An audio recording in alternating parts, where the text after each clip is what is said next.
3 straight taken. He's waiting for the perfect pitch. And it's too low. It's Cal Raleigh's season.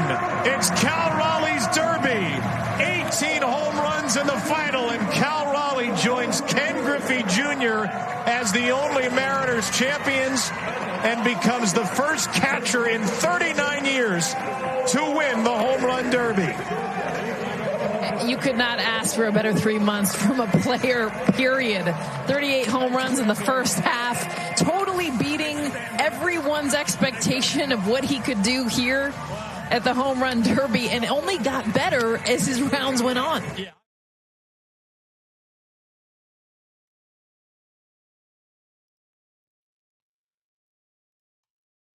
I'm still a sucker for it. Like, I don't know how you guys feel about the Derby. I know a lot of people are just out.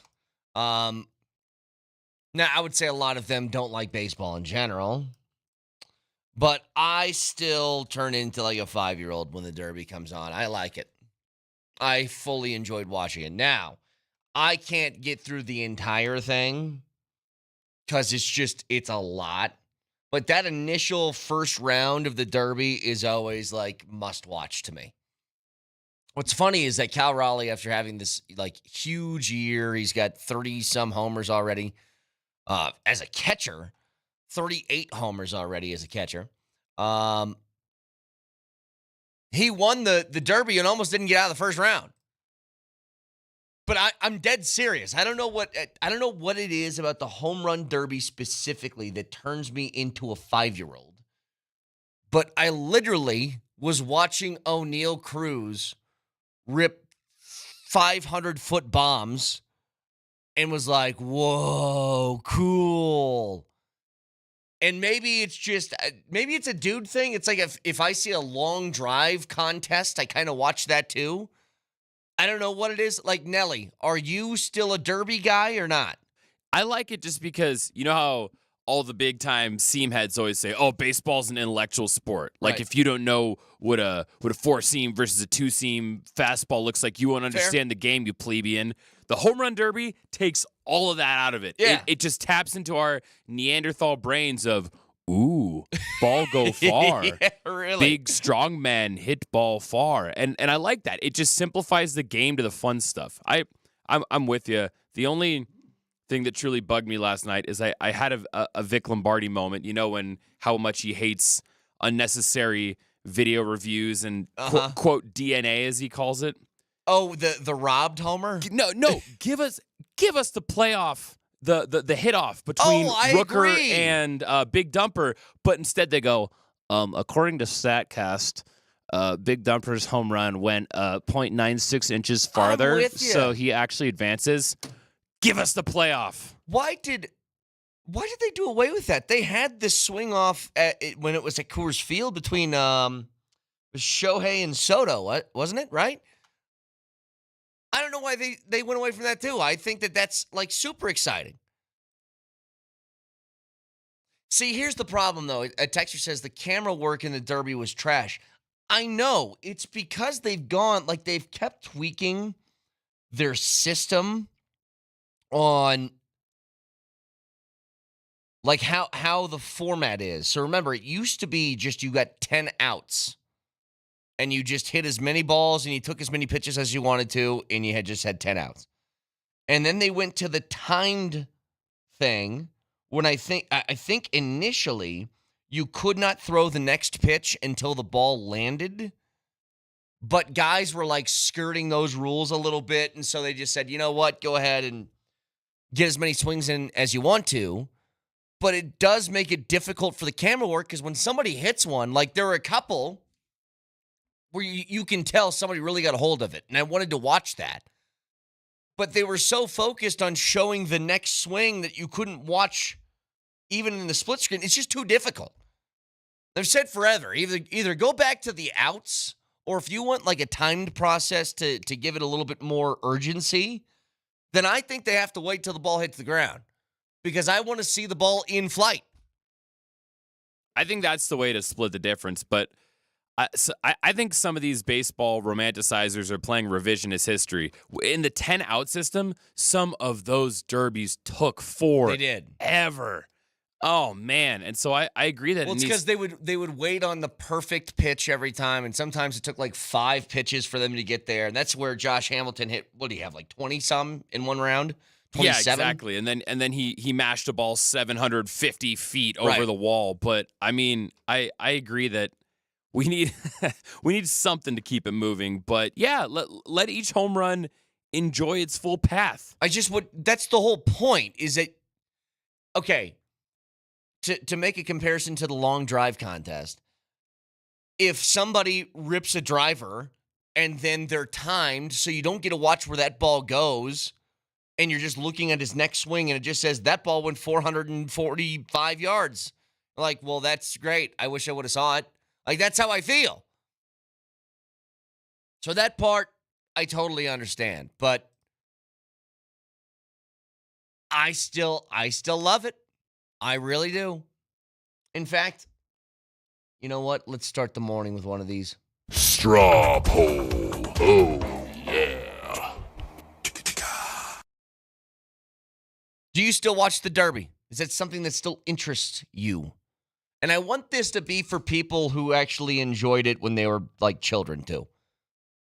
If you're somebody who always like didn't care about baseball and hated the Home Run Derby, then don't answer this. But I want to know how many people like me, where I get it's a very, very basic sort of thing. But I've maintained, I think the Home Run Derby is, out of all of these skills competition stuff that all these different sports do for their All-Star break, I think it's probably the most entertaining still. It's between that and maybe the 3-point contest. But I think it's this. It's the most entertaining thing that we have. I mean, how about that? Okay, answer this question. Instead of do you still enjoy it, would you agree with that assessment? That it is still the most entertaining of any of the skills stuff that we have during All-Star breaks or breaks within the season. Jeffrey on the text line brought up a good point. He said, I didn't even know if it was on last night. This is the first time hearing of it. I feel like this year, Major League Baseball did not make any of their All-Star festivities public. They really didn't. Like, it was tough. Because I remember that, too. I go, oh, yeah, that's tonight. Like, in the middle of the day, I thought about that. I didn't see promos, nothing. Nothing, no. And yesterday, I think I heard something on Fox Sports Radio driving in, or I saw something on the TV about how the Home Run Derby was tonight, and I went, oh, that's okay. I guess the All-Star break's coming up. I'm telling you right now, do you know what really got me? As the reminder, it was about 5 o'clock, and I'm flipping through my guide on DirecTV, and I saw on ESPN, the main ESPN channel, I saw Baseball Tonight, which I haven't seen on there forever. I don't even think they still have Baseball Tonight. And I go, wait, why is that on? And then I was like, oh, yeah, the Derby's tonight. That's why. They also totally buried the lead on the draft. I didn't even know the draft was happening until the Rockies tweeted out that they took another holiday. And I went, oh, cool, the draft's happening right now, I guess. Baseball needs to up their promo game, man. Well, yeah. They don't do that because I think that they don't want to waste any sort of promotion on something that people aren't going to watch, even if they're aware of it, and the draft's one of those. I love baseball. I've had friends of mine get drafted. Never watched the draft. Never have. By the way, if you were paying attention at least a little bit to the draft, the Rockies had 21 picks. Obviously, with their first-round pick, they took the son of Matt Holliday, Ethan Holliday. And then they went full Vic Lombardi. Out of 21 picks in the 20-round draft, the Rockies took 14 pitchers. They took one in the second round, the fourth round, the seventh round, and then the last 11 players that they took in rounds 10 through 20 were pitchers.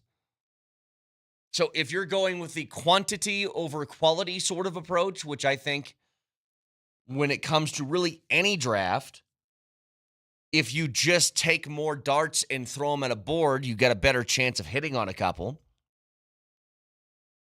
Is it one really, just try to make it one really big dart? I don't know how you put it. One really big one or like 20 smaller ones that you're just hoping to hit.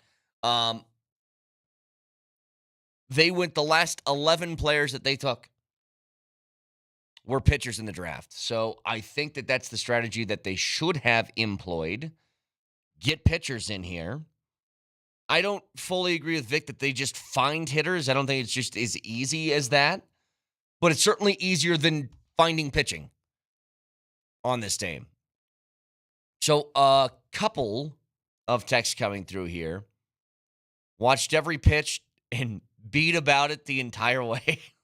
I don't even watch baseball. My parents do when we were watching the Derby every year. It's almost like watching fireworks. Somebody said, it's kind of true, right? Like when you see your first few fireworks, like, man, the 4th of July's back. And then about an hour in, you're like, I think I've seen them all. But they just keep going. Home Run Derby has gone the way of the dinosaur in the slam dunk contest. Completely disagree. Like, one thing about the Derby is that they at least use their like highest home run hitting players in the Derby. It's not somebody from the minor leagues. And yes, I'm still annoyed by that. The dunk contest used to feature the game's best dunkers, and then you get Mac McClung from the G League. And I'm like, why do I care about this? At least it's guys who are actually hitting bombs in the MLB. The one exception was Jazz Chisholm, and I don't know why he was in the Derby. He's not a home run hitter. I'm not saying he can't hit homers. But that's not who he is. I was like, put Hunter Goodman in it. Now, they have the same amount of home runs, but still, he's not, you just look. If you look at Jazz Chisholm as compared to, did you see, by the way, how gargantuan those guys are? Like the Cruz brothers are both 6'7", and everybody they were standing next to was like the same height. I'm like, what's going on here? When did baseball dudes become the size of basketball players? By the way, what would you think about having the nickname Big Dumper? Because that is Cal Raleigh. I was going to say earlier in this segment, I could not remember the name Cal Raleigh because I have just seen Big Dumper everywhere. That's just the name I see over and over and over again. And I love it. I mean, it's a unique nickname. It sticks with you. Look, I'll say big butt helps with power at the plate. It really does. So if you got a nickname like Big Dumper, you're expected to hit some bombs. That's the truth. But I still love it. And I will continue to watch this every year. I don't know why. I know it's silly. But it is kind of like it's the sports version of turn your brain off and just watch some guys swing hard. You know what I mean? I saw a tweet, though, that it said, I think I even sent it to our group chat where it said, Home Run Derby commentary these days. Oh, that ball had a launch angle of 45 degrees and an exit velocity of this speed, and it traveled about 572 feet, and then said, Home Run Derby commentary when I was a kid. And I kind of preferred the old, by the way. Yeah, I don't need every single stat about how fast the seams are spinning. Just, it's like I said at the beginning of this segment.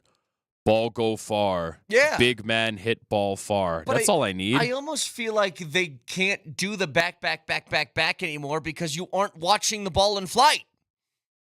Like you'd be commenting on something that's off screen. That's what they need to get fixed. 303-504-0925. Shop Mazda text line, one price, one person, 1 hour. John Wallace is going to join us at 9:30 today. So he is obviously the brand new architect, or at least half of the brand new architects, leading in this new charge of this Nuggets era.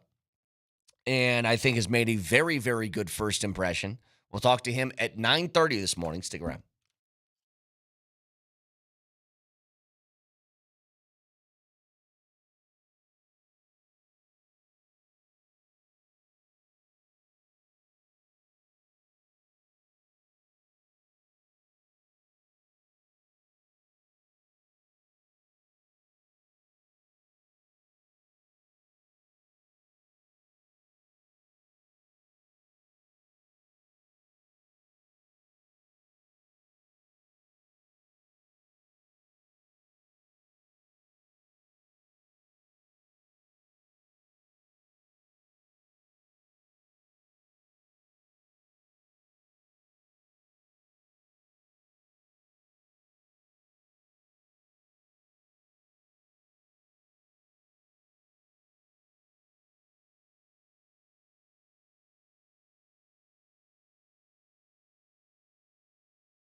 Again, John Wallace, he is, I forget which one is he, the executive vice president of, is he player personnel? Is that what it's called?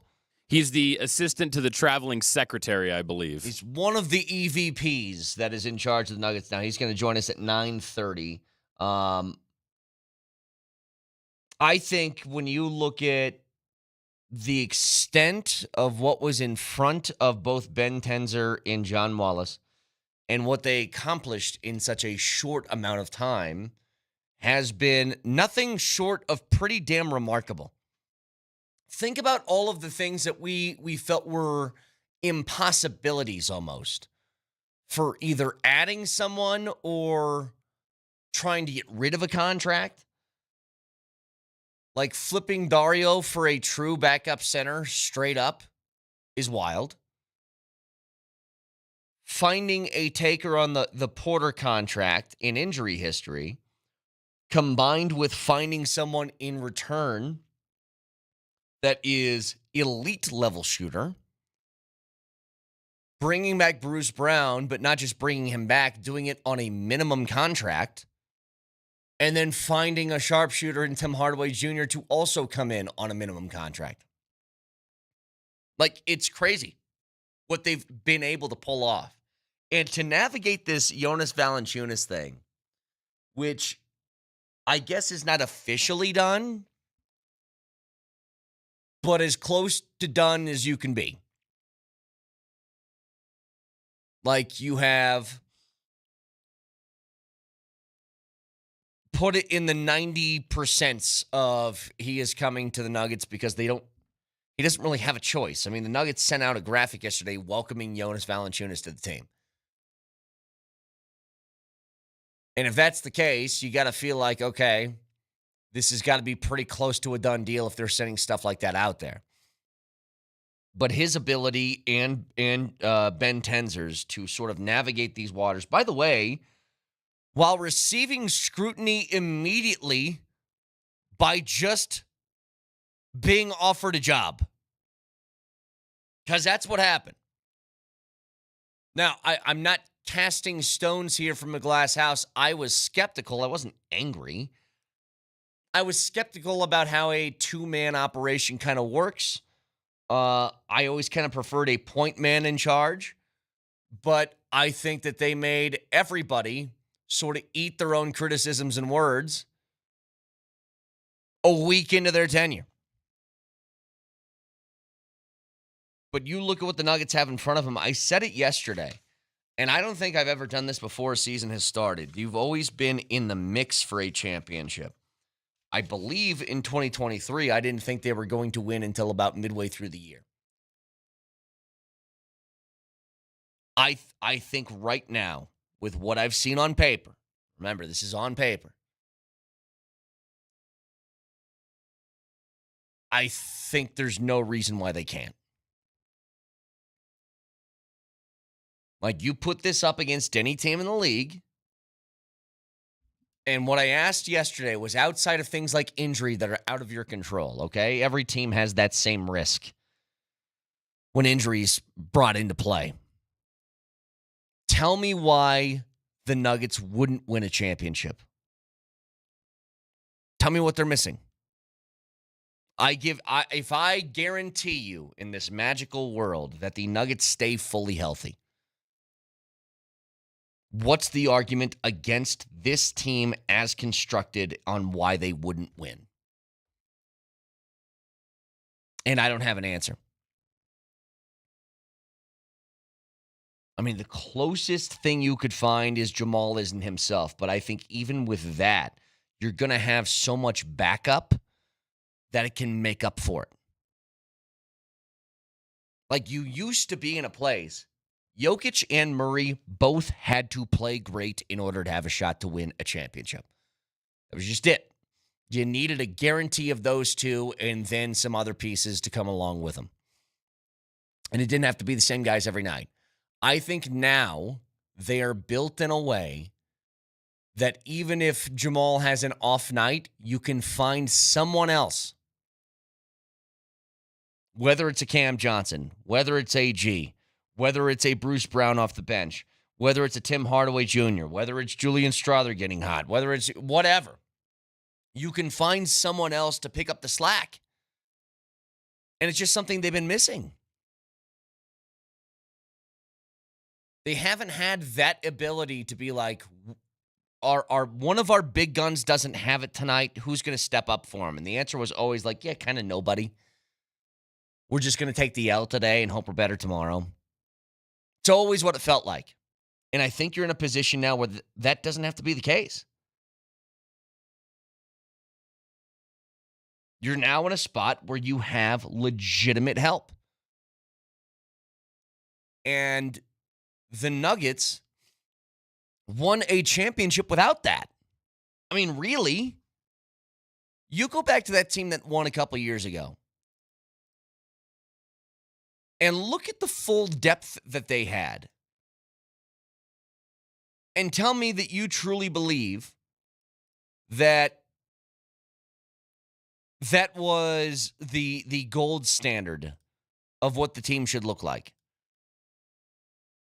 Because in game one of the finals, you had Jeff Green, Bruce Brown, and a rookie Christian Brown. Christian Brown, by the way, in that sort of finals run, remember, he had a whole bunch of really, really good moments. But he didn't play every single night for a whole bunch of minutes throughout that postseason. He played a little bit. He would have a game where he got 20 minutes. He'd have a game where he got 15. He'd have a game where he got 19.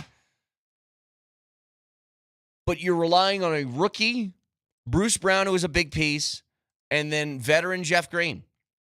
And again, I like to remind people at the time, we talk about Jeff Green in like sort of retrospect as somebody who they really miss. And I remember at the time, people weren't talking about Jeff Green that way. Now, I like Jeff Green. I always have. But I remember the following year, it was something like, well, you know the Nuggets are really missing right now. It's Jeff Green. It's like, really, they're just missing a big body they can trust. That's what it was. But that was your depth. Veteran Jeff Green, Bruce Brown, and a rookie Christian Brown. Now you have Bruce, you have Valanciunas, you have Hardaway, you have Peyton Watson, you have Julian Strother, you have the potential of a Deron Holmes. Like, you have all this different stuff. Not to mention your Pickett's and Najee's, and if you want to get them involved, then they could be too. But it's just different. It is different than any team I think they've had ever under Jokic. And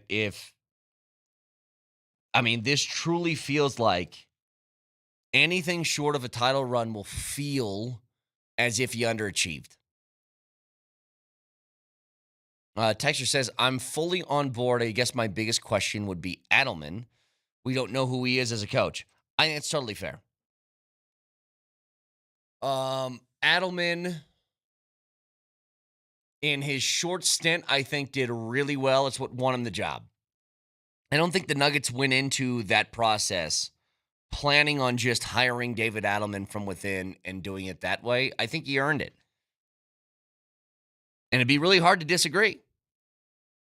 You win a playoff series for a team that felt like they were on a sinking ship, and then you take the world champs to a Game 7 with no depth and 3 guys in that rotation majorly injured. I mean, we always kind of, the obvious ones were Porter and his shoulder and AG's grade 2 hamstring. But Westbrook was playing with a messed up hand.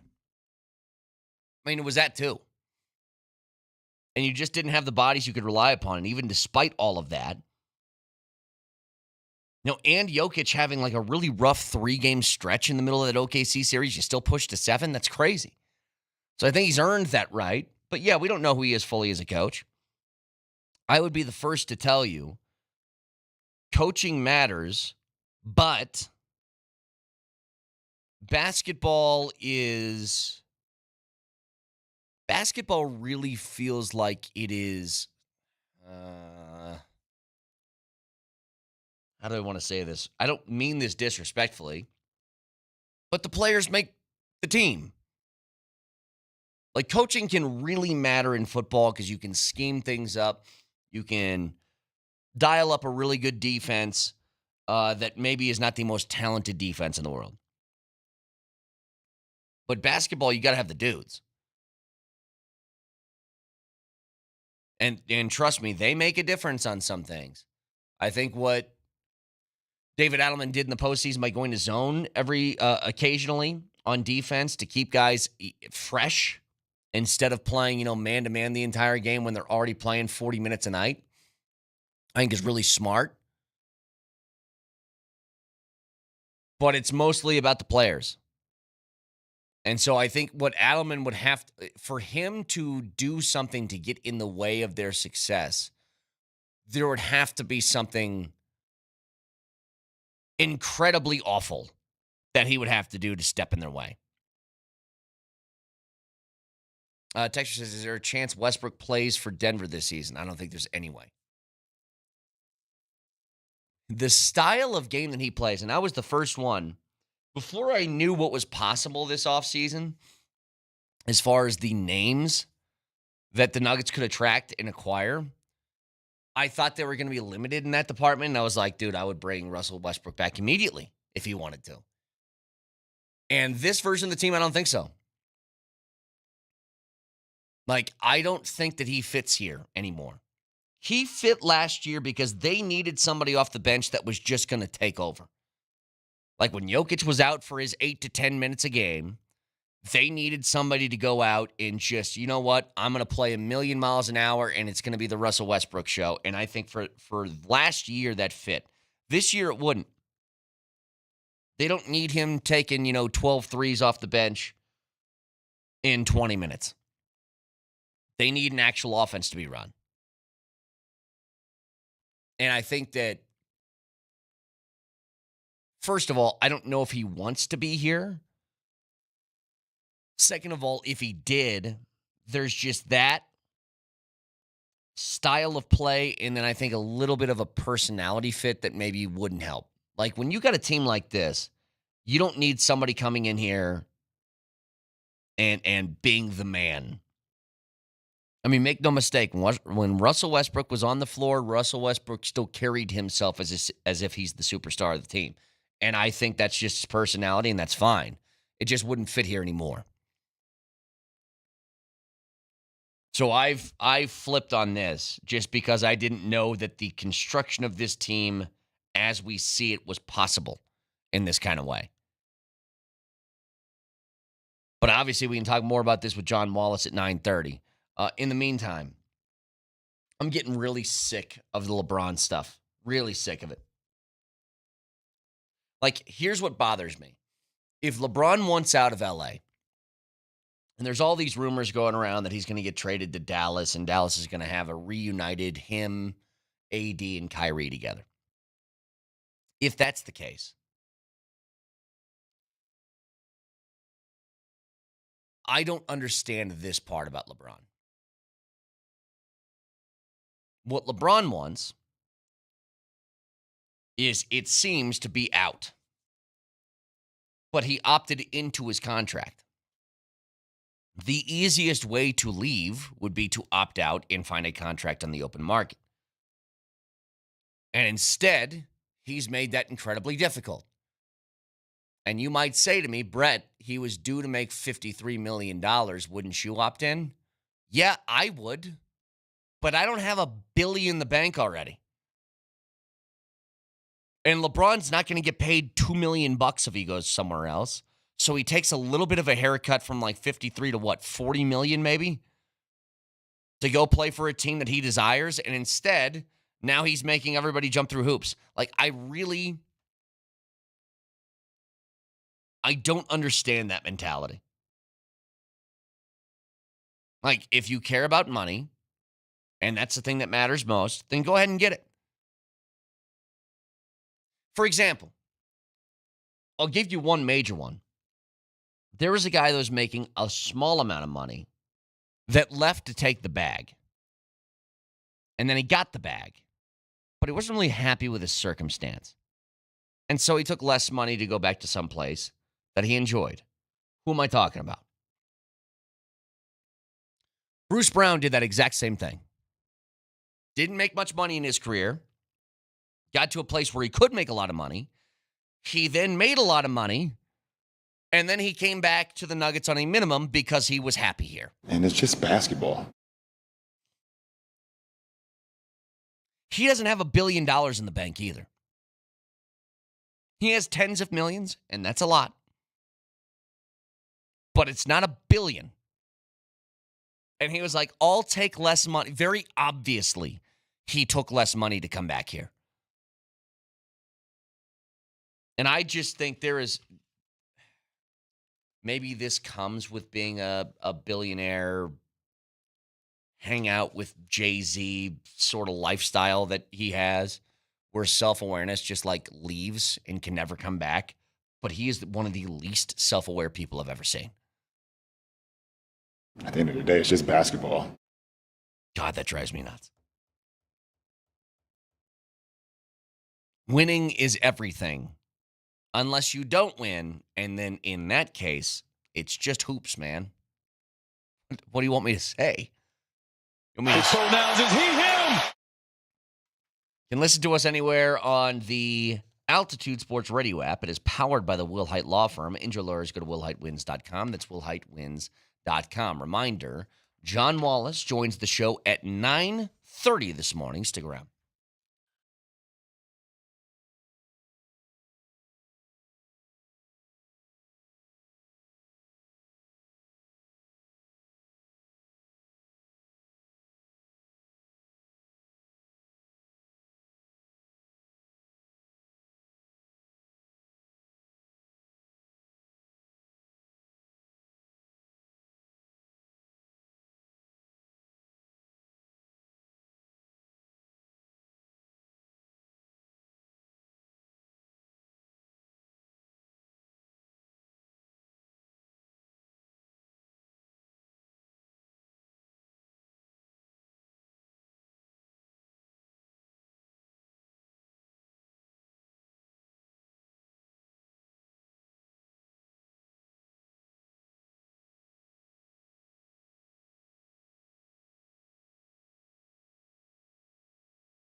All right. Just a couple of texts coming through. One, is Al Horford still in play? Depth move plus Zeke and Holmes, end of the bench unless there's an injury or they earn it.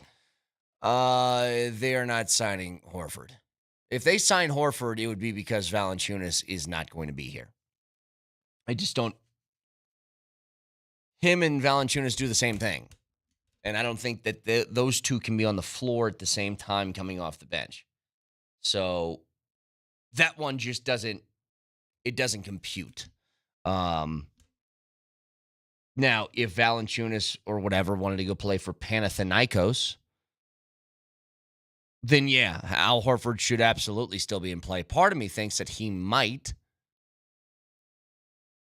be holding out for just that. Like, he has options of places he can go for money, by the way. It's also money. But it doesn't make sense if Valanciunas is going to be here.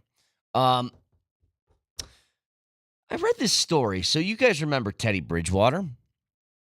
Kind of bounced around the NFL, played here. Detroit Lions legend, Teddy Bridgewater.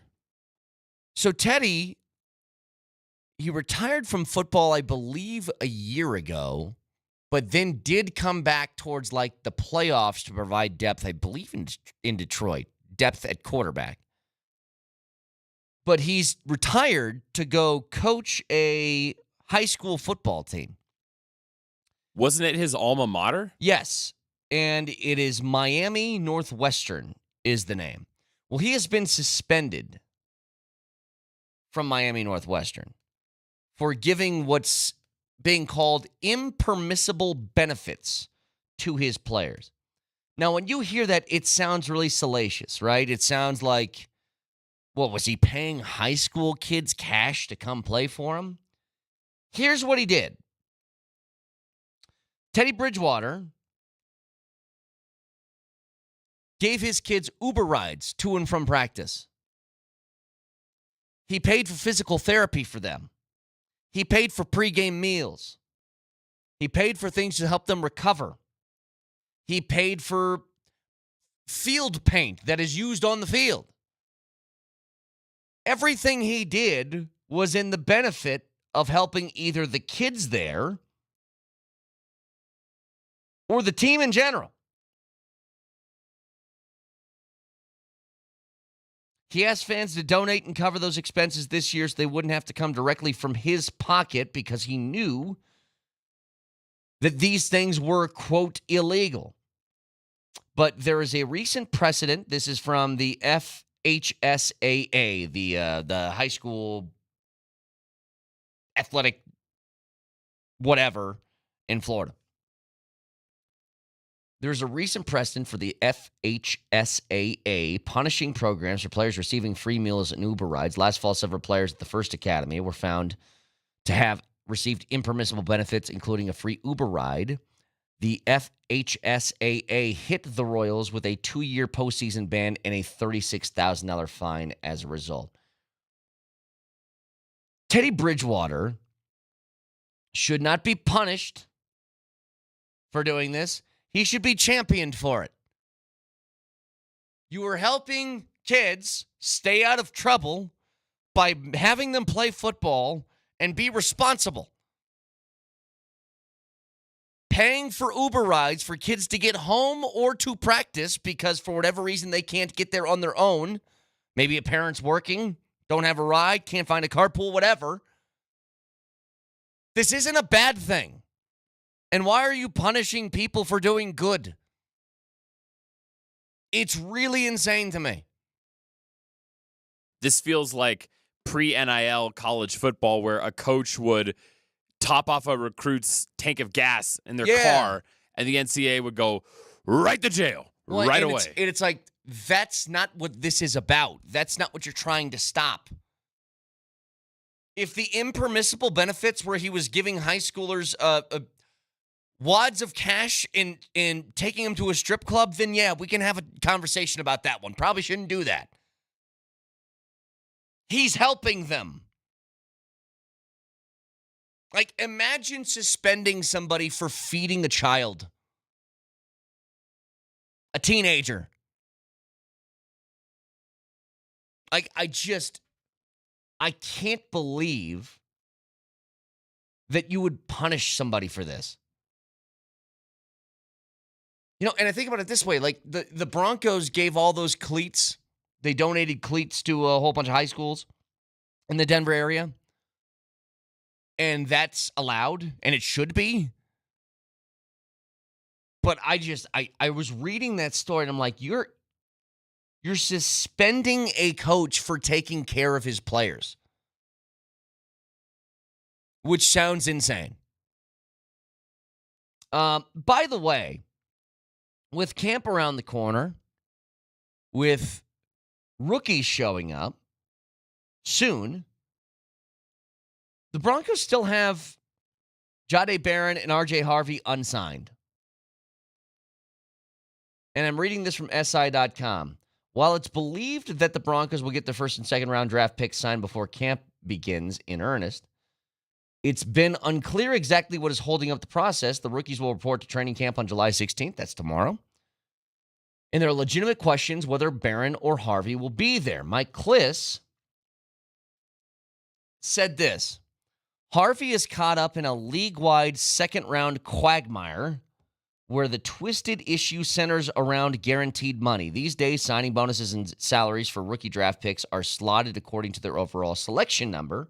Harvey, who looked good during Broncos OTA and minicamp sessions in May and June as a runner and receiver of the backfield, is slotted for a 4-year, $7.35 million contract that includes a $2 million signing bonus. Like, I don't know what the holdup could be.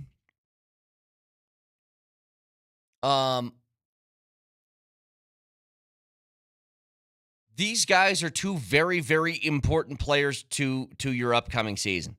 Two guys. I think there's three that for sure are going to play, that I know right now are going to play.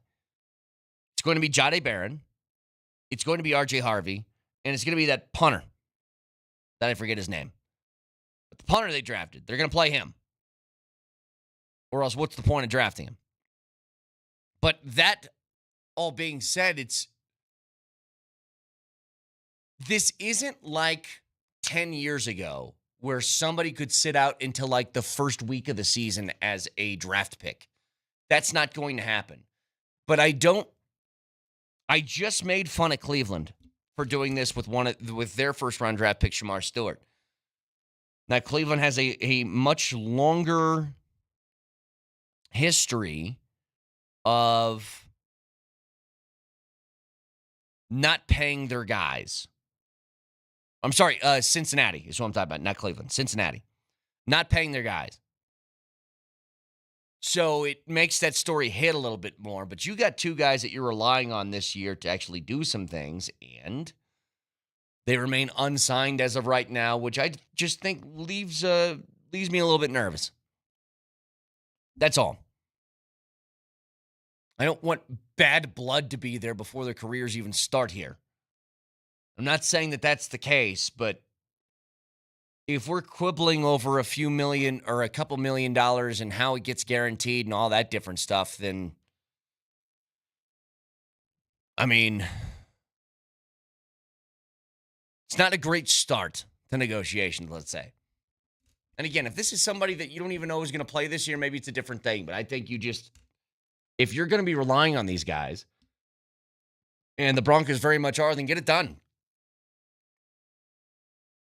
I don't see the need to play hardball right now. Texter says, going back to the Teddy Bridgewater story, Brett, what about the girls' softball team? Did Teddy help them? Can't pick and choose who gets special help. I draw the line at he's their coach. He's not responsible for the school. He, in his mind, is responsible for the players that he coaches. That's it. That's where I draw the line. You can pick and choose. I pick and choose the team that the guy coaches. He has no responsibility to anybody else. He technically doesn't even really have a responsibility to them to do what he's doing already. And he's going above and beyond. But if I'm running one of those places that I'm going to punish somebody for getting Uber rides or paying for pregame meals for his football team, you're insane. Not gonna. That's the kind of stuff that should be celebrated. That's why a lot of these guys kind of get into that business. Teddy Bridgewater doesn't have to coach a high school football team. He's got plenty of money. He can sit on his hammock on the beach for the rest of his life. But he's trying to help people. And now you're telling him he can't help. That's what I don't get. Another text. Private schools can offer full scholarships for tens of thousands of dollars to athletes, but Daddy gets in trouble for paying for meals. Exactly.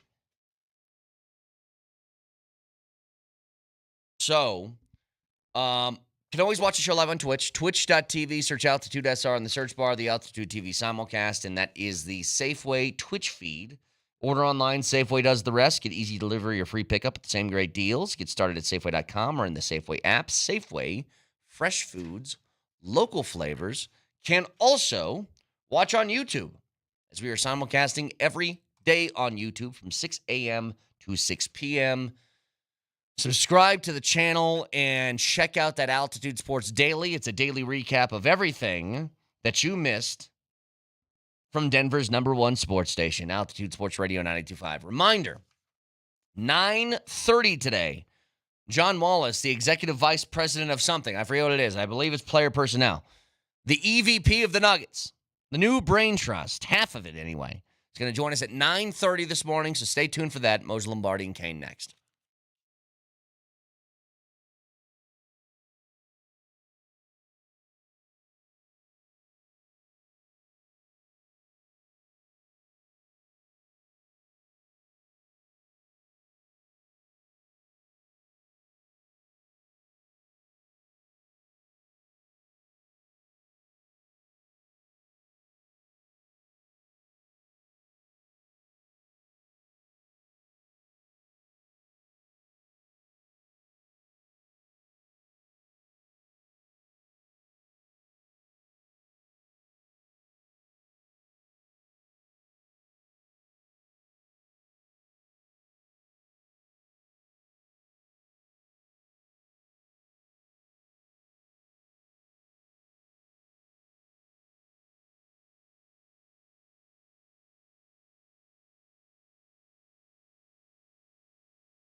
3 straight taken. He's waiting for the perfect pitch.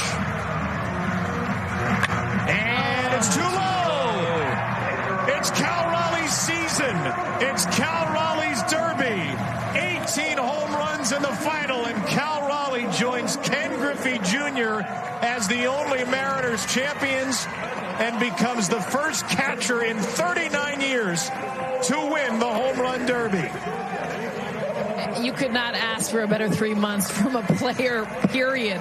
38 home runs in the first half, totally beating everyone's expectation of what he could do here at the Home Run Derby, and only got better as his rounds went on. Yeah.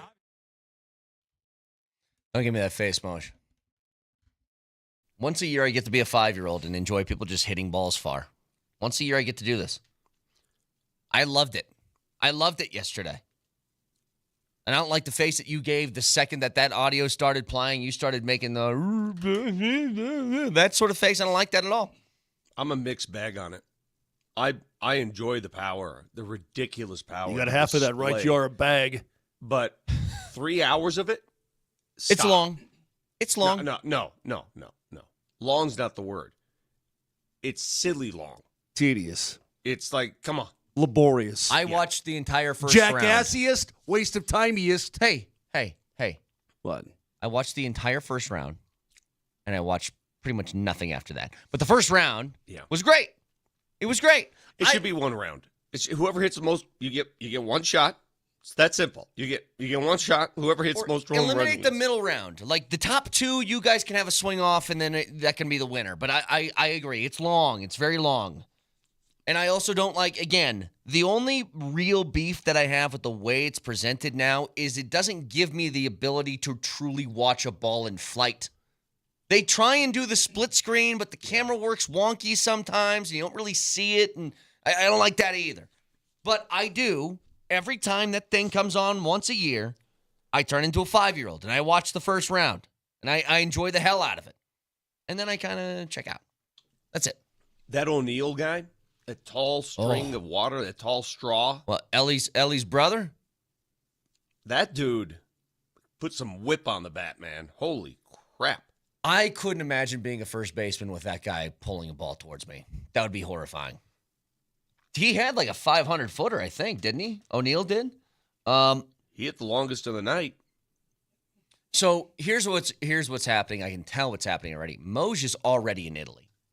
And then we brought up the home run derby. And then we brought up the home run derby yesterday. And now you're like in the middle of Italy. Can I ask you this? Why did they give Cal Raleigh the advancement by winning a tiebreaker? Because he hit the longest homer. Yeah, but I hate that. Yeah, but that's stupid. Yes, I agree.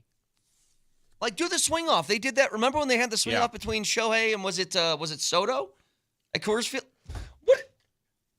You're going to keep making those faces all day. I'm not saying anything. He didn't watch it, so now he doesn't Just feel let me like know. it. My guy all wrong. It's wrong and I'm tone. happy. I watched the whole thing. He doesn't feel like he's part of the I'm conversation. Happy to so not, shut him off. I'm happy to not be a part of this conversation today.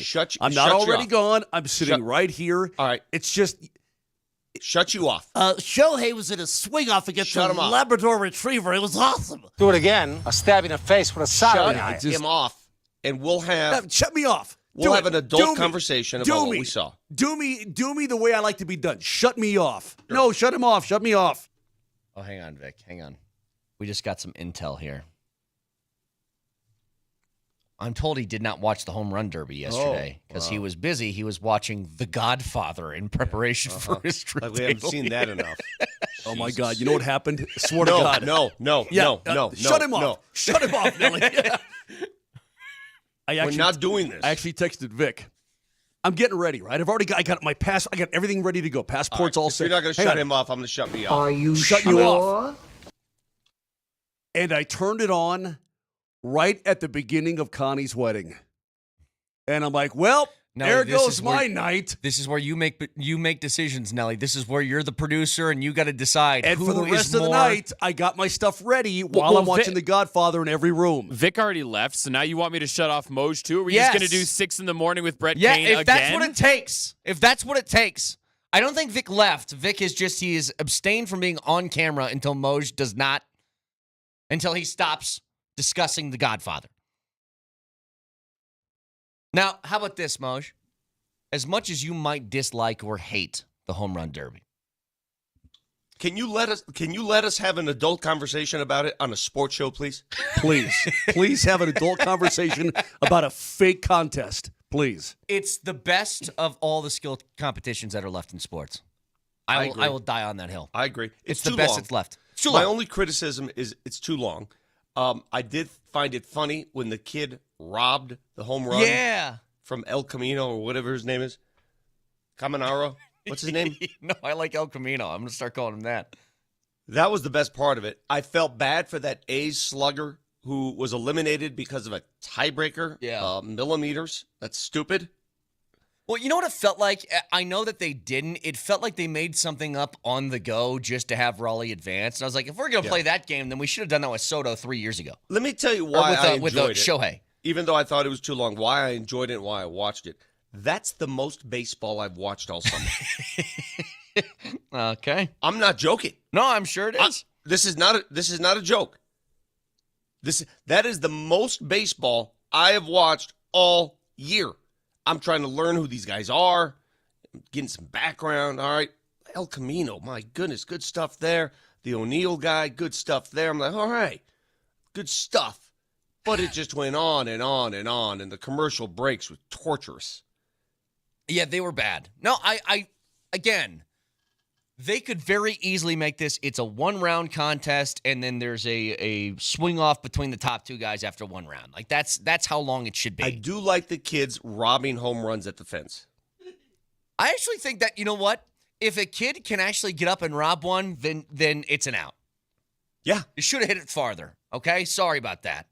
But, home run hitting isn't supposed to be an endurance test. Oh, That's what it is. That's the flaw. It shouldn't be. Home run hitting is about getting up there and seeing what kind of muscles you pop. Well, here's what happened, Vic. They used to have that. It was still an endurance contest of some sorts.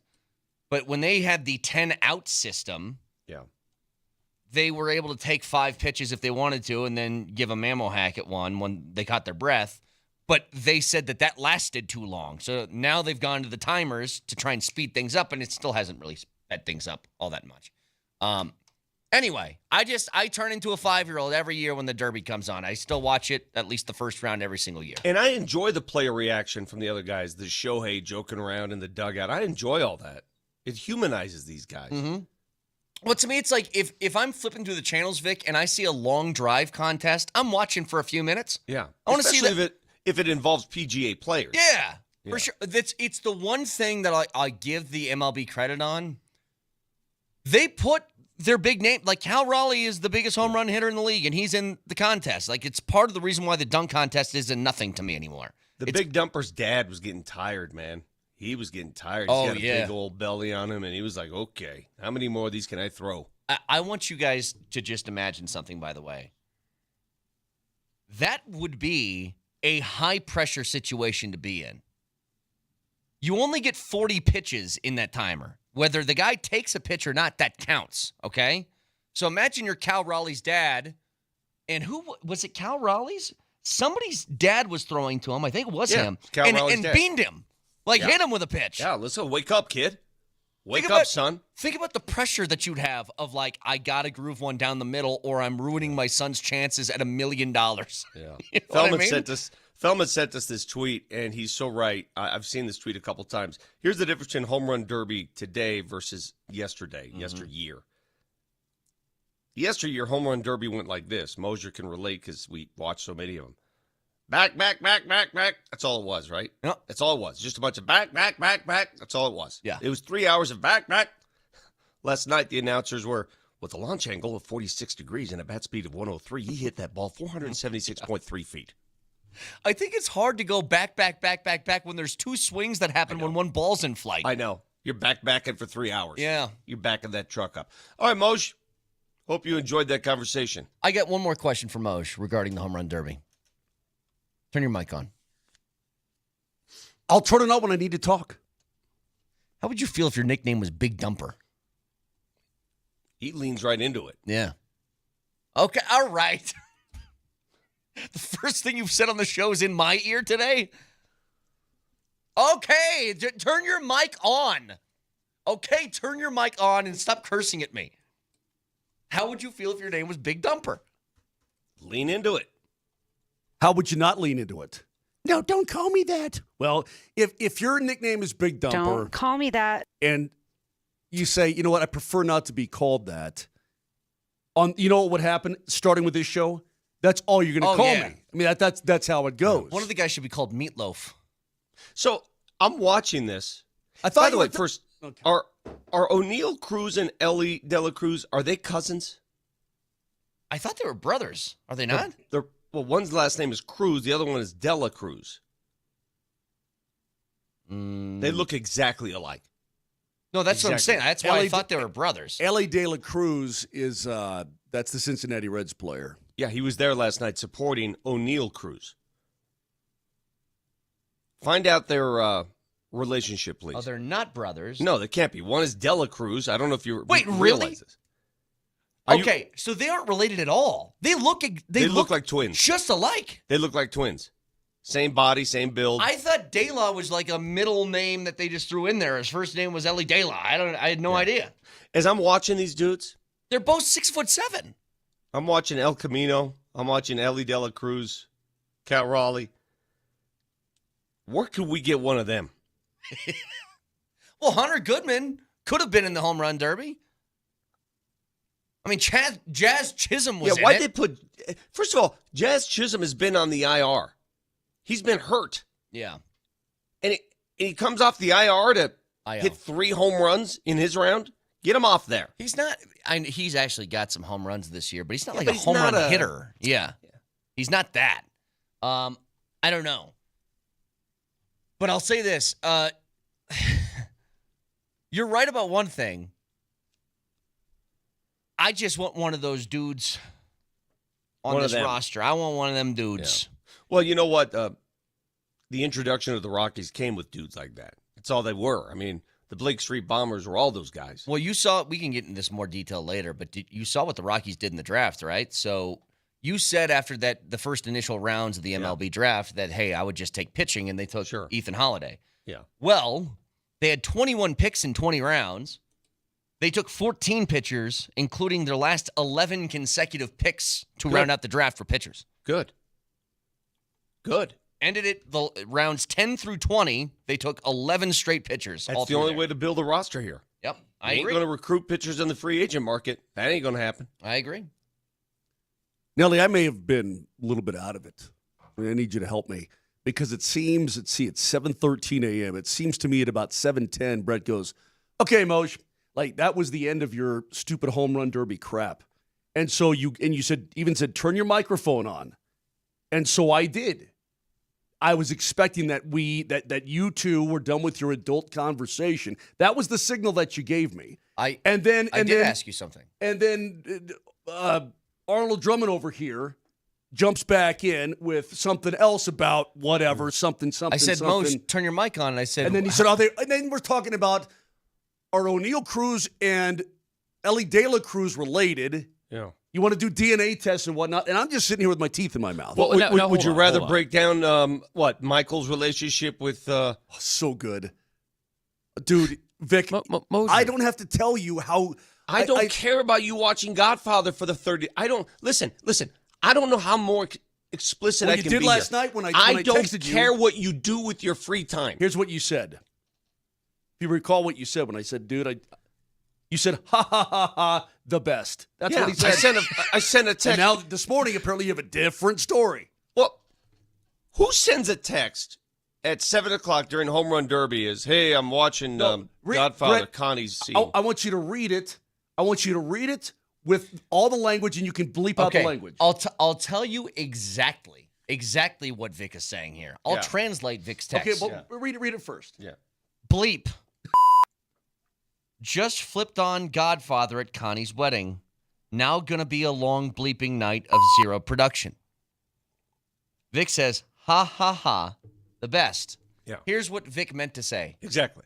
I don't care. I don't know care how you at want all. to respond that you're watching a movie. So you're trying to save my feelings last night. Yeah. Yes. Okay. I was in the middle of a good lift. I was watching Derby in a good lift. Okay, well, I wasn't, obviously.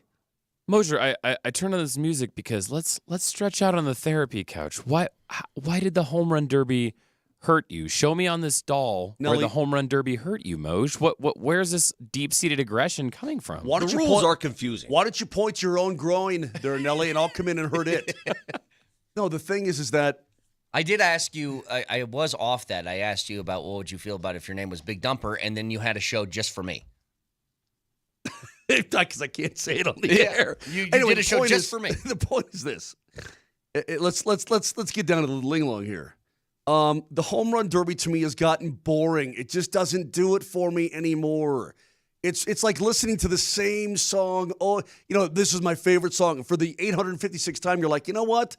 This song just doesn't do it for me anymore. Like She's Gone by Hall & Oates. I'm sure you've heard that 1,000 times in your life. Still love it, but it just doesn't do it like it did, doesn't hit the same. So would home you rather run derby watch... blows. It's boring. It's laborious. It takes forever. Nope. So that's fine. That's fine. I respect your opinion. I don't do it. And if you guys like it, that's great, but I'm happy to be sitting over here on the sideline. We just woke up today and gave you 10 critical reasons why it's too long. Yeah. We like it, but they can fix it. They can improve it. That's all we're saying. You spent the night watching a fake mob reality show, which I love, by the way. I know. What if I said, oh, God, Rocky just came on. It's going to be a long night. Best. Yeah, Trey, whenever I text you back, ha, ha, ha, ha, the best, the translation is, shut up. Okay, from now on, with our group, Nelly, that's our thing. Ha, ha, ha. The best. And anybody out there listening, just respond to somebody today. Ha ha ha. Somebody that you don't care. Like I don't give a rat's rip. Ha ha ha. The best. Yep. That should be your response today. Wasting my time. I want somebody to do that this morning on the next text they get on something you don't give a rat's rip about. No matter what they text you. And I want everyone listening. We want to know what the reaction is. Yeah. No matter what the next person texts you. If your wife says, "Hey, on the way home today, can you pick up a pork roast?" Say, "Ha ha ha, not the best." No. Son, I don't know how to tell you this. Your grandma died last night. the best. Don't come into work today. You've been fired. Ha ha ha ha. The best. Please do it. Yeah, please do it. I want to know if it works. Send us a screenshot. Yeah, we send want a screenshot. 303-504-0925. Shop Mazda text line. One price, one person, 1 hour. I want to see it. Whatever somebody texts you this morning. Anything. Just respond, ha ha ha, the best. Moser, the amount of work it took me to get to my phone after my phone kept zinging to write that bothered me. The fact that I had to respond to you bothered me in the middle of a hot session. Sorry to bust up your hot session. I had a little hot session of my own. Okay, all right. Ha ha ha ha, the best. Hang on. Hang on. Me, the Baron Vicar on a little side chat here. Okay, great. I'm going to ask her if you guys had a hot session last night. All right. Hang on a second. Did you guys have a hot session? Mm-hmm. All right. We'll get the answer when we come back. Why are you on a? By the way, why are you two on a side chat with my wife? We do every day. The best. What the hell is going on? Because she's ha ha ha ha the best. All right, I'm out. She really is. All right. I want to remind you guys, 9:30 this morning, we will talk to one of the executive vice presidents of the Nuggets.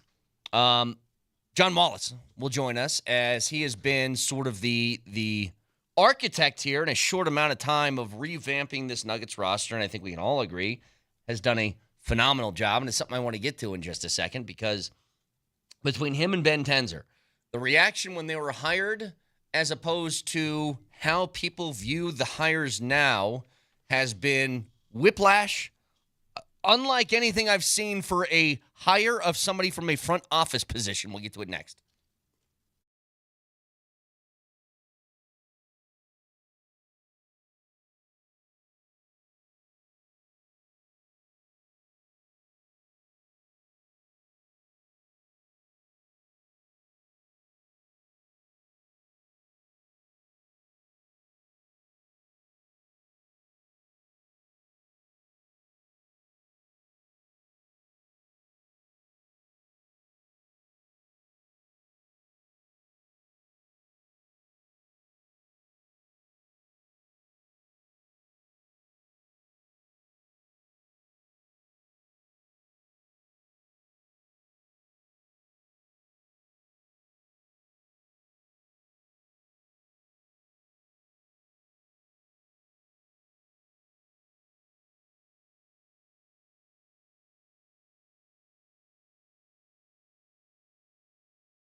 Ha ha ha. The best. Ha ha ha ha. The best. From the bear on your query.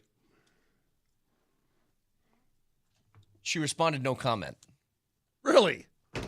I like this. We got a text in, Vic, that you can't see, so I'll have to read it to you. You're banned. So a guy got a text from his wife. She says, oof, he's going to be late. Checked it a second time. He fell back asleep. So that's all he gets. Ain't going back down a third time. Ha, ha, ha, the best.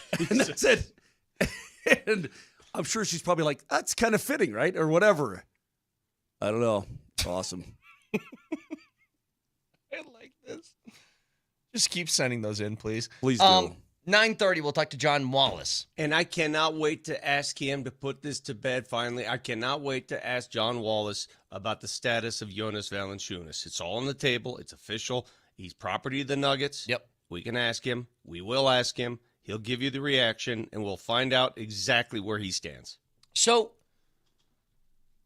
I'm very much under the assumption that Valanciunas is going to be playing here. I mean, the Nuggets said welcome, had a welcome tweet to Valanciunas when this trade was official.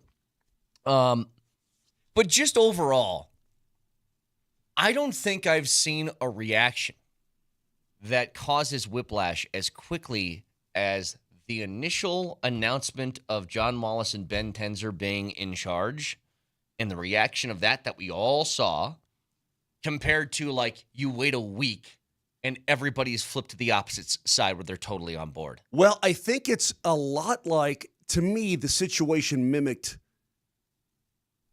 real life on social media very, very much. I think most of the people, when the word came down on how it was going to be structured, the vast majority were like, okay, or take a wait-and-see attitude, fine. Can't be any worse than it was because it ended up being really bad when both guys had to go, so on and so forth. There was a very vocal minority that were like, oh, this is a joke. This is never going to work. They're being whatever excuse you want to come up with. People who were not happy with it, those people always seemingly make the most noise. Now, to some of their credit, they did come around and say a week later, oh, God, these guys have done some awesome things already, right? I mean, so they did a complete 180, but it was just that loud, vocal minority that seemingly got the attention. I really don't know if it was a minority. I think there's a lot of Nuggets fans that did not like that. A lot of them. Yeah, I think the vast majority, though, were taking a wait-and-see attitude. So in terms of overall total numbers, perhaps you're correct. But think about what they accomplished in such a short amount of time. Like, they got the MPJ contract off the books with his contract and his injury history, found a suitable trade partner, got somebody in return that is an elite-level shooter in Cam Johnson. They then flipped what we thought was an impossibility to get rid of, which was the Dario Saric contract, and turned that into, hopefully, we'll get the answer today, a backup center that you have full trust and faith in.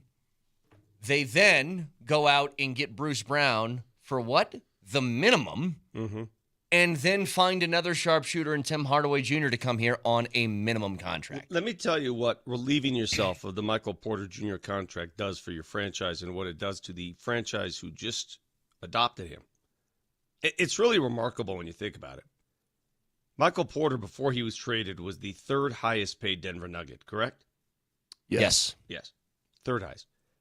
He's currently the highest paid Brooklyn Net. He's going to make $40 million in 2026. After that, Nick Claxton makes 23, Terrence Mann makes 15, and every other Brooklyn Net player makes under 10. That just goes to show you what one large salary can do to a franchise, let alone three. Right. Yeah. I mean, I'm looking at these salaries. First of all, the Brooklyn Nets are just chock full of draft picks because that's what they did. Draft picks everywhere. 3 million, 3 million, 3 million, 3 million, 2 million, 2 million, 2 million, 6 million, 6 million, 6 million, 15, 25, and then Michael Porter, 40. Yeah, that's crazy. And Michael Porter was third in Denver. Yep. Now, again, all of that you can lobby criticisms at people who gave him the contract and blah, blah, blah. Or Michael Porter Jr. was that construction of that roster and that contract resulted in a championship here. It did. You're damn right. You know what? You win an NBA championship, it was well worth the money, baby. Yeah. No doubt about it. But these guys, they have now, in a short amount of time, turned the Nuggets into a team where I asked this question yesterday, I'll ask it again. Outside of injury, that is a risk for all teams in the NBA. What's the weakness that the Nuggets have right now? What is the thing that you think holds them back from winning a championship? Chemistry. How quickly they can get together with these new guys that came in. How quickly they could play and learn to play on the same page. It's just chemistry at this point because there is no weakness. But I always worry about defending. Always. Okay. Now we'll see how it pans out, but this has never been an elite defensive team ever. My goodness gracious. If they could be just a good defensive team, good. Just overall good defensive team. Well, the offense they can put up, they're right there. They're right there. Harvman writes in rim protection. While I don't disagree with you, they don't have the Rudy Gobert of rim protectors, right? They don't have a guy coming in off the weak side blocking shots. I get it. But when you add a big body like that, that's an automatic rim protector, right? He's going to be in the way of the rim. I watched some video last night. I went down this rabbit hole. I'm watching Jonas Valanciunas against Brook Lopez. Tore him up.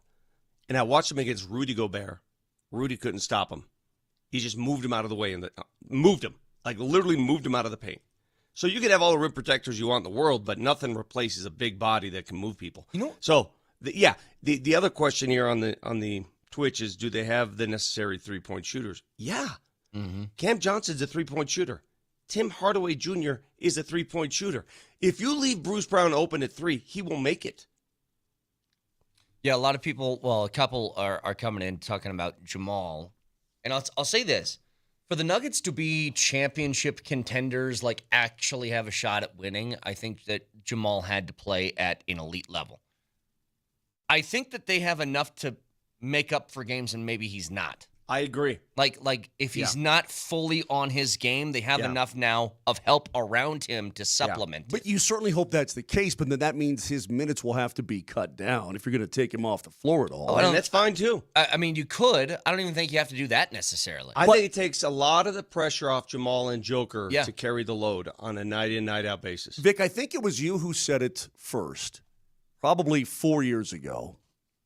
Nikola Jokic is the best player on the planet, and he's always going to be that. Just that steady force every night. But this team will go as far as Jamal Murray takes it. I can't tell you how many times, how many conversations I've had in the last 4 years about the Denver Nuggets with just random people on the golf course, wherever, right? And we talk about the Denver Nuggets, and I give you guys credit, but I further the narrative of this show. Jamal Murray has to be there. Sure. And Brett, you can say you can mitigate off nights by Jamal and so on. When the postseason rolls around, and because he has a proven track record in this regard, I don't necessarily worry about it. He has got to be Jamal Murray. And if he is Jamal Murray, this team is going to win the whole damn thing again. But if he has a 5 of 18 night, it's not a death sentence anymore. And you know what? This is where David Adelman, and God bless him if he does or somebody can brought or that will. up, by the way. If this is the case, then sit him down. Somebody brought that up. No offense to a Max player and a guy who is a champion and absolutely critical component of this roster. But if I'm to believe you, Brett, and you've got enough around now, if he's having one of those nights, and you're right, those nights kill me. Those nights make my tummy hurt. Mm-hmm. If he's having one of those nights, then sit him down. Somebody brought that up. Maybe the weakness would be you don't know what you have in Adelman as a coach. And I do think, look, we got a little preview of what he is as a head coach. Now, I have mentioned this before regarding basketball. careful how I choose my words on this because I don't mean this to sound disrespectful, but I think basketball is very much a player-driven thing. Coaches obviously matter, but it's not like a football coach that's scheming up a defensive game plan to try and stop Josh Allen. Like you can have coaches like Vic Fangio that with less talent can make that work, right? I still think it comes down to a lot more Jimmys and Joes in the NBA than it does sort of an X's and O's thing. Well, there's an excitement about the Nuggets that is, you could feel it. You could see it. Last night I was shooting a video at Willis Case Golf Course, the Hood, North Side Pride, baby. And a gentleman walked up to me. Well, you're shooting a video? Yeah, you'll see what the video? video is when it releases. Yeah, like what kind of video? What are we talking about here? I'm not going to let you know that right now, but it'll be out soon. We're your teammates. Or don't you think we're privy to that information? No. Anyway, so I'm shooting this video. Jake, I said, And this gentleman comes up to me, and, Mose, you've been about town. Normally, people ask about the Broncos. It's been a Broncos town forever. A lot of Bronco talk. I get a lot of Avs talk, obviously. The detail in the questions asked about Jonas Valanciunas and the Nuggets, I'm pleasantly surprised, if not shocked at times, on how well into it these Nuggets fans are and how many of them are out there. And I hope you listen to the show, but I want to thank that gentleman because someone says, hey, I hate to bother. It's never a bother to talk about stuff like this. I love it, unless you're talking to Moser about it. I love it. And there are a lot of people out there who just don't understand the Valanciunas situation. And I don't understand it. That's why I can't talk. I can't wait to talk to John Wallace. He won't be able to answer this question, but here's my question. Is Valanciunas holding out here? And that's what it is until he says it, till it comes from his lips that he's happy to play here. It's a holdout until he plays here. Does he want the second year, the team option, revoked, or does he want it guaranteed? That's the question I have. Does he want to be free to go to Greece, or does he want another year here? Are we sure guaranteed? he even wants to play for the Denver Nuggets? Does he want to remain in North America? I mean, he may not want to, but he may not have a choice. Vic, I'm easing toward the side of everything's going to be fine. But what I don't like is my team being held hostage in any regard whatsoever. I would prefer him to be at Summer League with his family watching Nuggets youngsters do their thing. I mean, that would be a bolstering emotion in my heart. Yeah. And here's the other question I have, and it's not a question for John Wallace because he and Ben Tenzer and Josh Kroenke got together and did exactly what we suggested they do a year ago. It was one summer ago, I sat in front of this microphone, and you guys, you tell me if I'm off on this. I said, I'm not comfortable with the Nuggets having 3 max contracts. I think they have to part with one. You did say that. Did I not say that? You did say that. What took so long? It's obvious what it does for you. It's obvious how it opens up a roster for you, how it improves depth. Why did it take a year to pull that off? I mean, if a dummy like me saw it a year ago, I saw it a year ago. I saw it after the Minnesota series. Well, they had to part ways with the first-round pick the one that they traded, they didn't get until after this league year started, was the 2032 pick. You didn't have an arsenal of picks to tag along with Porter. So you didn't have the necessary weapons to make the move. There's another thing to this where I think they were a year removed from a championship, you're running it and back, they were Vic. they were at a game 7 in the second round. They That's probably fair. thought that they had a shot again. You know That's what I mean? fair. But you lose a piece. You lose KCP. Agreed. So you're not getting better. Yeah, but Well, you're right about that. But again, I think we've also said, I don't know what happens. But if they get by Minnesota, I'm telling you, they get by Dallas. If they beat Minnesota in the second round 2 years ago, they beat the Dallas Mavericks, and they're in the NBA final. Now, maybe they lose to the Boston Celtics. I'll even say, okay, let's say they do lose to the Boston Celtics. But, Vic, you ran it back with a team that won it all, and he was a big component of that particular team. The further removed you get from it, the easier it is to pull the trigger on a deal like that. And by the way, when I made that suggestion a year ago, it wasn't, oh, you got to part with MPJ. I brought up Jamal a year ago. Mm-hmm. Yeah. You did. Well, you kind of brought up anybody but 15. Of course. Yeah. He's the only one that's off limits. Right. To this day, he's the only one that's off limits. Right. All right, Brett, I got one more before we Saddle up here. Go ahead. Comes from Virginia to Savannah. Savannah writes, I just picked up the 4 p.m. to 11 p.m. shift on Friday the 25th. And Virginia writes, ha, ha, ha, ha, the best. And Savannah says, what? I don't understand anything that you said. That is absolutely gorgeous. Keep it going, please. Please keep it going. Hey, speaking of, please. Is this guy going to honor this contract or not? There's a version of that question that applies to another Denver team that we'll get to in just a second.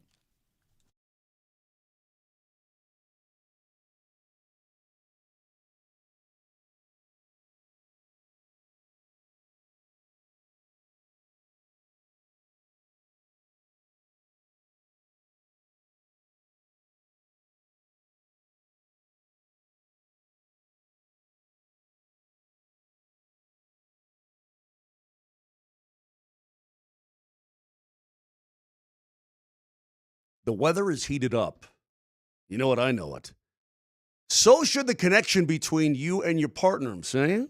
But look, guys, if you're struggling with any form of erectile dysfunction, it's going to be tough to fully enjoy those moments this summer. And that's not how summer should feel. Don't feel bad. Don't feel embarrassed. Don't slough it off. Get to the Rocky Mountain Men's Clinic because they can help you. They are total experts, total pros. Their treatments work when the pills or the herbals fail. Success rates well over 90%. And the Rocky Mountain Men's Clinic has served the Front Range here in Colorado for nearly a decade, successfully treated tens of thousands of men. If you had a problem with your wrist, if you had a problem with your ankle, whatever, you're going to get it fixed.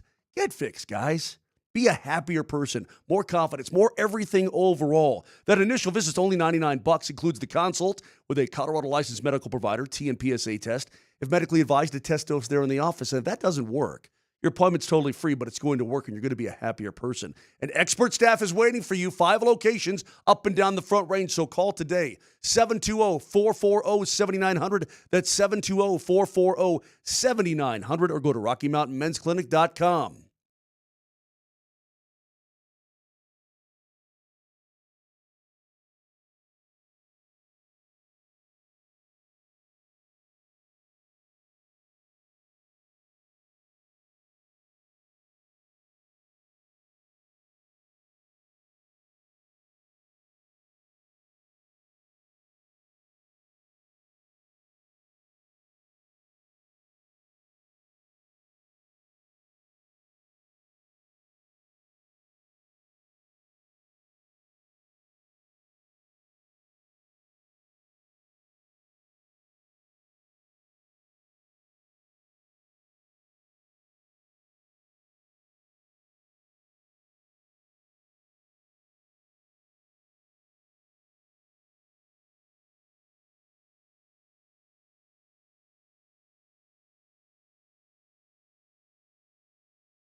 Hey, Vic. Vic's gone. So don't talk about me today, Brad. Vic's gone. He's just gone. What do you mean? Where is he? Oh, there he is. Imagine my surprise yesterday when I'm clicking on Kreckman and Lindahl because I want to hear some stuff from our station like I always do. Cruising around. Mm-hmm. And Andy's off, so he must be knee-deep in queso someplace. Something like that, right? Okay. Imagine my surprise when I go, what the hell? It's a baseball interview, and I'm hearing Tom Nalen.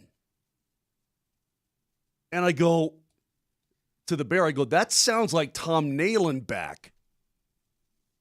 I go, that's got to be Nalen. It's Nalen. I got to verify it 100%, though. Turn on the Twitch feed, please.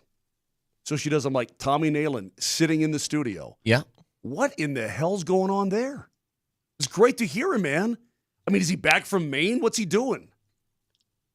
I have no I'm not answers. Sure, but he used to work with Nate. They had a radio show together. Yeah, on these very airwaves. I understand that. I'm just saying it was a pleasant surprise to hear our old buddy back. I listened to it for a while. I love hearing Nalen.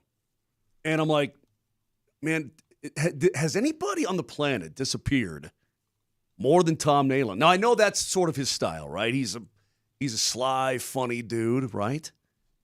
But, like, once Nails was off, like, once the Thornton Whalers were sold, the bowling team, once the Thornton Whalers were sold off to some conglomerate out of Dubai, dude disappeared into the wilderness, man. Gone. Now, maybe not to Krecker, but certainly to me. Did I tell you guys my Tommy Nalen story about, I can't say it on the air. I should not have brought that up. What? That's bad. He is one of the funniest dudes I've ever come across in this business. He's a very funny dude. And he comes across straight, right? Like he's serious. But deep down, it's not serious. Correct. And that's the way he rolls. You know what I feel like, Vic? I feel like we, and listen, I'm going to be selfish here, but let me also be selfish for Broncos fans. I feel like all of those years we were robbed by some of the guys on that offensive line. Of their intellect, yes, humor. Of their intellect, their humor. Yeah. Their all for this little game, this little ploy. This little game, that the Zimmerman, we'll call it the Zimmerman game. What do you want to call it? The Zimmerman rules. The Zimmerman rules, all because of the Zimmerman rules, which for them, I'm sure inside of their own little unit was probably hysterical. I call it peer pressure. But think of how many of those dudes, like once they're done playing, they just opened wide up. Maybe everybody except him, everybody else.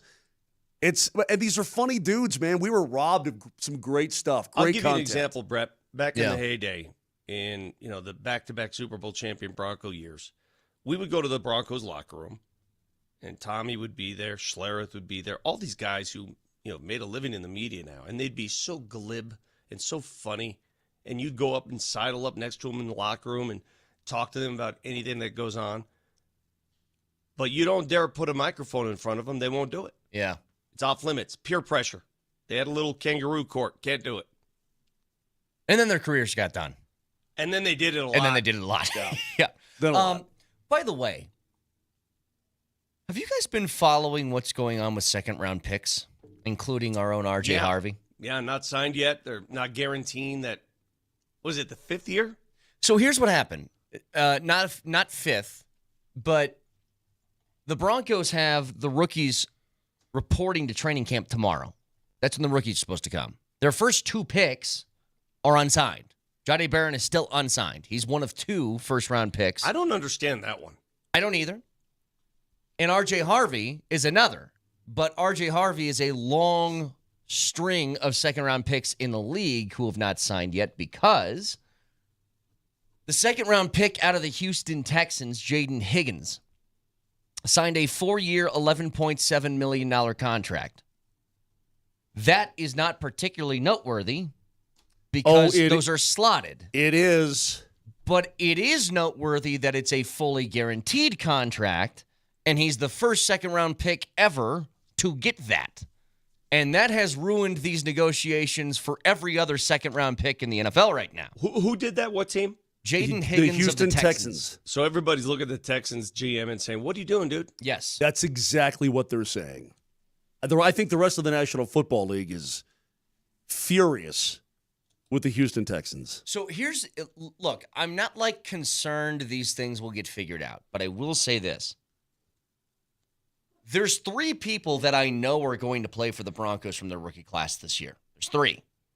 It's Jahdae Barron, it's RJ Harvey, and it's Crawshaw, or whatever his name is, the punter. Jeremy Crawshaw. Those are the 3 that I know are going to play. Everybody else, maybe. Crankshaw. Maybe they earn time. Is it Crayshaw or Crawshaw? Crankshaw. Crankshaw? Crawfish. Moser's just saying things. Crawdad. I think it's Crawshaw.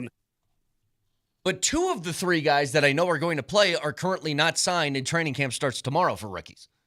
So again, it's not like I'm concerned that this is going to be, 2007 and somebody's going to hold out until week 1 of the season or something. But I am just get it done. I want this done. Well, these guys are going to play for you. Do it. Agreed. Just do it. Agreed. But you're starting to set precedents that are going to perhaps hurt your team down the road when you're talking about guaranteed money to second-round picks. Now, this kid for the Texans, Higgins, he was their first pick in the draft. He was the second pick of the second round, but he was the Texans' first pick. Yeah. So maybe they're just freaking out and going, oh, man, they got confused that he was a first round. I mean, I don't know what the deal is, but nobody's ever gotten that in the history of the league, and it's setting a precedent now for all second-round picks. Right. His agent must have worked wonders to get that all guaranteed. Well, they traded up for him to get to 34, and his agent was probably like, you guys probably see him as a first-round pick, so why not just do this, bada bing, bada boom? Okay, sounds good. Pretty much okay, exactly. not good to give him the money. Okay, exactly what happened. But it's now ruined everything else for all these other guys, and all I want to see is that I just want to see the tweet from Mike Kliss that Barron and RJ Harvey are signed and going to camp tomorrow. That's all I want. I'm not that stressed about it. I'm not stressed either, but when do I get stressed, Vic? If we get back to town and they're not signed for whatever reason, I'll be stressing. I'm not. Okay. If they're going to play, though, they need every rep they can get. That's Who all was I'm the saying. Then go get reps. Hey, Brett, there was a time.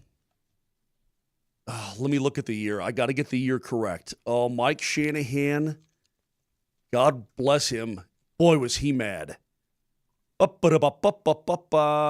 Trevor Price held out for a little bit. Yeah, but Trevor Price is Trevor Price. Okay. The 30th overall pick in the 1998 NFL Draft. The Broncos select wide receiver Marcus Nash from Tennessee. Mm-hmm. And Marcus Nash decides, you know what? I think I need some more bread. Oh, Mike Shanahan was not happy with that, Vic. He was an unhappy person. I just, when you have rookies coming in and sort of throwing their weight around, no matter where they were selected, and throwing their attitude around, boy, oh boy. No, it's get under contract and get in camp. Every single, if you're missing, if you're missing, every meeting, every run through, every practice, you are falling further and further behind. Listen, they're trying to set the table. I know what agents are trying to do. Agents are trying to, set the table so other people look at the deal they made and say, hey, look what they did for this guy. But Trevor Price, for example, if you recall, that was a little more dramatic than you give it credit for, because I remember covering that. In fact, that's when I met Peter, my guy, Peter Schaefer. Yeah. I called him so many times, he's like, stop calling me, my goodness, because of this Trevor Price. But he set the table for his contract and for other contracts that fell behind it. And that's a lot of what this is. Well, a texture says, dumb question, aren't all rookie contracts guaranteed? I kind of thought they were too. I guess not. Yeah. But dig this. So, but there is a large portion of those contracts are guaranteed. So what's the difference here? Are we talking like 90% guaranteed as opposed to 100? I don't know. I truly don't know. And for a what's slotted to be like a $7.5 million contract over 4 years, is it that big a deal that you're waiting? You know what I mean? That's what I'm wondering. Well, the thing is, and you can structure it where you have a bonus so it'll accelerate and the guy will get his money anyway. But so, I mean, we're probably dealing with mostly semantics here. But if you want to cut a guy that you missed on And he's now going to count $4 million against the cap, and that's money that you can't have. Well, if you're cutting a second-round pick, you're in trouble anyway. Well, let me get back to our good old buddy Marcus Nash. Last pick of the first round at the time, 30th overall. Rookie season, Brett. And he held out, and he missed, and he missed, and he missed. You ready for this? He appeared in 8. This is a first-round pick. Mm-hmm. He appeared in 8 games, caught 4 passes for 76 yards. Yuck. Then was traded to the Miami Dolphins for running back John Avery. Remember that? Yep. The following year? Yeah, because Avery was stinking with Miami. He was waived by the team 1 week later. Then signed with Baltimore, played in 1 game, and was never in the National Football League ever again. Well, that's just ever again. No blaming contracts on that you just took a really bad player. You know, all this... Well, he got behind early, dude, and he never, ever made it up. Ever. Do you know this entire conversation we're having right now? You know where they're having these same conversations? At the college level right now. Oh, sure. So, listen, I had a thorough debate with a friend of mine who's an ex-college player, and we talked about NIL. I have no problems with NIL, but you have to understand that the problems it brings to the locker room, to the field, to the team, and this is one of those problems. You don't think there are players going into camp saying, I deserve more. Yeah, I deserve, and you don't think there are other players like, hey man, who's this guy think he is? Yeah, I'm sure. You don't think that's happening now? There's going to create all sorts of angst and anxiety and jealousy. And hey, this wideout got this. Why am I not getting that too? I mean, you've just brought so many problems onto yourself. College football, it's crazy. Hey, this comes from what's the guy's name? Go back to it. This is Willis in Longmont. Hey, y'all, starting this feed to coordinate, and this one fits, so it's not as good. Starting this feed to coordinate Idaho logistics. Looking forward to playing in the woods with y'all. So far, we're bringing hamburgers, spaghetti, meatballs, waking tacos, something like that. Bratwurst. Walking tacos. Okay, there you go. We should all bring beer, wine, and booze, and ice, lots of ice. And he replies, the best. The best. You don't know what a walking taco is? No, never heard of that. What the hell's that? You guys are missing out. What is a walking taco? It's a bag of Fritos. So like the pup. That's like the puppet on the side of the street at Taco Bell. It's a bag of Fritos or Doritos or something. It's a bag of chips. All right. You put nacho cheese in it. Okay, I'm in. With chili. I'm in. That's disgusting. Oh, I'm in. Jalapenos. The works. And you open the bag. You take a fork. Cheese. And it's a walking taco. Cheese. I'm in. Yep. I'm in. Disgusting. They're delicious. We called them Frito pies growing up. Yeah, Brett, we had those at my Super Bowl party this year, or my friend who hosted it, he had them with ground beef. Oh, and yeah, a whole, for sure. One of those you can do whatever you want. And one of those variety bags where you got the regular Doritos and the Cool Ranch and all the different flavors. Oh, my God. How do you share? You got all those hands going in there after that? No, you take your own bag. You take your own bag. Oh, okay. And you so eat it with a sharing fork. bag. I got you. The bag is a plate. It's a little walking plate for you. Yeah, I just don't want someone reaching in for that beef. Hey, Brett, why don't you... Hey, Brett. That didn't sound right. No, it didn't. Why don't you go to the top? Why don't you go to the top of your text thread there and read the one from the 717? 717.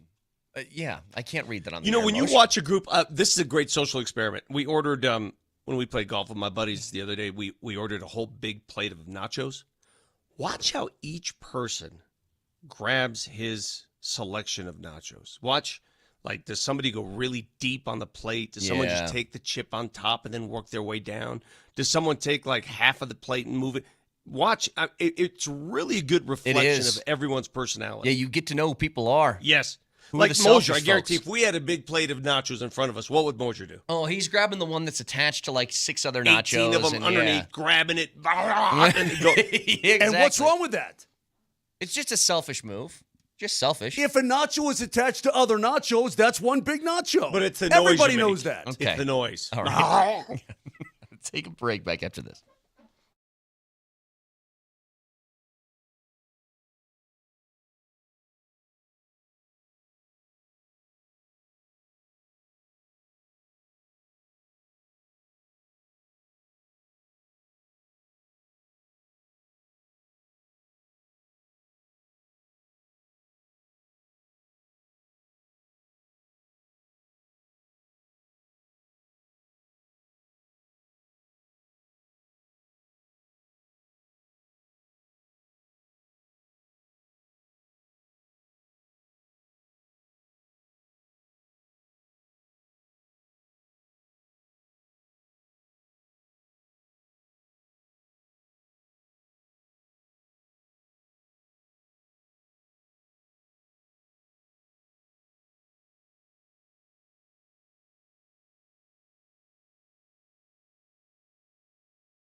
Fellas, I have an announcement to make.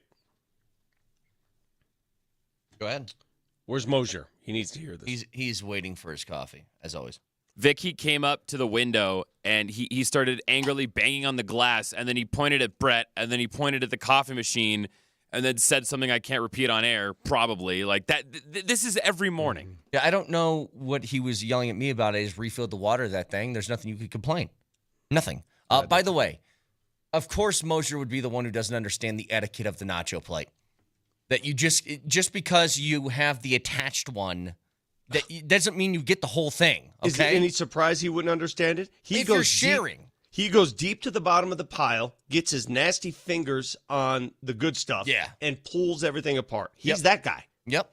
100% that guy. Now you gotta find a nacho with some stuff on it. Like if you got like chicken nachos, you gotta find one with a jalapeno on there. You work your way around though. But You know what? You work your way around. Your first push. I know my first push. You get a bear chip, and if you find a stray piece of chicken, great, go get it. Yeah, you gotta. But you don't go to the meat of the pack like Moser were. I know how you act, Moser. How do you know how I act? Because you said it. It's very clear. No, I mean, no. I pick around the edges. And then if one happens to be attached to a bunch of others, then that's a bonus. Otherwise, you just go for, there's a certain decorum involved. There is. What's your announcement, Vic? I have a big announcement to make. I am in my midlife crisis era of my life. Been there for a while. Probably late life crisis. Yeah.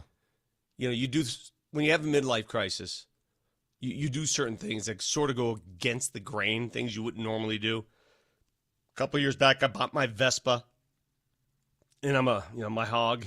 I'm a rider now. I ride. It's adorable. You think you're at midlife at this point.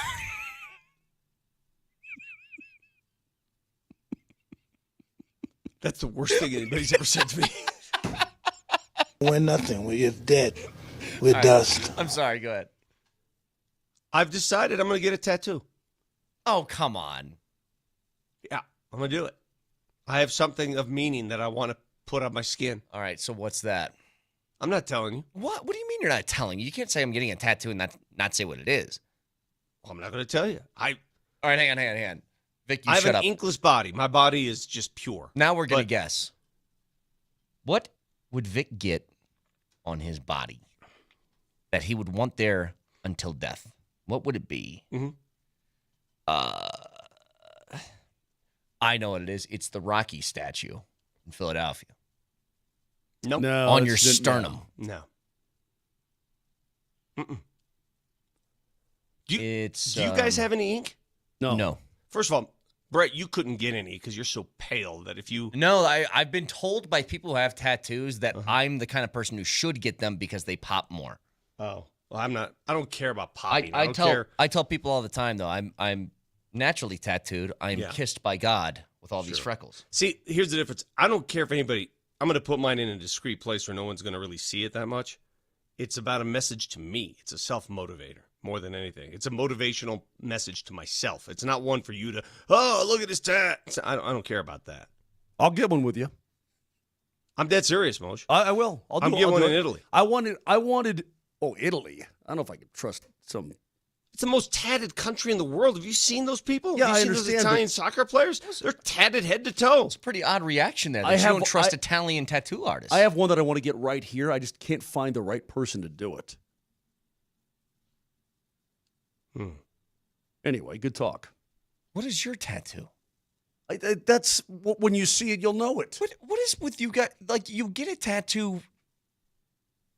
You tell people what the tattoo is. At the point you don't of the need tattoo. to know. You don't need to know what inspires and motivates me. You don't need to know. Don't worry about it. I don't like the people who get tattoos in different languages that they don't speak. Like you get the Chinese symbols or something. It's and like, then this says, means honor. It's like, are you sure? What it really means. Do you know what that means? No, what it really means is octopus or something, right? Yeah. You don't. Yeah. My I've actually favorite always tattoo wanted to of all do that. time. The best ink of all time. First of all, I did this story on Birdman. I took him to a tattoo place, Monkey. The name escapes me right now, and the owner, if you're listening, sorry, but he tatted like half his body and kept going back. And if you know Birdman, he is tatted head to toe. Yeah. He couldn't stop. Correct. My favorite tattoo of all time on an athlete remains Kenyon Martin's child on his neck. Was that what? Correct. Yep. Is that what it is? Mm-hmm. Every time you looked at him, he had a child looking back at you from his neck. I remember the barcode he had on the back of his neck. I always wondered, is that scannable? Like if I held him under one of those things at Target. Wait, Vic, Are you talking about how Wilson Chandler had his baby peeking out over the top of his who collar? it was? Yeah, it was it Wilson Chandler or was it Kenyon Martin? Yeah, because I just remember he'd be lining up at the free throw line, Wilson Chandler, and you could just see the eyes of his baby peeking out over the collar of his jersey. And I bet that tattoo was a great honor, but it was the most horrifying thing to look at on TV, those eyes just peering into your soul. Why are you playing things Don't right worry now? about it. I've got to respond to something. Go ahead. I should just get baby Jamal Kale. Yeah, Kenyon Martin had the lips on his neck. He had lips tattooed on his neck. He had lips and he had the barcode on the very back. Again, I wondered if that actually scanned something. Hey, so listen. Oh, there it is. Yeah, that is a little creepy, isn't it? There's just a small child staring at you. Years back when Wilson Chandler played for the Nuggets, and I never really had that many interactions with him, he tweeted, Vic Lombardi is dumb. Really? Why? Yeah. What did you do? I don't know. Who said that? Wilson Chandler. Well, is he inaccurate? No. I mean, the sky is blue. Wilson Chandler just That would be said like a factual thing. That would be like Jack Drury just tweeting out, Mark Moser is dumb. Just out of the blue. Yeah, wasn't that That's some Kmart. celebrity's lips? Isn't that what that was? Oh, like she gave him a kiss on the kiss neck, and then so they he tattooed it, right? Yeah. I thought there was something like that with Kenyon Martin. think Lindsay Lohan has one of What is with Hey. you? Have you seen her, by the way? She's in a commercial. I don't know what commercial it is. She's in a commercial. She looks great now. It's awesome. So you watch it. I'm currently watching it, brother. I'm cool. I got to let you guys listen to something, but I'm not going to use it this segment because it's going to take an entire segment. But it's a professional athlete who's very successful talking about what motivates him in his sport. And it's very profound, and I can't wait to play it for you because I disagree with some of what he has to say. I mean, I can't form my opinion of his opinion. His opinion is his. But I think he's just overlooking the most important aspect of that opinion. We'll get to that momentarily. A little bit later, John Wallace will join us at 9:30. Yes. Executive VP of Nuggets Operations. I think is that what it is? I thought he was player personnel. I don't know. Okay, yeah. One of the VPs. Can I? Oh, yeah, you're right. Tenzer's Operations. Can I share a sad story before we move on? I don't want to be sad. Well, it kind of bummed me out. There's a guy named Fauja Singh, world's oldest marathoner. Dude's 114 years old. No, he didn't run a 114? marathon at 114. No, he didn't. World's oldest marathoner. Birth certificate, April 1st. Is he the world's oldest 1911. person? Close. I don't know. Anyway, he ran a full marathon in 2011 at the age of 100 in Toronto. No, he didn't. He's known as the world's oldest. Anyway, he's in London. He's 114. And he runs his whole life. You can't run a city block without falling over. I'm just telling you, he got smoked by a car and got killed. At 114. If you make it to 114 and you're running marathons at the age of 100 and you get smoked by a Buick at 114, he got hit by a car and died, man. It's sad. What? Why? It's like, if that's, I mean, what an Like unfair way. What an unfair way to go, man. My 102-year-old grandfather, who I'm going to see here in about 3 days, he never leaves the house. Understood. Anyway, this guy did. He's in Guinness Book of World Records. So, two things here. What a bummer, though. You get to 114. Hold on. And you run marathons at 100, and then please, and then stop. a Honda please smokes you. Please stop. What? What am I supposed to do now with that information? What do I do with this now? Please stop. Yes, please stop. Put yourself in my position here. I don't know. Yeah, exactly. All right, everybody, let's go to break. Good stuff. Yeah. When he got done competitive racing, he ran his last race at the age of 101. Sorry, a 10 kilometer. Let him toss to break. Let him toss to break. All right. Let him carry this all the way through. Oh, but he says what he said. I can put a bow on this. Following his retirement from racing, he says, "I hope that people will remember me and not forget me, because I want people to remember, rather than forget me altogether, because I don't run anymore. I would hope that people will remember me." Well, Mr. Singh, we here at Moser, Lombardi, and Kane will never forget you. At the age of 114, God rest your marathon running soul. You had a good run, brother, and I hope they find that Buick. Hang on. No. Oh, my God, he's still going. No, wait. He's still going. No. Texture says, 114 years old. The best. No. All right, Nelly. No. Nelly. Another says, and now a word from Zero Press. Go ahead, Nelly.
So that said, Craig.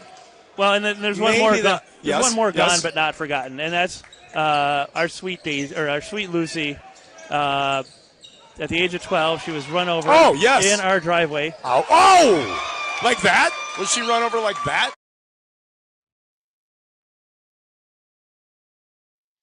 I mean, I really think it's one of my favorite audio clips we've ever played on this show. I still get, every time I hear it, I wish we had audio just like 30 seconds prior to when it started. They're calling a basketball game, Vic, and this guy goes, and one more, gone but not forgotten. Our sweet Lucy. It's like, how many dead dogs did you get through? Oh! In the middle of like that game. Was she run over like that? You know what? If they ever need somebody to fill in, I know you filled in a couple of times doing Nuggets broadcast, Vic. If they need a fill-in, can you start talking about dogs that have passed during a Nuggets game and just see how long you can get away with it? Hey, you guys remember Teddy Bridgewater? He was the starter here for a year. Teddy Bridgewater bounced around the league a little bit. He is now retired in coaching his alma mater, his former high school, called Miami Northwestern. Have you seen what's going on with Teddy Bridgewater? Didn't he step down? No, he got suspended. For impermissible benefits to his players. Now, you would think, whenever you hear that, you're thinking like, what, wads of cash and taking kids to strip clubs? Or like, what did he do? Here's what Teddy did. He would pay for Uber rides for his kids to and from practice that didn't have a ride. He would provide them, pay for physical therapy for their bodies to get better. He would provide pregame meals for these kids. He would help them find recovery for injuries that they had. He even pitched in to buy paint for the field and a ton more. That's what he's suspended for with the FHSAA in Florida, which is their version of the high school athletic administration there. This feels like something you need to praise Teddy Bridgewater for, not suspend him for. Well, clearly, it sounds like he's doing this out of altruistic reasons. And he seems like a really good guy. Got to know him just a little bit when he was in town. However, what if it helps recruit players? What if the league, the High School Activities Association, determines that a way for you to skirt the issue to recruit more players go to your school because you fund their, I don't know, rehab and food. And I know what on the surface, I know this sounds idiotic. He's just helping kids, which is great. But if you're setting the rules and the standards, if you're the school district, what if another coach starts doing this and says, I don't know what you're talking about. I'm providing these guys cars. They don't have a way to get to school. Look, I've been but it's a Lambo. Yeah, but, I don't know. What do you want me to do? I think there is sort of a line we can draw between getting an Uber for a kid to and from practice and buying him a Lamborghini. But I understand that. Doesn't recruiting happen all over now in high schools?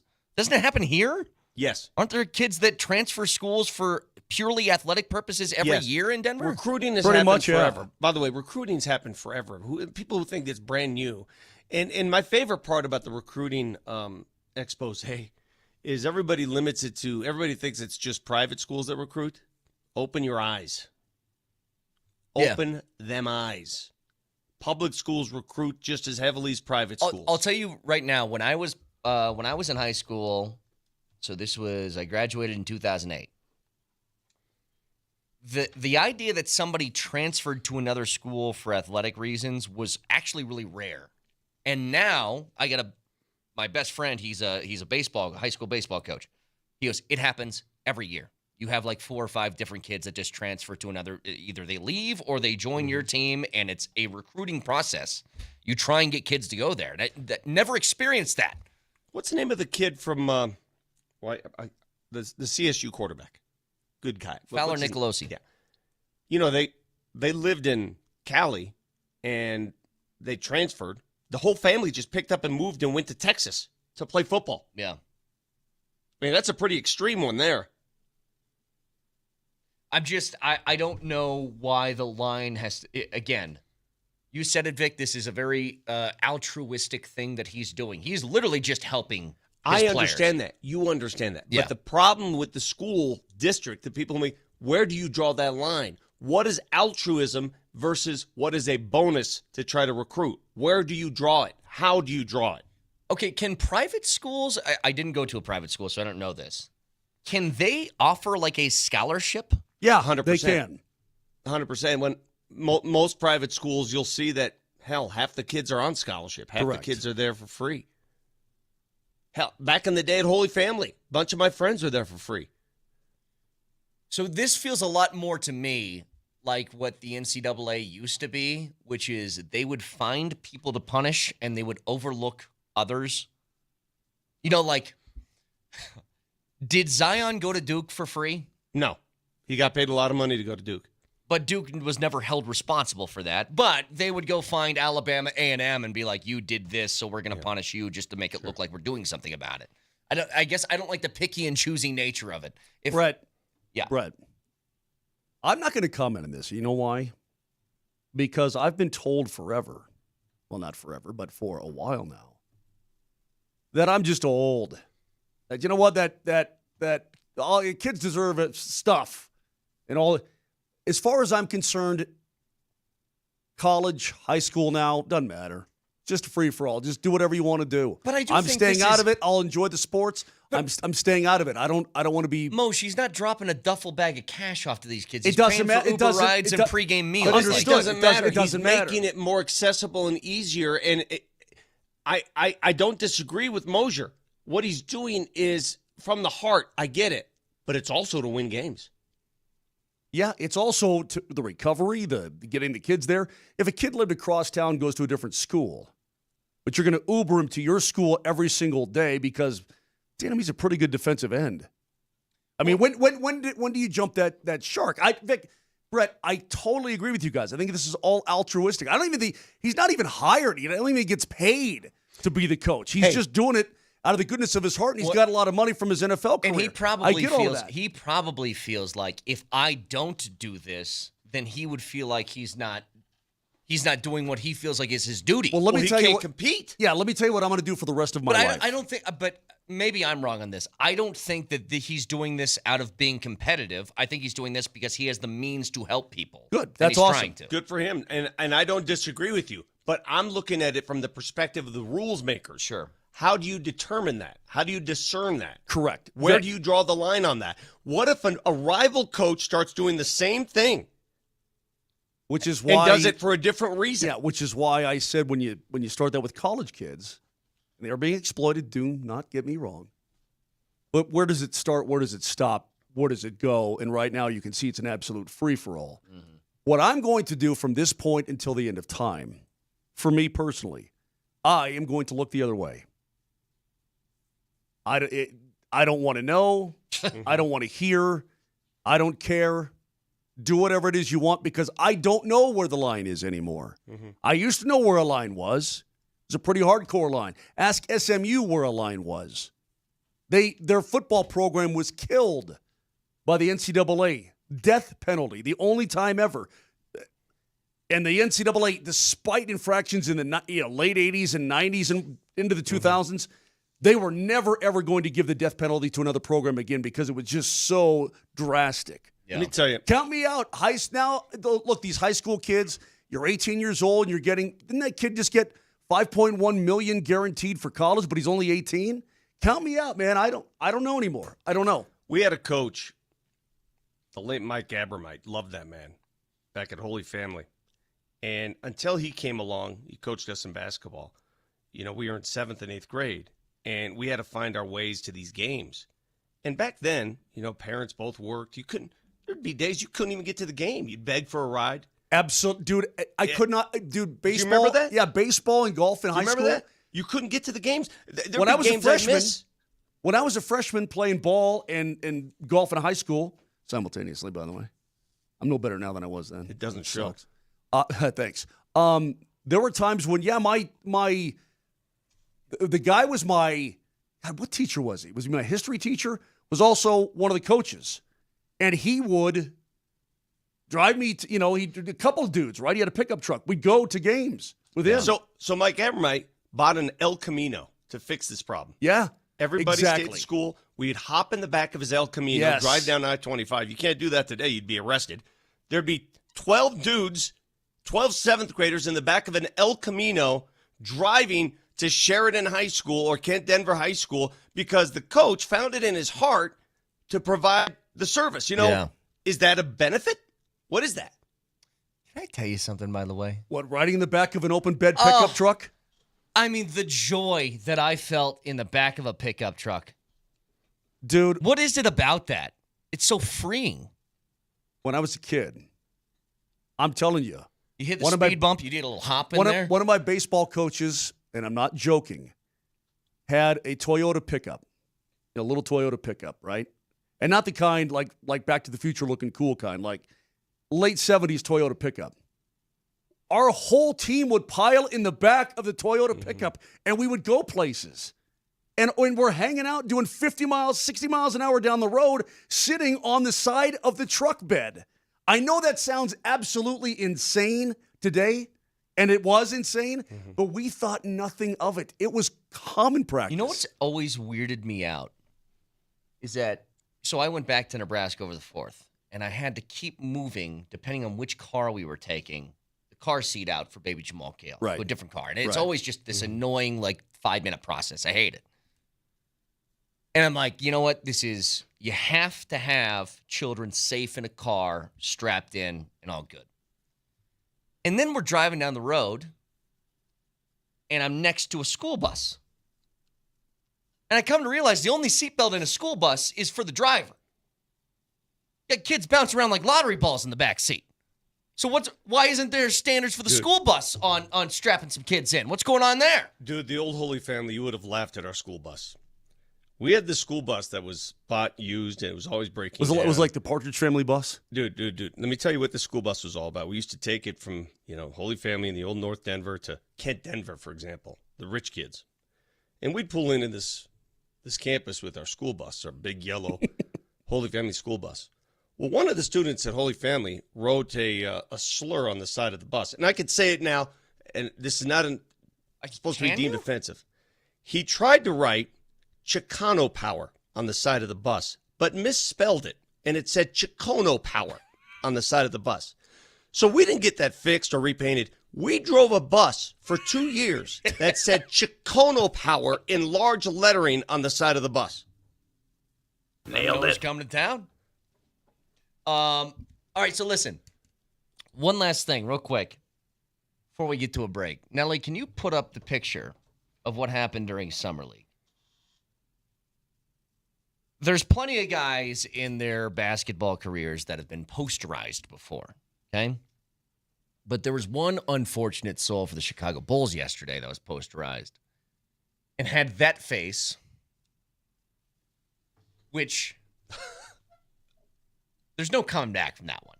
That's going to be this guy could be a Hall of Fame level career, but that face is going to be his avatar of his NBA career forever. Now, I had another. Who is that? He looks like he's possessed. So that is Noah, is it Essingy? How do you say his name? I don't know.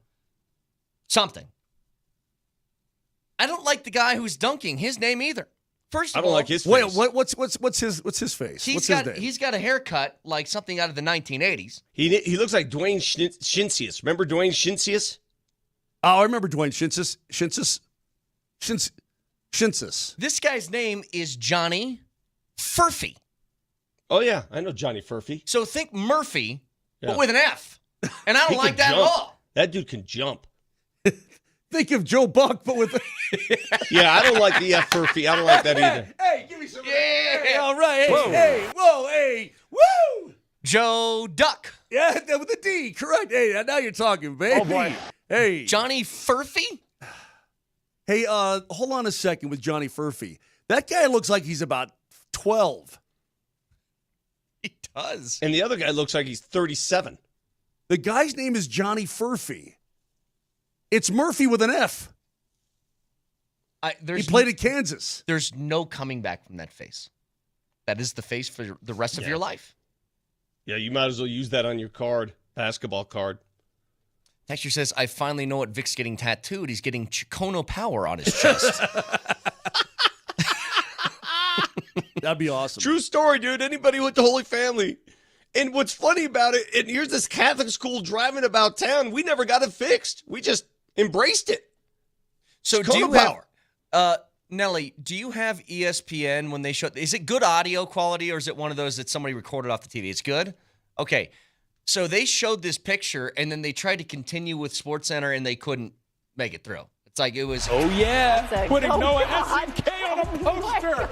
That's the worst poster I've seen in my life. Wait, is that real? Wait, That's not real, right? I'm sorry. Wait, I gotta continue. It's not that funny. I mean, look. I mean, it's funny, but it's not that funny. It's not I can't breathe. Slap your hand on the desk funny. It's not as funny as Lucy. Penis McNabb? It's not as funny as Penis McNabb, I can promise you that. I just got one from, I just hit Kyle with our text. Kyle Keefe listening, he says, when I was a kid, all my coaches used to drive me to school in a truck, and I would lay in the back sleeping in wads and wads of cash that they were giving me. I'd frolic and giggle and throw cash at the other kids. They didn't get scholarships. People would cheer and scream and laugh as I cheered and screamed, and I was counting my money on scholarships on the way to school in the back of that truck.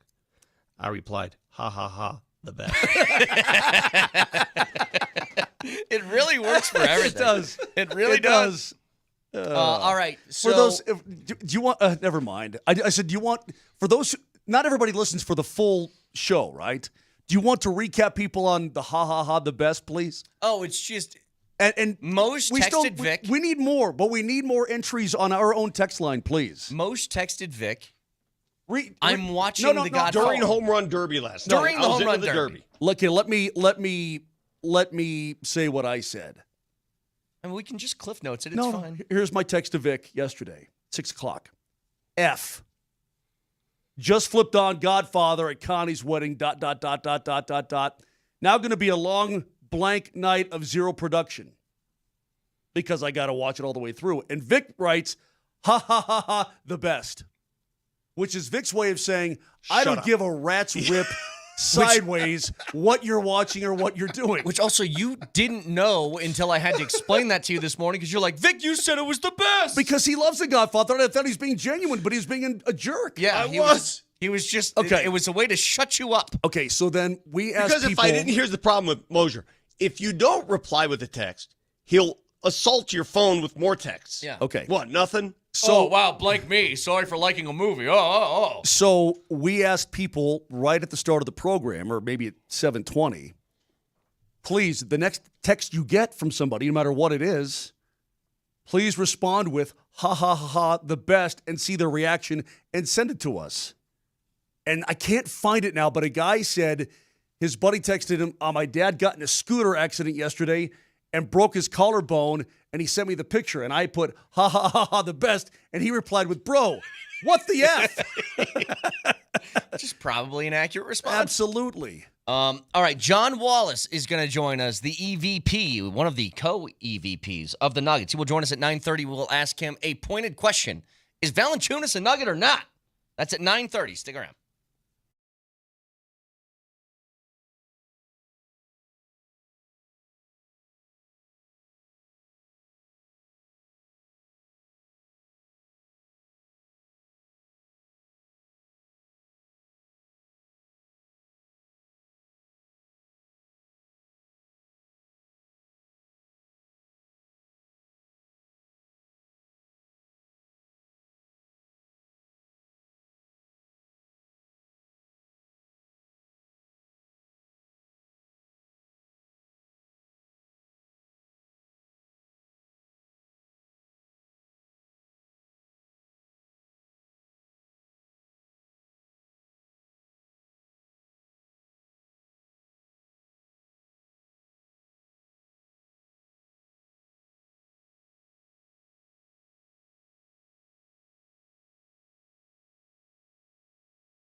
All right, John Wallace at 9:30. I'm sorry, it's that time in the sports calendar. I have a lot of stuff that I want to get to, and none of it is sports related.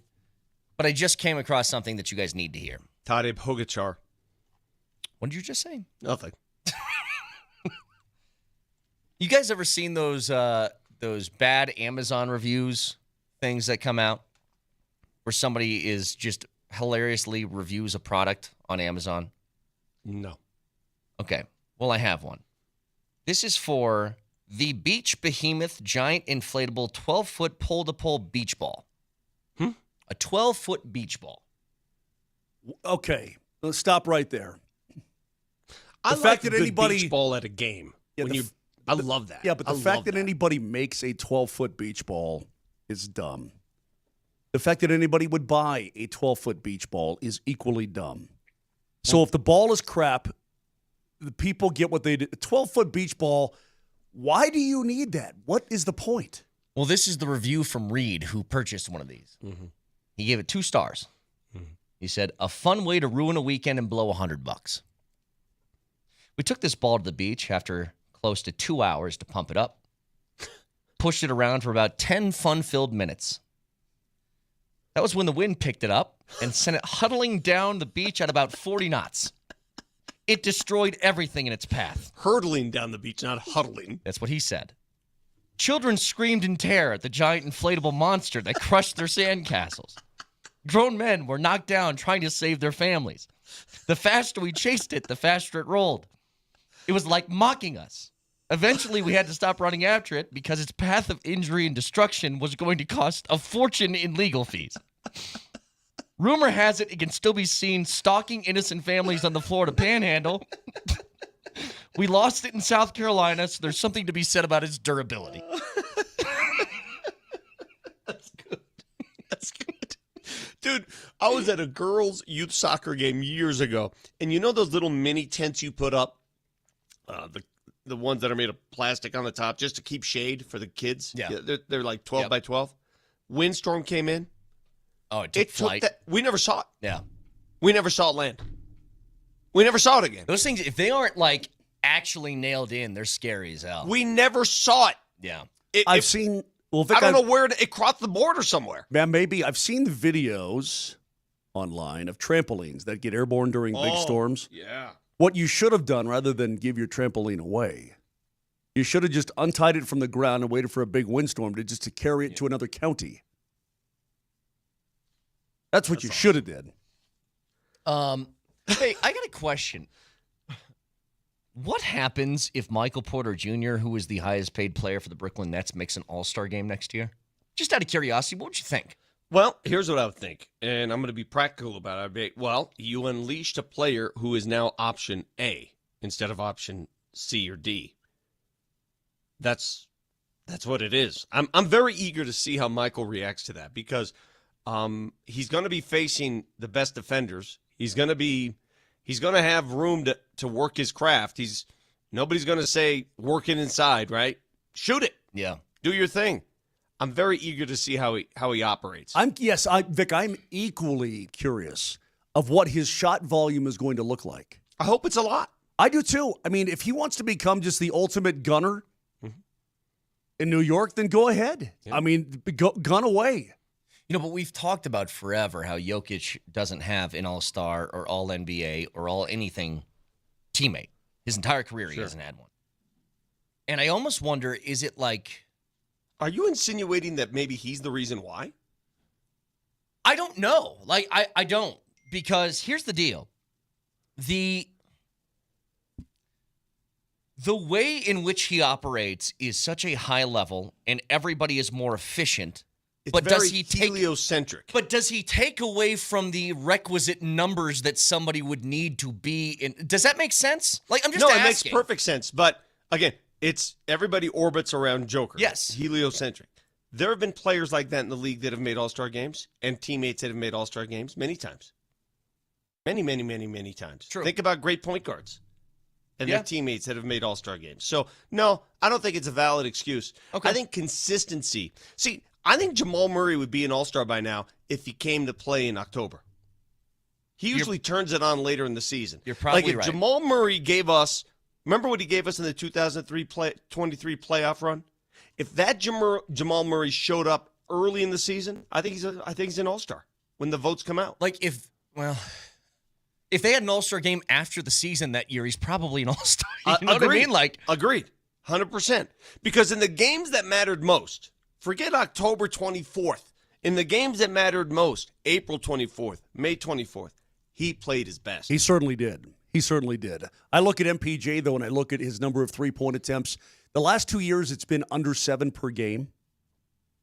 Does that get to 10? Does he hoist? He might. It should. Does he start just hoisting? I want him shooting His more. best ever was during the championship season when it was 7.3 attempts per game total. And he took 13 shots per game total. That's pretty consistent for MPJ. But does that go up to 17 now? 18? I mean, if you are shooting option number 1 in Brooklyn, you're the highest paid player. Feed MPJ and let him hoist it. And you know what? I hope the best for him. I hope he does. I hope he does make an all-star game. It would be great for him. Great. Do yourself a favor. And I don't know which Nuggets player has the best chance to make an all-star team this upcoming season. If you think about it, who would that be? Who would that be? It would have to be Jamal. yeah, has to. Well, and the reason why is pretty simple. Chris Marlowe bet me. He goes, how much you want to make a bet Jamal Murray makes the all-star team? He thinks he had me, right? He's like, okay. I go, I know your game, Chris. I know your game. Wait. Like recently? This upcoming season. He said to me, how much do you want to make a bet? He says, I guarantee Jamal's going to make the all-star team. I go, I know what you're trying to bet. I know how it works. Do you know why he's so sure of that? Why? No idea. What are they doing with the all-star game this upcoming season? Oh, international versus U.S., yeah. He thought he had me. Chris, you thought you had me. Even then, I'm not so 100% sure, right?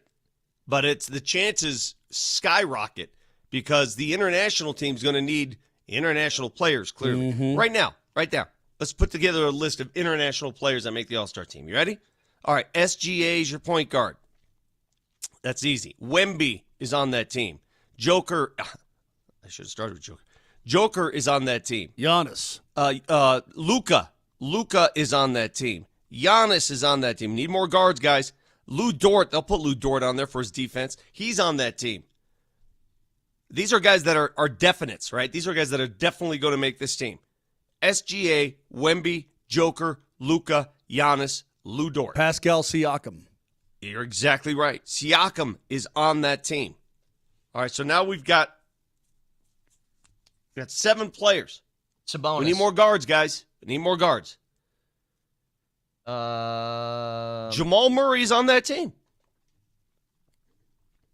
Jamal Murray's on that team. It feels like he should be on that team. Absolutely. Should be. Yeah. Jamal Murray's going to be on that team. Based on this list right now, there's no doubt about it. He's on that team. Does Rudy Gobert make it? Oh, I forgot about Rudy. Gosh, you're big, man. See, but listen to this. You're big, dude. You're big. Somebody on Reddit going into this past season made a list of the top 20 international players, what they thought it was. Listen to how many bigs are on here. Well, there's too many bigs. That's why you have to round it out. Yeah, because you've got, Markkanen. Here's the names, though. You've got Markkanen. You've got Porzingis. You've got a bunch of dudes. Jokic, Luka, Giannis, Embiid, SGA, Wemby, Siakam, Sabonis, Porzingis, Jamal, Markkanen, Şengün, Franz Wagner, Gobert, OG Anunoby, DeAndre Ayton, Valanciunas, Zubats. A lot of bigs. First of all, Embiid is American now. He played for the U.S. Olympic team. But he had the choice. Well, that'd be interesting. Well, yeah, how you going to do that? Dude, what's Embiid's physical nature right now? Cameroonian. Where is he with his body? Is he hurting? What is he? I have no idea. I swear to the Lord above, if he goes back and represents international after representing the USA in the Olympics, that would be an all-time bad move. But the bottom line is, as we're doing this practice of putting a team together, there aren't enough guards, and by virtue of that, Jamal Murray's going to make this team. You're probably right, yeah. Barring something crazy. What if he doesn't? If he doesn't make this team, dude. tell you. Yeah. Texture says It's like if you're an international guard and you can fog a mirror, you're going to get a slot. pretty much, yeah. Someplace. You'd hope anyway. That's why I think that this isn't. That's why I said this when they first had the idea. It's like you're going to force people into an all-star spot that maybe don't deserve it. I mean, it's going to happen. Yeah, but doesn't baseball do that? They take one from every team. but yeah, but so baseball does it. What's the difference? Because there's not limited spots, there's a whole bunch of people on a roster. Yeah, everybody gets an at bat. Yeah, everybody gets one plate appearance to say they were in it. It's you silly. watching the All-Star game tonight? Yeah, I'll watch a little bit. I don't know if I'll watch the whole thing, but I'll watch a little bit of it. Oh, I got a Nuggets Summer League game tonight. Forgot all about that. Huh. So you I won't just do reminded myself I have to work. Huh. It was a good reminder. Yeah, thanks for that reminder. Appreciate that. John Wallace is going to join us in 30 minutes again. We'll ask him straight up, point blank. He's the man in charge. Is Jonas Valanciunas on the roster or not? What, Moj? Ask me. Moj, is he on the roster or not? No, the previous question. Moser, you going to watch the All-Star game tonight? No. Why are you so proud to hate the sport that's of baseball? weird, dude. That's Why a are you weird so proud flex. of this? That's a weird flex to say you're not going to watch. I'm watching. See, I'm a sports fan. Imagine if I did this. If you're like, you guys going to watch the NHL All-Star game? We're like, why would I watch that stupid stuff? You'd be offended, wouldn't you? Stupid. Moshe? You'd be offended. Ugh. You know what it's like? Hey, no. Well, what Brett, kind of chore Brett. are you asking me to do? Is watch All-Star hockey? Really? No. Brett, it's like when these hockey nerds like Moj, hey, you watching the World Juniors? Yeah. You would watch World Juniors of guys who aren't even in the league more than you'd watch the best of the best in the MLB. You ever watch the Pro Bowl? No. Stupid. All-Star game is actually the best of all the All-Star games. Fact. It's the best of them. Home Run and Derby. There's no debating that. Home Run Derby is the best skills position, or the There's best no skills debating game, and the MLB All-Star game is the best. We're not having a debate on that because it's the truth. I'm sorry, Moj. You know what? Go catch up on Goodfellas again. Go watch Love Let me know Island. how that goes tonight. Hey, man, Nuggets Summer League. Now I'm working Summer League and I'm watching the All-Star game. Well, I'll probably do both. Does that make you happy? You big baby. Texture says, at the beach listening, this is how we keep so we keep our stuff from blowing away. He's got something tethered to a pole. You can listen to us on the beach or anywhere on the Altitude Sports Radio app. It is powered by the Will Height Law Firm. What's that bag full of, dude? Injury lawyers, go to willheightwins.com. That's willheightwins.com. What bag? Hey, Jeff. He's got a bag Jeff's tied up here. got a King Supers bag tied to a pole. It's in the bag, Jeff. What's in the bag? All right, back after this. Ha, ha, ha, ha. The best.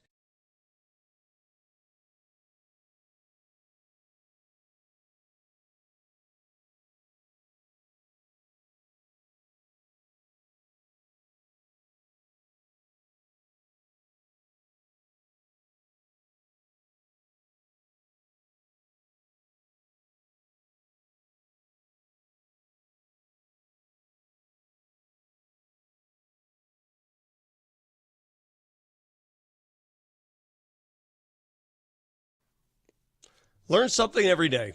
Thank you to the texters yesterday who learned me up on what that thing is on the wall that affects the temperature in the room, in the house. It's not a thermometer. It is indeed a thermostat.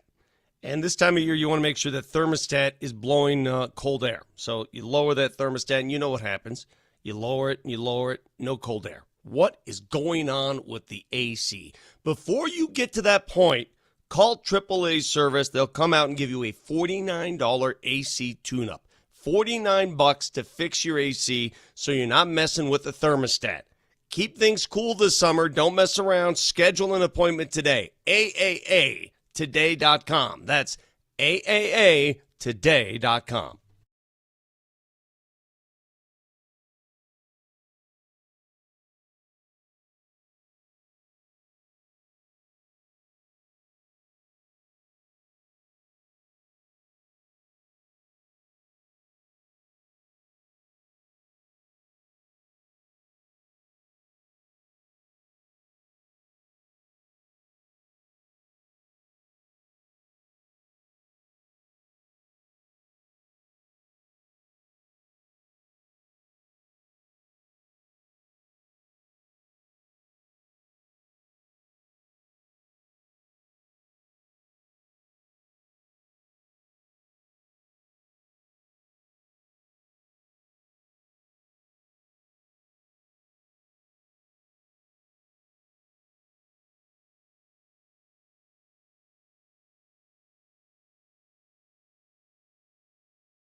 What am I?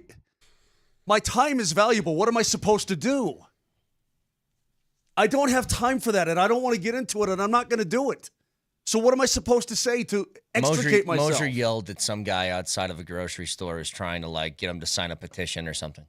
I had to go to the WEF, right? WEF. I went to 7-Eleven to get a can of chew yesterday. And I see the table and the young gal and the young kid, they're out there with their blue, the blue paneling on the front of the table, and they got their WEF shirts on and all this kind of thing. What is WEF? I think it's World Economic Forum stuff. I don't know, but they want you to be engaged in all this kind of thing. I think that's what it is, or it's wildlife, or I don't know what it is. So when I walked in, they were engaged with somebody else, so I just kind of snuck in without making eye contact because I don't want to deal with somebody outside 7-Eleven trying to sell me or get me to sign up.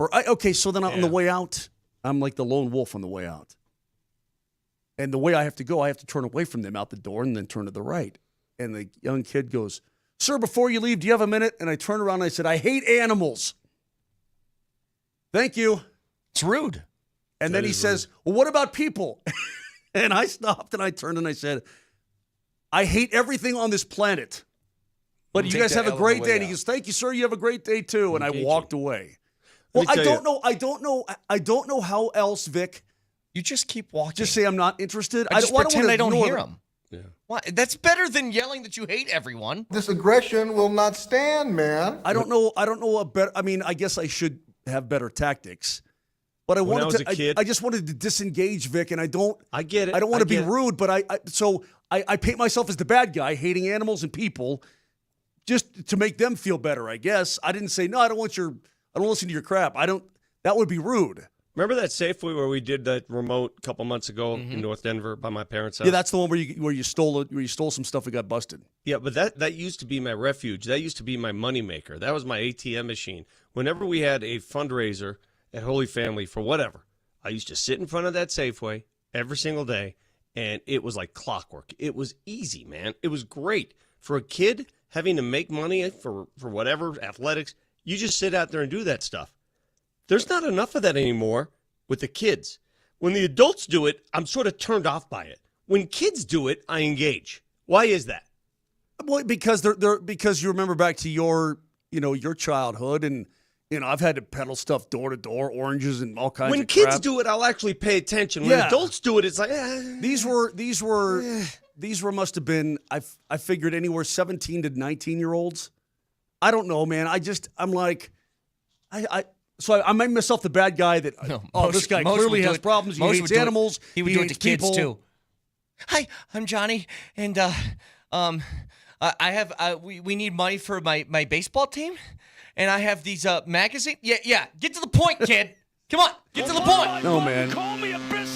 Listen, I have all the respect in the world for those trying to hustle to get some bread. I love the hustlers, Agreed. Man. I'll stop at I was driving my Vespa around the other day, man. I stopped at a lemonade stand. I wasn't even thirsty. You got to. How much? What's inflation cost on those lemonade stands? It was good lemonade, too. I was charging $0.25. All right. Well, the point is that, do you know how many Girl Scout cookies I've purchased in my lifetime outside of a King Soopers? I could tell. All right. That just took a turn that I did not like. Tell you what, Moj, I bet you if those Girl Scouts were selling celery, you wouldn't get as many, would you? Much better shape today. And kale. I don't know how insulting me is going to make this a better segment. Somebody said, you know what celery is? Celery's if Girl Scouts were selling veggie trays, Moshe would give $0 to the Girl Scouts of America. Celery is like eating ice or drinking water with hair in it. I love celery. I do too, but you got to put something some on peanut butter on a little it. peanut butter on there. All right. Anyway, so that's what do you mean calm down? You go with the peanut butter and it's like a nice little edible crunchy plate. I didn't know how to extract myself, so I made myself the bad guy, and like I'm a bad person. I pretended I was a bad person. You ever had rhubarb, champ? Good old stick of rhubarb. I've never had rhubarb. My wife makes a rhubarb pie, dude. No, a stick of rhubarb. Well, it's purple or eat a stick of that. My aunt's mother, Frances, had a rhubarb garden, and we used to go there just and gorge on that rhubarb. Don't even know what the hell it is. I don't even know if it's edible. I'll tell you right now. It's edible.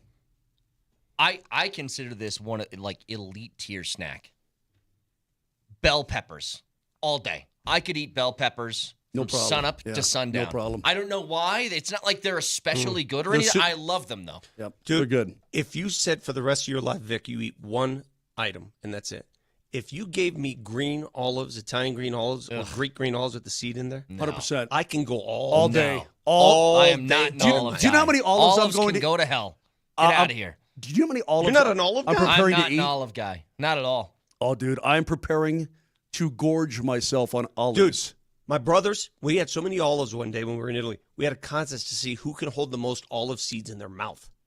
It was awesome. Yep. I'm in. Count me I got in. a lot in. Count me in. You know, Best. You know who'd win that?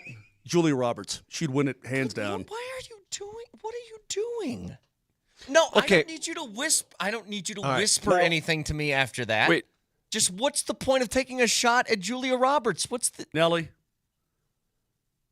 Okay, see now he's saying it. Then yeah, He's doing a Come on, private Mo. radio show. Well, okay, Brett, you didn't even like black olives when you were a kid? no, Did you- come like on, no, black olives on. Like I'll eat them, but I would never get it on like pizza. No, But way. you never used to take the black olive you and put it on your each fingers. fingertip? Yes, No. eat them off your fingertips one at a Absolutely. time. That's what you do as a kid. Yeah. I don't like 100%. olives. I don't know how to say this to you. Like I'm a Hoover vacuum man. You put food in front of me, I'll eat it almost like without exception. I'm not Dude, an olive guy. I used to take the can of olives, drink the olive juice real good, and go to work on those things. Oh, my wife, she sees me do stuff like that, and she's just like, I'll take pickle juice, like the jar of pickles. I'll just take swigs every once in a Love while. pickle juice. Banana peppers, too, do the same thing. Absolutely love it. All right, shut up for a second, everybody. Scotty Scheffler at the Open this week. This week it's the Open, right? Correct. You guys familiar with the Open? It's called golf. Okay. I was having this conversation with my told you wife. that? I said, what's amazing for the first time in my life, I'm actually going to be in, well, that's maybe the third time in my life, but we're going to be in Europe for the Open Championship, so I don't have to wake up at 4 or 5 in the morning But I to enjoyed watch the damn watching thing. it early. I do? enjoyed that. I'm going to miss that. But anyway, we'll be there. Scotty Scheffler got really philosophical with reporters. I think this was yesterday. He really reflected on why he does what he does. And I think he's missing a big piece. I want you to listen to a little bit of this. Okay. And tell me what he might be missing in this thought. You know, to get to live out your dreams is very special. But at the end of the day, it's like, I'm not out here to inspire the next generation of golfers. I'm not here to inspire somebody else to be the best player in the world, because what's the point? You know, this is not a fulfilling life. It's fulfilling from the sense of accomplishment, but it's not fulfilling from a sense of like the deepest, you know, places of your heart. You know, there's a lot of people that make it to what they thought was going to fulfill them in life, and then you get there and all of a sudden you get to number one in the world, and then they're like, what's the point? And, you know, I really do believe that, because, you know, what is the point? You're like, why do I want to win this tournament so bad? That's something that I wrestle with on a daily basis. It's like showing up at the Masters every year. It's like, why do I want to win this golf tournament so badly? Why do I want to win the Open Championship so badly? I don't know, because if I win, it's going to be awesome for about 2 minutes. And then we're going to get to the next week, and it's going to be like, hey, you won 2 majors this year. How important is it for you to win the FedEx Cup playoffs? And it's just like, we're back here again, you know? So we really do. We work so hard for such little moments. And, you know, I'm kind of a sicko. I love putting in the work. What the hell is he talking about? Stop him. Stop What is him. he talking about? Let's just stop him right there. I got a couple things to say. What does that mean? He says, what's the point? It's easy to react that way and say it's unimportant to win these, that it's not fulfilling, that it's all about my family. It's very easy to say when you've made $156 million in prize money in your career. If you've made $15 in prize money, guess what? I can understand it wouldn't be fulfilling because you have to feed your family. But that's the most, see, and this is the problem I have when athletes try and go outside the box and say, oh, it's not about the sport, it's about my family. No. It's the very reason a guy like Nikola Jokic is going to sign another contract and still plays basketball. It's always about the money. You'll never admit it. They'll never admit it. Some walk away from it. It's always about the money. That's what's fulfilling. You're doing what you love. You're competing at the greatest links in the biggest tournaments, and you're a competitor. You value that. Here's the thing. Vic, I'm going to have a different take than you, and I'm not sure I should get into it because I think it's probably deeper than you want to go. Well, you tell me. Well, I love the fact that he was so honest about it. I'm not a big Scotty Scheffler guy. But know honest that. about what? I don't understand. What's that word salad? What's he trying to say? What he's trying to say is that for him personally, you get to world number one. He's like, okay, good. I won the Masters. Great for like 2 minutes. He goes, but I want it. But then I go right. He just resets right back to where he was before. He doesn't fit. There's something missing in his life, perhaps. Okay, but hang on a second. I don't know. Maybe it's something deeper. Moj, when you're playing in a member guest, I played in a member over the weekend. Yeah. And you get to the shootout, and it's competitive. The adrenaline's rushing. You're sweating. You're anxious. You don't even win. You win a trophy. That's it. You're competing, right? You want to win. No matter how many times you want to win. But he's right. You go home that night, you tell your wife, hey, I won. She's like, high five. Okay, anyway, he's kind of right about that. But that's life. This is what I don't get, okay? And first of all, I think he's a terrible messenger on this thing. Like, everybody, when they go to work, can say the same thing. Like, why am I working this hard to do this? And you're providing for your family. You're doing this. You're doing that. Being somebody who's made over $100 million at a silly game is a very weird messenger for this. I even think what we do is the equivalent of that. It's a job that I think people would love to have, that we're fortunate enough 100%. to have. And if I got on here, I go, I don't even know what I'm doing, guys. Like, this is dumb. Like, why even do this? What's the purpose? Almost no, he didn't. It's That's not what he said. It's kind of insulting. That's not what he said. Well, that's the way it came across. No, he said it brings tear to my eyes because I work so hard to be good at this sport. I've literally worked my entire life. When you win, you get an accomplishment. It's a pretty cool feeling. You get to live out your dreams. But he's also like, then you kind of reset and you're just back to. Yeah, but I'll be honest, Moj. When Rory said the same thing when he won the Masters, and was it 2 weeks later or something? Was it the U.S. Open? When he said, yeah, I just can't really find myself getting motivated for these tournaments anymore after winning the Masters. I'm like, oh, go to hell then. Well, like, what are you talking about? These guys are different, though. I mean, I would be fulfilled to take Brett Kane's approach to life. This is the Brett Kane life. Ready? If I won the Masters tournament, I don't care what I did for golf or in golf the rest of my career, I would walk around in a green jacket, crotch chopping everybody I see. That's not true. Let me tell you why it's not true. I would. Let me tell. I'll give you two examples why it's not true. I'd show up to City Park in the first tee, crotch chopping. Let me tell you why that's not true. That's short-sighted and dumb. Let me tell you why. Wouldn't you? Let me tell you. I played Augusta, and I thought after I played Augusta that any other golf course I played would be like, this is a waste of time. Well, guess what? I can play anywhere and love it. And compete. Well, then that's one example. Then you sound like Scheffler. Okay, number two. But that's a point. I'm regenerating that enthusiasm for the sport. Number two, I said after the Nuggets won their championship, I'm fulfilled. I can die now. Well, guess what's happening? And they lost in a game yeah, you're 7. You're still here. Different, huh? Guess what's happening now? Yeah. I'm not. I'm on to the next. Yep. That's what human beings. That's what you know. That's what competitors do, Moj. Competitors move on to the next. Dude, I dig what you're saying. I'm there with you. We're all built different, okay? I'm not a big Scheffler guy, but I sort of appreciate his honesty about it. He could have just clammed up about it, but he kind of laid it out there. We will talk to John Wallace, the man who is now responsible for Vic's happiness this upcoming season. He will give us an answer on Jonas Valanciunas in 15 minutes. Stick around.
All right, John Wallace in 10 minutes. Again, we'll get an answer on Jonas Valanciunas, or at least ask the man directly and see what he says.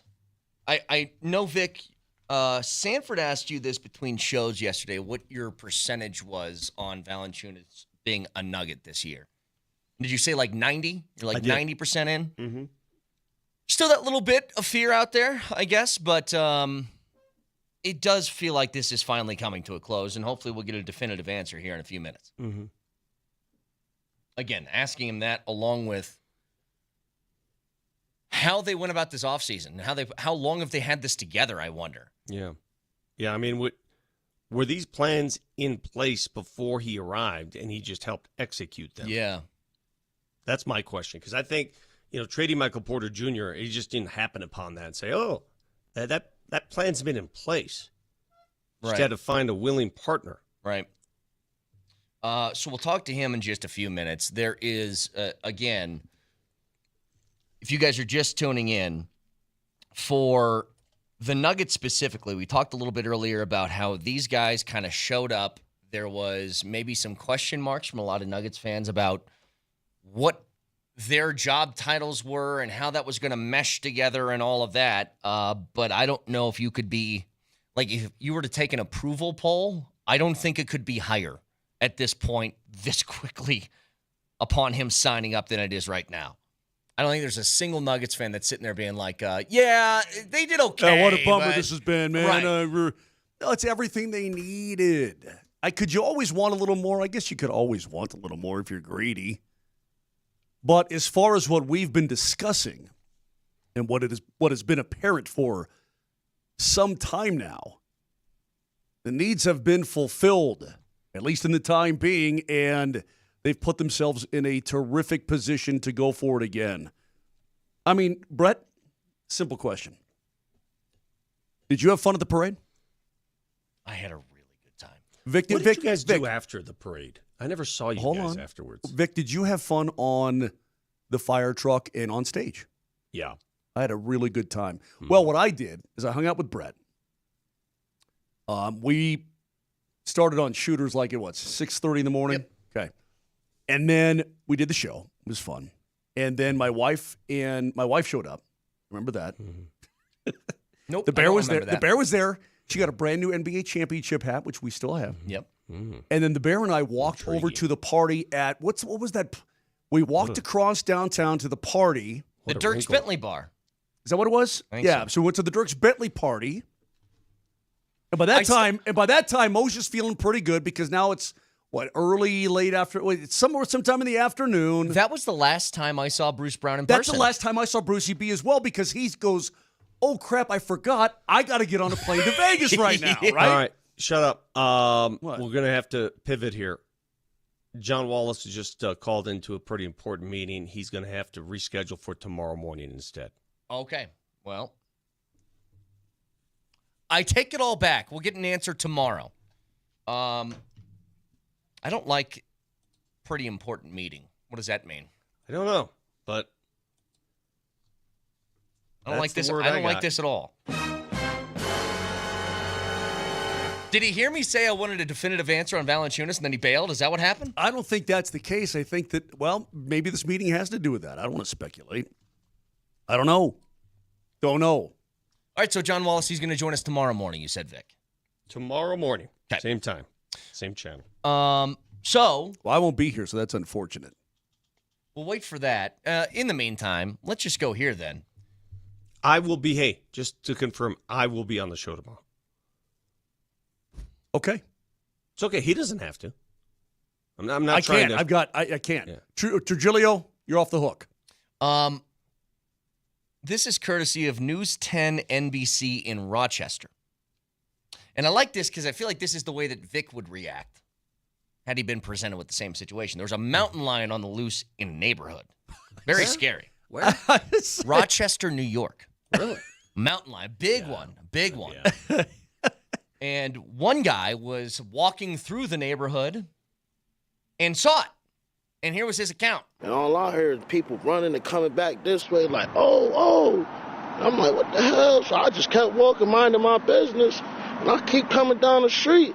and I just see some big just keep just I'm like, oh! I just kept, I'm out. I just left. I'm gone. I don't play them type games. I don't play with dogs, snakes. I don't do the rattles. I don't do none of that type of wildlife stuff. You understand? I don't do that.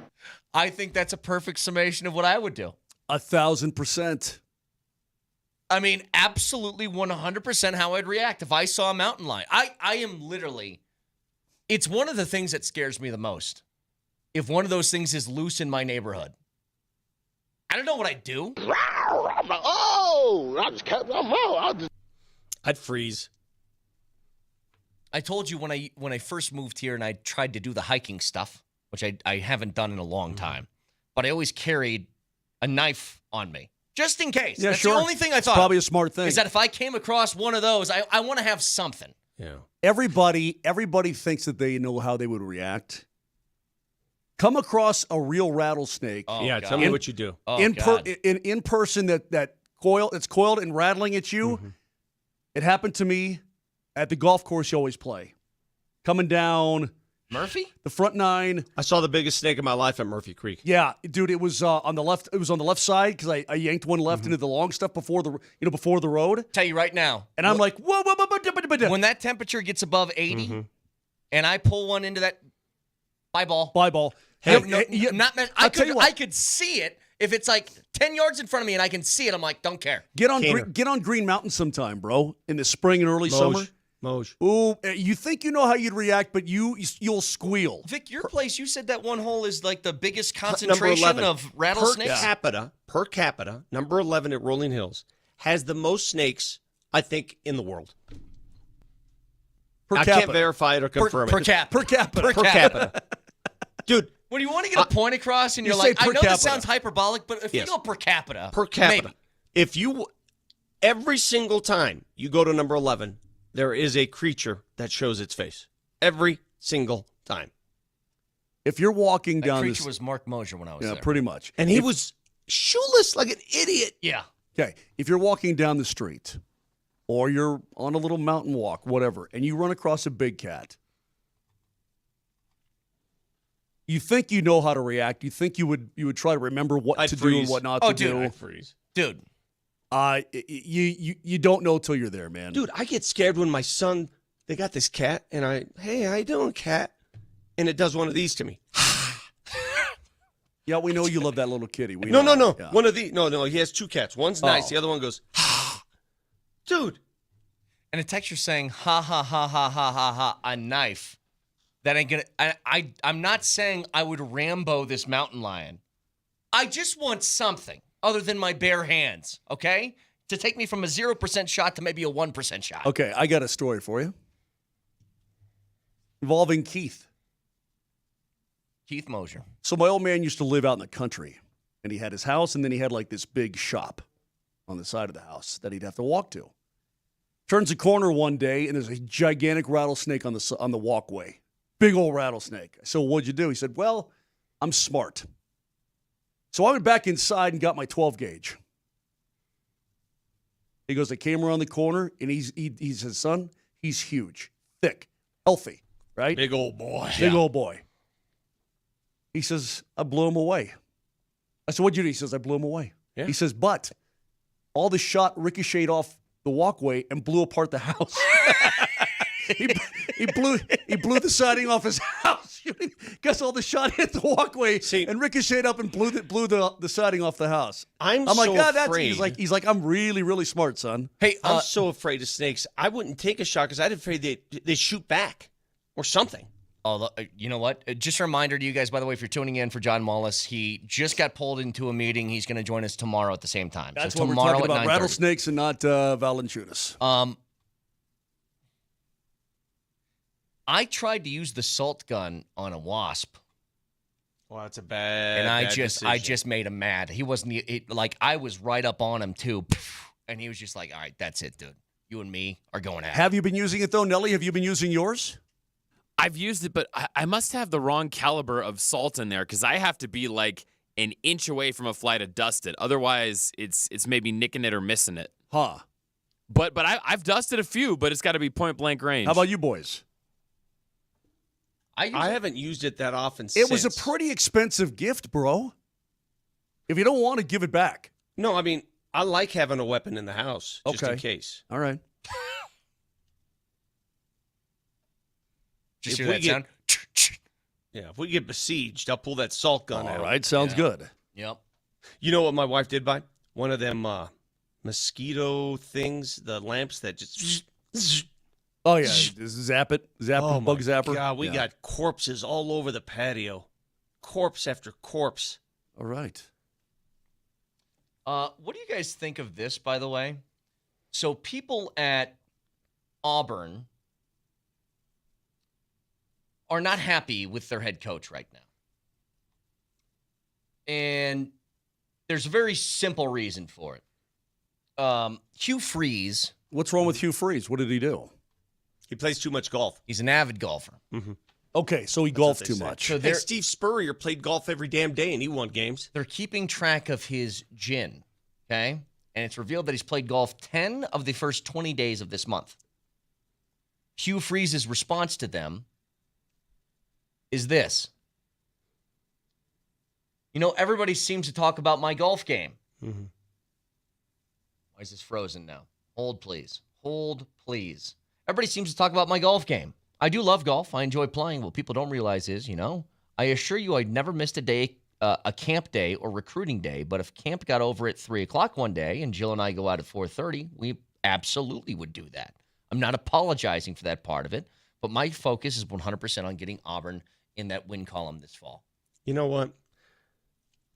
The hall monitors that live among us, and there are a lot of you out there that want to check on, we're guilty of that too. I raise my hand. We're hall monitors to a scene. If you win games, if you're successful, nothing else should matter. You can do whatever the hell you want. Yep. I don't care what you do.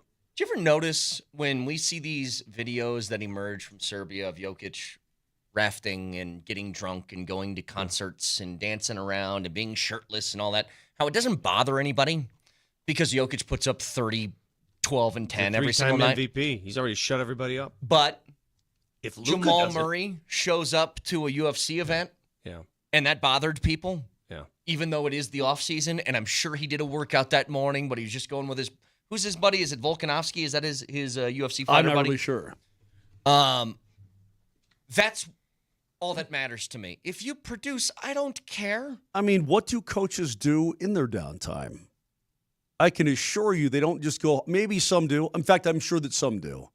I would imagine that in his day, John Gruden probably went home and just watched film some more or stayed at the... There's some coaches that are like that. Okay, fine. But does it make you any better? I mean, are it's you just really the way going some guys are wired. I suppose you're really going to find that one thing that is going to change everything. Maybe it is. I don't know. I bet you Nick Saban golfed a hell of a lot or had another hobby. I bet he maybe played like, who knows what, slot cars or who knows what. Man, it's the same when my wife used to get peeved about me playing a lot of golf. She doesn't anymore. My response was always easy and simple. What do you prefer I do exactly? Well, the truth is, Vic. What are the options here? Look at me. What are the options? Vic, let me explain. And Brett's the same way. If I put the same amount of time into something else that I do about golf, like if let's say I wanted to get into mathematics. That's a good point. Let's say I want to get into mathematics. Mm-hmm. And I spend as much time studying mathematics as I do on the golf course, wasting time and drinking beers. What does that get you? I'm guessing I could probably be at NASA right now. Okay? If I spend as much time in the gym as I do at the golf course, Vic, I would be jacked. Jacked. And you would never make a Girl Scout cookie comment ever again. Yeah, but I've never done one rep on bench press, even when you're trying to hit a new number, and had the feeling of an eagle. It's never ever happened to me. Or be honest, I said this to my playing partner the other day. When you pure an iron, like when you come through the ball and you feel the impact, and you don't even have to see where it goes, but you pure it. Is there anything better than that? It's really tough. Yeah. Right. Is there just a pured iron? Or how about this? You skull one 50 yards across the green. It hits a tree and knocks back right to a perfect chipping spot to beat Moser on a hole. Has that ever happened to you? Because that is also glorious. Or when you're running a 65-footer on an impossible green from top to bottom. That was ridiculous. A 10-foot breaker, double breaker that somehow goes in to win the hole. I still haven't seen a putt like that there. That was nuts. What can I say? That was one of the craziest putts I've ever witnessed. I mean, listen, were you there at Broken Tee on that when they hit that out of that 6-iron out of the bunker on the right on 18? No. I pured it to like 3 feet. Brandon and Connor they just about had a heart attack. No, it was Josh, right? It was Grizz. The execution of a pured iron, it's even better than a pured driver because a driver, there's a lot of things at play, but a pured iron, as you hit the ball and then the turf after the ball, and the ball does exactly what you intended for it to do, and it reacts how you intended it to react. It was maybe the best bunker shot of my life. I'll remember it forever. I pured this 6-iron. Hey, so I have a gift. About 2 bills to 3. It may be my favorite shot of all time. I have a gift. All right. I have a gift to give you before you leave for Italy. I'll present you that gift. You'll like this. In just a couple of minutes. Stick around.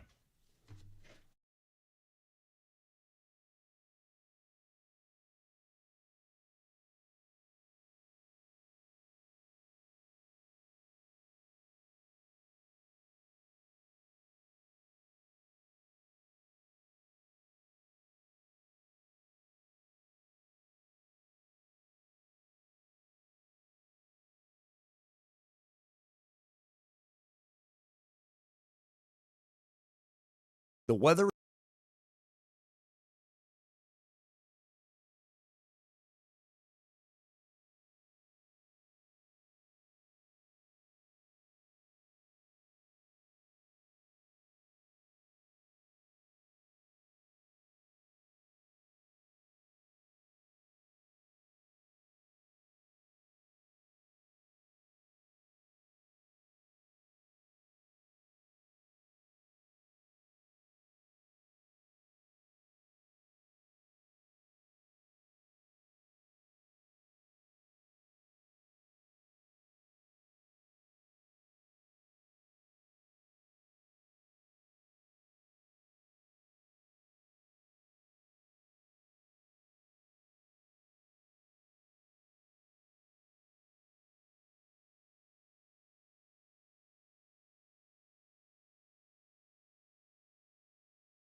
All right, here's the surprise.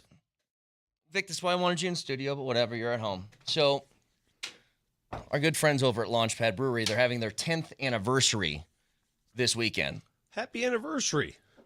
10 years in the business. How about that? And they have brought us... Happy anniversary. Wedding. Wedding. So, they brought us beer for you to Okay. try. Now, unfortunately, this is not the beer... It wasn't quite done yet. This is another one that's very delicious. But they have made a beer for the anniversary. They make a whole bunch just for their anniversary weekend. They have made a beer called Moser's, Oh, my God. Moser's Mediocre Golf Swing, which is a cherry sour. Oh, my God. How about that, Moj? That's my favorite kind of beer, too. Thanks, dudes. Oh. Why is that dude left-handed on that painting? Because everything's wrong about it. Yeah. He's got his hands the wrong way, the gloves on the wrong hand, everything Oh, is just my absolutely God. That's wrong. awesome. I've seen you Dave. swing. I know you swing. So, Casey, thanks, Case. they have Moser's. If you guys want to check out Launchpad Brewery and their 10th anniversary this weekend, they got Moser's Mediocre Golf Swing will be on tap. You're kidding. There. So this is something What if it's all gone by the time I get? It won't be all gone. This is called Archer's Ale, okay? So this is one of the first beers they ever made. But this is a honey blueberry ale. Oh, that's super good. It's delicious, right? Yes. So anyway, Moj, I just want to let you know that you have a beer named after you at their brewery right now. Oh, that's so awesome. Thanks, dudes. How about that? But that doesn't have to be. Why couldn't it be Moser's Smooth Eagle? Yeah, Moser's Eagle Ale. They want it to be realistic. Cherry Because sour. they've played with you before. That's why. Oh, man. So yeah, that one's a cherry sour. No wonder It's Casey was asking about my swing, about my game lately. Yeah. What a jackwagon. Farmhouse sour ale with tart cherry puree. How about that? So there you I go. love Moj. me if I can find it in Italy. I'm going to try to find me that Mort Subit, my favorite, if I can. Mort Subit. Well, you know me, Vic. I'm going to be hammering just a ton of Italian beers. So Moj, I'll be sure. I don't know if they might be gone by the time you get back. I might have to pick you one up. But yeah, it's good. It's super good. Anywho, I'm a big Peroni guy. I like Italy's full of Peroni. See Peroni. See Peroni. Do you drink beer or just wine in Italy, Vic? I think you know the answer to that question. I didn't know if you had just maybe one or two you'd sneak in. Every single day, my meal consists of a pizza. And when they serve pizza there, there's no share. It's your own pizza. Let me see and then that you get a bottle of wine to wash it down, and that's my meal. That is awesome. That's killer, isn't it? That is killer. That's cool. Did Got Dave's your wife own paint beer that? there, Moj. Yep. She did. Oh, Hey, man. didn't you give me a bunch of beer cans? I got them in my fridge that have our name on the bottom of them. Yeah, he called you guys a name on the bottom. Yeah. Yep. And you said, give me some of those. And I go, Vic, I don't know if you'll like this kind of beer. And you're like, my son will drink them. And you said they're still in there? I think he drank them. Oh, he did? Oh. That's awesome. Anyway, thank you gotta to go, our friends at Launchpad. That's got to go back. What? Oh, yeah, it does have to go back. Yeah, that's not, but I got to, don't get rid of it yet. Hang on. I'm sure you can get it after. That's really cool. Thanks, Case. But also, Ryan, Paul, everybody, hey, thanks, guys. They appreciate it very much. Yep.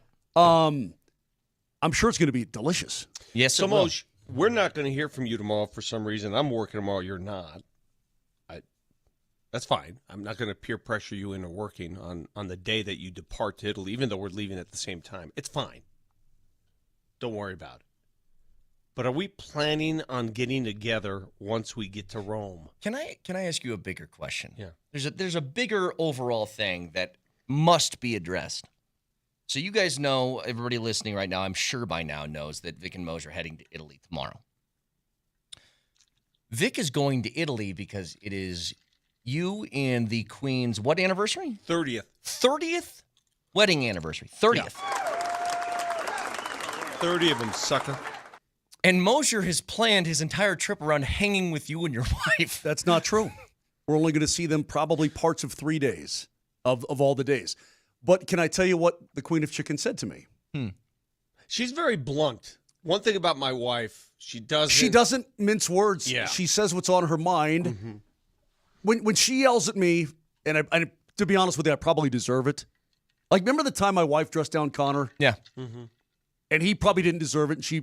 And I probably deserve it. Although all I was saying, Terry, fix it. Not now, Moser. I don't blank for your blank, your blank. She said, she says, no offense, Moser. It's my 30th anniversary, you blank. And I said, I understand that, Terry. I said, maybe you should talk to the dill hole who insisted on it. Vic did ask me if I wanted to go too. She doesn't know you invited the whole free world on this trip. What she doesn't know is I don't want to spend 2 weeks just hanging out. See, that's exactly right. And I didn't have the heart to tell her that, okay? I mean, 30 years is 30 years.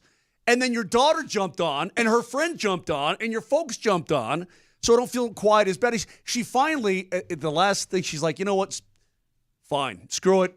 You know, I find what she's resigned herself to the fact. I envy you and Karen. I envy those couples that can just spend every waking hour together just staring across the table, just looking. We don't do that. I can't. I'm not wired. Like golf, for example.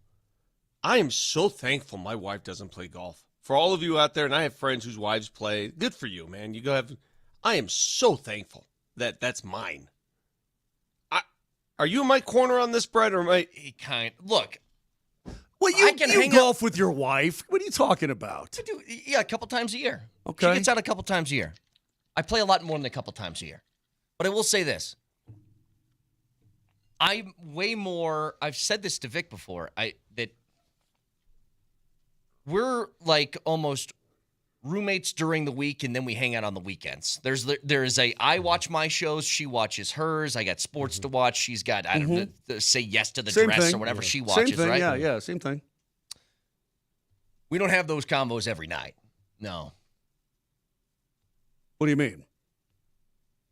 We aren't the sit across the dinner table type. How was your day, people? Because see, I know what's going to happen. We're going to go out to dinner, and she's going to get annoyed by the little things that set me off. Like, I never complain about menus. It is a pet peeve. You serve me something, I'll eat it. Yeah, I'm the I same don't way. care what Pretty the hell much, it is. yep, I'll pretty eat it, much, right? yep. My wife is the pit. Oh, sir, can you make sure? And as soon as I hear that, I'm out. I'm out. Oh, like the amendment to the order thing? Exactly. Like, my wife can does you that add? too. No. Here's the menu. No, there's no adding. There's no subtracting. Eat. I think the only thing I've done is add things to meals. I don't think I've taken things away. I've never understood that. This isn't your kitchen. This is what they have. Just eat it. Hence, Moj, are you sure you and Bear don't want to go to Italy with us? I don't know, Vic, if we could swing it this year. 2 weeks later. Hey, man, listen, it'd be awesome if you went. Right. I mean, I'm like, Terry, I get what you're saying, but tell Knucklehead. Knucklehead is the one who set the whole thing up. He even asked you. He did. And in different circumstances, you guys probably would be there. Yes, you're probably right. Yeah, they would. They would.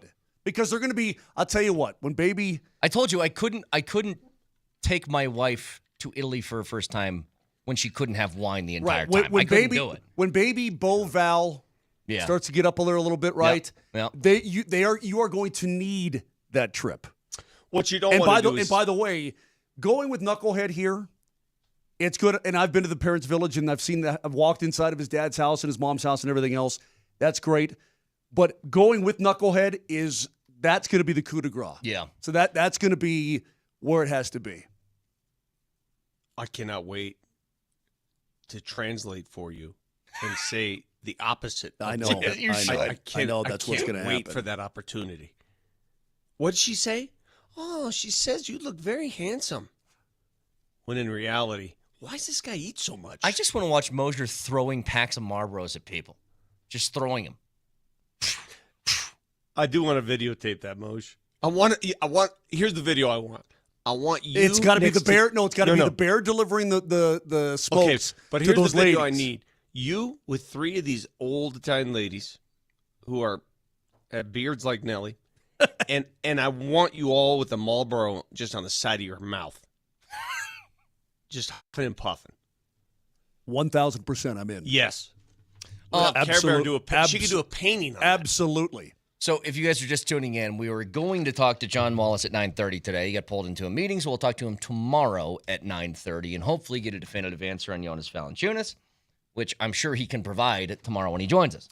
Absolutely. Oh, jeez. What? You want me to jump on? I don't care what you do with your life. life. I got stuff to do. What do you mean? Jump on what? No, if you're off tomorrow, you're off. There's no jumping. This is Vic. How many times does this happen with Moj? We're the day not off. taking your call. I'm taking the day off, and then he just like shows up, and then he'll and then you'll leave early. You got to make a decision right now. Now, make it go. I'm out. Okay, yeah, that's what I figured. Enjoy your day, man. Unless. Yeah, there's always an unless. There's always an unless. Yeah. Unless I got something really important happens. By the way, did you see with Bo Byron re-signed with Buffalo for 2 years? What did he get? He got like little over $6 per. Is that about what you expected? Yeah, I thought you said he was going to get more. He wanted more. Okay. I didn't say it was. There's a difference between what you want and what you get. And of all the people in the world, you know that, because you don't get got. I don't get got. I gon' get. You gon' get. Here's what you gonna get. Right. So he got a little over $6 per, which I think is probably right, and it's only a 2-year deal. That's kind of a prove it. Again, if he wants the big money, we'll see. But that's probably right in the ballpark, or maybe even a little bit more in the ballpark in my eyes. Should we just be done waiting for the Avs to do something, by the way? Are they just going to hang on to this for a while? Or what? I would. You have some bread. There's no need in wasting it on crap. And no offense. I mean, I'm just saying there's no need in wasting that money because the opportunity to spend that money is going to present itself at some point. Right now, you don't need to leapfrog on anybody that's not going to fit your team or you don't think can help. Okay. Now, that's not to say there's not a tryout contract coming up or one of those what do they call them? PTOs. PTOs, yeah. So again, we'll talk to John Wallace tomorrow at 9:30. Fact checker, please, Nelly. Nelly monitors the mistakes in today's Fact Checker. Presented by Rock Plumbing, Heating, and Air Conditioning. Your local home comfort specialists. RockHeating.com. Rock, bringing comfort home and simplifying your life. We say a lot of mean things to each other on this show, and earlier today, Brett had a good zinger that's probably on the Mount Rushmore here. So Vic was talking about his midlife crisis that he's currently going through, and here's what Kaner said, followed by the 5 seconds of silence that I didn't edit out. When you have a midlife crisis, you do certain things that sort of go against the grain, things you wouldn't normally do. A couple years back, I bought my Vespa, and I'm my hog. I'm a rider now. I ride. It's adorable. You think you're at midlife at this point.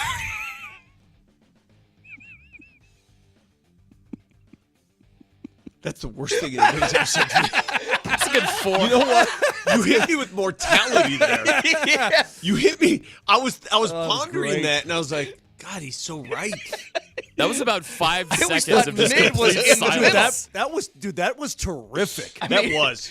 I'm going to give you kudos for that. Because that everybody, I laid out going, I got to hear this. And Vic said, it startled him. Like, it was so good. Yeah. I got nothing. That was awesome. Unless you plan on being a 114-year-old marathoner who gets hit by a car. Yeah. Yeah. Did you read the story? Did you see it? I did. No, I didn't read. No, but Moser, didn't that hit you a little bit when he said that? It's adorable. Vic, I've already accepted that I'm on the back end. I'm on the back nine big time, brother.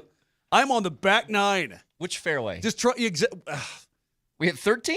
No, probably 12 tee box. 12 tee? All right, 12 tee. And I'm just hoping not to duck hook it into the weeds or the pond. Yeah. Yeah.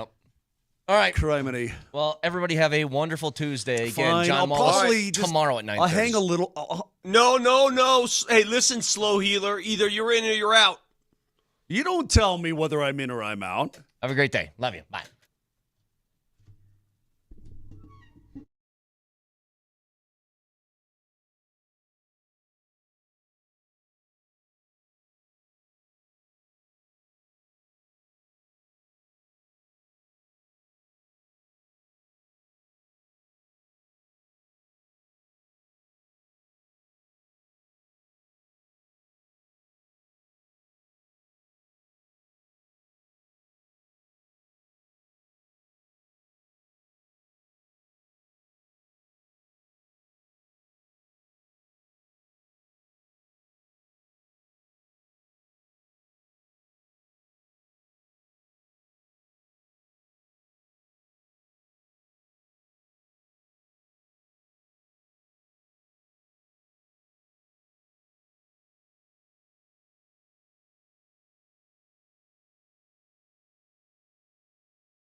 The Dominican dominance comes to an end. The Big Dumper is your Home Run Derby champion for 2025.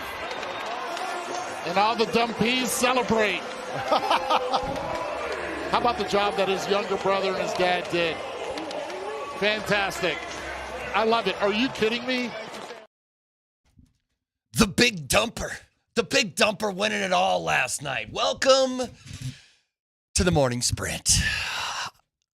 Alex Ryanimi, not with us today. He has taken a position on the Valor football team. He's the get back coach, and he decided to practice for the next couple of days. He's just sitting in his house going, get back, get back.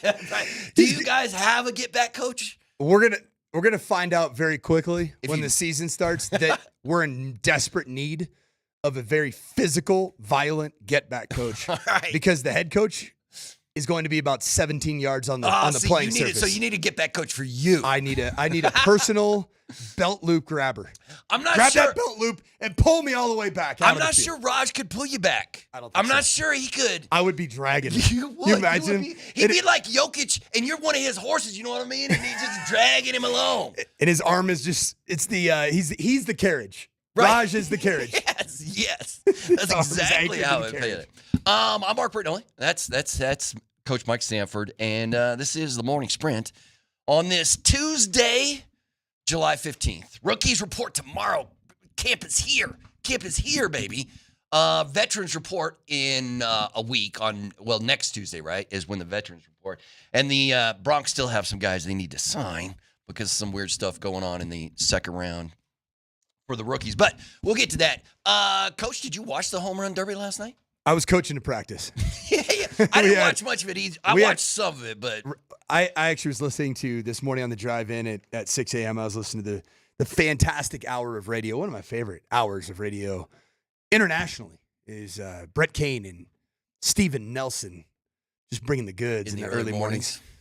And I was listening to him talk about it. Nelson was right. Nelly nailed it. Did they not really market either the draft or the Home Run Derby? Mm-hmm. No, not really. Or is it just because it was televised on Fox? Was that right? Was it? Yes. Was Fox? Does Fox have the All-Star? Because the All-Star game is tonight, right? Yeah, and that'll be Fox. Is the problem that there really has been no other significant sporting event that we've all watched Fox over the course of the last 2 or 3 months, unless you're a NASCAR diehard? Yeah, maybe that's so. it. So you how just lost, or you haven't so you're seen missing that. the promos, right? Yeah, maybe that's what unless you're like your dad who's in town and just locked into Fox News. Yeah. Screaming at the television. Yeah, he's got no time for Fox Sports, man. Yeah, but he's got Fox News. I bet on Fox News they're telling you a little bit about that. I don't know. Do you think the Derby? Big Dumper? Do you think the Big Dumper is hitting Fox News? That is a great nickname. And listen, he becomes the only other Mariner to win the Home Run Derby outside of Ken Griffey Jr., an all-time great. But like the best thing about Cal Riley is everybody, like at this All-Star game, everybody keeps asking him about his nickname, and he just has to keep saying my butt. They're like, "Hey, what's up with this Big Dumper?" He's like, "Well, that's my butt." He's like, "I got a big butt," and that's what. Every single, and then people are like, goes to another interview. How'd you get that nickname, Big Dumper? He's like, "My butt. I got a big butt," and I'm like, "Man, everybody, stop asking him. We know now. Birdo, we know now why." It's kind of the moment of truth right here. It's the moment of truth for me. Yeah. When you talk about the Big Dumper, mm-hmm. talk about Cal Riley. Mm-hmm. It begs the most important question of all humankind, not just the male species, but all humankind. What kind of guy are you? You a butt guy? Yeah. Were you? So you like the Big Dumper's I like butt. big butts, and I cannot lie. I can't lie either. Can't lie. Yes. Can't lie. Yeah, you other brothers might deny, but when a girl walks in with an itty-bitty waist. Does Cal have an itty-bitty waist? But he's got a big, fat, round thing in your face. Yeah, man. He's the first catcher to win the Home Run Derby, right? I mean, 39 years, I think. Is that? I think it's been 39 It's how long years. they've been doing the Home Run Derby? I guess. Well, there's like, would you rather win the Home Run Derby like Cal did last night, or would you rather be like Cruz O'Neal, who hit the longest? But that dude was hit it a 513 banger? Yes. I caught the highlights. I didn't see it, but it was crazy, and he just kept swinging. You know what I mean? But he caught that one so clean that it was like a rocket. It was. Woo. And then the only other crazy thing that happened in the Home Run Derby is you know what's weird, man? Cal Raleigh. Okay, we got Here in the studio. Look at that butt. I mean, that looks like a normal football backside. Does it not? Yeah. Well, there's a bunch of big butts in football, man. Like, look at all. I mean, I don't think I think this is a little bit that's a little overblown. Look at the guy next to him, though. You know what I mean? Look at his butt compared to that butt. I mean, it looks like a guy that's done squats in his days. I mean, that's a first base coach. That's not a dude currently playing. But you want to know what the key is to get that shelf going a little bit? What is it? Everybody thinks it's solely back squats. That's not what it is? You got to get some single leg lunge, back-loaded rack lunges. Really? Oh, single leg lunges, that's how you get that cheek to pop. You get that guillot.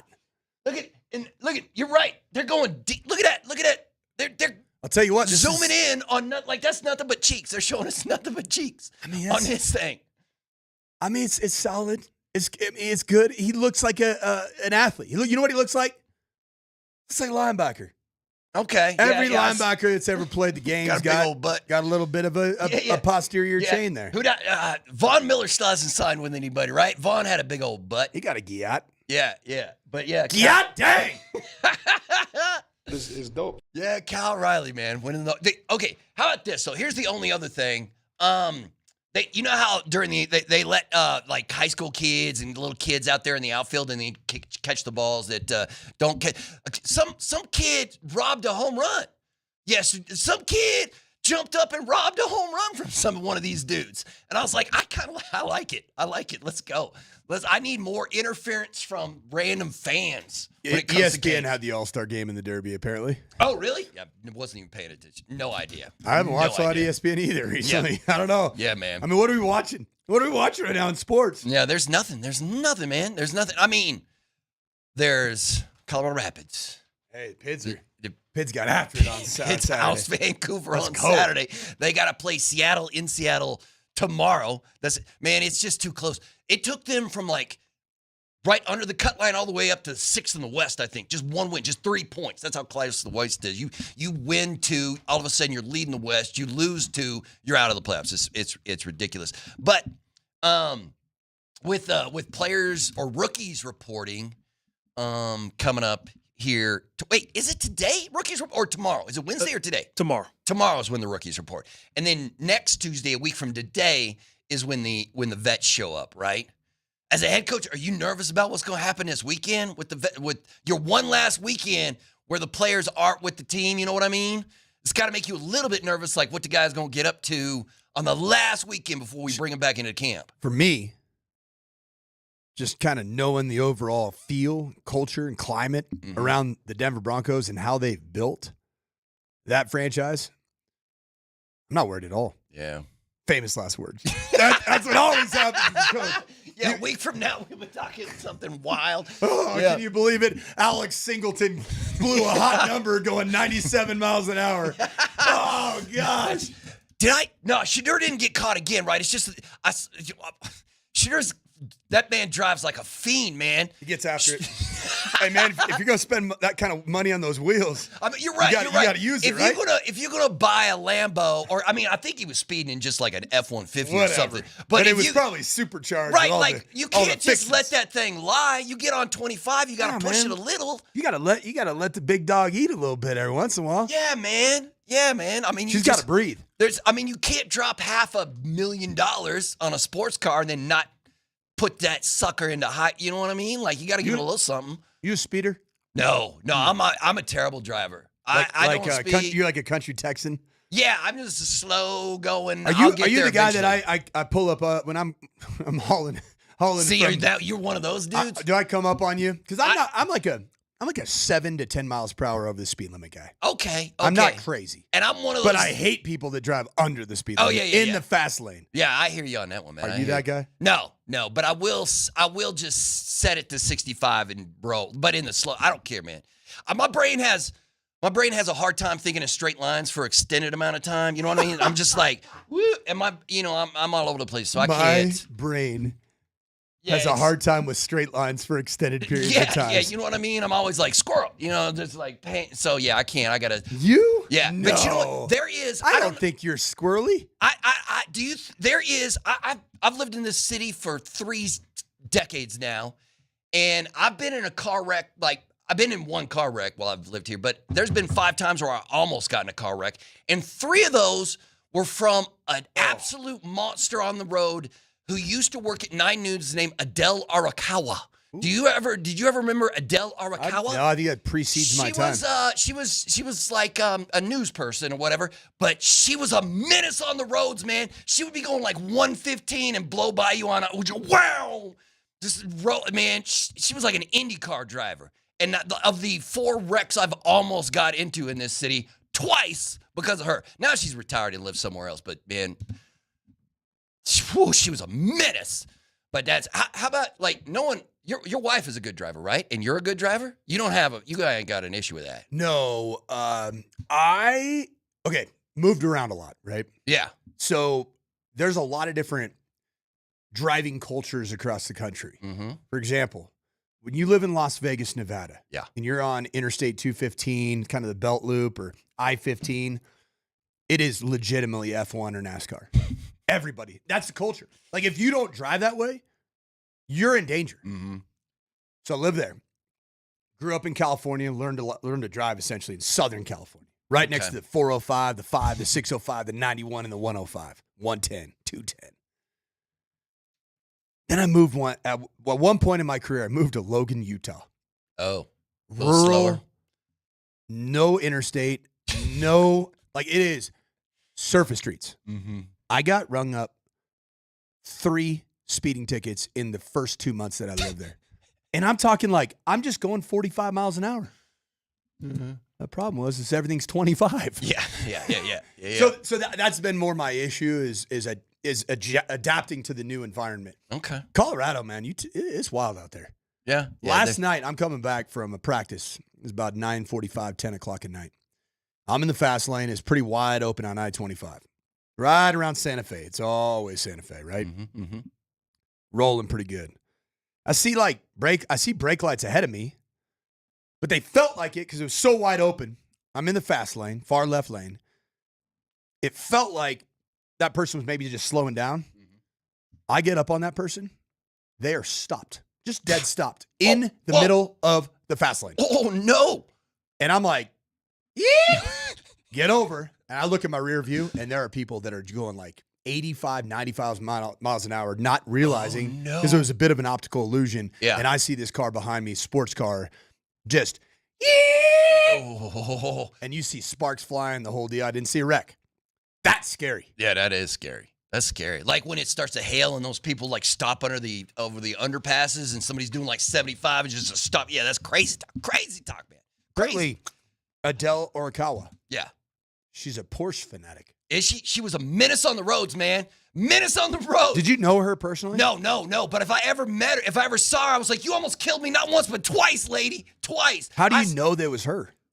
Because she's got a famous face. You know what I mean? Like she was How on old is TV she now? here and she's got to be late 60s by now. Wow. She's been 30, 40 years at 90s. I mean, how long? She was there forever. But yeah, she was dangerous, man. She's literally the most dangerous person on the roadways I've ever met. And that's you don't want to be that person. But either way, I want to know how much she's racked up in like fees over the years, because she just, when you get that lead foot, just keep going. But it doesn't matter. Are you gonna watch the? I guess I know. I bet you I know this answer. You watch the Major League Baseball All-Star Game tonight? I am. Are you really? Mm-hmm. Are you just like just to check it out, just to see what's up, just because it's the only thing going on, or do you have some active nap television? Okay. Yeah. Okay. Do you like having a good solid nap television? Yes. Are you a nap sporting event guy? Yeah, sometimes, but mostly that's like golf on a Sunday. Power rating. Yeah, you know what I mean? Power rating of nap. I think NASCAR might be better. Oh, really? Than golf. Just because the will put you to sleep? It's like having a white noise going. Yeah. It's like the sleep fan. Yeah. The people have to listen to like ocean waves to go to sleep. That's what the NASCAR is kind of like, just like, But either way. All right, you know what we got to do? We got to take our first time out of the program. When we come back, we got to dive into some NFL training camp. That's next right here on the Morning Sprint.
at one point in my career, I moved to Logan, Utah. Oh, rural, slower. No interstate, no, like it is surface streets. Mm-hmm. I got rung up 3 speeding tickets in the first 2 months that I lived there. And I'm talking like, I'm just going 45 miles an hour. Mm-hmm. The problem was everything's 25. Yeah. So that's been more my issue is adapting to the new environment. Okay. Colorado, man, it's wild out there. Dom Toretto. Is it Dom Toretto or Mike Sanford? We don't know. They both live their life a quarter mile at a time. Or potentially Orikawa. Yeah, Adele. Adele, she got after it. I learned something new today. Just dangerous. Welcome back to the morning sprint. Raj is off for the next couple of days as he's doing whatever he does when he goes on vacation. I'm helping Coach Sanford break down some tape. Coach, the drone footage is blowing my mind. That's so great. You got drone footage of high school practice, brother. It never even occurred to me to use a drone. Do you just have a student or a coach just running that drone? There's a drone company. Oh, really? Fly Route Drones. And they have a ton of high schools in the area. Because it looks great. Oh, it's and like the practice got done 30 minutes ago. I was about to say, like you just finished practice and right away you're looking at tape. Right on my laptop. That's crazy. I like it though. I like it. I mean, obviously. I promise you, Berto, I won't watch tape while we're talking. No, sports. you can if you want to, man. No, you can break it all down. Although you'll be throwing kids under the bus like, yo, man, I'm my mad QB. right now. I'm mad. I saw something just now. I was like, come on now. That tight end, it's a sweep. Yeah. Block him where he's gonna be, not where he is. You know what? Let me ask you this question because obviously with NFL training camps starting, and all the interesting things that are going to happen at camp. I'm not the biggest fan of training camp, other than the fact that it's the starting gun for the NFL season. I really like that. I love training camp, but it's always fascinating to me. Like, you love it. It's your favorite thing. Why? Love it. Why do you love it? Why do you love it so much? Because it means that I don't have to talk about a baseball player's butt for 20 minutes. Right. That's why. You can get into the nitty gritty. Because there's real sports. So, real ball. I want to ask you this. As a head coach, how do you go about, how do you judge a young player's mentality? Because, there's some players who need to have a brother and some players who need a mother and some players who need an angry uncle. And you know what? They all need something different. I've never heard that. How do you go about... That's actually really good. How do you go about, figuring out what kind of motivation a young player needs and then expressing that to him? Yeah, this is why staffs in football have gotten so big. Mm-hmm. Because if you looked at the game of football 75 years ago, man, staff sizes were tiny. Sometimes there was the head coach was the offensive play caller, defensive play caller, and he had 2 assistants for 120 some odd guys. As the game's gotten obviously bigger and the stakes have gotten significantly higher from a financial standpoint, it's really hard. And I can speak this from a head coach, Sean Payton. It's hard for him to know every single guy and what makes each one of those guys tick, especially when they're incoming. For example, RJ Harvey. Do you think Sean Payton really knows what makes him tick yet? Mm-mm. But he's got a running back coach that's gotten to know him already very well. Mm-hmm. And that, as a head coach, that's the importance of being able to delegate to your staff, is that your staff, instead of them dealing with 120 guys, or in the case of Sean Payton in a training camp roster, I think it's 80. I think it's 80-ish maybe before all the cuts take place. Mm-hmm. But for him to be able to delegate and then in a staff meeting, be like, tell me about RJ Harvey, coach.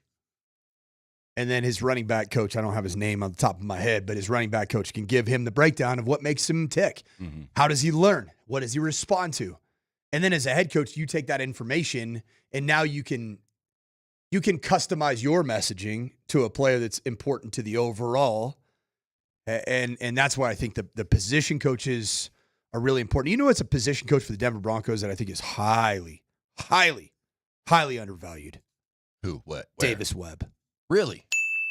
Why? Why do you? I think it's because of what I just talked about. Oh, really? I think he's got the ability to really read the various quarterbacks. the reason I can tell that he does a really good job is there's a definite professionalism with how the quarterbacks conduct themselves. Certainly Bo Nix on game day. Like there's not a lot of silliness with Bo Nix. Would you agree? Nah, not ever. It's not like, ever. it's He's ball. just like, he's a serious dude. He wants to play football, and that's it. But yet, so there's a professionalism that he's bringing out.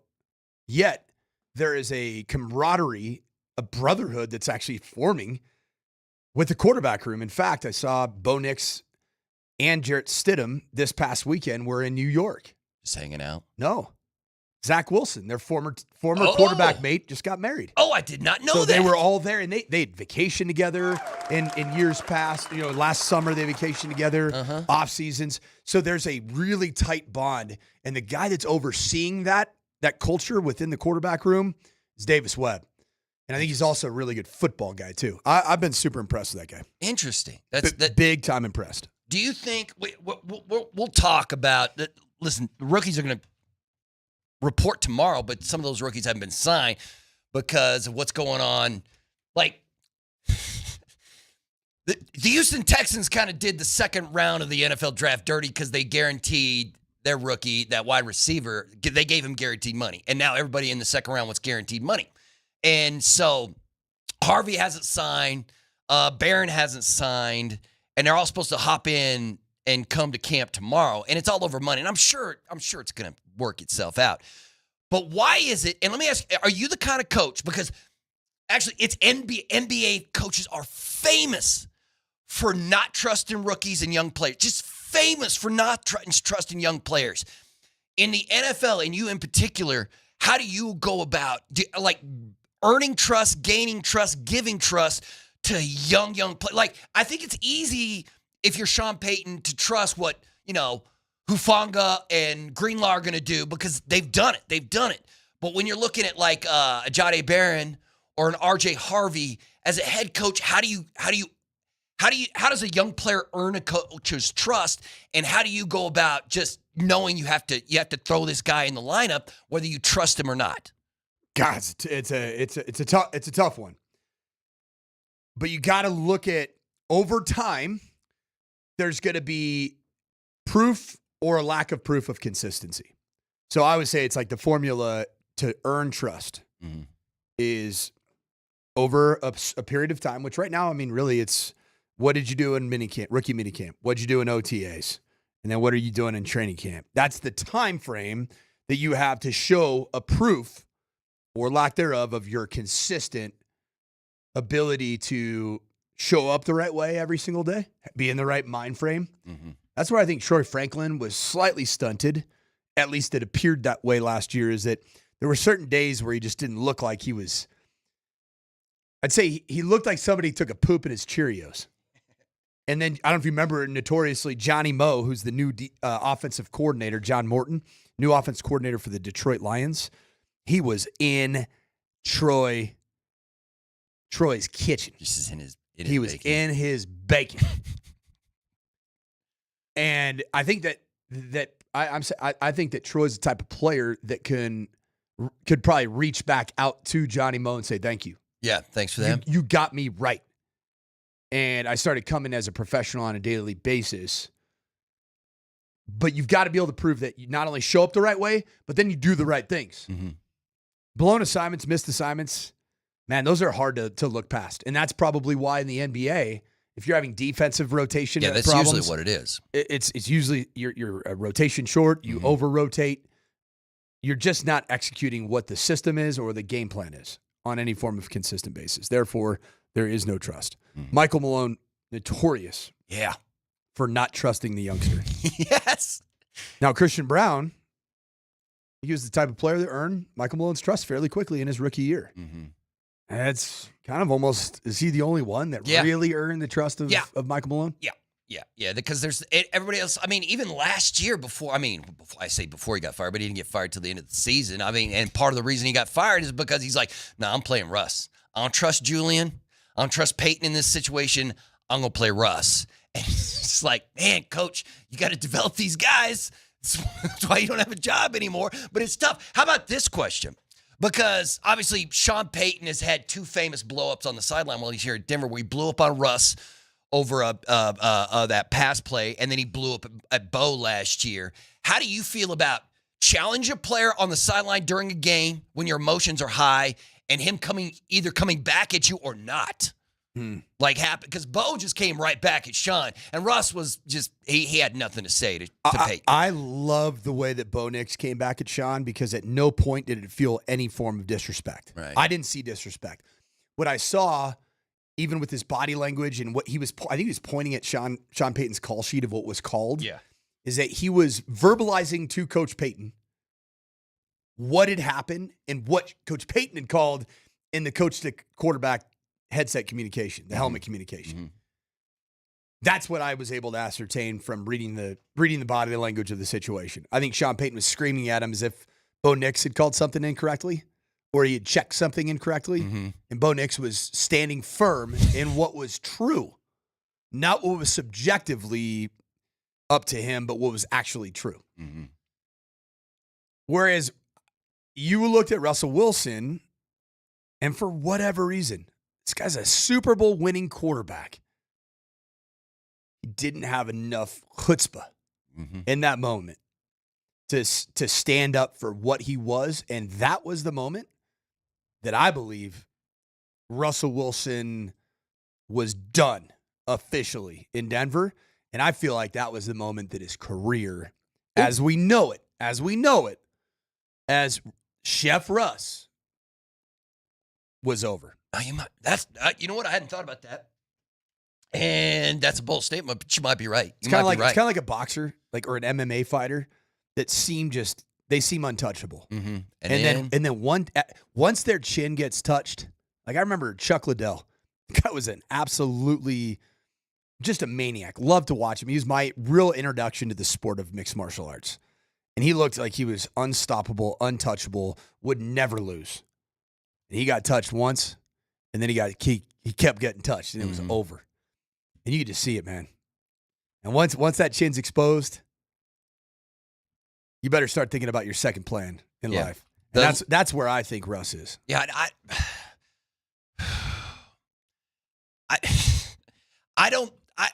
I really liked Russ back in the day. Like, he seemed like a fun, ESPN just ranked the top 25 teams in the last 25 years, and Russ's 2013 Seattle team is number 2.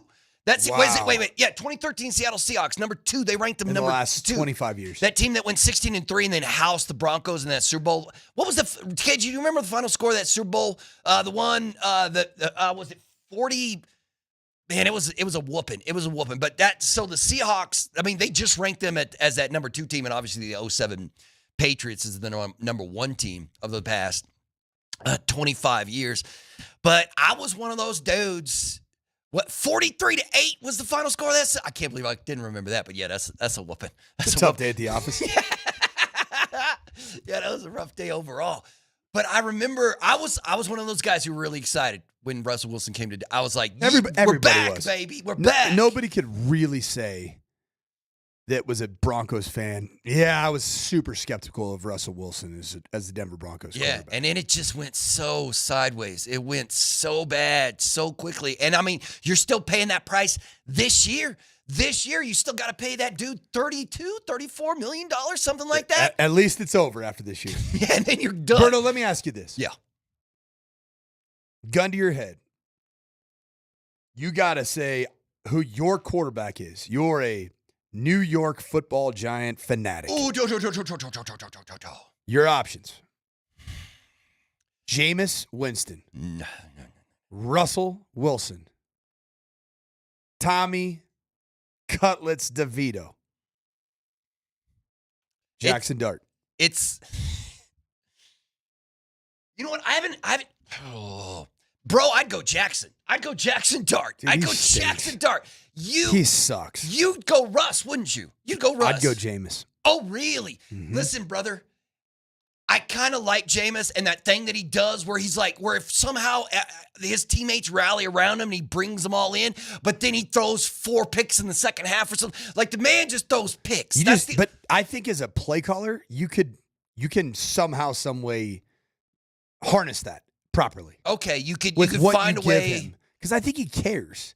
I think his care factor is through the roof. Absolutely. I think he's got an infectious personality, and I still think he's got something left in the dang tank. Yeah. What you think? What does the Giants fan base think? What do you think they're cheering for? Who do you think they're pulling for? They're blinded to the fact, just like the Steelers fans, a lot of them were, that they still see Russell Wilson Super Bowl quarterback of 2013. Okay. I think so. Yeah. It's going to be wild if Russell Wilson's starting for that team. I mean, who's got a wilder quarterback situation between the Cleveland Browns and the New York Giants? Nobody has a crazier situation than Cleveland, man. That situation is drunk, right? That situation is drunk. How would you handle that as a coach? Gun to your head. How would you handle that, man? Berto, gun to your head. Dylan Gabriel, Joe Flacco, Shedeur Sanders, and my fourth option is Deshaun. At the end of the year, is Deshaun going to come back at the end of the year? Yeah, I forgot about Kenny and his small hands. We got Kenny Pickett, and we got let's say let's go with let's say week 10. Who's your starting quarterback? If your preference, Shedeur. Shedeur. Me too. Shedeur. But I'm gonna. It's so stupid to say this, but I'm gonna be locked into the Cleveland Browns quarterback situation this year because it's drunk and it's stupid and it's wild and I love it. And I have no idea how they're going to handle it, man. I have no idea. What is camp going to look like? How's camp? You've got 4 quarterbacks, and then you got a 5th one in Deshaun that you're paying that's just not going to be there because he's still injured. But I don't even know. You've got 4 quarterbacks, and all 4 of those could be a possible starter for you. How do you even go about beginning that conversation? Throw a 5th in there. Yeah, man, it's just That's dumb. crazy. How do you go? How would you start? How do you even start that conversation? Do you just throw, all right, Joe, you're QB1 for right now because you got the vet? That's what it probably is because he actually did it 2 years ago. Yeah. And he got them to the postseason. Remember that? Mm-hmm. Played pretty well. Did some good things down the stretch. Came off the couch in retirement. Played his tail off. But the reality of it is he's a year and a half removed from that as well. Uh-huh. That was 2 seasons ago. Yeah. I mean, that's fascinating to me. What the Giants are dealing with is fascinating to me. Whatever the Colts are going to do is crazy to me. I already know the answer with that. With Danny Dimes. Danny Dimes going to ball. You think he's going to be good? Shane Steichen can coach. He knows how to coach quarterback position. Ooh. And the reason that Danny Dimes was even a marketable prospect coming out of Duke is because of his athleticism, in addition to his general intelligence and pretty good football acumen as a passer. I actually think that Danny Dimes is going to be a revelation for the Colts. And it's going to be one of those deals where it's like a little bit like I think it's going to be similar to Baker Mayfield's his renaissance at Tampa. Where all of a sudden you look around, you're like, man, he's pretty good. Matter of fact, ESPN listed him as the 10th best quarterback in the NFL yesterday, right? I'm predicting Danny Dimes to have a semblance of a renaissance this year in Indianapolis. Is Anthony Richardson ever going to be a starting quarterback in the NFL? No. Wow. He's got a mountain of talent, man. He's got talent. He's got an arm. He's But speed. He's so incredibly inaccurate, and he is such a bad decision maker. Yeah. And I question if he can really see the picture, read a defense, put the ball where it needs to be relative to where the defense isn't. I don't think he can. And for you, is that the most important quality of a quarterback is decision making, or is it something else? So I've always had an acronym that I've created up. Yep. Fancy. And it's been TP-DAL. TP-DAL? TP-DAL. Okay. Toughness. I want a tough quarterback. Okay. Mentally, physically tough. Because you're going to be taking the biggest shots. Uh-huh. Preparation. You got that can prepare in the week, from week to week. When nobody's coaching you, you preparing yourself. Third one, which is more of the tangible trait, is a decision maker. Because you can tangibly grade whether you made a good decision or a bad decision. Toughness, preparation, that's a little bit subjective. Toughness, preparation, decision-making, accuracy. Anthony Richardson, no. Yeah. And then the last one is leadership. Just the ability in however you do it that people follow your lead, and there is no doubt that you are the quarterback. Mm-hmm. And I would say of those, Anthony Richardson, dude, I question toughness. Do you remember when he tapped out? Yeah, he's never going to live that down. Preparation? Never, ever. I've never seen a quarterback Accuracy? just be like, Coach, I'm tired. I got to go. Decision making? Yeah, not great. How about this? From the 4222. Shop Mazda text line. Make sure you text in at 303-504-0925. The 4222 says, Richardson has a nose ring. You just flat out can't be an NFL quarterback and have a nose ring. Man, I wouldn't go that far. That's But good. it's Anyway, fun. good luck, Colts. Well, yeah, Danny Dimes probably be all right. All right, we got to take another quick timeout. When we come back, we're going to dive into exactly what the Denver Broncos need this season. That's next.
Welcome back to the Morning Sprint on this Tuesday. We're coming to you live from the Backs and Shanker Studios. Their passion is justice. Our passion is football. A lot of football happening in the studios during the break. Yeah, we are totally breaking down. I'm going to know everything. Those play calls sound ridiculous, though. And these are high school football plays, man. These are ridiculous sounding football plays. I cannot believe you got high school kids knowing all this info. That's a lot of info on just 2 sheets of paper. Give me a little Aussie shake, Bronco right, Charlie Z knock, Cali rim. See, there ain't no. And your kids are just banging that out in the huddle. That's crazy. I mean, we've had about 93 practices. I hope they know this crap. I've been coaching my butt off. I've been coaching my dumper off. My big dumper. The big dumper. I've been coaching my Yabusele off. My Kabusele. KJ, do we know how many total home runs the big dumper hit last night in the home run contest? Like, how many did he launch over the wall total from the separate rounds in that bad boy? All right, Coach. So last year, when the Broncos hit camp, all we were talking about is the quarterback position. We're like, Bo's got to be good. Bo's got to be something. We need Bo to do something and be something but now that we've got that answer, remember what last summer's training camp felt like? A majority of it, kind of boring. And boring ended up being really good. And I'm boring. assuming Bo was good. Bo. It's gonna be boring again this year, right? Yeah, but I actually think that Bo's in a space now with the offense where he's going to probably take a little bit more. He's going to take a few more chances because he knows he's not competing for the job. Right. So it's now his job. Now it's about touching the hot stove a little bit to see against a really good secondary. Oh yeah, you're right. Can I fit that throw in against that coverage on that pass concept? Right, because you got I against didn't even the think about best that. secondary on planet Earth. I didn't think about that. How much is this going to help Bo going against the best secondary in the sport every single practice? Were you a baseball guy? Yeah, I love baseball. You remember just the sensation of slapping about 2 or 3 donuts on a bat and just ripping that thing, popping that sucker off, and remember how light that thing felt when you took that off? Nice and smooth. That's what I think going against Pat Surtain II, Talanoa Hufanga, Brandon Jones, heck, throw in PJ Locke. I know he had that injury. And he is coming back from a surgery that nobody thinks he can come back from. That'll be a while. That's why you got Talanoa Hufanga. Riley Moss, Quan McMillan, Jade Barron. Whew! Right. And then that's like having 5 donuts on that bet. And then you face the Colts secondary in the first game, and you're like, what? Bob Sanders ain't coming off the field anytime soon. He ain't gonna be at the Lucas Oil Field Stadium hanging out. Oh no, that's a good. I see where your mind's at on that one. And so a guy like Bo Nix, he's still going to want to make good decisions because that's who he is. He's not a guy that's like going to be all of a sudden turn into this insane gunslinger. He's got some Bobot to him, right? Some calculated nature to how he plays. I like that Bobot. Yeah, he does have that kind but you still wonder a little bit about maybe some of those advanced throws that if you look at the advanced analytics of Bo Nix's rookie season, there's a lot of like completion percentage over expected. The dreaded CPOE that a lot of Broncos fans think is ridiculous because he was bottom 3rd in the NFL as a quarterback in CPOE. Those might be some throws that during training camp he tries to harness into a weapon and see how far he can take his set of tools, his own tools, and then also his weapons at that receiver position. So I think it's going to be a really good training camp from that standpoint. And there might be some days that we come back. Like if we come away from it and we say, Bo Nix threw 3 interceptions. You know what I'm going to say? Good. Taking those chances. Because we already know the characteristic that he has, that he's smart, that he cares, that is, I don't know that there's going to be anybody inside of the facility there at Dove Valley that has a higher care factor about Bo Nix's performance than Bo Nix himself. So I think he cares about correcting those types of mistakes, but I also think he cares, and I think this training camp will be interesting in the sense that he's going to try things that he didn't try last year, and it will lead to positive growth. I saw that a little bit with Jordan Love last year. Yeah. I think Jordan Love, his first year, his rookie year, well, it's not his rookie year. He was Aaron Rodgers, it was not a real rookie year. He needed some development. because his last year of college, he was coached by a bad football coach. The guy's a high school coach now. It's me. So his last year in college, right? So he needed a couple of years of marination. So his first year as a starter of the 2023 season, I think he was very much controlled, and it was Matt LaFleur was very much keeping the handcuffs on him, and it was pretty good. And then the more they gave him a little bit more latitude, it was really good. Last year, when the Broncos hosted the Packers, and I was at that practice, Jordan Love wasn't very good. Threw a couple picks. He hung up some balls. He went after Pat Surtain a few times. And I was like, and he told me after, I kind of talked to him right after. He's like, I was trying some things. I wanted to see how far I could go against the best corner in the league. Yeah. He learned. Now, the thing is, it's hard. A guy like Jordan Love, who I love, pun intended, is I don't know that he had the ability to flip that switch back and turn it off and then be really smart. Jordan Love, in terms of being very judicial with the football, taking the completions that the defense gives you. I think Bo Nix will be able to flip that switch very quickly and go back to Bobot mode if needed. Okay. Because a lot of the criticism was the dink and dunk of Bo's. You know what I mean? Like, they weren't – it felt like sometimes Sean wanted him to launch, you know what I mean, get some long pass plays in that. And they just – and teams were just playing with the, the too high or whatever. They're just like, no, we don't think he can do it. We don't think Bo can do it. So we're just going to play like this and go ahead. Go throw a long one, see what happens. Yeah. And I want to know a couple good ones. Yeah. I mean, there are two throws that three that really stand out to me. The throw to me was like the Bo throw heard around the world was backed up against Cleveland, which was I think it ended up being like 97-yard touchdown pass to Marvin Mims. Was it? In that space, but it was a split safety look, so two high safeties. Marvin Mims is lined up as the slot player. I guess it ended up being a 94-yard touchdown pass. Let's go. So look at this split safety look. Marvin Mims is lined up slot right. Okay, and so he's got a bender. Marvin Mims uses his speed, and he's running directly at the near safety in the two safety structure. Let that play, KJ. And Bo Nix is throwing this ball, taking a drop, quick 5-step, 1, 2, 3, 4, 5, and you can see this bender splitting those safeties, and it was firm enough that backside safety wasn't able to get there, but it had enough arc on it that the backers couldn't get underneath it and make a tip.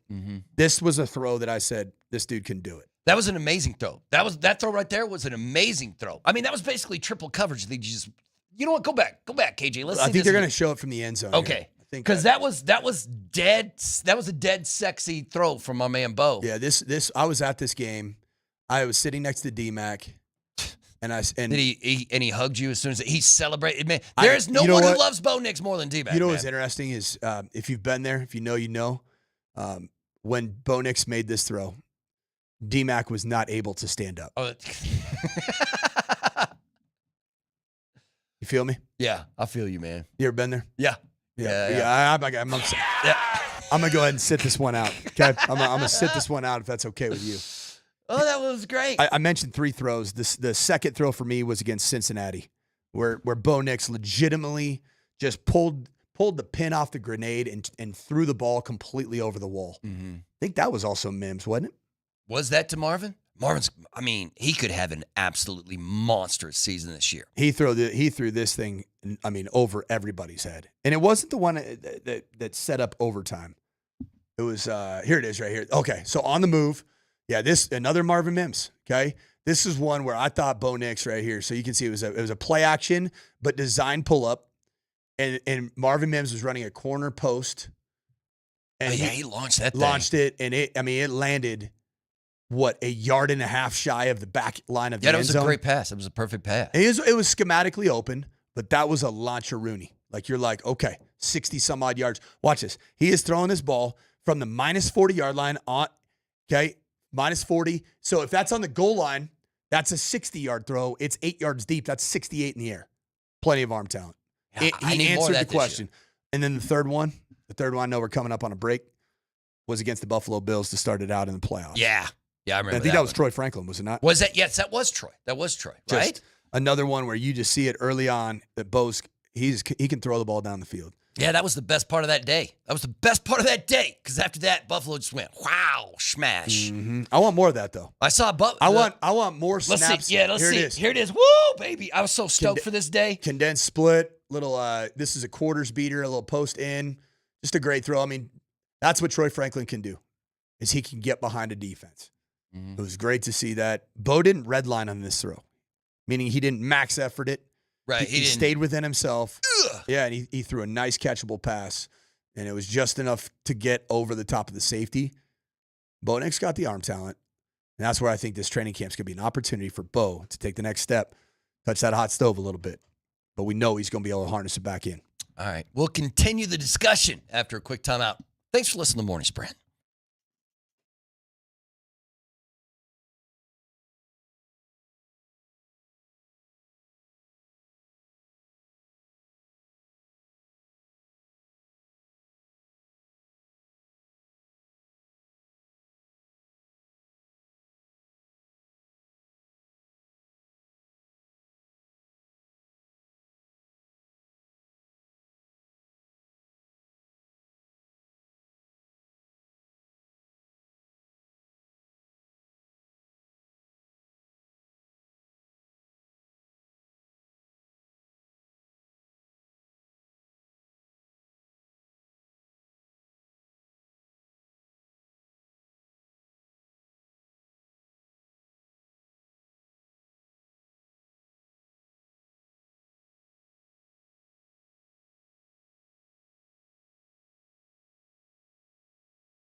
Usher, does Usher still tour? KJ, is Usher still out there just like selling out arenas and stuff? I don't know. He does still tour, but he just wrapped up.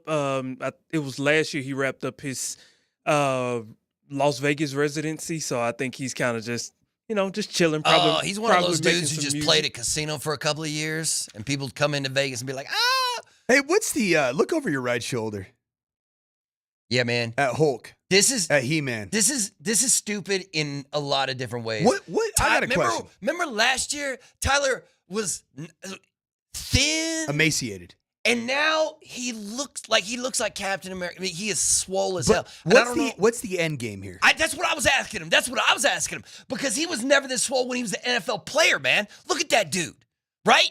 Look at that dude. He looks like he should be a professional wrestler right now. Is that potentially? Is he seeing the trajectory of a guy like Pat McAfee? And he's like, you know what? It's like sun's out, guns out. I can get a show too, just like well, that. And Pat McAfee messes around on WWE as well, if I'm not mistaken. Yeah, he I does don't some know. stuff.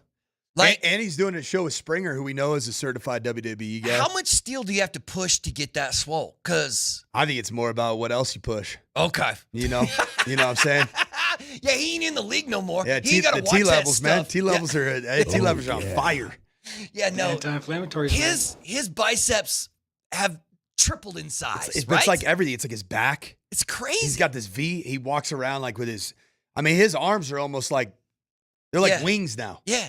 Listen, man. When I have a midlife Like, crisis, he can't sit those things down. Yeah, I buy a new car and date a much younger woman. When he has a midlife crisis, he looks like Batman. You know what I mean? He just gets. It's crazy. It's crazy. Is he going to try to Is he going to get into MMA? No, that's what I'm saying. I think he fights crime at night. Okay. Or something, right? That adds during up. the day, he talks football on the station, he talks sports on the station, and at night he roams the city of Denver fighting crime. It's pretty wild, like this altitude summer scramble that's taking place right now. We won't bear the lead, but at least two of the people that are on it. Yeah. One of them is a producer that used to be I thought he was a little bit overweight.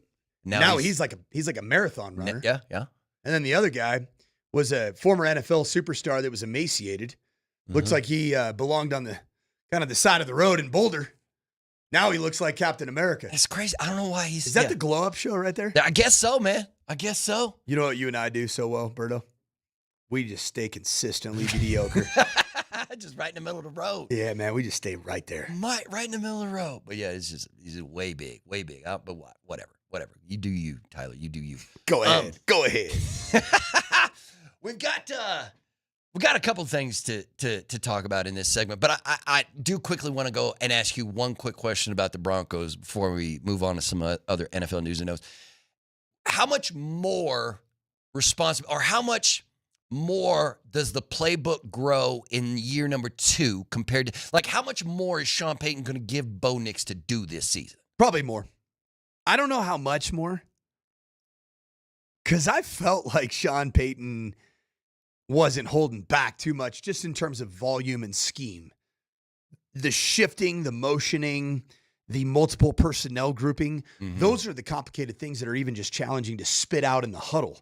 So Bo Nix is in that huddle, and it's scattered to green, right, west, V counter, 97, wrap, king, kill, 98, toss, whack, alert, hound 2, double go. Those types of things, Bo Nix is spitting it all out. Mm-hmm. I don't think there was any holding back for Sean Payton last year. I just think it's now about the things that Bo Nix and this offense did well last year. Sean Payton and this offensive staff has been back in the lab and try to build on those things. So if you did, say you had this run that was good, or you had this one pass concept that was good, then you are able to have maybe the double move off of that, or the trick play off of that, or maybe it's something that was a heavy pass tendency. Now you have the run off of it. Things like that. I think it's about taking the next step in the evolution of the offense. And I don't think that Bo Nix as a rookie I don't think he was all that prohibitive to Sean. Right. I don't. Right. So that's why I think that's why Sean loved him. Yeah. Because he knew that he wouldn't have to be too. Yeah, he doesn't have to shorten too shackled. That. Yeah, he can just let him do his thing. So we'll see how much. Okay, so last year the question was, this Bo Nix dude, what's going to happen? How does he look? That seemed like the most important question for the Denver Broncos going into last season. What do you think the most important question for the Denver Broncos going into this season is? The one question that they need to answer. For me, it's, do you have any legitimate number one skill talent on the offensive side of the ball? Okay, yeah. Somebody's got to prove that. Yeah. And you know what, man? If you're a Denver Bronco wide receiver, running back, or tight end, boy, is the opportunity just out there for the taking. Right. To play yourself into the money. Yeah. To the contract of a guy that's a bona fide one. Now, if they don't have that, I still think they can win a playoff game or two. I do. But if they have that, say it's Evan Ingram. Now he's healthy. And he's a guy that ends up having, 75 to 95 catches, 8 teeters. That guy's going to get paid. This is a 2-year deal, if I'm not mistaken. Yeah. The guy could get paid. I know he's a little bit older, and people don't think he's the permanent solution. Travis Kelce's a little bit older, too. And you can find a renaissance in your career. And you've already seen the production from a guy like Evan Ingram 4 years ago, where he was off the charts in terms of his stats. Cortland Sutton, if he takes that next step. Is it Marvin Mims? Marvin Mims, to me, is the most likely, because of his speed and the confidence that built in his second year as a full-time player for the Broncos. Marvin Mims is the guy that I think has the opportunity to cement himself as a true bona fide one because of speed. Do you think a player of like Cortland Sutton, I think we all love Cortland, but we kind of know who he is. But at the age of 29 and the amount of time he spent in the league, do you think even at that point he can take his game up to another level? Or is it obviously it's easier if RJ Harvey or somebody just comes in and goes crazy and you're like, oh, he's the truth. Look at that. We knew he was the truth. But with somebody like Cortland, who you kind of know as a pro who he is and what he can do, but can he take that to the next level in his whatever season this is for him in the NFL? I do think he can. And I think his numbers this year, especially as it relates to taking the next step, it's probably going to have a lot to do with what Bo Nix does and him taking the next step. Pushing the ball down the field. Yeah. Red zone accuracy, red zone touchdown passes. That'll be huge. Because that was the thing. That was the one thing I thought. I don't think it dropped off a ton, but it felt like it dropped off a little bit. Even though Russell Wilson had his massive flaws. I thought Russell Wilson and Cortland Sutton inside the red zone had a little something going on. It was like a second play. It was Russell Wilson throws that really nice catchable, fade ball. And Cortland Sutton's really good at catching 50-50s. That's an area of, if Bo Nix takes the next step as a red zone drop back passer, not just a bootleg passer, drop back passer, I could see Cortland Sutton picking up 3-4 more touchdowns in the red zone. Yeah, no, I mean, How many did he have last year? Was it 8? Cortland, how many touchdowns he caught? Ooh, I had no idea. No clue. I mean, your leading rusher from last year now plays for the Cowboys, right? Wasn't Javonte your leading rusher last year for the Broncos? Not that the leading rusher was impressive. Now 8. It was 8 TDs. Yeah. So the year before. So this season Cortland had 81 catches, but only 8 TDs. So basically for every 10 catches, he had a touchdown. With Russell Wilson, and I'm not saying, if you're listening, I'm not saying Russell Wilson is a better player and had a better season than Bo Nix did last year. Cortland Sutton had just 59 catches in 2023, but 10 touchdowns. 2 more touchdowns on 22 fewer overall catches. And that kind of goes to what I'm telling you a little bit on the red zone. Russell Wilson as a red zone passer, as a second play quarterback, I thought he was above the line relative to where Bo Nix was last year as a rookie. Understandable. I mean, Russell's been playing for a lot longer. He knows the ways of the National Football League. Do you think I keep talking about RJ Harvey because I want offense, man. Like, listen, the defense is gonna be great. Matter of fact, the defense is gonna be so good this season that I don't know if Vance Joseph is gonna be the defensive coordinator after. Somebody's gonna give that man a job if the Broncos are the first or second, third best defense in the NFL, right? Like, somebody's gonna come to VJ and say, "Come coach us, man." Right? Isn't that what it is? But I say this with all due respect to the defense. Don't you think that would probably require getting to the AFC West title game? Yeah. Instead of, like, if the Broncos have the best defense in the NFL and then get bounced in the first round again. I don't know that it'll do it for them. Yeah. I don't know it. Yeah, I don't know.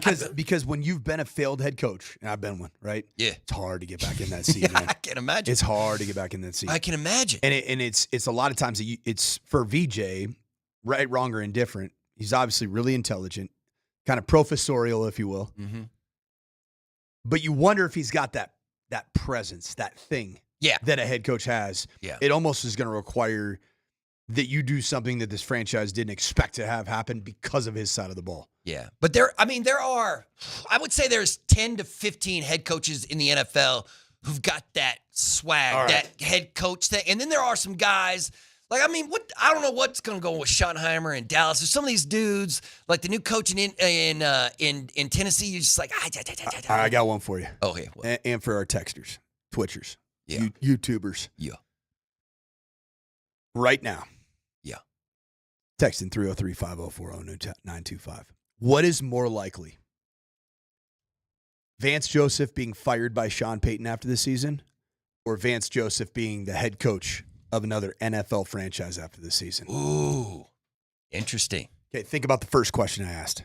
How would that happen, and why would that potentially happen? Well, something's gone horribly wrong, right? Because this franchise made the decision in this offseason to add strength to strength, to stack the deck on the defensive Okay, you're side right. of the You're ball. right. So, and they're So like, if you fall we short of the loaded up that expectations, defense, and now we're losing games, not because of the offense, you bet it, but because we keep giving up points. And and you lose like 4 in a row, 5 in a row, and it's because of the defense, and then you're like, VJ, man, you got to go. Or you win 12, 13 games on the strength of your defense and an improved Bo Nix offense, and you make it to the AFC title game, something like that. And then somebody's like, I don't know who it is, just a terrible defensive team comes and is like, VJ, come on down.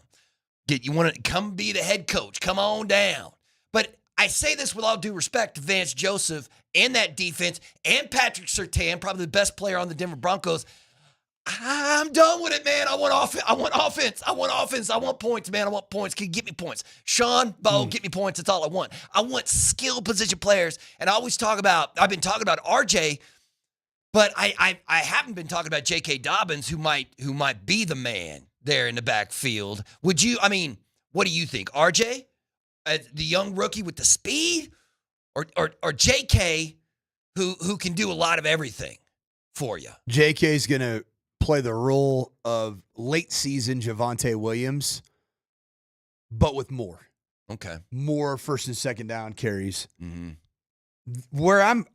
I am fascinated to see, where does Sean Payton's favorite player, it feels like, on the offense side of the ball, fit in to the running back rotation? And that's Jaleel McLaughlin. Yeah, there's another name we haven't been really talking about. But where does he fit in? How do you use him? Yeah, how do you use him?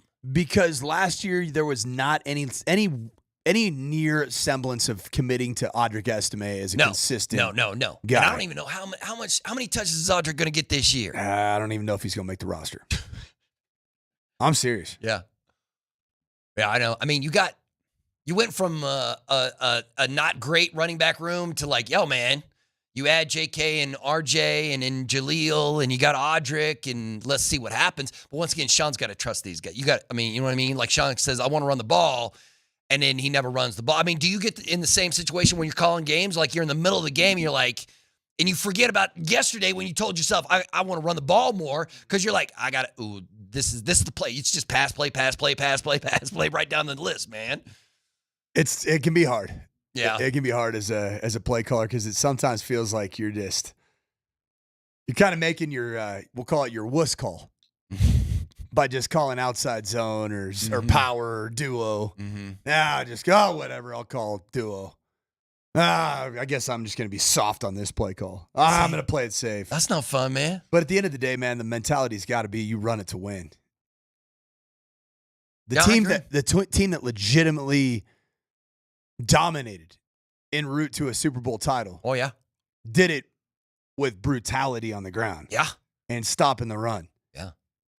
And that's the Philadelphia Eagles. Yeah. Saquon was a monster just a monster last year. And there was also just an overall commitment from the roster. And the entire franchise's identity was, we are going to out-physical every team we play. And they did it on their way to a Super Bowl. Mm-hmm. Can this team do that? Can the Broncos do that? Are they built the way to do that? I would say yes. Yeah. The question is, can Sean Payton do that? Right. I don't know. We'll find out.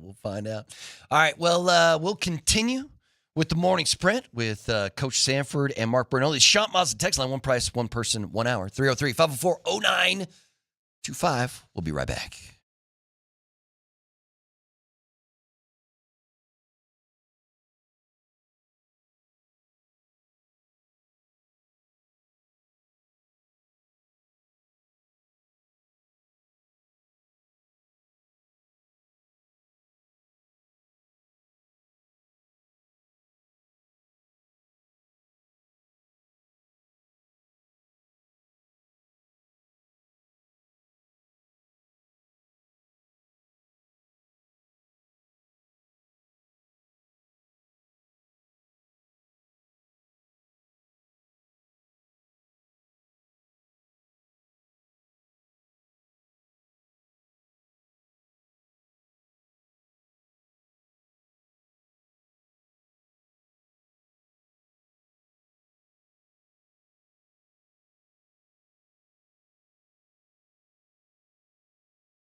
Please pardon the delay. Yeah.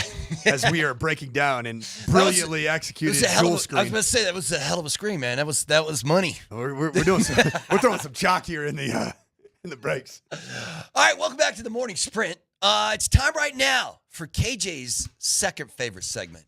It's NFL News and Notes. What's up, KJ? Second favorite. What's the first? The one where he gets to go home. This final segment, man, when he gets to peace out. I'm man, assuming, right? KJ loves grinding on some sound.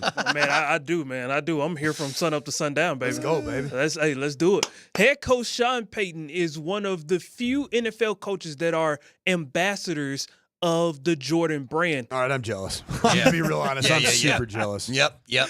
Why is that important, though? Well, because it's Jordan. Because everybody wants them. Listen, man, when Ty Lawson played for the Nuggets, he was also a Jordan athlete, and he said he got 2-3 requests for some 11s every single day from somebody.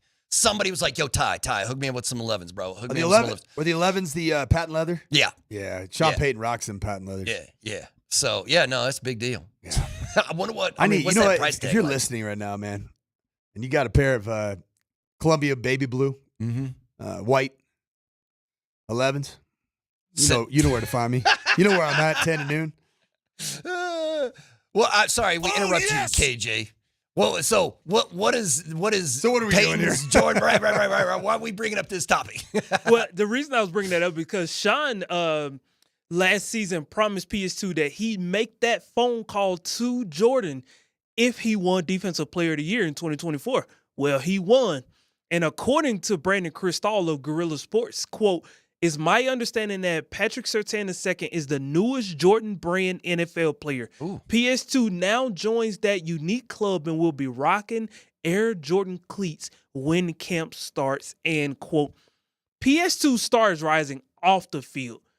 What's the next step for PS2 on the field with the way that the defense is built in 2025? Even more. Just dominance. Yeah, even more dominance. Another pick 6 or 2. Do we put like the greatest corners of all time, like Revis and Dion? Like, how close is Patrick to the all-time greats? Like the truly, very close. Yeah, he's got that kind of respect.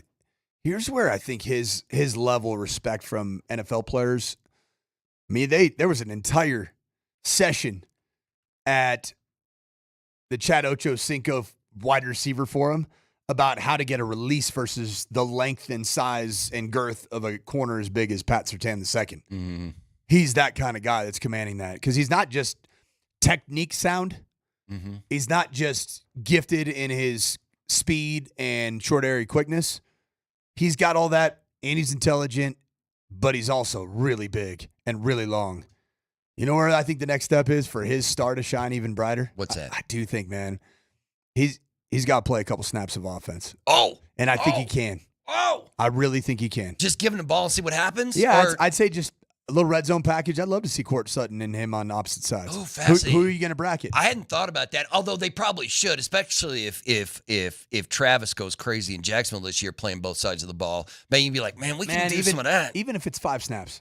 Yeah, just give him yeah. Let's just take a look. Like, he might be the most athletically gifted person on your team. Let's see. Let's see what he can do. My guess, and I know a lot of people think they're two different gifts. I bet he does. He can do it very well. Yeah, I bet you could too. How about your head coach getting you paid off the field too? Like, your head coach is like, yo, I got you. I'll hook you up with a deal with Knight. That's not too bad. Good either. living right there. Right. That's also, I mean, I'm just saying, if I'm playing and I'm like, yo, maybe I'll go play in Denver. Maybe Coach Payton will give me some money with Nike. Give me that Jordan deal. Yeah. No, but Patrick Surtain, love that dude. Love him. All right, what you got, KJ? The band sounds pretty good. I'm not dancing. Before we get to this next story here, we got some news coming out of Washington right now. What? Terry McLaurin, star wide receiver, was on with the Team 980 there, and he said, quote, "I want to be here. We haven't talked at all on a possible we haven't talked at all." And then when he was asked about a possible trade request, "I haven't gotten to that part yet, but it takes two to tango." Quote, "Without any progressive discussions, it's hard to see me stepping on the field." And quote, so we are getting some interesting stuff out of Washington, and it looks like Terry McLaurin is on the verge of holding out coming up here in a few days. Ooh. That's like Jennings in San Francisco, right? He's except for I would say that McLaurin is of way more importance than Juwan Jennings is to San Francisco. Oh, so how do you handle it? How do you handle it? You pay him? You just say, listen, man, we just like with Jennings, they're like, yo, we just extended you last year, man. We just paid. And like Jennings, you were solid. Yeah, but you as a fill-in for Ayuk and Debo, but Jefferson. Or but something guess like that. what? Yeah, we sucked last year. Yeah. Because you were our number one wide receiver. That's why we sucked. Like, listen, in a league in which you can get cut at any moment, I'm also fine with a player asking for a raise at any moment, but I'm also okay with the team saying, kick rocks. It's we hard. Just paid you, bro.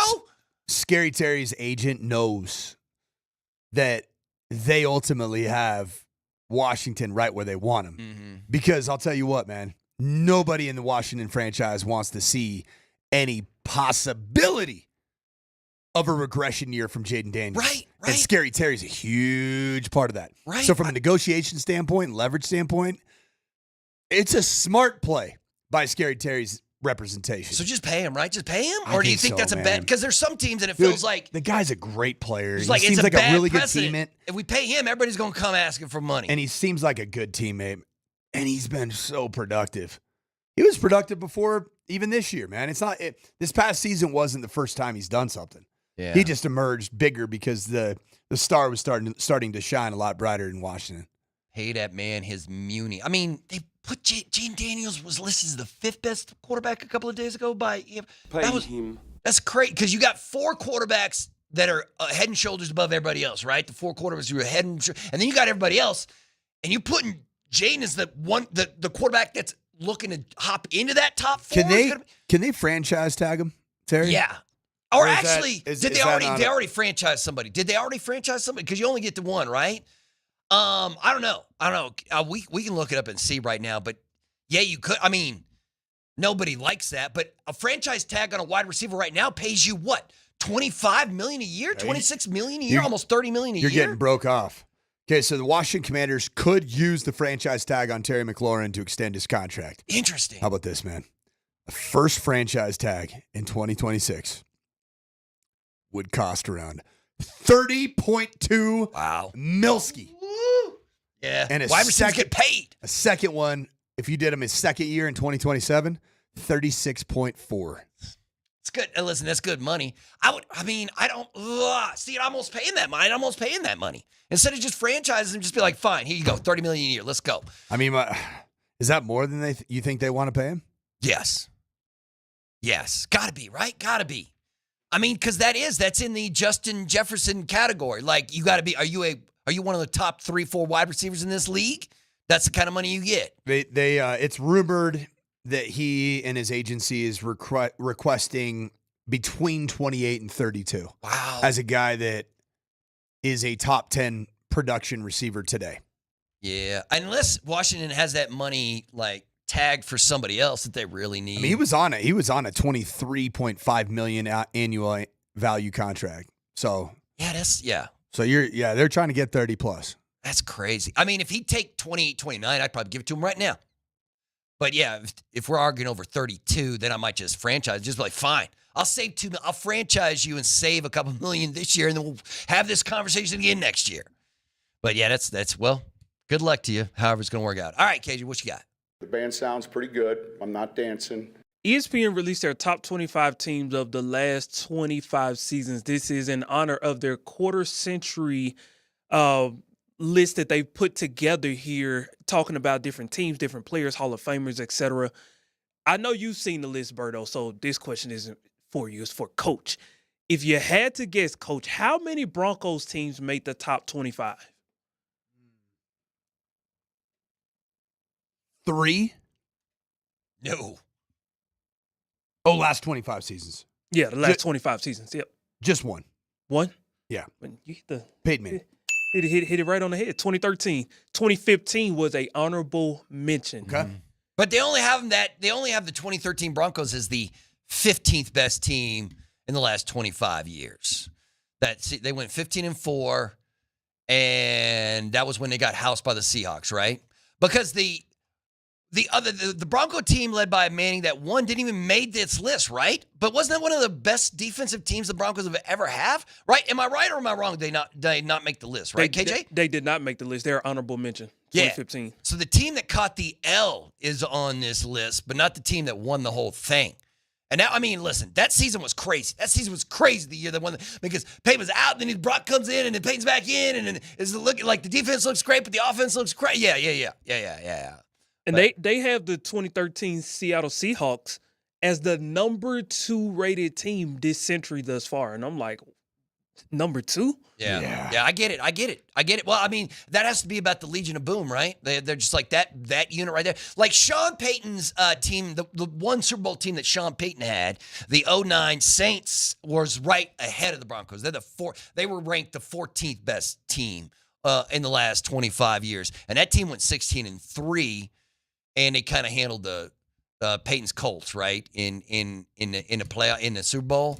But yeah. I mean, I guess you got to do what you got to do. Like, so why would the 2015 Denver Broncos not be in this list?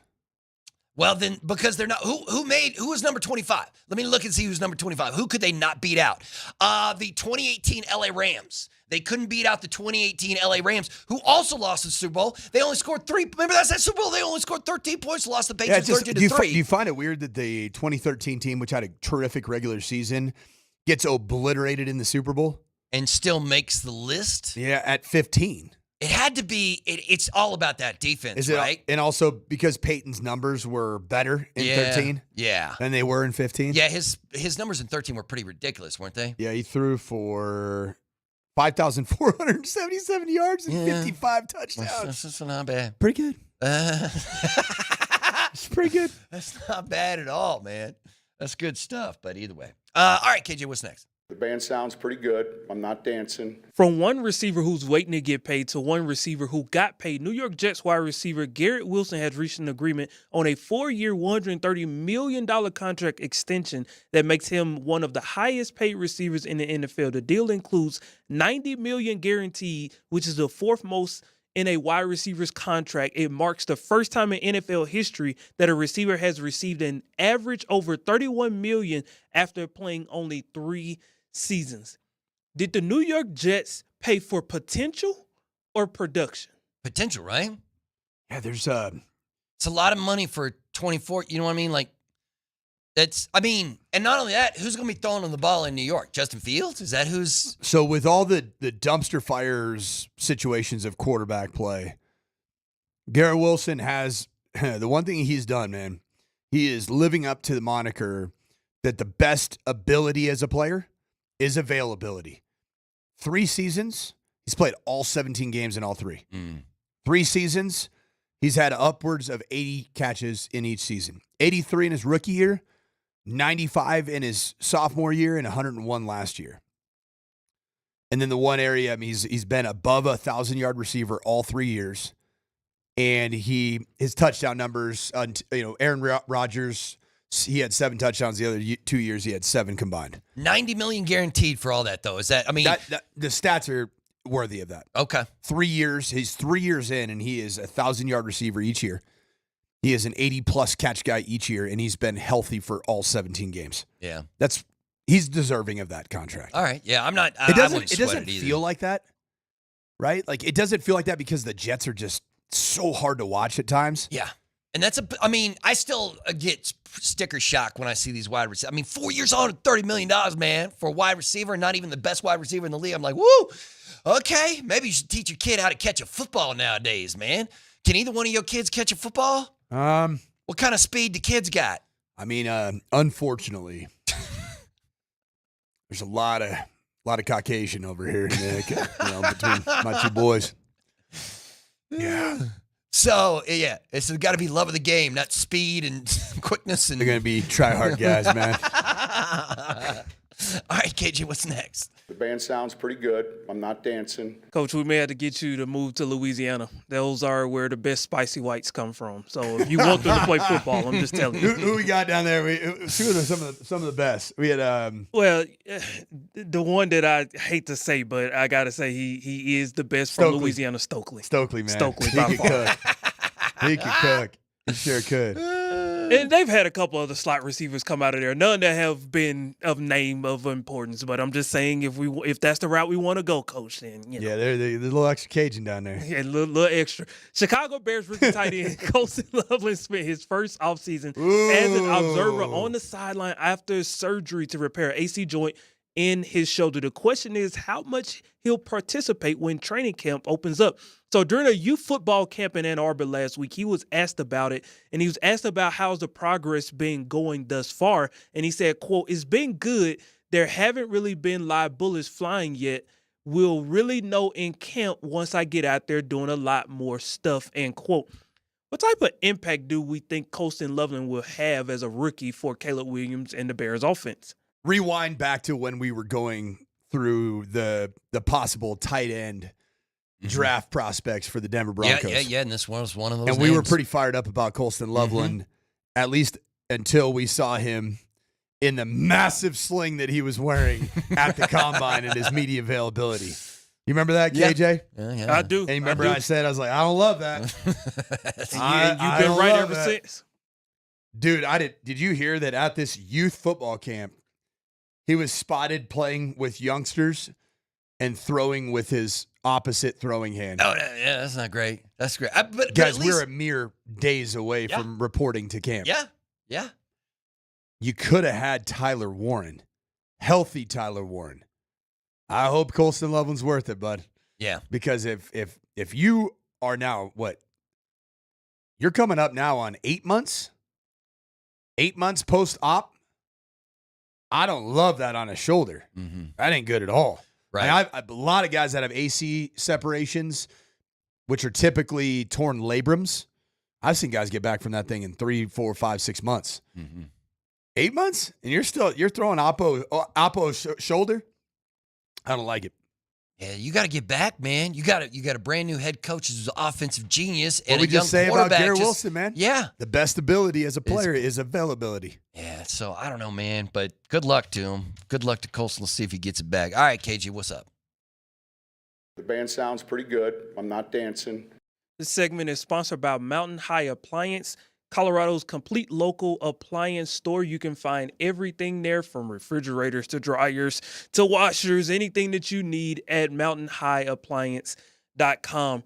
Former NFL quarterback and former Broncos quarterback Teddy Bridgewater has been suspended from his position as a high school coach in Miami for allegedly providing impermissible benefits to players. And this is what he said in a Facebook post about it. Quote, "The suspension came from MNW." Miami Northwestern. There you go. The high school he's the head coach at. Correct. And it's impossible to suspend someone who doesn't work for you. So if I'm suspended from MNW, I'm free to go to another school of my choice, but I'm not going anywhere, end quote.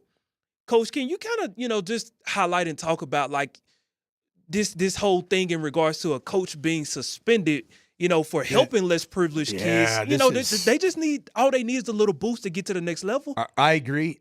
In the age that we live in NIL, and the bag, that's just so everybody knows, the bag is still very much alive and well. The SEC under the table bag. Guess why? Guess why they do that and they want that? Why is that? Because they hide that money from the feds. They love when that money just goes in that suitcase, in that briefcase, in that duffel. Yeah. The era we live in college sports right now, like why would you suspend somebody for taking care of kids? That's the Wild West, man. But I will say this. Miami Northwestern's a program that's it's always had some unique things going on. I guarantee there's some strange political aspects to this where somebody got sideways with Teddy Bridge and didn't like it, or maybe that's what it sounds like. There might be even a parent, from this statement, it sounds like he's like, "Yo, what the hell?" Might be a parent that had a kid that somehow, some way didn't get what he wanted, or got slighted a bit, and then they made it more of an issue behind the scenes. I don't know, man. I'm in a spot where I'm just trying to see if maybe one of the parents, take care of me, give me some extra benefits. You know what I'm saying? It's so crazy, man. Stop. Yeah, it's just like he's helping kids. Stop hurting people who are helping kids. But either way, good luck, Teddy. All right, that's KJ's NFL news and notes. We'll roll on with the morning sprint after a quick timeout right here on Altitude Sports Radio.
Welcome back to the last segment of the morning sprint on this Tuesday in the middle of July. We do have some NFL breaking news. What? Yeah. According to Adam Schefter, Pro Bowl guard Trey Smith and the Kansas City Chiefs have reached an agreement just ahead of today's franchise tag deadline on a 4-year. Okay, Bronco fans, listen to this.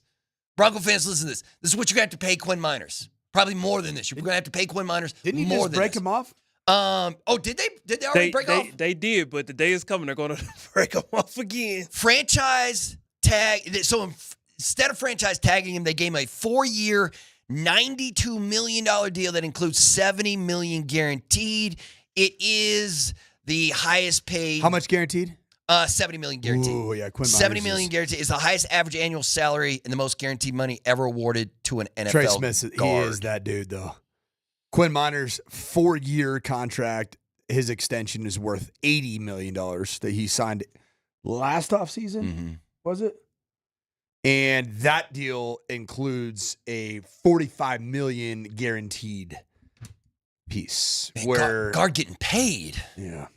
Getting paid, man. You just saw, I show you some clips of guard body types that are out there. I was about to say pay that man too. Yeah. I need to give him some impermissible benefits. That's exactly right. All right. Hey, Berto. Yeah. If Kevin Shockey came up to you and he said, you know what? I'm going to give you 4 years, $80 million, but only $45 million is guaranteed here at Altitude Sports Radio. What would you say? I would say, yes. I'd say you're drunk and stupid and I'm down. Let's go. Yes, absolutely. Nobody turns that. What would you do? What would be your first play, Berto? If you got Quinn Miners' deal. I'm the kind of guy who doesn't survive that amount of money. You know what I mean? Like I'm the you would be deceased within the first 2 years. Yeah. What do you think it would be that would get you? The Burton-Oli. I've said this before, but the Burton-Oli family motto, at least my family motto, is if it feels good, do it. So that's one heck of a motto. You give me $45 million, and I'm going everywhere and doing everything. You know what I mean? Like, yeah, I'm going crazy. Dude, how much money would you have to spend on penicillin? Oh, all the money. Like, to stay right. To stay right. It'd be ridiculous. You'd be a walking petri dish, man. No, right. I got no responsibilities whatsoever, so I can spend that money however. How would you if they were like, yo, coach, $45 million guaranteed? What's the first thing you do? You buy your wife a big house? I'd probably buy her a new car because her one right now, old Bessie. It's not working. She's on. She was a nice car when I was a head coach in 2017. Oh wow, yeah. But she got 191,000 on her now. Ooh, and she's chugging along. I'll probably get wifey a ride. Okay, that's nice. You'd be a nice thing. What? Just pay off a mortgage all the way. Oh man, can you imagine? Wouldn't that be great? Just wash your hands and be like, I'm done. I'd probably send the feds like $8 million and be like, just get off my back for the rest of my life. Will that cover me? This is the anti-FBI zone? Yeah. You guys go? Yeah, I don't know. I think it'd be Take crazy. what you want right off the top. I'm gonna give you an extra $8 million. Can we call it good for the rest of my life? Yeah. I don't want to talk to you. Yeah. Don't get on me. I don't know how that would play out, but sure, let's do it. There is only one. Well, I shouldn't say there's only one thing going on in sports tonight, but there's really kind of only one thing going on in sports tonight, and that's the Major League Baseball All-Star Game. What are you looking for in that, Berto? I don't know, man. What are you know just what? dying to The see best out thing of about Major League Baseball's All-Star Game is before Major League Baseball's All-Star Game, because I do love all the history and the moments, and then I'm sure they're going to bring out some, former great Braves or whatever they're going to do, because the All-Star Game is in Atlanta, Georgia tonight. But I don't know. I guess, do I care what Hunter Goodman does in this game or anything like? Nah, not really. I like the moments before the game. The actual All-Star Game, I don't care about. It doesn't bother me at all. I mean, hey, KJ, when's the Rockies' first game back after the All-Star Game? Well, I guess I can just look and see and tell you, because I mean, the Rockies are stuck on 22 wins right now. How do you think the Rockies as a franchise outside of Hunter Goodman are spending their All-Star break? Oh man, I'm drunk, right? Like, if I've got 74 wins before the What's NBA, KB doing right now? You think he missed? You think he's just sitting there just chomping at the bit to get back? Oh, so wait, the All-Star Game's tomorrow, not tonight? No, the All-Star game's tonight. I'm saying the Rockies, they play. Oh, they're right back at it tomorrow. They play Friday. Right. Oh, okay. Today's Tuesday, right? Yeah. Today's Tuesday. But yeah, if man. So they got the Twins. They're hosting the Twins, hosting the Cardinals. Oh, and then they go to the Baltimore Orioles. Yeah, this is not. None of this is good. None of this is good it's for not the great. Rocks. None of this is good for the Rocks. It's not good. But once again, I mean, training camp starts, so we already don't care about the Rockies. Every time we talk about the Rockies outside of DMac, who's trying to, he's trying to find a little happiness, and it's hard, man. It's hard. But there's nothing you can do if you're a Rockies fan other than just like, I'll sit around and hopefully here in 5 years, when Ethan Holiday comes up and joins the line, maybe we'll be good by then. But that's going to be a decade. If there's any positive take, you like this City Connect? Oh, Columbia Blue Rockies. Yeah, lead? I don't mind it as much as some people do. Yeah, I like crazy uniform colors. Like if you're gonna do a different uniform color, the Rapids are bringing back the old school kits. Have you seen them? Have they released them yet? Green and I don't know if you can buy them yet, but I think they're coming back with the old school Rapids kits, like the green and whites. How quickly am I gonna have that? Those are dope, man. Those are dope. Those are like the '90s and stuff. Those kind of kits. But yeah, I do like it when teams go a little crazy with their alternate uniforms, and I'm all right with the Rockies, like the baby blues or whatever. I think the Rockies just might as well go back to those. Didn't they have like the cutoff V-necks? Didn't they have some of that? Yeah. Just cut off vest jerseys. Yeah. They should do that and just not wear anything underneath it. That's just show off the pipes. Well, the Major League Baseball trade deadline is just it's the end of this month is the Major League Baseball trade deadline. And what's going to freak out Rocky fan more if you get to the deadline and they don't do anything? That would freak me out. Or if they just all of a sudden like, yo, you want Freeland, you want Gomber, come on down. We're making deals. Freeland, do you think anybody's willing to take that right now off you? Nah, probably not. I mean, have you seen his numbers? Holy smizzos. When you only win 22 games in this bro. Let's see. He's 1-10. His record is 1-10. That's like a lifetime achievement award of suck. That is rough, man. That is rough. 5.44 ERA. You can't just lay this all at the feet of the Rockies pitching staff. No, but it belongs every which way. If you're a professional athlete and one season you're part of the worst team in the history of that sport, I mean, how do you deal with that mentally? You know what I mean? Like you gotta have an oversized ego and a whole lot of confidence to be a professional athlete anyway. But if you're a professional athlete and you're on a team that has the worst record in the history of a sport that's been going on for like 200 years, man, what does that do to your confidence? You know what I mean? How do you even deal with that? Like, yo, you've lost more than anyone's ever lost. Losing to lose, you're a loser. You want to deal Ryan McMahon at the deadline? Yeah, I'll deal anybody. You want Dinger? You want to come get Dinger, man? Would you trade Dinger? Yes. And he's never to return. Yeah. Oh, absolutely. You just say you part ways with Dinger. Yeah. I'll tell you. I'll trade him for whoever, the Fanatic, whoever. I don't care. Let's go. You know what I like about Dinger? What's that? He hasn't struck out 118 times like Ryan McMahon has this season. That's right. Chris Bryant, nobody's going to come and ask for him, right? Bryant, I think Chris Bryant traded the sport of baseball. Just got rid of it in his life. No interest in playing it ever again. Get it, man. It's not that bad, though. You're just sitting there. But you know what, man? You know what, Berto? What's up? Happy Major League Baseball All-Star Night. Yeah, you too. It's a great time to be a Rocky. Yeah. That's the morning sprint with Coach Sanford and Mark Bernelli. Alex Ryan and me will be back next week. Thanks for tuning in. We'll be right back at it tomorrow. It's time for PhD.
Junior, a line shot. Got a chance. Oh, he stole it. They counted it, though. They did. They counted it. The umpire counted it. As is Major League Baseball. And this, that looked like it would have been a home run, fellas. They did. I saw the umpire down there. He went right away with the home run sign. Okay. I'm going to say, if you have kids in the outfield catching the fly balls, if they rob one, it shouldn't count. It should be a rob. They playing ball or not? I mean, what are we doing here? Well, they finally had a kid that was looked older than 9 years old out there, so that was good. They definitely had some high school It kids looked out there. it looked like he was probably 6'3" or 6'4", so he had a little hop on it. Low wall too. Nice combo. It was in the finals. It was in the finals of the home run derby, like the I think you should count round. I think it should be, if the guy gets it, he gets it on you. Sorry. Yeah, I agree. And they're like, that adds a whole new thing. You out there playing ball or not? Yeah. I mean, I think fans should be able to reject it. Yeah, block that thing, send it back over. Let's Savannah Banana this thing. I love that the highlight of the home run derby is some kid robbing him. Well, that kid's going to go back to, the school's out, but I said, dude, is he not just viral right now? Is he not just famous? He's a stud. Right? Probably not a stud. He's going to get roasted when he goes back home. Oh, Why is he get roasted? He's going to get roasted because that's what kids do. No, he won't get roasted. First of all, I think the tradition of having kids in the outfield during the home run derby is one of the stupidest, kind of dangerous ideas that's out there in sports. They went real young for a few years. It was scary. It felt like they were like 7 or 8. I understand that there's probably a charity reason or like a really nice reason why they're there. All right. So I don't want to rain on that parade like somebody's going to text in and tell me, some heartbreaking reason why they're there. I actually don't know if that's true, though. Well, I don't know what the reason is, but it has always struck me as one of the stupidest things in any kind of sporting event. Why? Because who cares if there's 1,000 balls laying out in the outfield during the home run derby? You can pick them all up at the end. And if you want to have a bunch of kids and teenagers like an Easter egg hunt, run out there as an Easter egg hunt. Yeah, all right. After 3 hours of this crap, go pick up the balls. I would put you on a banana ram in that thing or whatever it's called. Savannah Bananas. Savannah Banana. You get minor league all-stars. Yeah. You put them in the outfield. You catch a fly, it counts as a double out. A base hit. Wrap this thing up a little quicker. A base hit is a base hit, but it's still 1 out. So you get 2 if it's caught. And if you rob a home run, it should be robbed a home run. Yeah, they need to go back to 10 outs. Oh, I don't know how you fix this thing. It's so freaking boring. The way. You know what's funny about that? So, of all the sporting experiences that I've ever been to in person, yeah, Home Run Derby was honestly probably top 3 sporting experience I've ever seen. Yeah, I'm sure it's awesome. It was exhilarating. It was fun. It was a packed crowd. Yeah. There were balls in the air every 2 seconds. I mean, literally, like you had another ball in the air before the other one had even landed. Right. It was an incredible in-person experience. Watching it on TV, it's like, am I still watching this after 3.5 hours? It's like watching paint dry. Well, guess what I didn't. No, a lot of people didn't. Yeah. I was listening to Brett this morning. It's like, yeah, I watched it. Well, the first round, and then whatever. So I watched the first round. I tuned out for a while, and I came back. Vic said this morning it's the most baseball he's watched all year. It's like, you know what I did? Instead of the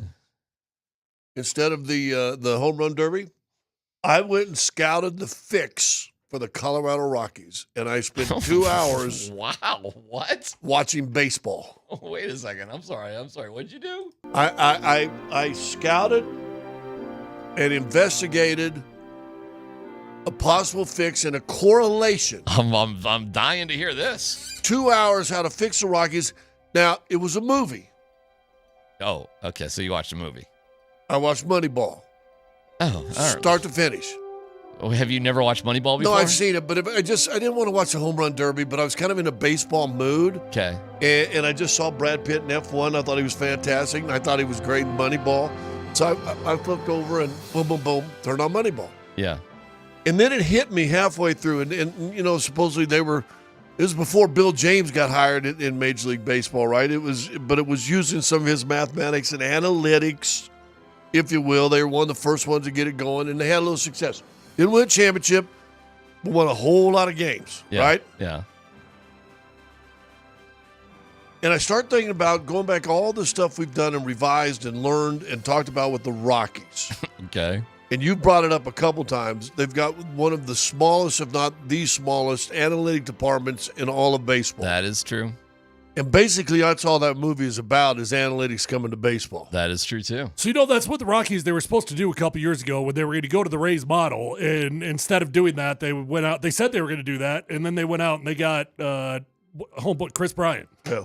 Well, and so as I'm watching, I understand Coors Field and the altitude. I understand the big outfield and all the stuff that plays against into play. You can't tell me there's not an egghead. Some MIT dude or some, what was he from Yale economics guy. Get one of those offensive linemen that Tom Nalen coaches. Yale economics guy that couldn't figure out some similar formula. Just like, listen, we just got to score 869 runs and hold them down to 653, and we'll win at least 99 and a half games. So what did it amount to in your head? The Rockies aren't doing diddly squat, and they shut up. Everything's going bad with them. It's on their own head. It's their own fault. Expand the analytics department? You can't tell me that there's not some eggheads out there that they couldn't hire, that couldn't figure out a formula. When they lost the Yankees, when the Yankees payroll, and now I don't even know payrolls are way below this, but at the time it was $139 million to $39. Right. And it took them to 5 games in the playoffs. Right. I mean, they were right there. Right. You going to tell me somebody can't find a formula for Coors Field? I love it. I'm with you. What did they do? Well, let's put a humidor in here.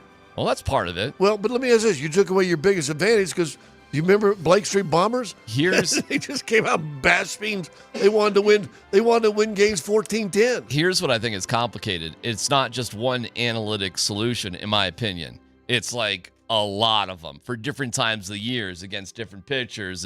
There's a lot of them to put together, not just one thing or another. Let me just go on analytic on that thing that they did. Okay. Now I'm going to put, and I don't even know, but big outfield, and we said everything. It's not the homers that's the big problem at Coors Field. Yeah. It's the singles that turn into doubles all that and all that, right? Outfield's too big.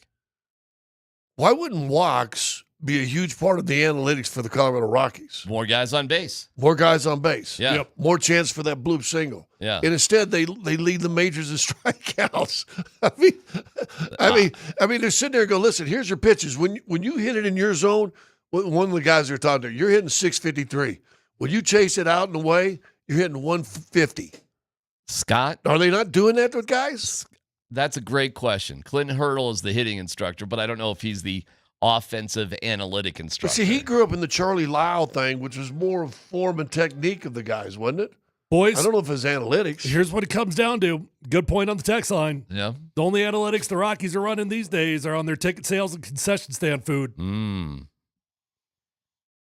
Well, I told you, Sandy's guy had a guy with the Rockies when they put in the deck, and everybody's like, why would you put in the party deck? The deck was brilliant. And the guy told, it's wonderful. I've been up there. It's fantastic. I spent a Father's Day up there one time. It was absolutely outstanding. Sounds great.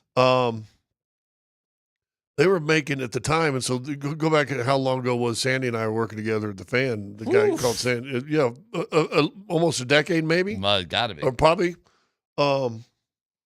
They were doing $250,000 a game profit back then.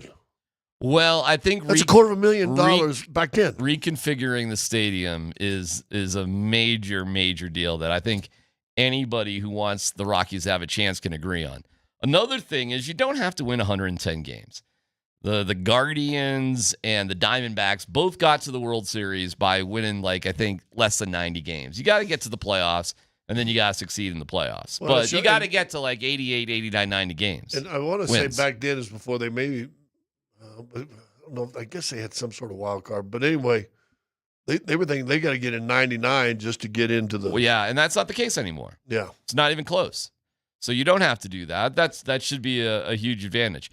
A deeper analytics department and then a manager who can really just embrace it. If you're watching Moneyball, that was the big thing. Which is funny. Art Howe did not embrace it. Yeah, especially early. In real life, Art Howe has some serious problems with that narrative. Because it made him look bad. Oh, well, it did make him look bad. It bad. made the owner look bad. I don't know how the owner felt about it, but I've seen interviews with Art Howe who hates the movie because he says it wasn't like that whatsoever. And they took some liberties there. Well, I'm sure they did. But you always got to have a bad guy. The truth was, you do. The truth is, you had a low-budget team that managed to compete against the Yankees and bigger budget teams by doing things in a different way. Well, it is the bottom line. At the end of the day, the Colorado Rockies need to hire enough people that can come up with a creative way with a solution that is outside of the box of what has ever been thought of before. And that's the problem. We've never tried to think outside the box. We just try to think from within. So you know what's happening now with the Tampa Bay Rays? They're being sold. Valued at $1.7 billion. You boys want to... So are the Chicago White Sox, the team that was team? the worst team. That's what happens when you're the worst team. That's what should happen. People are saying that there's been some pressure on the Rays to sell because they just haven't developed crap down there. Even though they've had a certain significant amount of success, but they haven't invested anything in their team. Now, the Marlins won a World Series. Twice. Tampa hasn't. No, but they had some good teams for a while. Oh, hell yeah. They've been really competitive, but they have a god-awful stadium. They don't invest in the team. They need to be sold too. And now they're going to be, apparently. There's a little pressure for that to happen. That ain't happening with the Rockies. And I don't know. You know, I keep seeing this narrative that if a salary cap does not go through, the Dick Monfort might actually sell. I continue to see that narrative pushed out there. I struggle to believe it, but there's enough people out there that believe that Dick Monfort is such a believer in this right now, and he's so frustrated that he believes it's his only chance that if they don't get that salary cap, he would actually consider selling the team. Well, unfortunately, the only chance the Rockies ever have, in this day and age, is to do a gargantuan investment to reconfigure the ballpark. And who's going to sink that money into it unless there's a significant financial reason to? And there's not. All you'd be doing is taking away seats. You wouldn't be adding seats to it if you're going to reconfigure the stadium. I was listening to last month or so a Billy Graham sermon. And he says, and it tells you to repent. And everybody says, I'm sorry. Okay. I think DMac is stupid. Please forgive me for thinking that. You can ask for only forgiveness. do so much. He said repentance is turning the other direction. It's going away from the things you were doing. What the Rockies need to do is repent, because they could get mad about salary caps and da-da-da, but they never change direction. They keep doing the same thing. Out, devil. Abraham Lincoln, what did he say? Fool me once, shame on you. Fool me twice, shame on me. Shame on them. They're getting fooled all the time, trying to do the same thing that never changes. I got excited about baseball watching Moneyball, and I probably haven't watched it in 5 or 6 years. One of my favorite. Might be the best baseball movie of all time. It might be. But it really, I'm like, because you talked about just a week or two ago, the LA part, like, only had 2 people in it. And I'm like, Scott, on Saturday night, they had runners on third in 3 different innings with less than 2 outs and didn't drive one of them in. That's analytics, my friends. That is basic baseball. That is picking up 3rd and 1. How many guys with 3rd and 1 out? It's not even 3rd and 1. It's picking up 2nd and 1.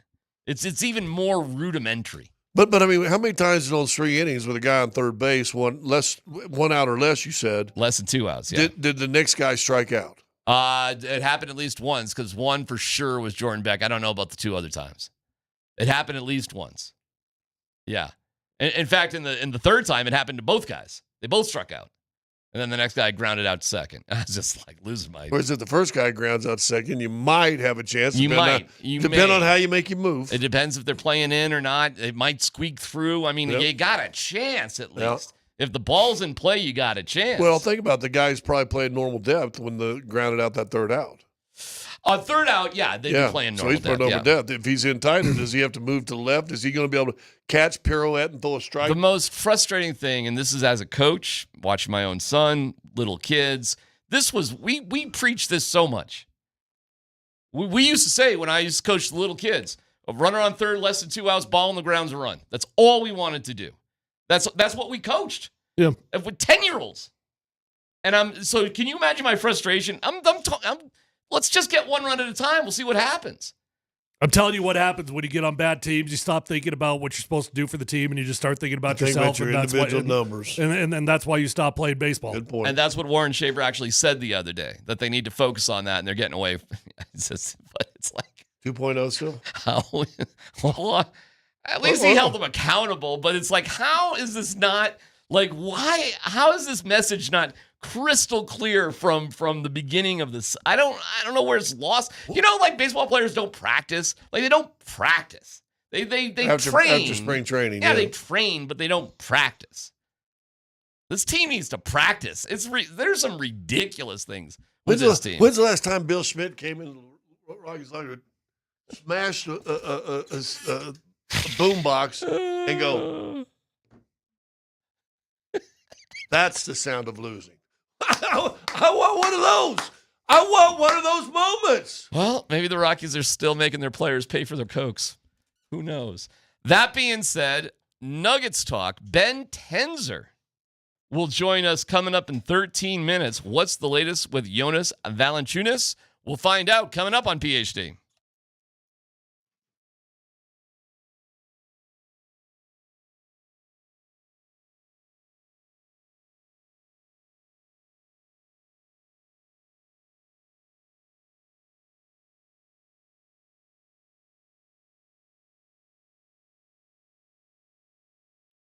Hey, it's DMac for the Rocky Mountain Men's Clinic. When dealing with the issue of erectile dysfunction, this is something that can really strain a relationship. And this summer, I want you to have a blast. I want you to get out there and have fun. And romance at the end of the day might be part of it. And if it's not, and you want to get things going in the right way, Rocky Mountain Men's Clinic, they are the answer. They have treatments where the pills or herbals fail. They're there for you, with success rates well over 90%. Some treatments can even have you last an hour or more. They've served the Front Range of Colorado for nearly a decade, successfully treating tens of thousands of men. So schedule a consult today. The initial visit's only $99. You get a medical consult with a Colorado licensed medical provider, a T and a PSA test. If advised, a test dose, and if it doesn't work in the office, well, that visit is free. But with like an expert staff, like most men, you could be having sex the next day.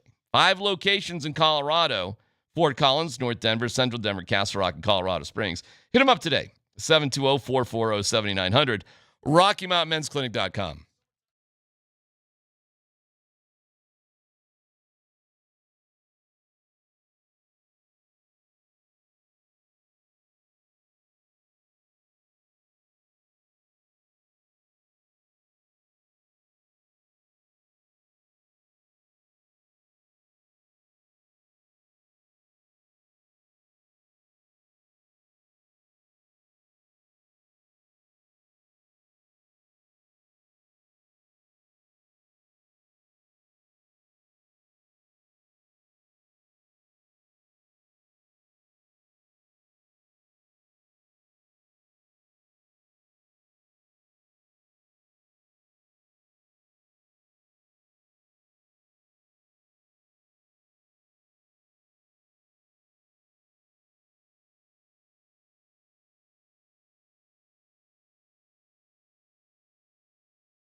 Hey, 303-504-0925. We're going to have Ben Tenzer on in just a little bit. The Executive Vice President of Basketball Operations. Looking forward to having Ben on. I assume he's in Vegas, I guess. Maybe not. I don't know. And we'll certainly ask him about Jonas Valanciunas. But what would you ask him? What's on your mind for the Nuggets? 303-504-0925. I mean, by all accounts, they did incredible in the offseason. And the one thing that's just kind of hanging out there is Jonas Valanciunas. So what do we need to hear? Do we need to hear Valanciunas say, yay, I'm a Nugget? Does that matter? Did Jokic actually reach out and talk with Valanciunas?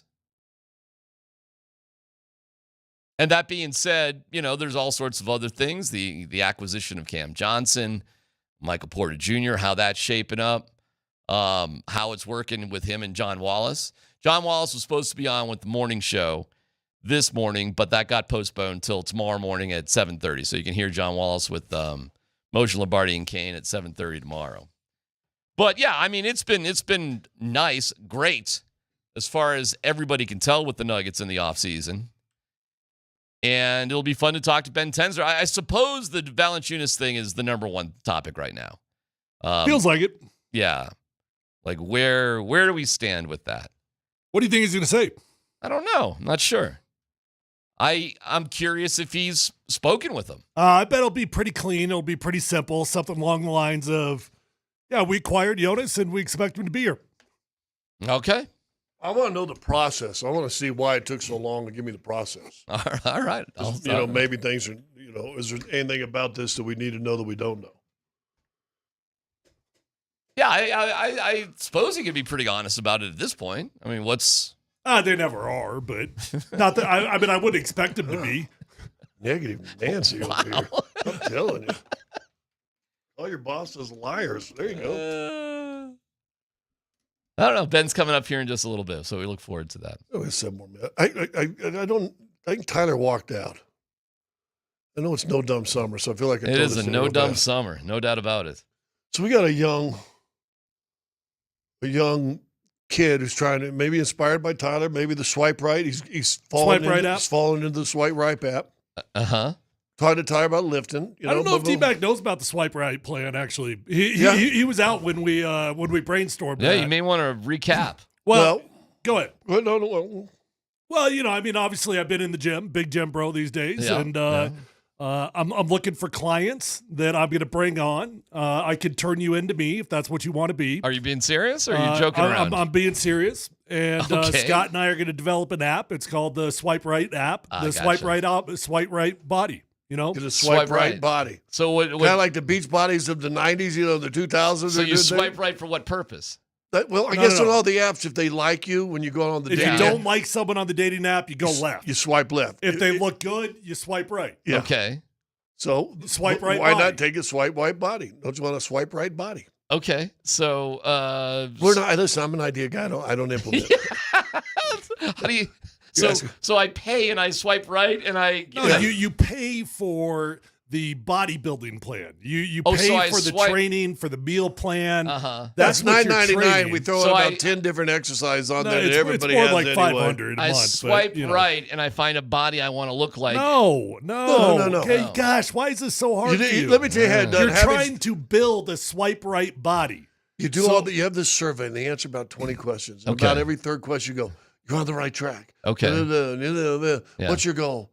And then you go, hey, for $9.99 a month, we can do this, or whatever. Yeah. And then, hey, by the way, don't forget your Bro Tank T-shirts that we're selling, and don't forget your Bro Tank Swipe Right protein powder, and so it leads you into a whole bunch of different. Gotcha. And then you click on it, you get your app, and you go, okay, here's your first exercise. It's just it's a training plan. Gotcha. That's all it is. It's a training plan to build a swipe right body. All right, so you're working with a client. Or you say I'm listen, looking for clients. Listen, that's it's about the app. Okay. All right. Well, I felt like the story started with like you were talking about But something. anyway, so I walk into a conversation Tyler had with a young man, here we go. That's a younger guy that was in there. His name's Mark Springer. Yeah. I used to call him 20-someths. I think he might be in the 30-someths. Spring is doing stand-up comedy, and it looks like he weighs 120 pounds. Well, these he's been days. working out. He looks great. Been working out. So he's interested in a girl at the gym. Ah. I don't know some of the previous or how much of the previous conversation that Tyler had with him. But then, Tyler's giving him ideas how to just, how to approach or talk to her in the gym. Okay. I didn't get his answer because if it's what I thought it was, he's completely wrong. But I will hold reserve judgment. But somebody threw out there, ask her to spot for you. Oh, no. Mark threw that out. Oh, yeah. And I went, Tyler's got his food, and he's walking back in here. Well, that feels like certain death. I said, bro. Yeah. I said, yeah. No. And then Brandon, why not? Why not? I go, dude, not to sound sexist or whatever, what's it called? But you're about to. Well, listen. Misogynistic? Misogynistic. Here we go. Because if he has a lady to spot for you and you're using like 25-pound dumbbells or whatever, you're projecting that I'm a... Maybe. But you could be self-deprecating, and if you look like Springer, well, that's then if you're a good direction to go. self-deprecating, then stay away from... Boom, you're in the wrong gym. Well, I gotcha. But you could just, I'm try to be a funny guy. actually with DMac. The last thing Springer needs to do is be ego lifted. Yeah. No, he does not need to ego lift. But he don't need to ask a girl that he's attracted to spot for him. I think there might be something there. I mean, starts a conversation. I mean, my idea was just simple. Hey, how many sets you got left? Can I work in with you? That's perfect. Start right there. That's just perfect. Have a little gym lingo, a little gym conversation about sets, what's going on. Work in gym lingo. Do girls like sharing equipment with guys? No, not at all. Does anybody like sharing equipment? I don't care. Okay. I'm just gonna guess most people are just like, that's okay. You know what? Listen, go ahead, Hercules. You take it. I'm not sure that. Yeah. No, I don't care if somebody wants to work in. Sure. Okay. I might say, hey, I only got one more set, but yeah.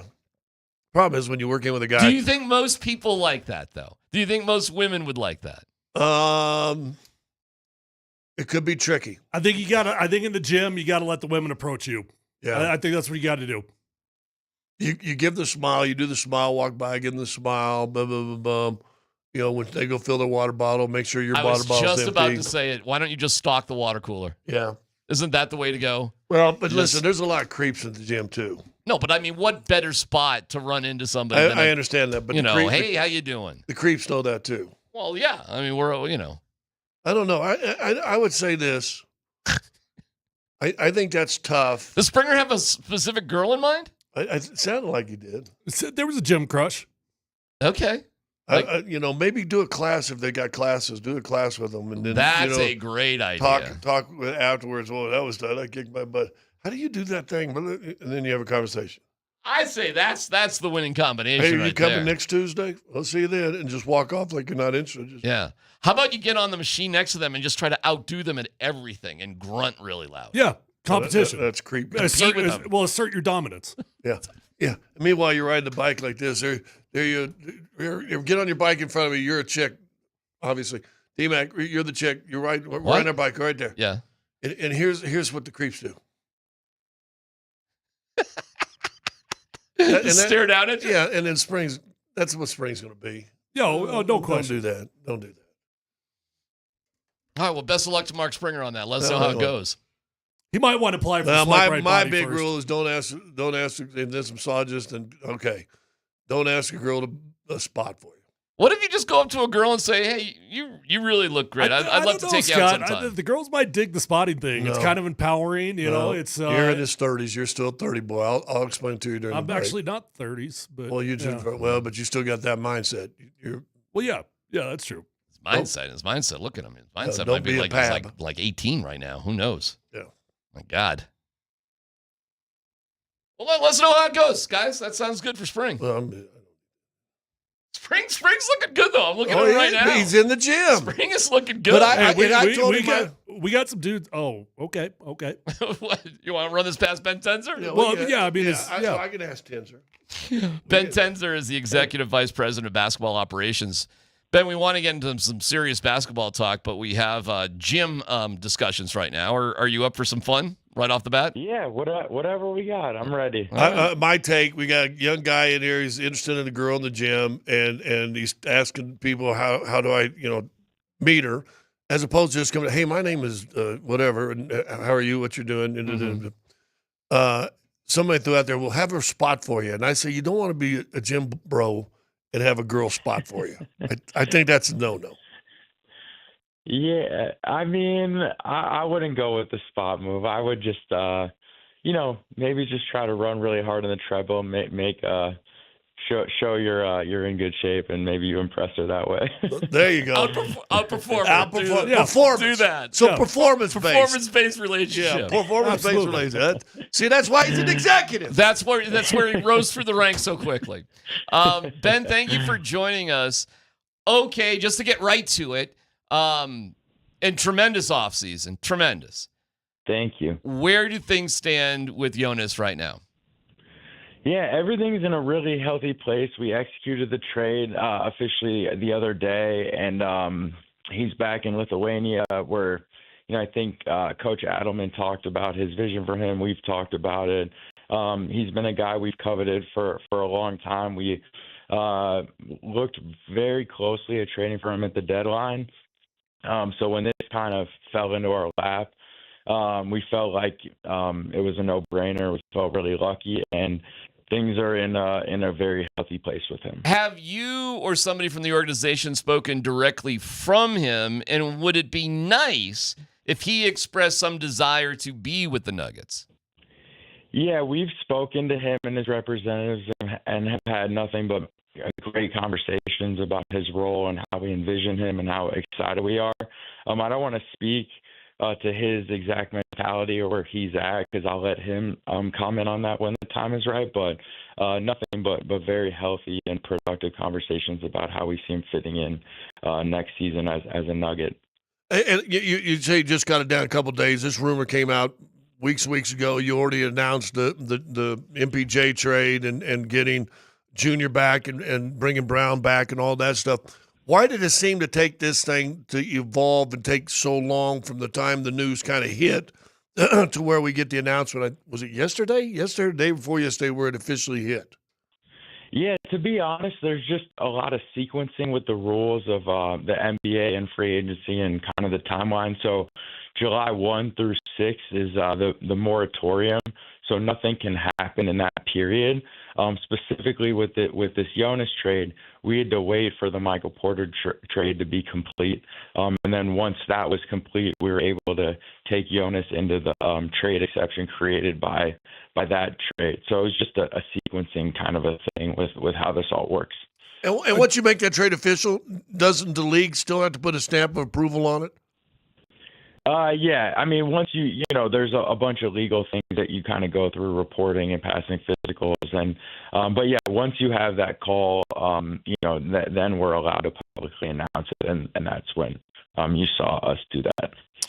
So, kind of last question for me on this, Elise, but the expectation is that he will be a Denver Nugget, correct? Yes, absolutely. Okay. I have one more on this. Simple. Yeah. Were you aware that there might be some issues with Panathinaikos when the trade was done, or were you caught by surprise when that all came out? I don't want to speak on all the specifics out there, but from our perspective, we had no issues from our end.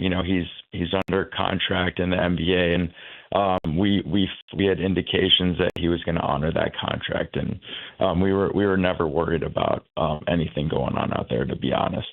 I guess I got one more really quick one. We read a report from Serbia that Nikola did speak to him. Is that true? Are you aware of that one way or the other?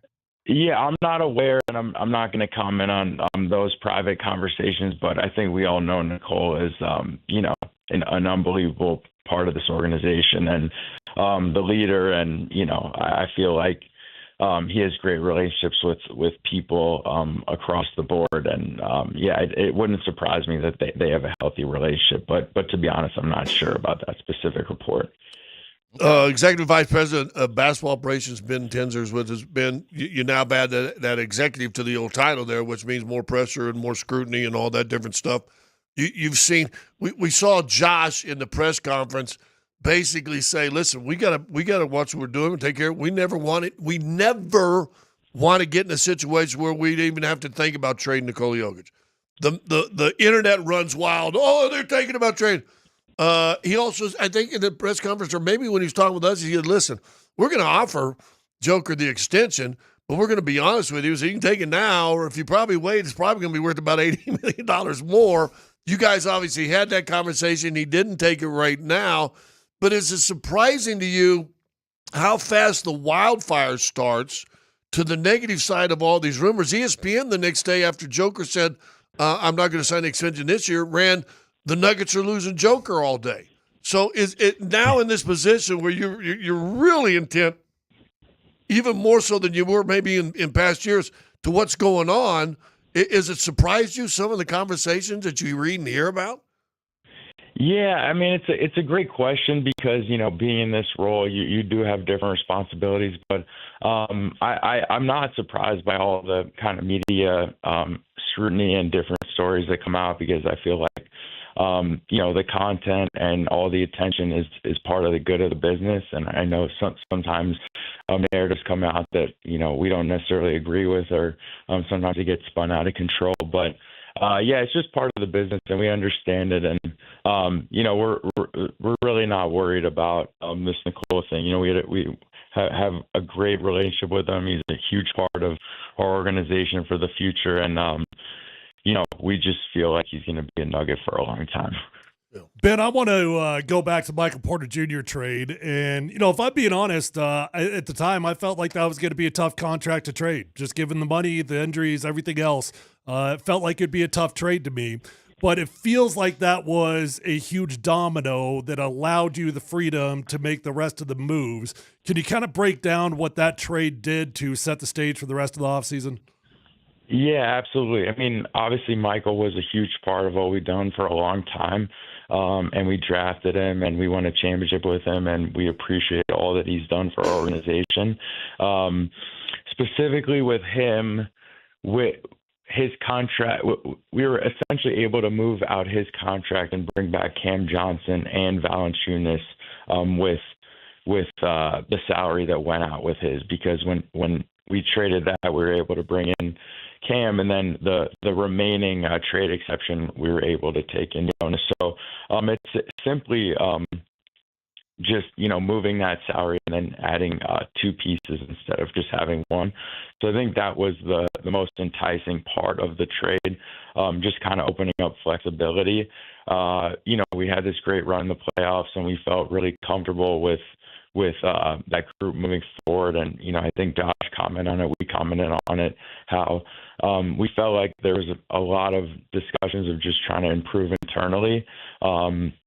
Having said that, our job is to call every team in the league and be aggressive and see what's going on and what's motivating them. And you're always trying to get better. So that was basically the genesis of that deal. I'm going to be long-winded, but try to do it real shortly. I said this past week, and it just hit me last Wednesday. You lost from that championship team. Took 2 years to do it, but you still lost Bruce Brown, KCP. And I say people sleep on Jeff Green and really what he meant to that team that made the championship that year. Not only did you lose three bodies talent-wise that you never really fully replaced at their level, you lost three of the toughest guys on your team. Well, now with the trade with Johnson, Hardaway, Brucey back, and Valanciunas, you replace those three basically now with four, and you brought a lot more toughness back to this team on paper, in my estimation. When you agree with that? I would agree with that. Yeah, I think that, you're always trying to add players that have had experience, that have kind of been in the moment before, and that are familiar with our organization, like a Bruce Brown. So, in terms of being able to add the depth, and, we dealt with some injuries in the playoffs. You always just want as many able bodies as you can. And so we feel like we did a good job with that. And to be honest, you never, you have your plan going into free agency, and, you do the best to execute the plan, but you don't know if you will or not. So we feel really fortunate we were able to execute the plan the way we did. Are you actively pursuing Al Horford? I'm not going to comment on pursuing other players, but I will just say that we feel really good about our roster currently, and not highly motivated to make any other moves right now. Well, one move that you are keeping an eye on. I know you were down in Vegas the other day, and you got Holmes playing. Hurt himself almost a year ago exactly. He's a big thing. I was told today, you can correct me if I'm wrong, that he will play tonight in Game 3. That he needs to get playing time. What was some of that conversation with? So I'm sure that it's more than just Muntz and that staff. They probably have conversations with you guys and everybody else as far as getting him to play a little bit more and having him process here into Game 3. Absolutely, yeah. We actually had a conversation about that yesterday with our medical people. Steve Short does a great job leading that department, and Coach Adelman and Andrew Munson, our summer league coach, and our assistant coach, and John Wallace, and a lot of front office. So we obviously have a lot of collaboration discussions about all these things. But I think the key for Duran is that we just want him to play as much as he can, as long as the medical side says there's no added risk by him playing more. But missing a whole year and then coming back, and I think a lot of people thought he looked really comfortable so far, and not timid, which you never know after an injury like he had, how he'll be. So, but I think the key for him is just continue to play and just continue to develop and get comfortable. And we really feel like the sky is the limit for him this year. Ben, do you have any questions for us? I do not. But it was good hanging with you guys. It's great. It's great talking to you. And I haven't seen any review aside from an A+ for what you guys did and have done. And we're all very excited for this year, where the expectation clearly is to win another championship. And I assume you wouldn't have it any other way. Absolutely. No, thank you guys so much for the support. We're so excited with where we're at, and it's going to be a really fun year. So we're pumped. Hey, are you guys doing training camp in San Diego again? Has that been decided, or are you guys? Yeah, I don't know. You have to ask Nick if we can confirm that yet. But yeah, we love San Diego for camp. So keep an eye on that. Hey, the radio program loves to spend a week down there. Yeah, what the hell? I mean, we can go live. The best. Yeah, we have a couple of cool preseason games too that we'll announce at some point soon. Oh, so good. Right, should be fun. All right, tonight the Nuggets host.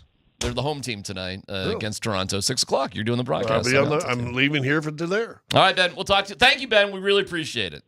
Thanks, guys. Have a good one. Thank you, Ben. Okay. Takeaways. No Al Horford. That's out. Doesn't sound like it. Well, Jonas is 100%. Seems like Jonas is. They've talked to him. Yeah, but is it? Is it though? Yeah. I know it is. I know it's like 99.999%, but there is still that one aspect that it's like, yeah, we still haven't heard it from Jonas. Like we still haven't heard that dude say, I am just thrilled to be a Denver Nugget. Well, have we heard anything from Joker? Nope. About Jamal Murray? Nope. What does that have to do with anything? Well, why wouldn't they comment too? Because it's not their life. It's their team. But it's not their life. But it's. What do you mean it's not their life? The Nuggets is their life. It's not their decision. Their team. It's not their decision. No, but you don't think we'd hear something?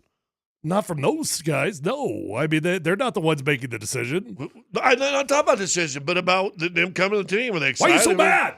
Because your logic, you have Tyler logic and then everybody else's logic, and I'm just trying to pull you over to the middle a little bit. Like I said, it's like 99.99%, but then there's just still this weird piece that you've got a dude that has not acted like he's thrilled to be here. Well, I'll tell you, after talking to Ben, it would be really, really weird after hearing that.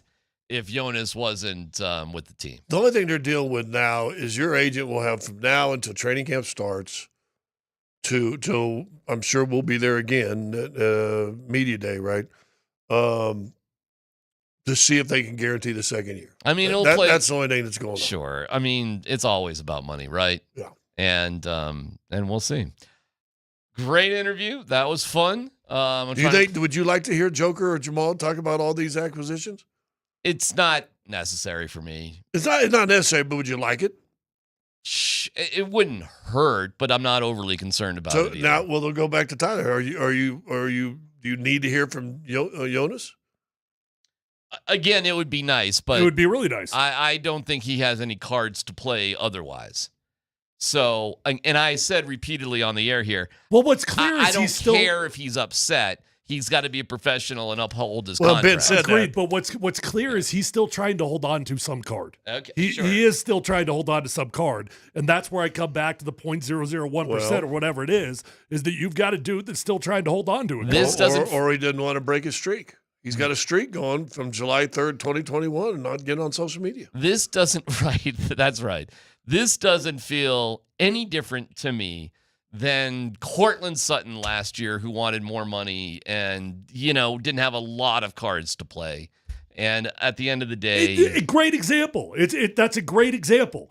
You knew that it was going to get done. You knew that Cortland Sutton didn't have any leverage. You knew the Broncos didn't have to do anything to keep him happy. At the end of the day, they did do something to keep him a little bit happy. Yeah. And yet there was still a dude that was trying to hold on to some card because he had something he wasn't happy about. Yeah, so I think that's a perfect example of what's going on. I think that's probably right. I mean, I think they'll try to get a little something else. I can't tell you exactly what that would be. I doubt they'll get the entire second year guarantee, but maybe there's other things that might influence one way or the other. I don't think it would be bad for the Nuggets to capitulate a little bit, just to say, hey, you're our guy. We really appreciate you being here, that sort of thing. Or you get him in training camp, and then also say the Nuggets have announced they're picking up the second year of Jonas. Well, okay, fine. But, I mean, But then again, you got to look at where they are contractually next year. Where money kicks in. The truth is they don't have to do a damn thing. They already did their thing. They traded for him. Win a championship, and who cares? Bring him back, don't bring him back. I think that's the way Jonas is probably looking at it, frankly. Either I'm going to win this year and I'm off to Europe, or they're going to pay me more money, or somebody else is going to pay me a lot more money. He doesn't really have much to lose, and it's a one-year sort of deal. He has a very good year as a backup center, and they win a championship. He'll make more than $10 million next year. Just hang around. You'll be all right. I think he's fine. I think the drama, is kind of over. I mean, what's the next card to play? Well, he doesn't really have one. Right. But what is it? But not go to training camp? That probably won't happen. Here is what's tricky, though. We did look at his Twitter, and it did fool me because I saw July 3rd, but I didn't notice 2021. How many other ways are there for him to communicate, to that I'm happy to be a Nugget? Oh, it's not hard. Your agent puts out a statement. That I'm happy to be a Nugget? Yep. Deal's done. Fired out to be a Nugget. Well, I'd like to see who his representative is in the United States, or is he using a European agent? Well, he's got two different agents. Here's what I think will be interesting. Inevitably, they're going to have some sort of media for all these guys once Summer League's over. Yeah. I would think before Media Day. Well, there's Media Day. That's not before camp, is it? Yeah. It's Media Day before camp? The day before camp. Is it? Oh, it's okay. All right. But you're right. It seemed like you would get them all into town at one time. Yeah, I would think. Who of all those guys are you most excited about coming? Cam Johnson. We're spending a lot of time on Jonas Valanciunas. At the end of the day, he is He's a 15-minute, 18-minute guy. He's a backup guy. Yeah. Cam Johnson's going to be a 36-minute key working with Jokic. Like, come on, guys. Yeah. I mean, the Cam Johnson, Michael Porter Jr. thing is we're just killing ourselves with this Jonas stuff. But it's a Cam Johnson deal that's the most important thing. I think I'm with you 100%. That was the domino. Yeah. Yeah, for sure. I do think bringing in Brown and Hardaway, and now you mix them with Christian and Strother, you've got a nice mix and match kind of pair. What you can do, you can have Christian with Strother's a little softer. You can, I think it's going to be interesting. They're going to have variables. They're going to have all alternatives. Tim Hardaway Jr. to me is kind of like a whatever. It'll be fun. Oh, I think it's a complete whatever. It's going to be battling for minutes between him and Strother, basically, who's going to be able to shoot from the bench, right? Yeah. I think. It's going to be shooting, but I'm telling you, defensively, Strother ain't in his I don't love our backup point guard situation, although the Nuggets really don't use a point guard because it's a point center sort of situation, and Valanciunas actually can do that too. So I'm rolling my eyes a little bit, but it's not great. Like, that's a lot to ask of Jalen Pickett, and I don't know where that's going to go. Bruce Brown. Well, okay. Is Brucey B going to be your point guard? Is that what it's going to be? The year they won it, he was, and that was one of the reasons he liked it here because he could play more of his natural position of point instead of being stuck over at 2 and 3. Okay, well, fine. Let's see that then. Well, I think they made it pretty clear that they want Jonas to be that point center with that second group. Yeah. Listen, I'll tell you this, man. You don't have to change your offense up. You run the same thing. We're doing 10 game. If we just break it up into 10 game chunks, you would expect this team after 20 games to be at least 14-6. This is a 7-3 minimum team, if not better. And that will be a bummer. But the greatest thing about all these guys is how much it might motivate the guys that are coming back, Jamal. You know what's amazing to me? It's amazing to me how dialed in all the Greek fans are to this. Oh, what are we saying? I just put out a tweet that Ben Tenzer was coming on the show. We'll talk about Jonas Valanciunas. Yeah. And all of a sudden I've got like 10 people tweeting to me in Greek. Can't read it. Don't know what it says. I've got memes that say free Jonas. I've got another dude that says let the dude come back to be with his family. I got another guy that said, "What's the link?" This is the actual team saying, can we get a link to the interview? I mean, they're dialed into this thing, and they're definitely not giving up on him. Oh, Parenthenikos is definitely a little cocky in this whole thing. Ain't no doubt about it. Another says, "I hope you'll accept and wish what he wants and give him some dignity, benefiting what the man himself wants to do." What does that mean? That means his European agent has worked the media over there. All right. So there's a card that's being played by the agent. Okay, is that not him? I do. No. Well, it represents him. Come on. How many things did you tell your agent to ever do? My agent never did stuff like that. Ooh, I got this in from Nuggets fans to Greece. PhD on 92.5.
How's Greece? Is Greece doing okay? Are they all right? I wish I knew what they were saying.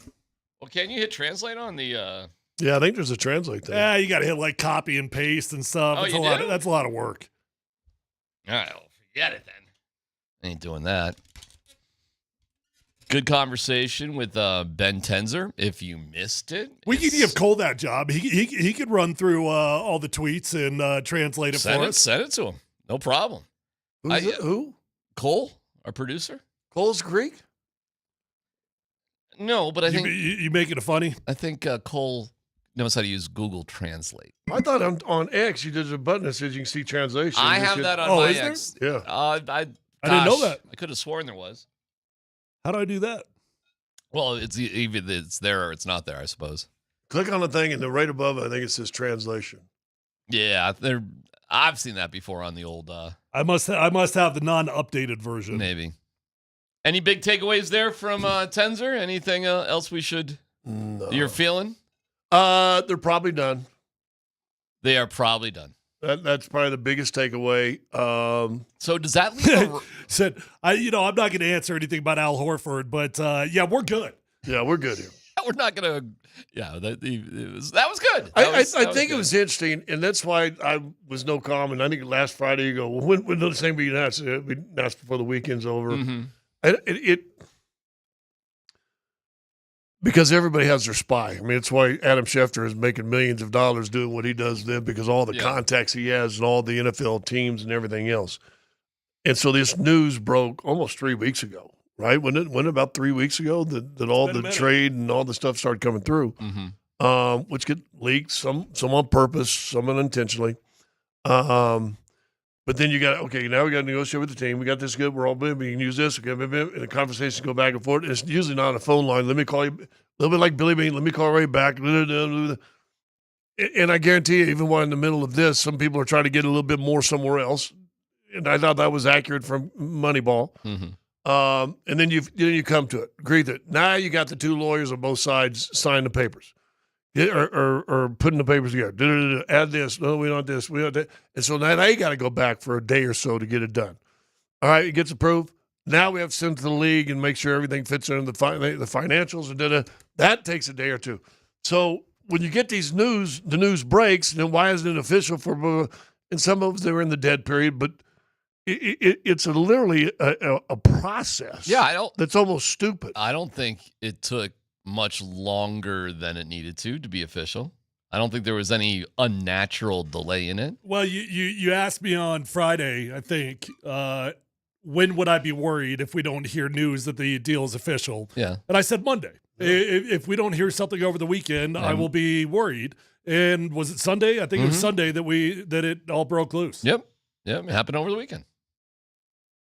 It's all good. And I'm sure there's people in Greece and Panathinaikos fans that are disappointed and upset. The concept that the free Jonas thing is comical. The dude's being paid $10 million to play basketball when I wish I was held hostage. Yeah, his family is not in prison in Lithuania. He can buy himself a very nice house in Cherry Hills Village. By the way, Greece, that's a nice neighborhood. And he'll be just fine. And his kids will be fine. You know what? The flight from Lithuania to Greece, that doesn't look that short, just to be clear. I was told it's 3 hours from Athens to wherever in Lithuania. Really? It looks further than that to me. You know what, Tyler? A day in an airport in a plane is a day in an airport in a plane, one way or the other. If you need to get home to Lithuania, it's just a little bit longer of a day. You can still do it and still fly first class. Jonas has made a lot of money. He's fine. He ain't picking up boxes to move. They can buy a house with furniture in Cherry Hills Village or Parker or wherever. He's going to be okay. His kids speak English. They'll be fine if they're just in school for a year. If he chooses to leave his family back in Lithuania, that's his choice. He doesn't have to do that. He can take his family here. No problem. So however he decides to live his life, but I don't think we should worry about that. These guys have come to it. You guys know it as pro athletes. You know what you do with your families. It is what it is. And you do it for as long as you're an athlete, and that time is short, relatively. Right. And again... So the concept of free Jonas is ridiculous. Well, again, it's probably the team and a European agent who, the European agent ain't getting paid if he pays for $10 million here. He didn't have anything to do with that contract. Two things for Greece. One, once you sign an NBA contract, there's agreement with the European leagues. Neither side can pilfer. So unless a team releases you, you're stuck. Now we go back to, well, they could just release him. Okay, and he can make $10 million over 3 years, or make $10 million just this year. And then they release him next year, and guess what? And you want to pay him $10 million for 3 more years? Feel free. Whatever. Feel free. Here's what I took away from that. They had their eyes on Valanciunas from the get-go. The Nuggets value him as a much more significant backup option than Al Horford. They got their guy, and they're excited about it. And Ben did say that, and I knew this also. He's been in the tube, so to speak, for a while. Like, a lot of interest. Previous regime. Yeah, trying to bring him in. And they said at the All-Star break, they almost pulled the trigger. I would say it even goes back to even before that at times.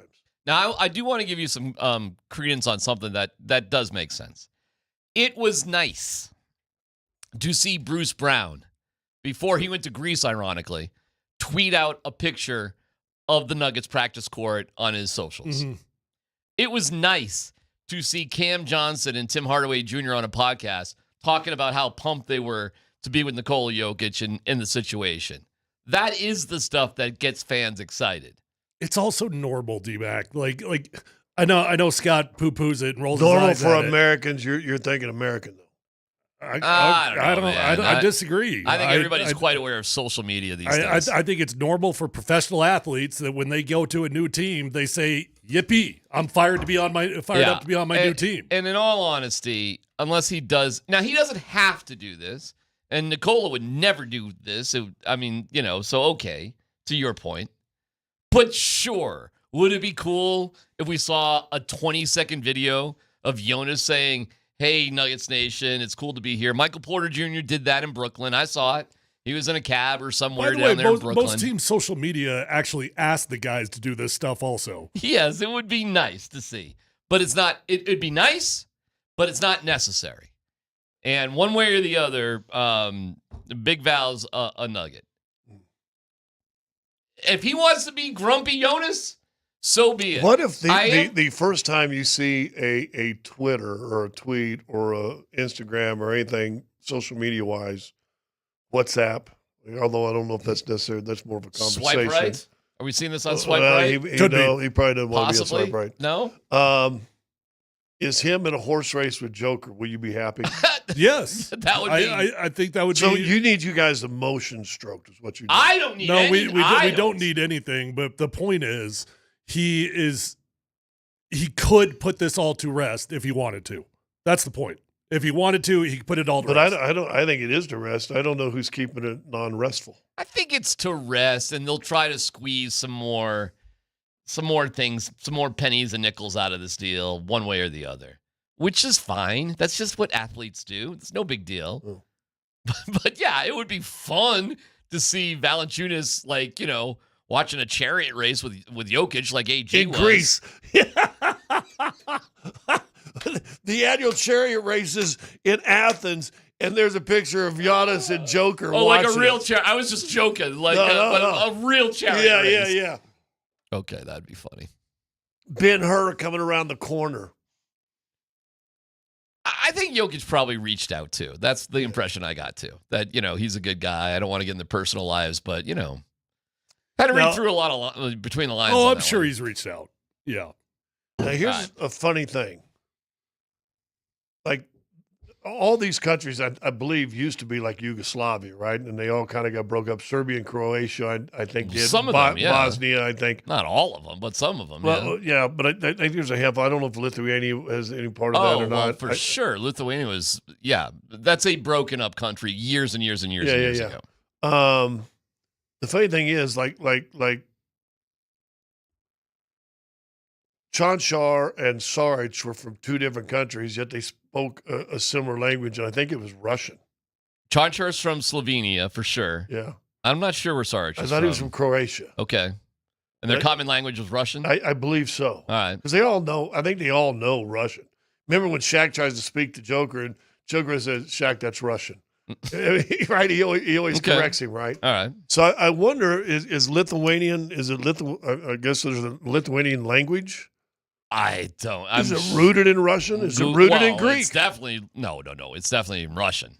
Lithuania was definitely part of Russia, or the USSR. Before that all kind of changed. I have no idea what their native tongue is. Tyler, I think, is Googling it right now. It's Lithuanian, Okay. an East Baltic language belonging to the Baltic branch of the Indo-European language family. Yeah, language family. So it is all a family. What's your point? They can talk. Okay. They can also speak English. Well, probably. Don't have to make it that complicated. But I did notice. They all speak English. I did know Sarge wasn't great English. He wasn't? He could, but it wasn't great. Vlatko was great. Vlatko is great. But when Vlatko and Sarge would be on the bus talking, it was always in an Eastern European family language. What does this do to guys like Mark Moser and company, who said they would rather have a rabid sewer rat on the team than Jonas Valanciunas at this point? Are we backing off these statements? Are we saying, hey, he's our guy. Hey, Yeah, well, so be it, whatever. Well, see, and that was always a dumb conversation. See, I might be in the camp of I think there's still something going on from his point of view, and I do believe that. From his point of view, I don't think it's entirely over. But to think that I would ever blame a player for using something for leverage to try to get more money or to be happy or to be with family, whatever. Like I couldn't care less. Even if he truly does want to play there, I don't really care. You can come here and I'll still be happy that you're here. As long as you're not a problem, and by no means do I expect him to be a problem, then I couldn't care less. Yeah, I don't care anyway. I thought. Well, it wasn't an issue for... I was never mad at the dude. Well, right. It was more guys like Moser and some others. Listen, Moser has frustration from other sports that he's not allowed to have frustration in. And so when he could get a chance to just really blast somewhere else, he blasts. Let's be honest. Because when I heard what he said, I laughed because I was like, oh, well, okay. That's also Moj. Yeah, I got it. And then it's like, hey, when Nichushkin was going through his things, there were plenty of people that were like, I don't want anything to do with them. And they were the first people standing up applauding and was back on the ice. And it always felt like, give this time. You'll see how you feel in a few months. And I think this is going to be the exact same with Valanciunas. I don't think anybody's going to hold anything against him. I think when he walks out to the court, the Nuggets fans are going to give him a standing ovation. I think all of them will. I think he'll be a huge fan favorite. I think they're going to love him. I also sometimes think that fans, they think there's all this drama inside of locker rooms that is involved with contracts and holdouts. And I heard the morning show talking about RJ Harvey. Could there be drama in the running back room because of that? And I'm like, no, like people don't understand how common this is. This is not something that creates grudges inside of a team. It's just it's business. Yeah. The only time I remember a holdout or something causing friction amongst teammates was the Steelers. Help me out here. Who was the running back there that sat out for a long, long time? And Le'Veon Bell. I remember that with some of his teammates as that drug on. Aside from that, I can't even think of another contract situation that really bugged teammates. I'm sure it's happened, but I can't think of it off the top of my head. Can you? Most athletes understand, there's a tickling in the back of the brain. They understand my career is finite. I think when you're young, right, Tyler, when you're young, you get into, I do this forever. Then you play 2 or 3 years and go, how's my body going to hold up next year, right? I mean, but there's a finite, you understand. And not everybody, Tyler and myself, were two of those guys. We never had leverage. We weren't the leverage guys. I once got an offer from a team as just ended my contract with Atlanta, and they really liked me there, and I played there another 3.5 years. But I'm basically, I guess, a free agent, but I was restricted. And San Antonio reached out to my agent and said, hey, we'll offer him this. It was a significant raise. And we'd like to offer Scott this, but we need to land and say that's okay. They're not going to match it because there's a 10-day window you can match it, and basically it frees everybody's assets for 10 days and all this stuff. Mm-hmm. And so my agent takes it to the general manager. He goes, put it on paper. They go, well, if you guarantee them that you aren't going to match, Mm-hmm. well, I'm not going to do that. Just have them put it on paper. Mm-hmm. Long story short, I ended up signing back with Atlanta for about $20,000 less than I would have had. And I don't even know. So right there, I had no leverage. Yeah. What am I going to do? Go to Europe? You could. I could have. Yes. But again, not That's for the answer. And back then, I'm talking about a difference between a $160,000 Well, contract and a $180,000 contract. Leverage generally implies I've got a better offer somewhere else, right? And that's what makes this one a very unique circumstance. It's not a better offer. Financially, there's not a better offer going on in Greece. We'll be out at the Safeway at 6220 East 14th in Denver tomorrow with Redbird Farms. So noon to 3, Redbird Farms out at the Safeway, 6220 East 14th Ave. Hope to see you there. Guys, I got to get into the Scotty Scheffler stuff. I'm dying to hear some of your reaction. I thought it was awesome. Oh, well, all right. We'll hear it coming up next.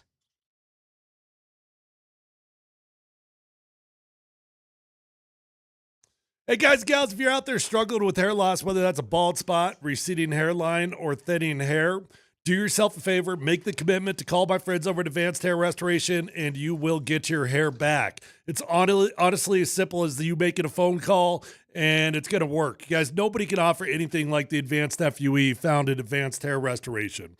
They've already changed tens of thousands of lives. You deserve to be the next one. So call 720-459-HAIR. When you go to Advanced Hair Restoration, you're going to be in a calm, relaxed environment, and you will have the best of the best working on you. You will love Dr. Tanya Pauls. You will love the entire staff at Advanced Hair Restoration. They're absolutely fantastic. And what I love about Advanced Hair is that they believe in what they do so much. They're going to guarantee your hair is going to grow for life. Lifetime guarantee. Matter of fact, your own natural hair, it's going to start regrowing the very next day. Don't waste time. Call 720-459-HAIR. You're going to get 250 free hair grafts and $250 off, but that is a limited time offer. Or check out those before and after photos at advancedhair.com.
The Open, British Open, but they just call it the Open, gets going on Thursday.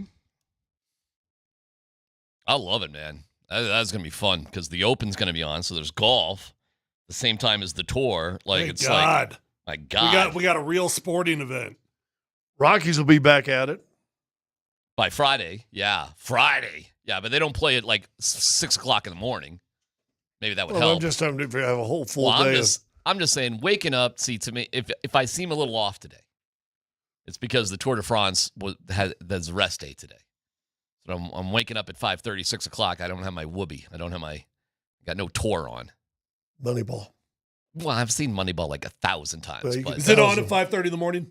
It can be on anytime I please. I've got the, it's amazing what I can do with movies and technology these days. Seriously. That's why I laugh when anybody says, oh, I didn't see it or this, that. You realize you can watch anything at any time, almost anywhere these days. Yeah. It's if you don't see it, it's on you. Now, if you're just a cheap ass and you don't want to spend any money on stuff like that, well, fine. I mean, I understand that. But literally, I didn't watch the Home Run Derby live. Who would possibly have the time to do that? But I recorded the whole thing and watched the whole thing in about 15 minutes this morning. Just faster. Okay, I get it. Okay, he's up now. All right, commercials through that. Oh, okay, kid robbed a home run. That was kind of fun. I'll go back and watch that once or twice. Did it not feel in some of the highlights I watched? I try to figure out what big dumper is. That's the You know what? He doesn't even have that big of an ass. Like it's not even that big. Like why is he called the big dumper? I looked it up. He was nicknamed that in the minors. Somebody thought he had a big ass in the minors. I mean, it's a nice, well-rounded ass, but it's not that big. He initially objected to having the nickname the Big Dumper from what I read this morning, and he has leaned into it, and now the Big Dumper in Seattle is kind of a thing. First catcher ever to win a home run derby. Is that right? He's the first one ever, or the first one in a long? First one ever. I thought that's what I read. What was the one big the catcher when for you the question Rangers? me, you make me question myself. But I could have sworn I read that. He was the. Was there a date on there? You may be right. It's something. It's unusual. And he's a switch hitter, and his dad was pitching to him. His dad was throwing. His dad could lose a pound or two, but that did not stop him. That's a lot of pressure on a dad, by the way. Big Dumper Senior. He was money. His dad was delivering. That's pretty cool, man. That's literally going back to your childhood for the home run derby. Like, dad just piped that sucker right on down there, just like we did in the backyard a million times. His 15-year-old brother, who's bigger than Cal Raleigh, was the catcher. How about the fact that he barely got through the first round because of some stupid decimal point? Like we're going to decimal points? That's what we're doing? We can't have a swing off? He was tied, and the total distance pushed the winner through. Yeah, it was literally a decimal point. Yeah, it was like 0.03 of an inch, something crazy. Just have a swing off. Why are we going to a decimal point? Who knows? Make it go 4.5 hours instead of 4:15. Very likable guy, Cal Raleigh, leads the majors in home runs. A switch hitter catcher, like crazy. What was Rodriguez of Texas? Did he never? Pudge. Didn't Pudge get to the finals at least once? He might have. Again, mile long, 3 inches deep. You'd have to Google it. That's the answer there. Anyways, the British Open is great. I just hate the TV production. If they had better production, I'd probably like it more. I know it's your favorite golf tournament, so I'm not going to poo-poo it. Wait. What do you hate about the TV production? It's British, and they're idiots. BBC does it, basically. They do big, huge cranes. It wobbles all over the place. Especially if it gets windy. You can't pick up the ball. Just whatever their feeds are, it's not crisp. Everything looks grainy. And I told you that because I was like, oh, it's the production. It's the way the British people produce this stupid You know what? That's interesting because if you think about it, aesthetically speaking, golf is one of the most beautiful sports to watch on a TV. Yeah, well, the British figure out how to screw that up every year. And I was blaming the courses. It's not the courses. It's the stupid production. Yeah. Like, whatever it is. Because I saw some of their production of the U.S. Open, and I was like, oh, this course is beautiful. I know this course is beautiful. But the production's screwing it all up. Because I saw a British feed of the U.S. Open. I'm like, oh, my God. But I think they produce the British Open, and the U.S. just picks up whatever they put out there. Yeah, I think there's an agreement with that. Yeah, well, that's the way the Tour de France is, and too, if you notice, at some time the last few hours of the event, your lead announcer usually is British. Well, they used to be. There was a British guy who did it for years on TV who was fantastic. He was really funny. Great voice. Jovial fat guy. I loved him. I forget what his name was, but he was really great. Because it was just a way they would put things. Oh, that's a spot of trouble. In knee-length weeds. Right. Oh, you got a spot of trouble. Spot of trouble. He's going to have a problem with that pot bunker. It's 20 feet down. It's like he's a Peruvian cave or something in one of the pot bunkers trying to get out. The birds have died. Scotty Scheffler. Now, this is interesting. Number 1 golfer in the world, right? I'm fascinated. The guys in the morning had an interesting take on this, too. I'll tell you what it is in a second. But I've got Cole helped me cut it up, but we cut it up into a couple segments, so we'll take it one at a time. Here's the number 1 golfer in the world. Do you feel for him, or is it time to get out the world's tiniest violin? To get to live out your dreams is very special. But at the end of the day, it's like, I'm not out here to inspire the next generation of golfers. I'm not here to inspire somebody else to be the best player in the world, because what's the point? This is not a fulfilling life. It's fulfilling from the sense of accomplishment, but it's not fulfilling from a sense of like the deepest, places of your heart. There's a lot of people that make it to what they thought was going to fulfill them in life, and then you get there and all of a sudden you get to number 1 in the world, and then they're like, what's the point? I got more from him, but just on that. You know what's funny about that? A couple things. Okay, number 1, I felt very, very similar to that when I was a player. But then when it's gone, you do feel like you lost your identity. So you try to act like it's not your identity. You try to act like you've got so much more going on in your life. And you really do have priorities that are more important to you, faith, family, whatever, giving back to the community. But then when it's gone, you're like, wow, what am I? Who am I? And you struggle with that. But what the comment he just made about being the number 1 golfer in the world, I will never forget this feeling. And it was weird, man. We won the Super Bowl and we celebrate. We're on the field and we're passing the Lombardi trophy around. And hour later, you're back in the locker room. Gone through all the festivities. You've been up on stage. Confetti's falling. You've seen your family. Kids were down on the field. You get back in the locker room and it's just you and the boys again. No, there's no distractions, just you and the boys. And all of a sudden you're kind of sitting there and you're like, well, now what? Now what? We won the Super Bowl. Now what? That's it? It's just over? Like we did it? It's just over, right? And you're like, it was just a moment. And it's gone. It was a moment, and it was cool, and it was amazing, but it truly was just a moment that just disappears in time that you can't replicate. You can't get it back. And now that you've done it, it's like, well, what else is there? Yeah, when you bring this up, I thought he rambled. He kind of made fun of himself later on in that speech, about 2.5 minutes. 5 minutes. 5 minutes, but I got a couple more cuts, but yeah. He mentioned, am I just rambling? Somebody said, yeah. Yeah. And he just kind of laughed at himself. I thought he was trying to be humble, and I think he was trying to share his faith without saying, I'm sharing my faith. That's what I thought. And I thought he said, listen, this, I'm the 1 golfer. I do all this work. I win a tournament, and then an hour later, it's over. When I won the championship, great party that night, flew home next day. By that evening, I think we had a dinner or maybe 2 days later, we had a dinner. I went and picked up a U-Haul truck, loaded up the truck, and then the afternoon after the parade was over, I'm driving to Atlanta. Yeah. And I'm like, yeah, that was and busted your hump for 9 months. Plus you went through ups and downs. Theoretically, your whole life. Yeah, for that moment, and then it's over, and you're like, now what? And it's weird. It's something you always put in the bank, but it's like. Well, let me play a couple more cuts. I wish I'd have been developing the person more than the player when I was younger. Here's a little bit more. So we really do. We work so hard for such little moments, and I'm kind of a sicko. I love putting in the work. I love being able to practice. I love getting out to live out my dreams. But at the end of the day, sometimes I just don't understand the point, because I don't know if I'm making any sense or not, but am I not? It's just one of those deals.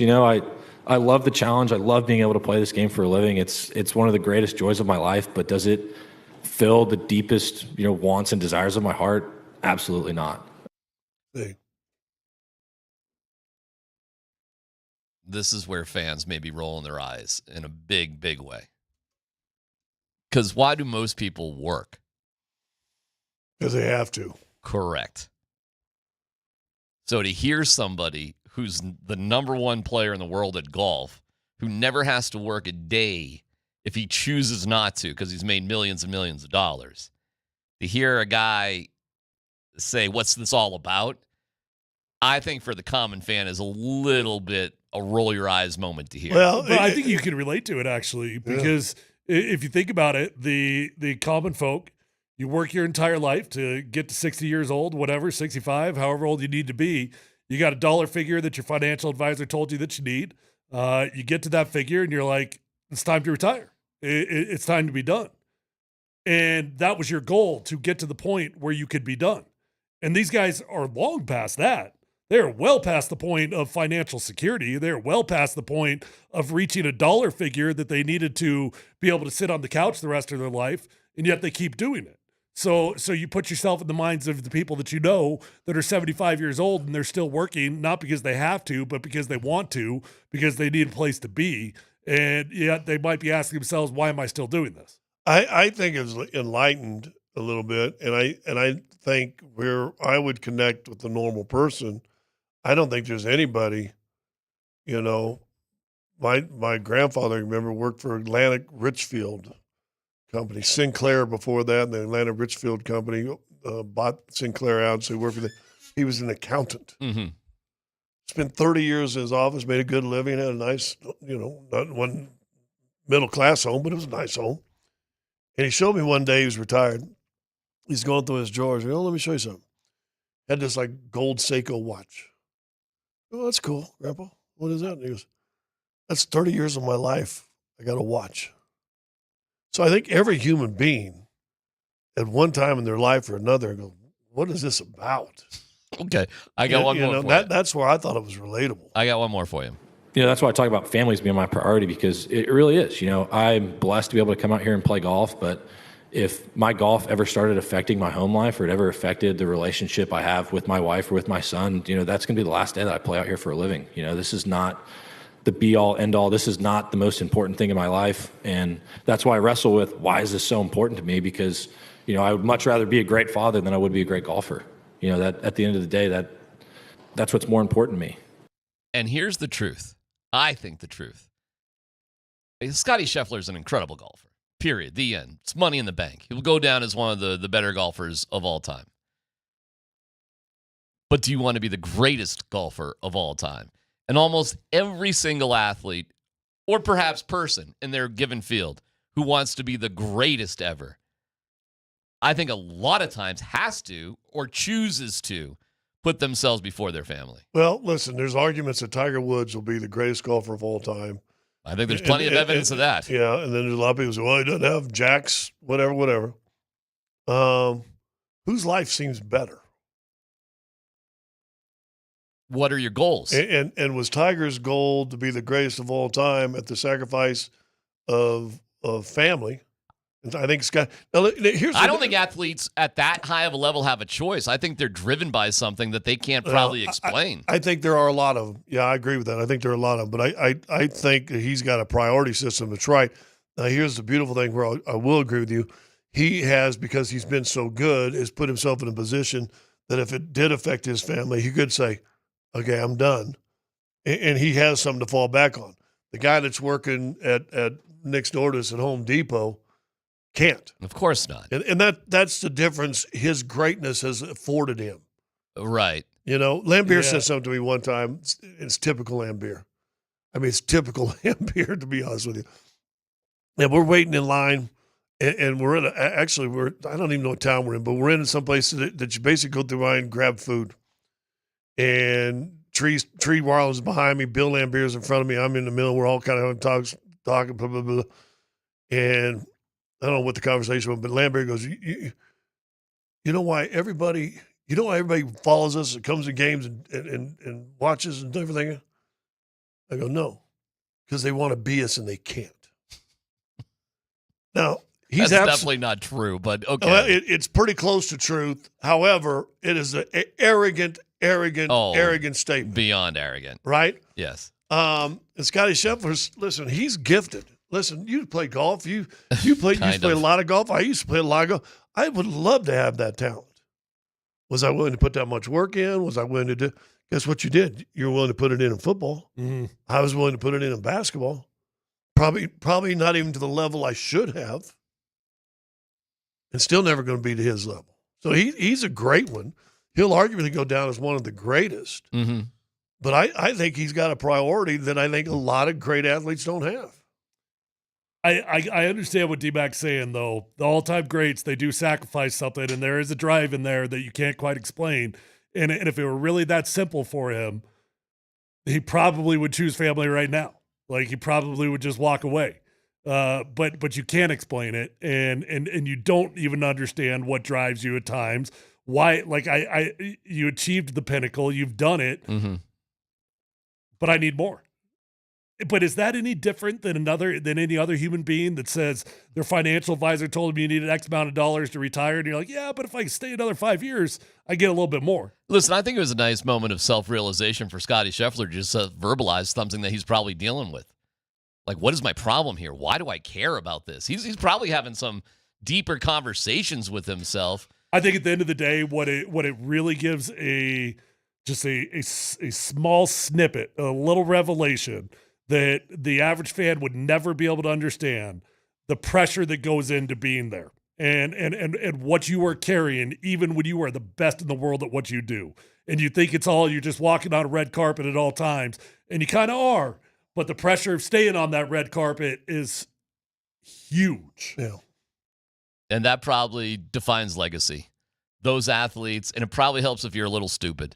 And he's probably not that stupid. He's probably a smart guy who's deeply thinking about a lot of things in life. It'd be a lot easier if you're just a moron and you're just on auto repeat and you just do it over and over again. But by the way, who gets to be the number one anything at whatever they do in their lives? Come on, man. And what is there, 7 trillion people in the world? I don't know. Something like that. 5 trillion, whatever it is. Didn't finish my survey. 4 trillion, whatever it is. Somebody online probably knows. And he's the best at something.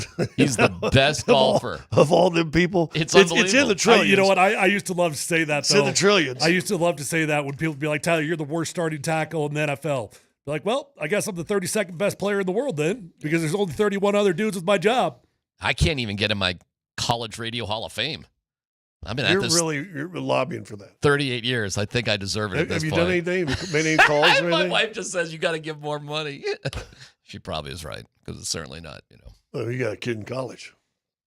Hey, listen, most of us know why we get up and go to work every day. Hopefully we have jobs that we enjoy. Right. To hear somebody who's fabulously wealthy question, like, why do I do what I do? What's the meaning of everything? But see, again, and that's why I always it's a little hard to hear. But this is why I argue I can't stand the conversation when you put money in it. And I'm just trying to show you, if you make $50,000, you're going to spend the $50,000. You make a $500,000, you're going to spend the $500,000. They live a whole different lifestyle. You think Scotty Scheffler's living paycheck to paycheck? It's not about money, though. It's about his lifestyle and his family. It's not about money to him, because he's made so much money. You're caught up on the money thing, when I don't think this right here is showing a guy is got everything in our books. Someone told me this, one of my assistant coach, John Suter, told me this a long time ago.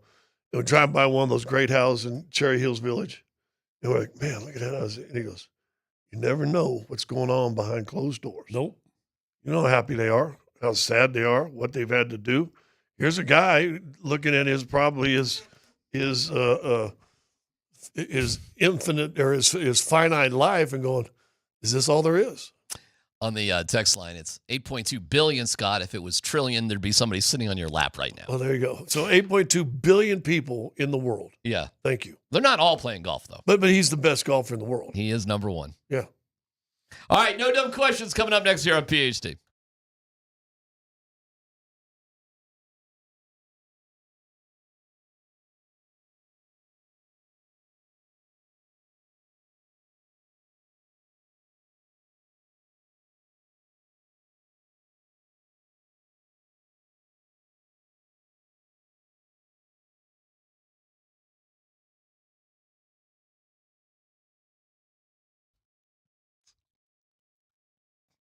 Hey, it's DMac for the Rocky Mountain Men's Clinic. How's your summer going? I hope it's good. Hope you're getting outside. Hope you're having a great time. Training camp right around the corner. Goes quick. But if your workouts just aren't what they used to be, you got a little brain fog going, perhaps a low sex drive. Hey, this could be low T. Guys, early to mid-30s, you start losing 2 to 3% of your testosterone production every year. Happens gradually, so it may just be sneaking up on you. Go to the RockyMountainMen'sClinic.com website. That's RockyMountainMen'sClinic.com. Take the low T quiz. It's 10 questions, takes 2 minutes. It'll give you a clue what you're dealing with. And if you schedule a consult, they'll draw your blood and have your result within 30 minutes. A Colorado licensed medical provider will review the results with you, talk about your options, and you make the decision together. The cost of the appointment's only $99. You get the consult, the T and PSA test. If you sign up for testosterone treatment the day of your appointment, the visit's free. This is the way to go. You don't have to wait, guys. No need to. 5 locations. They're here to serve you. Call today, 720-440-7900, or visit RockyMountainMen'sClinic.com.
All right, you can hit us up on the text line.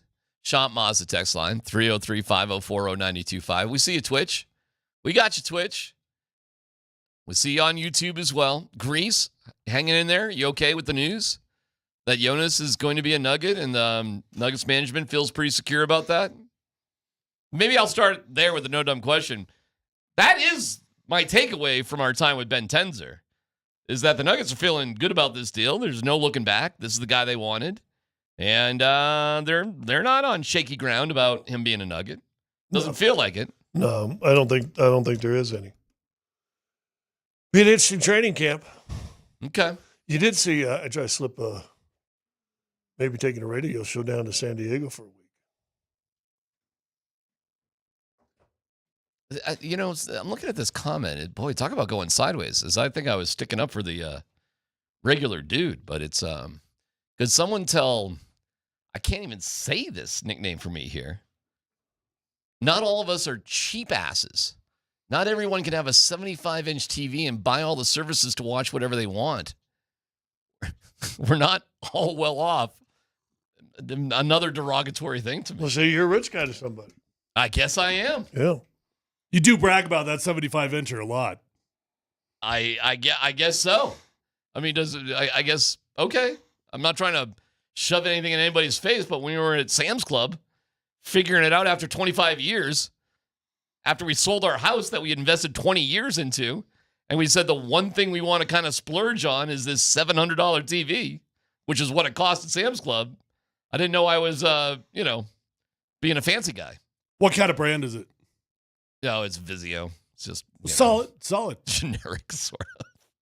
Now, when I got the sound bar for another $70, that might have been pushing things pretty hard. Did you put surround sound on it? Did you put a little bass? No, I was told bass down there behind it? Just the sound bar. Listen, trust me, that 75-inch banger works. It's unbelievable.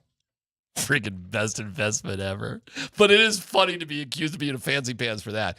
Now, do I splurge on all the stuff? Maybe, I guess. But we did cut the cord because I was told to. And I was told to get Fubo, so I got it. And I have Peacock. Yeah, there's no such thing as cutting the cord, by the way, anymore. There's no such thing. It's the same price. It's all relative. You're gonna maybe save like $12. If anything, you might save $12. And then you're gonna add on other streaming services, and all of a sudden, before you know it, you're paying the exact same thing. Boy, Scott, or more. You are taking some heat on the billion versus trillion thing. I was going to let it slide because what's a billion, trillion, whatever. But I wasn't going to give him heat because I didn't have any clue. Yeah. Well, apparently there is a significant. There is a big difference between 8 trillion and 8 billion and 8 million. I agree. Yeah, and I'm laughing. You know what? I will do my best to remember that 8.2 figure. Do we have any trillionaires in the world? Oh, I don't think so. No? I don't think so. I think Elon's number one, and he's still in. Well, he might be losing some these days, but I still think he's number one. Tesla stock's back up, buddy. Okay, all right, good for Elon. No dumb question on the text line: who wins in a fight, Nikola Jokic or Jonas Valanciunas? That's a great question. I might go with Jonas. I mean, that dude looks like he's got like some Nikola brothers in him. You know, like he's got the solid beard, he's got the full look. He's got it all. I mean, they're both Eastern European. What kind of fight we talking about? Street brawl. You got to win. We're honest. Are we coming out of a bar? Sure. Or we're coming out of a bar? I don't know. Coming out of practice. Coming out of practice. Or we're getting a fight in the parking lot. Draymond Green style in the middle of practice. The middle of practice. With Poole. All right, so we're in practice. We're in practice on the sideline. I'm the real point center of this team. Okay, so we're in San Diego, say during training camp, and it's a practice. That's a more realistic sort of situation. Jokic is feeling a little bit threatened that we got another point center on the team. They're getting a little physical with each other. Who wins in that fight? Nikola wins in that fight. Really? Yeah. I think I might go with Jonas. I think sometimes guys grow beards to hide things. Oh, is that right? I have no idea. I think Jokic is a little bigger. I think it's hard to imagine Jokic isn't stronger because I don't know many guys who are stronger than Jokic. I think Jonas looks stronger. I would say this. If it's out in the street coming out of a bar, Jonas is dead because first punch he throws, he's going to have two big other Jokic brothers just pound him also. I will say this. I've told the story before. I was talking to Tim Connolly when he was a GM here. He said, I got to tell you what happened to me yesterday. He said one of Joker's brothers came to us, first 3 or 4 years in the league. He's starting to shine. You can tell he's going to be something special. And one of the brothers came up to Tim and said, hey, we've noticed while we're wrestling that Nicola's, one of his hamstrings is a little tight. While we're wrestling. Is there anything we could do? Is there anything he needs to do that we could do better to stretch that out? Oh, my God. And that's what Tim said to me. He said, hold on, first of all, we can talk to Steve Short, but let's go back to this. You wrestle? And I guess when they first got here, when it was just the three of them before Natalia was in the picture full time and everything else, they had, I guess, a big condominium downtown somewhere. They would take all their furniture and push it to the walls, and those three big giants would wrestle almost every night. Wow. Almost every night. So I think there's a toughness we know about Nikola. And remember, one of his brothers did fight MMA. I think the only point here is Jonas doesn't look like a pushover. Oh God, no. But we're putting Godzilla against Mothra here. It's the biggins or King Kong. We do have a request also for a battle of the littles between DMac and Raj. Oh, Raj would kill me. Raj would. Are you kidding? Raj would kill me. Who could you beat up here? I'd really feel nobody. bad I can't beat up anybody. I'd feel bad if that's the truth. Oh no, that's definitely the truth. Look at him. He's younger. He's in better shape. He's better looking. He's Raj. He's a hockey player. He's a hockey guy. Hit him on the edge of that silver spoon and it'll choke him. Well, I might have that going for me. No. I don't think there's anybody. Hastings wants a piece. I literally don't think there's anybody here I could beat up. Zero. What about Cole? Cole would take me. He's bigger than me. Steve Nelson. Tanner. Steve Nelson might saxophone me. You know what? I might have a shot against Steve, but he'd get me in the end. Tanner? Boy, if I couldn't beat up Tanner. That's what I'm saying. Oh, man, that would be bad. He'd probably get me at the end. Who knows? Well, that's the whole thing. Is you start getting a little older. Who knows? Tyler being the youngster in here, you got it in it sooner. Yeah, I mean, when you're in your 30s or 40s, you can take this thing 5-10 minutes. You're okay. The concept of me fighting anybody for any reason is so preposterous that I just put it, I'm not sure who Tyler couldn't take here in this building right now, frankly. You two would be interesting. He'd probably get me, but he wouldn't walk. The ultimate would be. He would not walk normal home. It would be you got old man strength. There's no question. It'd be the weird Andy Lindahl Tyler fight if we're just going to clear the decks. I can't get. If Andy gets the bear hug on me, I would be a little bit worried. I mean, once you get within his hug range, I'll tell you this: looking like you look right now, to lose to anybody would be embarrassing. Yeah, I mean, I don't think I'm losing to anybody. There you go. There you go. There's some Jim Bro talk right there. Swipe right on that one right there. Take that. By the way, somebody gave some great advice to Springer for the dating stuff. They just said you just go up to her, you say, you look fantastic. I really respect what you've done. I'd be interested in getting to know you better. Could we have a coffee sometime? No. You got to assert your dominance. Are you sure? You got to get on the treadmill next to her and ramp it up by at least 10 degrees on the incline and 5 degrees on the speed. Yeah, but doesn't somebody at a gym who looks good, wouldn't they be proud of that? And a compliment would go a long way? You know what Tyler's comment just reminds me? I'm going to go old school movie. Do you remember the original Longest Yard? Of course, with Burt Reynolds. Remember the one cat that every time Burt came in there, he'd start doing push-ups right beside him and he'd do all this stuff. That's what he wants him to do is Springer in the gym. Yeah. I'm just not sure how that works with a woman. Like, oh, that's my guy. Yeah. He beat me in push-ups. They want to know. Stuff some bike shorts. On that note, the big question of the day comes up next right here on PhD.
After we talked to our guy, Ben Tenzer, your biggest takeaway about the Valanciunas situation is what? They had to wait for the Porter deal to get all the T's crossed and I's dotted, opened up a bunch of money, opened up the exemptions, and he is a member of next year's 25-26 team. They got him by his huevos. That's my takeaway. You want to be here or not, you're here, buddy. So welcome to the club. Ain't nothing you can do about it. We expect you to be here. You will be here. You're going to be a Denver Nugget, and we got you right by your huevos. It's and they're not looking at Al Horford, so we can. That was funny. End that conversation. DMac, or was it Scott? One of you two asked him about if they're interested in Al Horford, and he says, "Well, I don't want to get into people we're interested in, but yeah, no, we don't think we're going to make any more moves." Yeah, we're not. What did he say? We're not actively, or he said something like that. Yeah. Is Jalen Pickett the third option at backup point or the backup point? Do you see them making any moves? Got one roster spot. I think they're going to add somebody from Summer League. Just making a two-way contract? Mm-hmm. Yeah. Yep. That's what I think. But, hey, I'm happy to be proven wrong. There's other guys out there on vet minimum contracts you could bring in.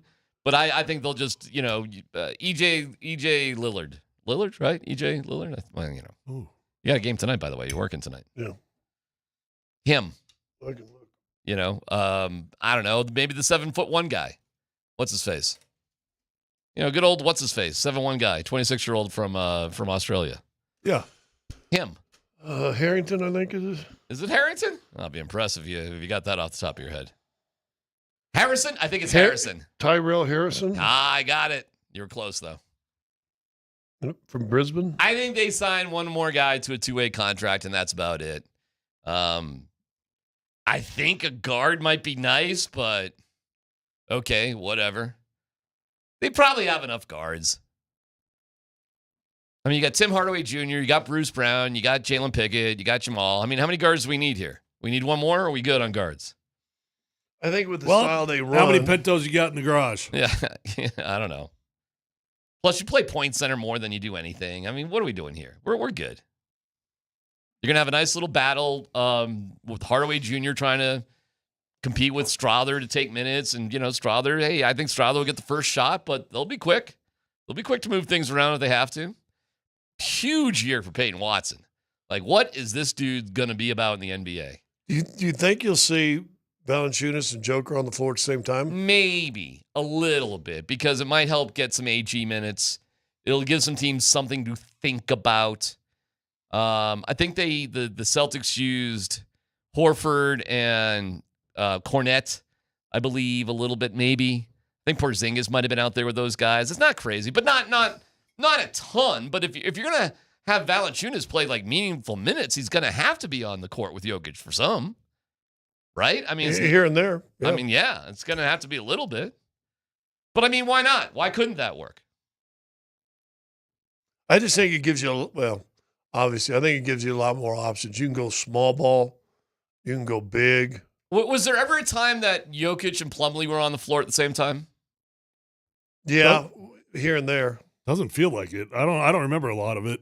Because I'm going through my head like, it doesn't feel like Boogie and Jokic were ever on the court at the same time. The biggest misplay in playoff history for the Nuggets, they were both on the floor. Is that right? Really? When they Plumlee switched to the wrong person. Plumlee. His man went out and shot the three, and Joker actually was on the baseline, actually got a better challenge than even Plumlee did. Yeah, I do remember that. Plumlee didn't. But Boogie and Jokic weren't together. DJ and Jokic were never on the court at the same time. That's what I remember. Help me out with other bigs through the years. Well, there hadn't been me. Well, yeah. He and Jeff Green played together, but he was more of a four. Yeah, Jeff was never just a big guy. They played a bit, but they weren't the same. He and Millsap played together. I'll tell you this, Deron Holmes ain't a 5. That's for sure. Well, he's barely a 4. That kind of surprised me. I thought he was going to be a little bit more low. I don't know. I had a different idea in my head. He's got a 4 body and a 3 game. Yeah, so I don't know how much he's even going to play this year. Yeah, you think so? He kind of looks exciting to me. You guys don't think he can find him any time? I don't know, man. Like, when you playing He him? looks like he can shoot a little bit. All right, I'll play this game a little bit. Here we go. Starting five. We know what the starting five is. Christian, Yoke, Jamal, Cam, AG. Yep. All right. First off the bench is Bruce Brown. Bruce Brown and Valanciunas. And Peyton, probably. Are you sure? Or Strother, I don't know. Well, which one? I mean, there we go. We got two more guys. Who are they? I think it's Bruce Brown on pencil I'm not paper arguing right Bruce now. Brown and Valanciunas. And That's a slam dunk. Then I think the next one is Strother? Hardaway or Strother. Okay. So it feels to me like Deron Holmes would be competing with Peyton Watson for playing time. I think that's pretty fair. I will not be surprised at all if Holmes is not in the rotation. Will not surprise me whatsoever. Well, it'd be nice if he could be, but yeah. Yeah. You realize Zeke's still on the team, right? We all realize Zeke's still on the team. He's going to be this year's Dario. Or last year's Zeke. Well, yeah, but he actually played quite a bit last year. When it all came down to it, he played way more than I thought he was going to. I think you got to give him a shot. Hands of stone, but you got to you know what? He had a little stretch there that he was pretty good. He did. He had a stretch. He was pretty good. But then he gets hurt. It's like him and Chanchar, both guys over the last two seasons would have nice little breakout week or so, and then they'd come up with a twisted ankle, sore knee, it happens. Bad elbow, Obviously. and you're like, same thing with Strother. I mean, Strother 2 years in a row, even his rookie year, was playing a lot, part of the rotation. Then he gets hurt and he's out a month. All right, we know that this is the team. We're not expecting Horford or any other significant guys. Is this a championship team? Yes. Yeah. That's it? The end? Yeah. Why are they better than Oklahoma City? Well, I didn't say they were. Well, they almost were better than him last year without a bench. You got a bench now. Okay. And that's better than Oklahoma. Is this team better than Oklahoma City? I don't know. I mean, a better way to – is this team capable of beating Oklahoma City? Yes. Are they better than them? I don't know. Probably not. Denver, including playoffs, was 5-6 against Oklahoma City last year with 5 guys. I think this depth really helps them. Do these additions re-energize Jamal Murray? I'm leaving out Nicola. I don't think Christian needs to be re-energized. He looks like he shaved all his head. Looks like a mean ass. Well, I tell you what, it should No re-energize all of them to an extent. I just think it's Jamal. Jamal the most. Do you think it will re-energize Yeah, Jamal? because I think the start of the season will be Jamal was not in shape at the beginning of the season. Neither was Joker, but you can see Joker really working at it.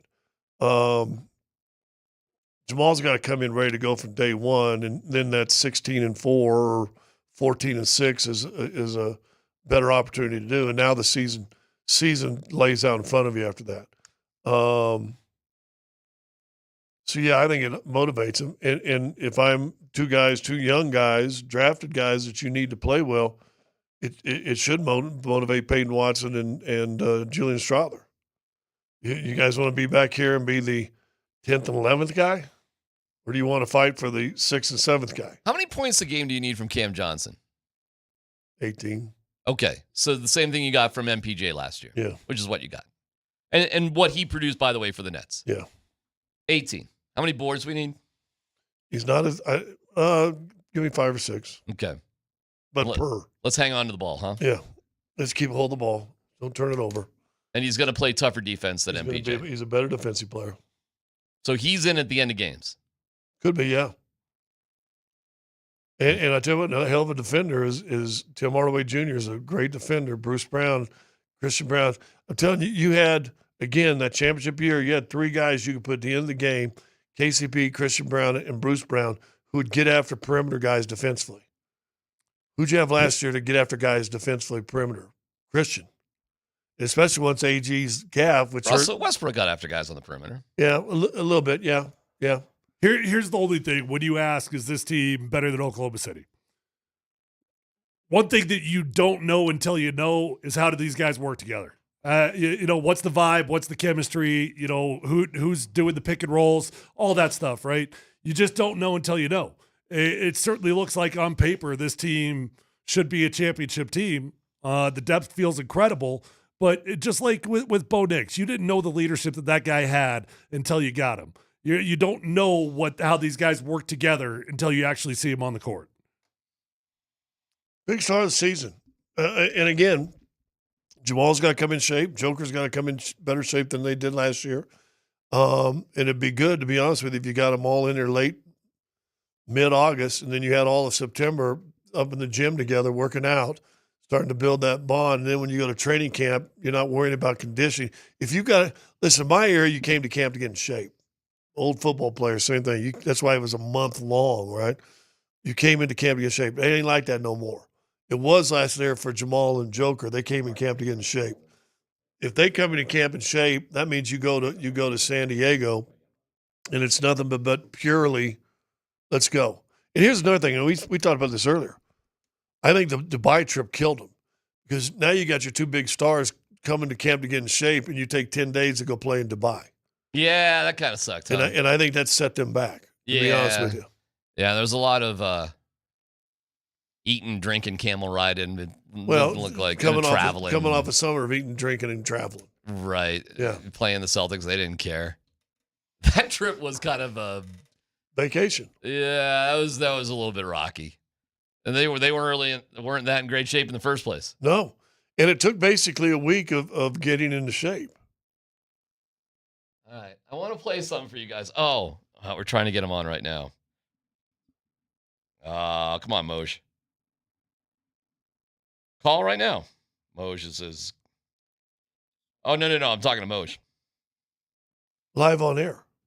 Yeah, I was talking. Well, it's 15. We can go to break. Can we get him on during the break? Well, let's. I spent a lot of time thinking about this yesterday. This. Would you rather have Al Horford or Jonas Valanciunas as a member of the Nuggets? Right now, I'd rather have a sewer rat than Jonas Valanciunas. I don't want somebody who doesn't want to play here. I don't either. I'd take a rabid sewer rat sitting on the bench in a cage. But what if over you this hear, guy? What if you hear different? What if it was just an agent mix-up? What if his intentions are He was far an agent different? mix-up. Yeah, his agent's a real moron. I'm just saying. Well, what he is. if? It sounds let like him speak. Let him speak first. What if what he has to say is much different than what you're hearing? Mark Moser joins us right now.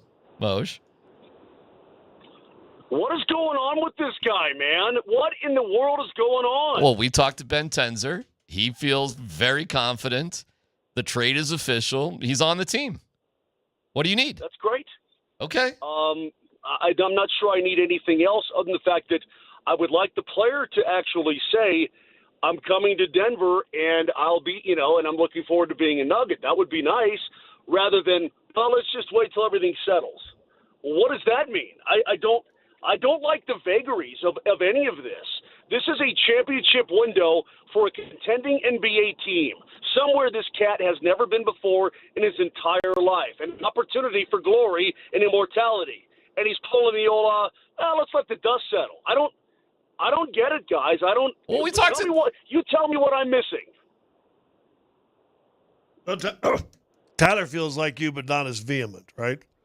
I am similar in terms of he could put this all to rest if he wanted to. Just make a statement. Let your agent make a statement. Unlike Moser, I don't hold it against the dude. Yeah. I would say this, Moj. Tyler, I'm not holding it against him. It's just that. Look, you have a valid. If you want to play in Greece, that's fine. You can in a year. I'm sure they'll let you out of it. But you have a valid NBA contract. And this is where I get stuck, guys, because I don't want a guy here who doesn't want to be here, but this guy can really help the Denver Nuggets, and they need him.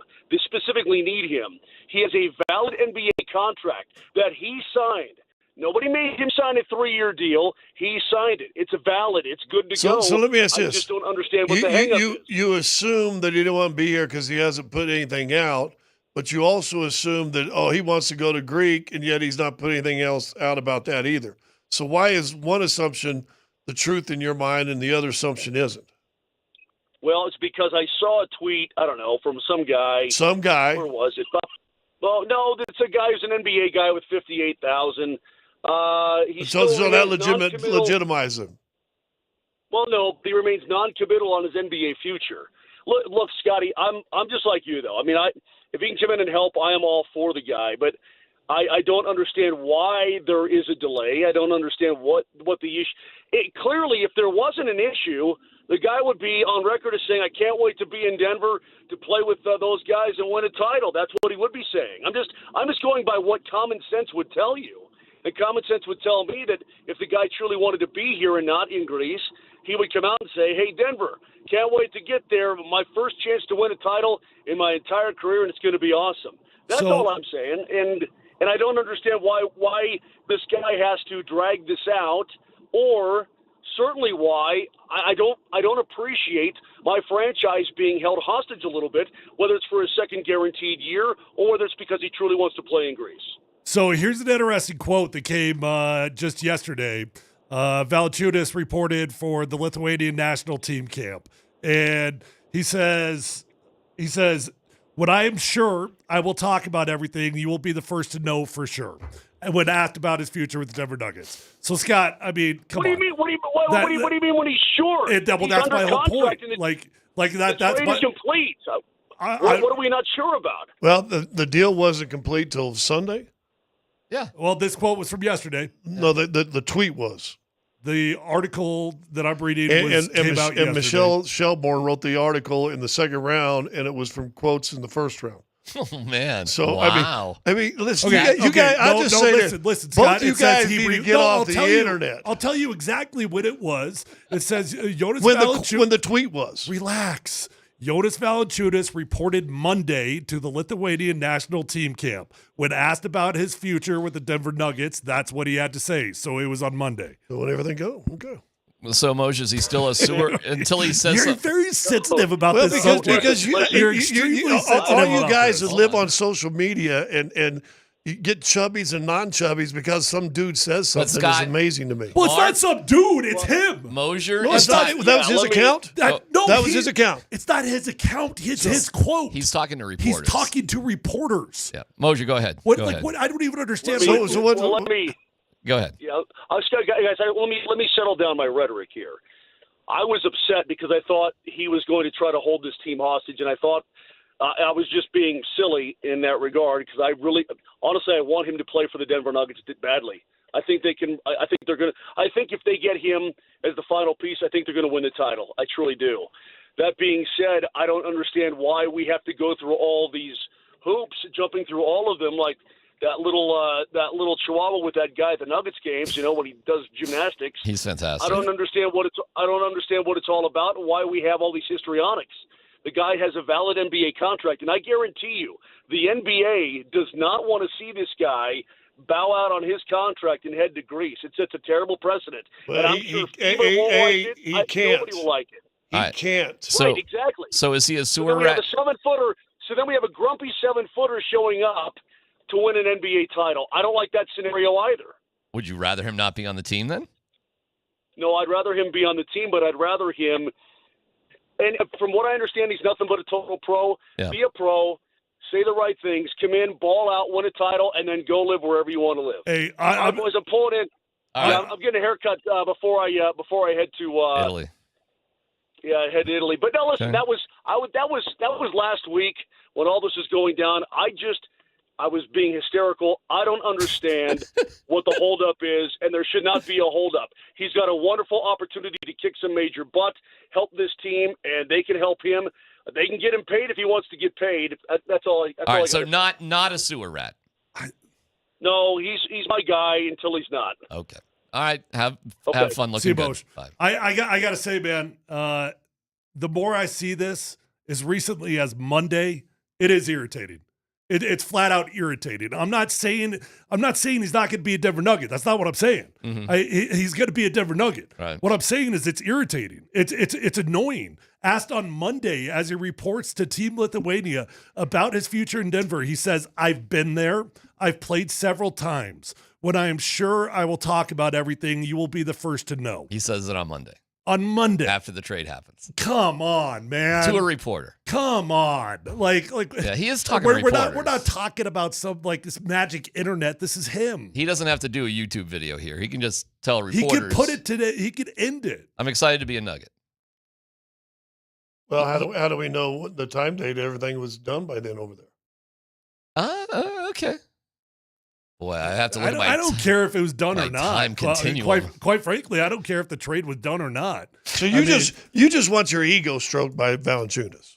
I would like him to be excited to be a Nugget. Yeah. Yeah. I don't know what that has to do with my ego, but yeah, I would like Well, him to be. you're upset that he hasn't said something that would appease you. You and Moser both.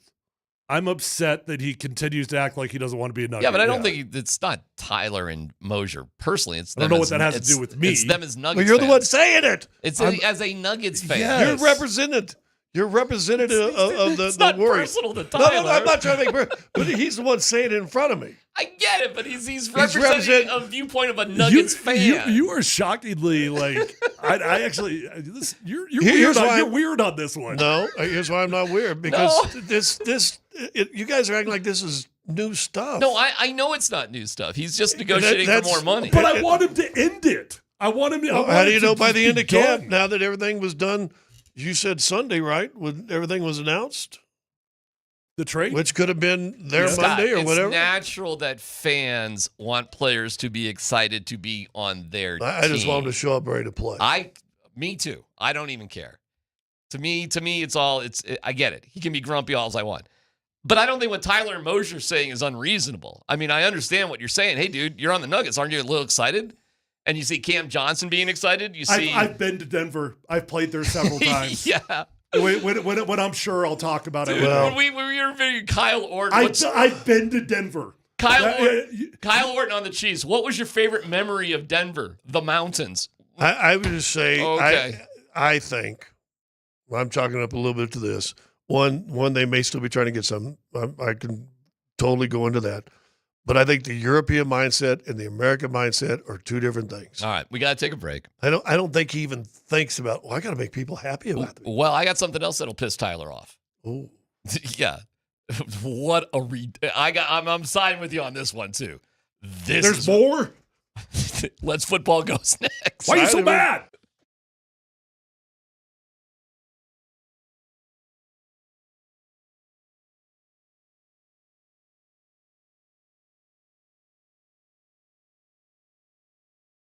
Hey, if you're in the market for a new vehicle, don't waste your time. Just go to the best dealership in Colorado with the best inventory, the best prices, and the best customer service. It's my friends over at Phil Long Ford. I've been a customer for life because relationships matter to me. And once you buy your first vehicle, you're going to be a customer for life at Phil Long Ford as well. Guys, they've got over 8,000 cars, trucks, vans, SUVs, electric vehicles, commercial fleet vehicles, whatever it is you're looking for, they've got it on their lot right this minute. Whether you're looking for a new vehicle, a pre-owned vehicle, it's on the lot at Phil Long Ford. So don't drive all over Colorado. You're going to get the best prices, and you will find the vehicle of your dreams at Phil Long Ford today. Guys, when you go to Phil Long Ford, remember that they've got an award-winning service department. So once you buy that new vehicle, remember to keep it serviced at Phil Long Ford, and you're going to have a beautiful ride for a very, very long time.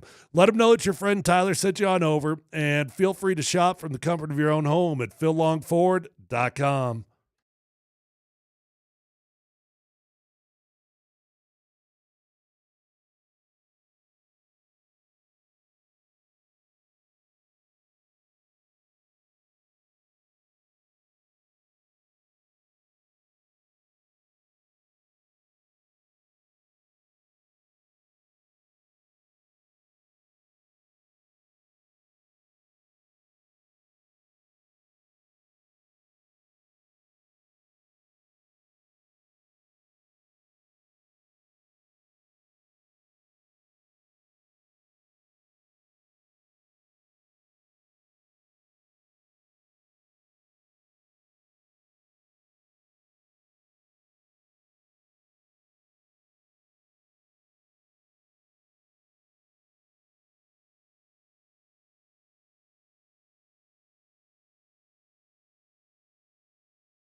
Wow.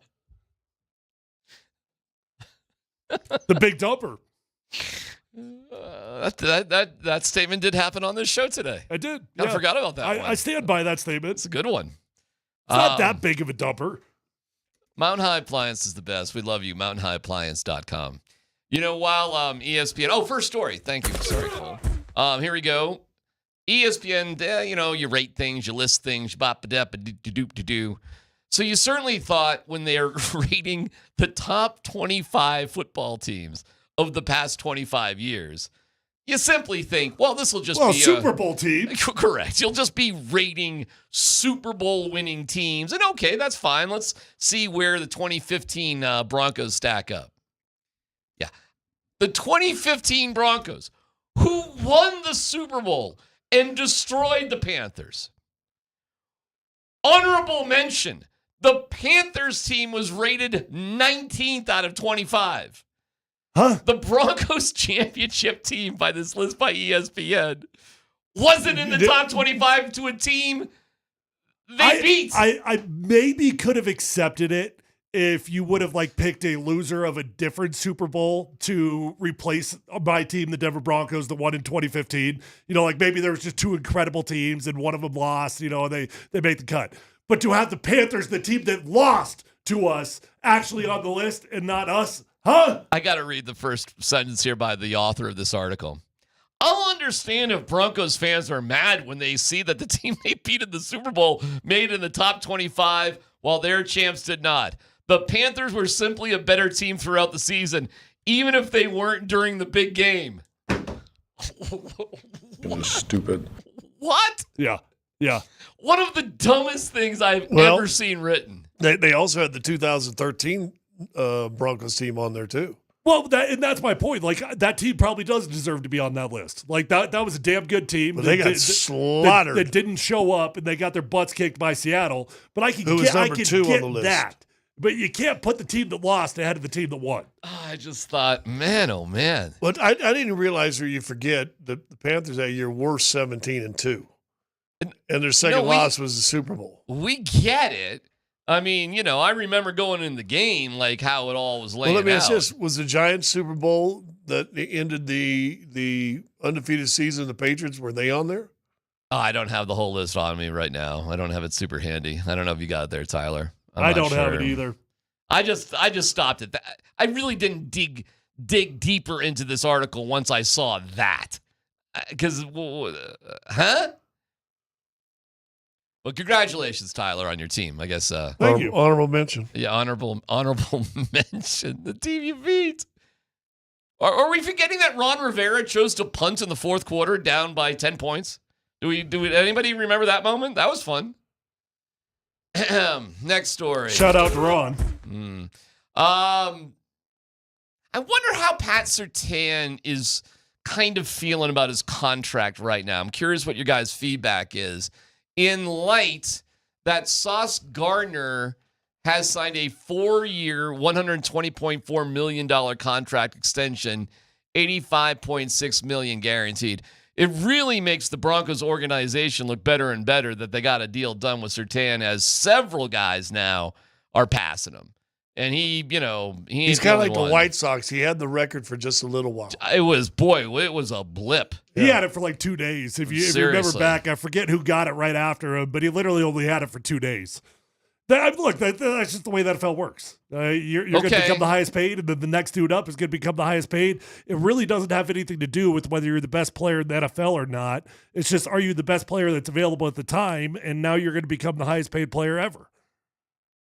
All right, so you don't think he should have any beefs or any problems or any issues? Nothing? Not right now. Give it another year or two, that might be a different story. Okay. I mean, if he gets outside of the top 10... We'll see, right? All right, if it does happen like that, do the Broncos owe it to him to redo his deal and put him? No. You signed the deal. Okay. Did they ever go back with Wolf? Wolf was unhappy with his deal after a year or so. No, but Wolf also wasn't Pat Surtain. Wolf was a damn good player, but not Pat Surtain. I agree with you. I agree with Scott. No, you don't do anything. right now, but I'm telling you, in a couple of years, once you're outside that top 10 and you're one of the best corners, if not the best, yeah, you might have to. Next story. Any other concerns and thoughts or deeper concepts about this contract stuff with RJ Harvey and Jahdae Barron? I mean, nothing new has happened since yesterday, but I'm curious if you guys have had any other kind of apprehensions or thoughts or anything going into camp. I'm worried about RJ Harvey. I'm not worried about Jahdae Barron. Jahdae will get that deal done, and even though he's the first rounder, and you would think, well, what is the wouldn't holdup that be more difficult? It's slotted. No. I would assume it's easier with Barron. Right. It is easier because you don't have an entire second round that is working together, holding out as an entire group. Mm-hmm. So that deal's going to get done probably, I would guess, before they show up tomorrow. Maybe he misses a day or two. I don't know. RJ Harvey, though, that's a different story because here's what's going to be fascinating. You've got 30 out of 32 second-round draft picks that have not signed their deal. Mm-hmm. This is collaboration. This is every agent, every player is gotten together saying we're gonna be a unit. We are together. Who's going to be the first second rounder to fold? Right? That's going to be fascinating. One on the good team's got a chance to win and play. The agents are going to be adamant they don't show up. I don't know. That'll be fascinating. I'm worried about it. And RJ Harvey cannot afford to miss time.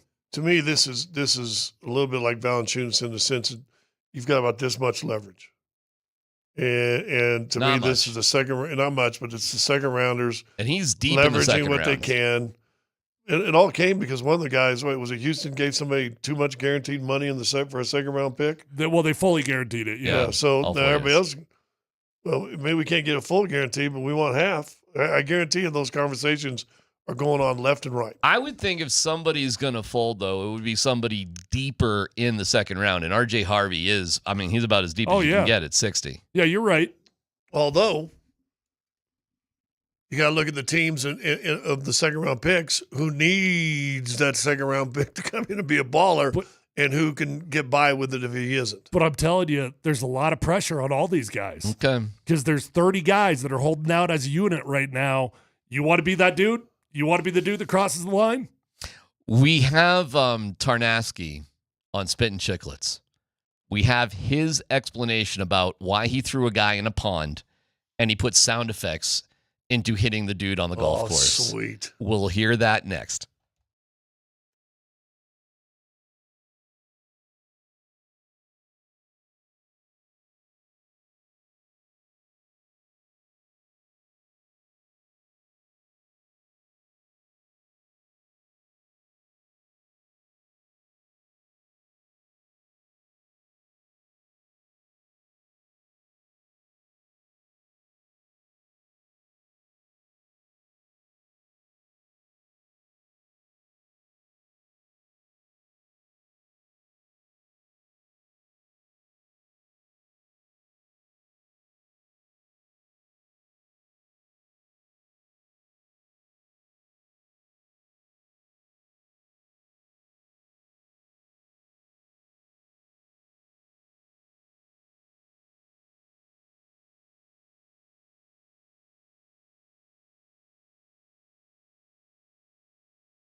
All right.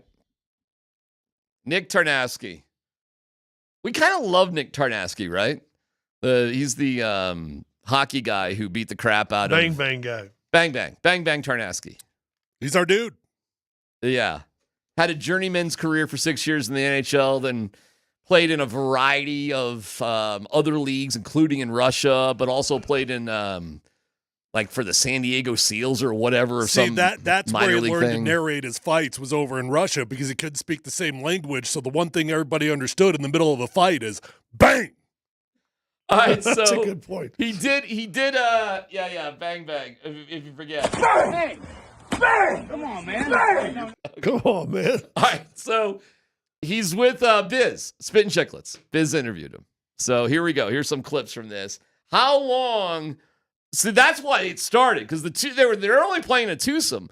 But can you imagine you're playing a twosome and you're waiting 20 to 30 minutes a hole while a twosome in front of you is taking their sweet ass time? I mean, how many holes would it take to just bug the hell out of you?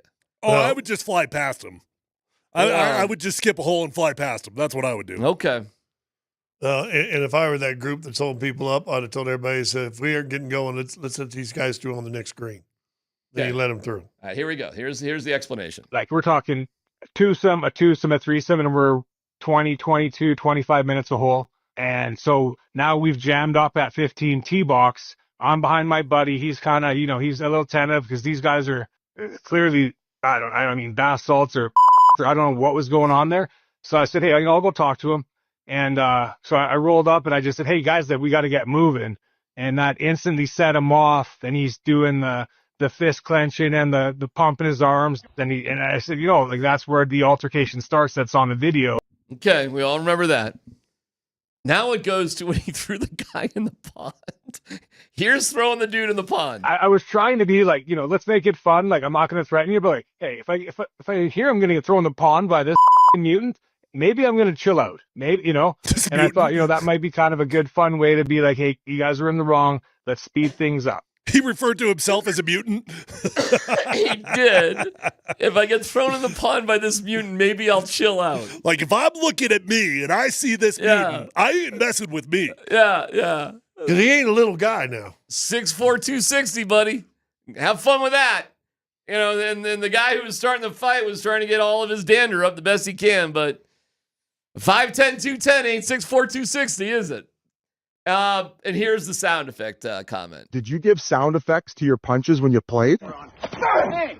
Bang! Come on, man. Bang! How do you get in there? Like... I don't know. I was just trying to have fun with it. Like I don't know. It's like, man, why I'm fighting in a golf course against a guy that like I don't even know what's going on here. I just thought, oh, this might be a blast. Have some fun with it. Like whatever. I was just having some fun with it. I was just trying to, if he's really being honest, I was just trying to make my buddy I'm playing with laugh because I'm kicking to this dude's rear end. All right, one last one. What happened afterwards? After the whole confrontation, basically what's seen on the full length video, I tell him like, you got to at her because it's not like you've made it like now there's 3 or 4 groups pounded up behind us. There's other, dad with young teens, and I'm like, hey, like you guys got to go. Like it's enough. At that point, he's completely, he has no idea now where he is. Everyone's getting a good laugh. I think the message was sent that it was inappropriate, and he got embarrassed by it. But like I think it's like let a sleeping dog sleep. It's nothing to continue hacking a guy about. It happened. It's done with. Like unfortunately it happened, but like I don't think we need to beat the guy to death about it. Okay, so I guess it's done and it's over. And here's what I want to know.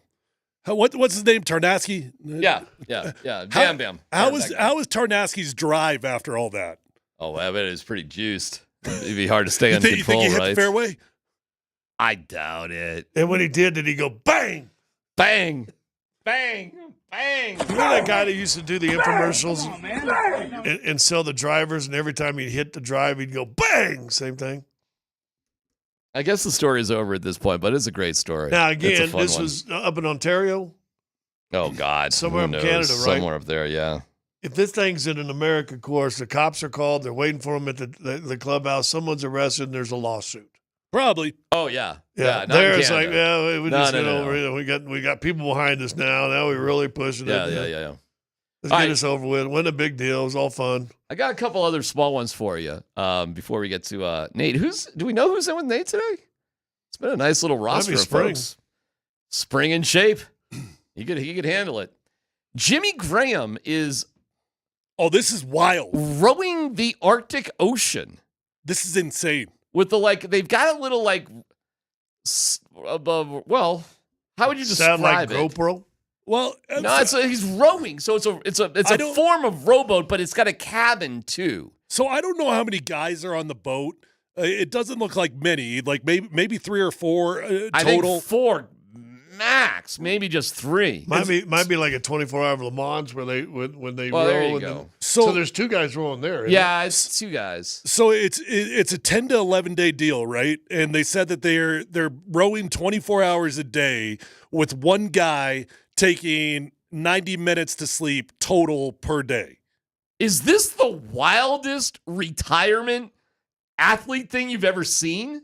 It's up there. Give me something that tops this. And you ain't doing it like in the Bahamas. You ain't going from Miami to the Bahamas. You're up where it's cold. Arctic Ocean. Like, who would even think of this? I mean, it ain't no gym bro, but I guess it's all right. I mean, well, hold on. Good for him, but it's crazy. You had your whole conversation last week or something about these are athletes that, I mean, they could die. You fall over in the water here, you're dying. Ain't no doubt about it. I mean, look how he's bundled up. No, it's insane. I mean, good for him. I would never even think of something like. I didn't even know something like this existed. No. Long distance rowing? Well, isn't there a lady that's doing that somewhere by herself, sailing by herself? Well, I know sailing, but yes. it's still a lady by herself. Fine, but we've heard stories about sailing around the world and whatever. That's wild too. Okay, but rowing the Arctic Ocean? I mean, the Arctic. That's what makes it that much more insane. I got one last one for you, Scotty. This is a basketball one. Do you know much about Johnny Furphy from the Pacers summer league guy? He had a monster dunk, dude. And the photo of the poster on the is a pure poster. Oh my! Just a poster. God. Yeah. When I saw the picture of the poster first, I went, "Well." My I said God. he didn't make that. The real question: what's the dude's name that's making the bad face? Oh, I don't know. Because he ain't ever living that one down. That's the end of it, though. Poor guy from the Bulls. He just got caught in the wrong spot on one of the most ferocious dunks of all time. Here's SportsCenter describing it. It was pretty funny. I need Buddy to be healthy. Oh my goodness. Cocked it way back. I think we'll see SportsCenter tonight with that one. Oh, yeah. Putting Oh, Noah God. SNK on a poster. That's the worst poster I've seen in my life. Is that real? And the Bulls guy's got his eyes up. I'm sorry. They can't control themselves. They're trying to do more highlights. I know. That was rough. Hey, we got to see if we can have the whole video. Because seriously, there's a poster of him from like the half court view, and they stop it, and he's got it completely cuffed behind him. It's unbelievable. And then I don't know, Cole, if you can that's find the a end, highlight of That's this. the end result one, which is pretty impressive too. Is that about as good of a poster dunk as you've ever seen? Period. The end. The best I've ever seen in the summer league for sure. Okay. I mean, you got Vince Carter jumping over 7-footers in France, so all right. I mean, there's other great poster dunks, right? But like that is up there. Do we know anything about Johnny Furphy? Do you know anything about him? I want to know the roster guy, number 24 for the Bulls. Oh, poor guy. That kid looks like a high schooler. Oh my Lord. I know what the SportsCenter anchor was saying, like, is this real? Because with AI these days, right? Like That's true. You're never quite sure. And that does look like an AI sort of thing, doesn't it? Yeah. With the way his eyes were rolled up, the way he was looking at things. But yeah, summer league action. Johnny Furphy, whoever the hell that is. guy can dunk though. That was pretty awesome. You looking up Johnny Furphy, or you looking up the guy who got dunked on? Yeah, they don't have numbers. So. I'm going to say that is going to be the highlight of Summer League. That highlight's going to be tough to beat for the rest of Summer League.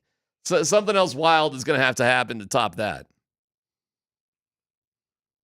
But tonight the Nuggets. When does Summer League end?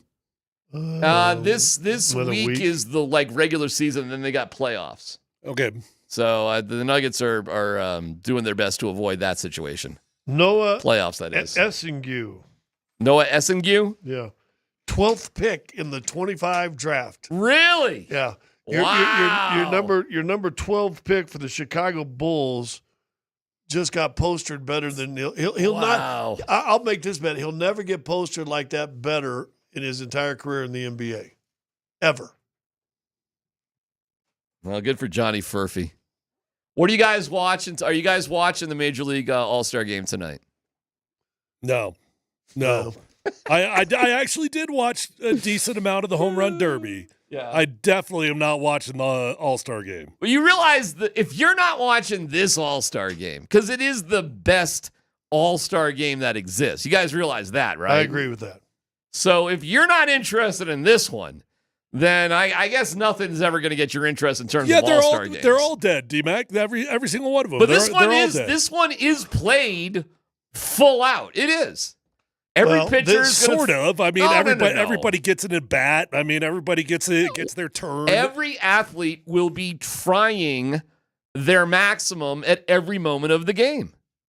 I don't know if somebody's going to knock the catcher over, but that doesn't happen these days anyways. As a kid, we couldn't wait for the MLB All-Star game. I mean, it was, as a kid growing up, it was, you never missed Well, that's an because All-Star game. when you were a kid or younger and you're old, you don't see everybody all the time. So if you're a Royals fan, to see somebody from the Dodgers or maybe the Braves would be kind of weird or unusual. Maybe not the Braves because, yeah, Turner, maybe you could see that. But I know what you're talking about.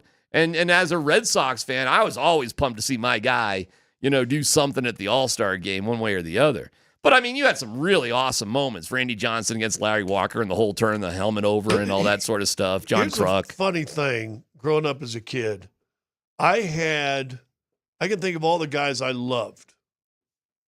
And listen, I'm a huge George Brett fan. Will always be a George Brett fan. But that being said, Hank Aaron was my guy. I loved the stories of Mickey Mantle, and he was getting retired by the time I really came of any kind of age. But he was from Oklahoma, which was close to my hometown, not far anyway. So we always liked Mickey Mantle. Campy Campaneris, I loved him. Wow. I loved Carl Yastrzemski. I loved Brooks Robinson. I mean, I had guys all over the league. Ty Cobb. I just absolutely Otis loved. Wagner. Trying to think the oldest player that I liked that I could really remember that I got into. I used to like Boog Powell. I had a thing for the Orioles for a while. Shoeless Joe. Babe Ruth. You're dating yourself a little bit here, man. Chrissy Matheson couldn't wait to, for him to take the mound. I always remember that press conference with Kennesaw Mountain Landis. That was always First magical. commissioner. Boy, he was a hard ass, huh? He was. But when I'm at 4, 5, 6, that's how big Major League Baseball. What was it called? The summers. What was it called? Midsummer Classic. Midsummer Classic. Yeah, as a kid in 64 to 69, 70, when I was 4, 5, 6. I remember watching that with my dad and my grandpa. All right, so why didn't miss not watch this one, man? There's I don't incredible know. stars. I just think there's too much baseball on all the time. It's kind of like college football. But I you know, never there's miss some college football. amazing baseball players playing. Yeah, whatever. I'm telling you, there's some of the greatest baseball players ever. Well, but this is to Scotty's point, okay? Like when I was a kid, for me, what it was the faces of my baseball cards could move. There you go. There's Don Mattingly. There's Wade Boggs. There's Cal Ripken and Kirby Puckett. Like these guys, I never watched them play. When we were kids, the NL didn't play the AL. There was no interleague play. It was a little bit more exciting like that. Exactly. Of course. So that was a novelty, and every game wasn't on. Now, again, like every game's on. I see everybody. I watch Quick Pitch, and I get dizzied by the graphics. Okay, which but they still haven't fixed, by the way. However, you can't argue. But I'd argue baseball, the way they're playing baseball, today's baseball players are as good as a collective unit as they've ever been. They're freaks. They're unbelievable. Well, because athleticism has caught up, and they're now super athletes. I'll say this. Isn't that true of every sport? They're better than they've ever been. I agree. I would agree. Yes. And it's competed more equally around the entire world. So you have everybody now where you didn't before. Well, the top athletes now are studs, and there's no argument there. I would argue that no one today had any better hands at third base than Brooks Robinson did, and that was a million lot years of ago. good third basemen out there. A lot there. of great third basemen. And Nolan's pretty good. Pretty good. But Yeah. go back and watch some highlights of Brooks Robinson. I've seen plenty of highlights. I'm not trying to rip on Brooks really. Robinson, but there are plays made by third basemen that Brooks Robinson could only dream of, Scott. Oh, come on. I'm telling you what, the players are stronger, the arms are stronger, the mobility's better. Yeah, let him backhand. Let me see one of your heroes backhand ones going out of bounds, jumping in the air and throwing a guy out at first. Ryan McMahon can make those plays. Have you been watching some of Bobby Witt's highlights lately? Bobby Witt Jr. Speaking of Kansas City. Yeah. Woo! This dude's a stud. That dude is a treat to watch out there. Right. Yeah, that dude is an awful lot of fun. And so I loved all that stuff. I don't have the interest now. Tonight I'm Well, working, I am but curious. I'm working tonight. I so got you, can't. but listen, as far as I can tell, and I don't mean to be snooty out there with my penchant for watching things, but there's ways you can consume the game after the game's over. Well, I probably will because we do a thing called a sports show. I understand. I didn't watch the Home Run Derby. But guess what? I consume stuff. Okay, I just saw something, by the way. I just pulled up the lineups for tonight. Did you guys realize Hunter Goodman starting? You probably did. He's not. Yeah. The National League's starting catcher tonight. Yeah. Who is it? Will Smith of the Dodgers. All right. They got it right. Fresh Prince of Bel-Air. Did you realize Paul Skeens has a 4-8 record? I did know that. His run support is so freaking brutal. Correct. There was a lot of jokes last night about O'Neal Cruz, during the Home Run Derby.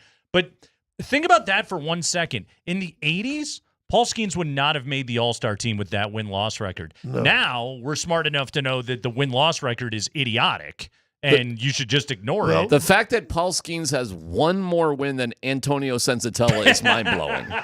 Do you remember the year, and I think Greinke was still with Kansas City, but I think he finished the year with was 12 and something. Nothing outstanding. Yeah. But he had a 1-point-something ERA. Wasn't it King Felix won a Cy Young with 13 wins or something like that one year? I want to say it was something ridiculous. But again, it was when we had reached the point of if you pay attention, look at his underlying numbers. His win-loss record doesn't matter because his team sucks. Nobody really cares about wins. And I want to throw one more thing out really. there. And I tell these guys, instead of watching Home Run Derby, I ended up watching Moneyball last night and comparing to what the Rockies aren't doing. But anyway, there was one line he used a couple times in the movie.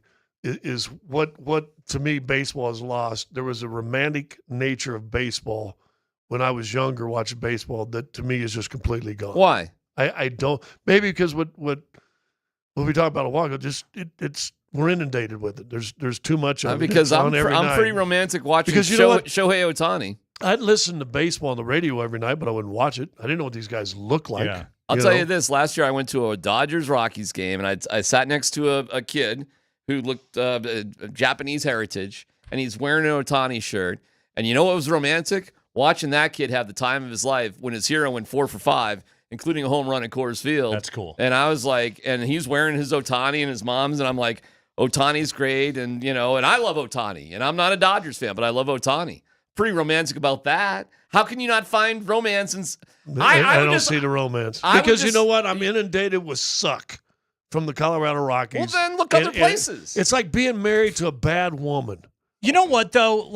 Kind of to Scotty's point, and the Rockies are the worst woman. Yeah, we should have all gotten divorced years ago. Does that make you not want to date? Yeah, you know what? Turn me off to the entire exercise. You know what it does?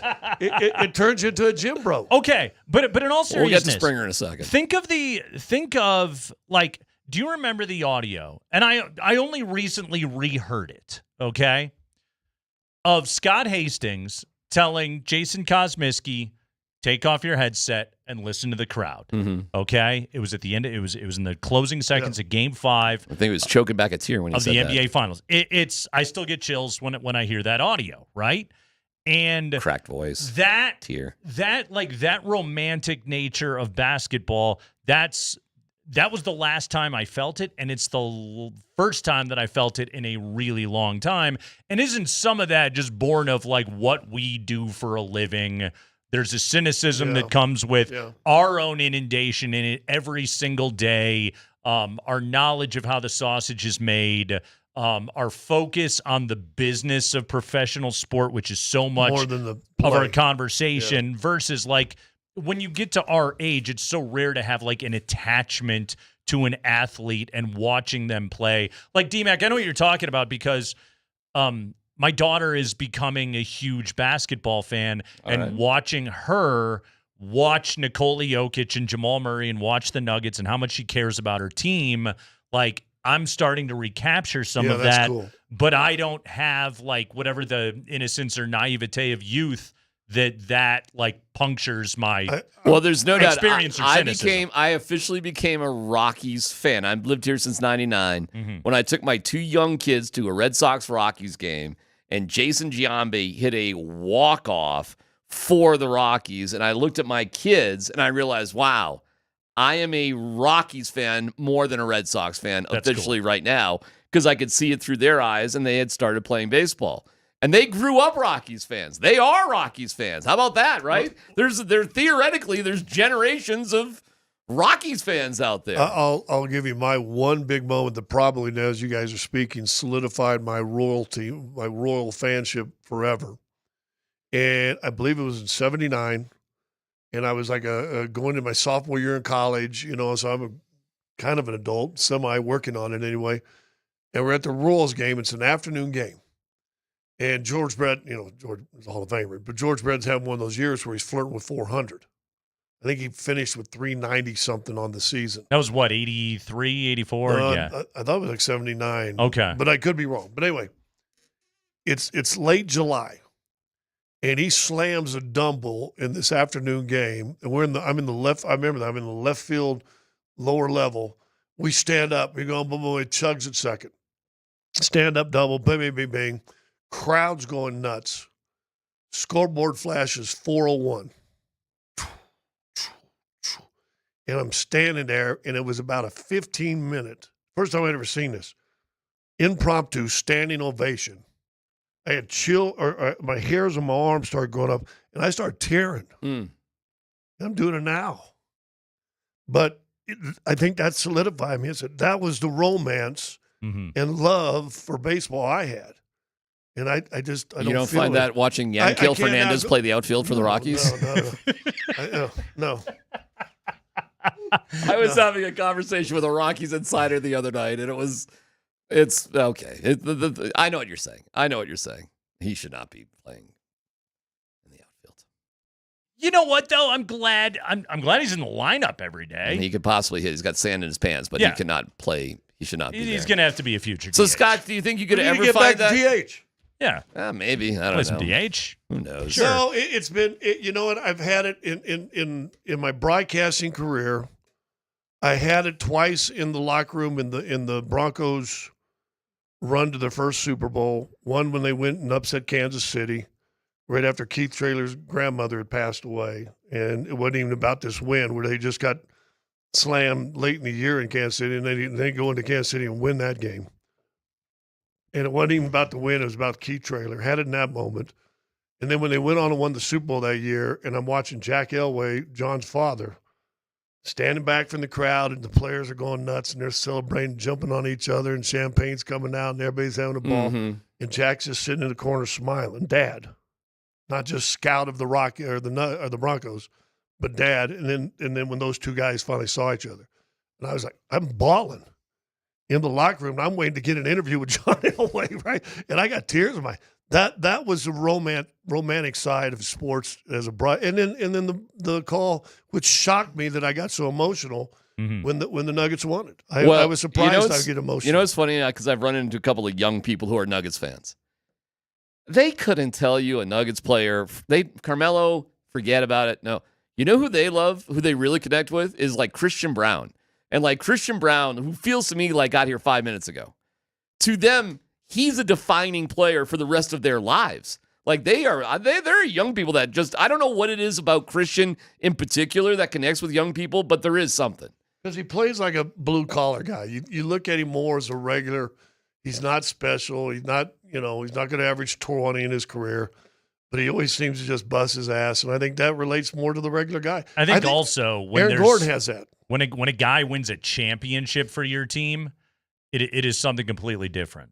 Like I grew up a Bulls fan. Yeah. Like John Paxson and Steve Kerr, I have a greater connection to those dudes than I did like Derrick Rose, and he won a damn MVP award. You know, it's funny. We were talking about Scotty Scheffler saying, "I don't know what it's all about being number one and rich." And I heard Vic throw the money in there again. Of course, I heard Vic say, "I said when the Nuggets won a championship, I could die peacefully. That's it. That's all I need." And he said, Vic said it this morning, "I regret that statement because that is not how I feel now." Because you do want more. Sure. You are not satisfied. Well, and also because it's Jokic. And correct. It really isn't going to be enough for them to just win one. You get the prime of an all-time great, and you get greedy, and you want to see it done. Is it greedy?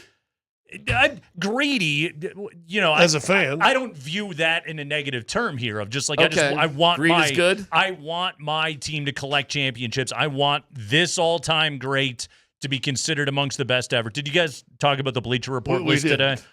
Joker 17th listed as the 17th greatest player in NBA history, and yeah, like that was the thought that I had today of like. If they get another one, if he gets another one, he climbs that list, and hopefully we're talking about this guy as a top 10 player in NBA How many history. big men did they have in front of him? Shaq, Russell, Kareem, and Wilt. Yes. So he's the 5th best big man of all time? Yeah. That's what they had. That's pretty good. But listen, I had as much problem with that, and I kind of with you. I said, he wins another one, where's he at? But I even have more problem. Like, I went through the whole thing. You got Draymond Green in there ahead of guys like Bernard King and Joe Dumars. I'm like, this is a fallible. No, Draymond Green is the top 100 player of all time.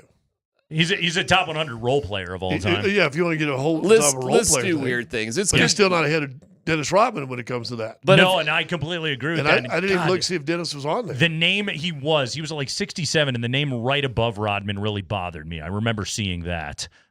Here's the other thing about internet lists: put number 1 at the top.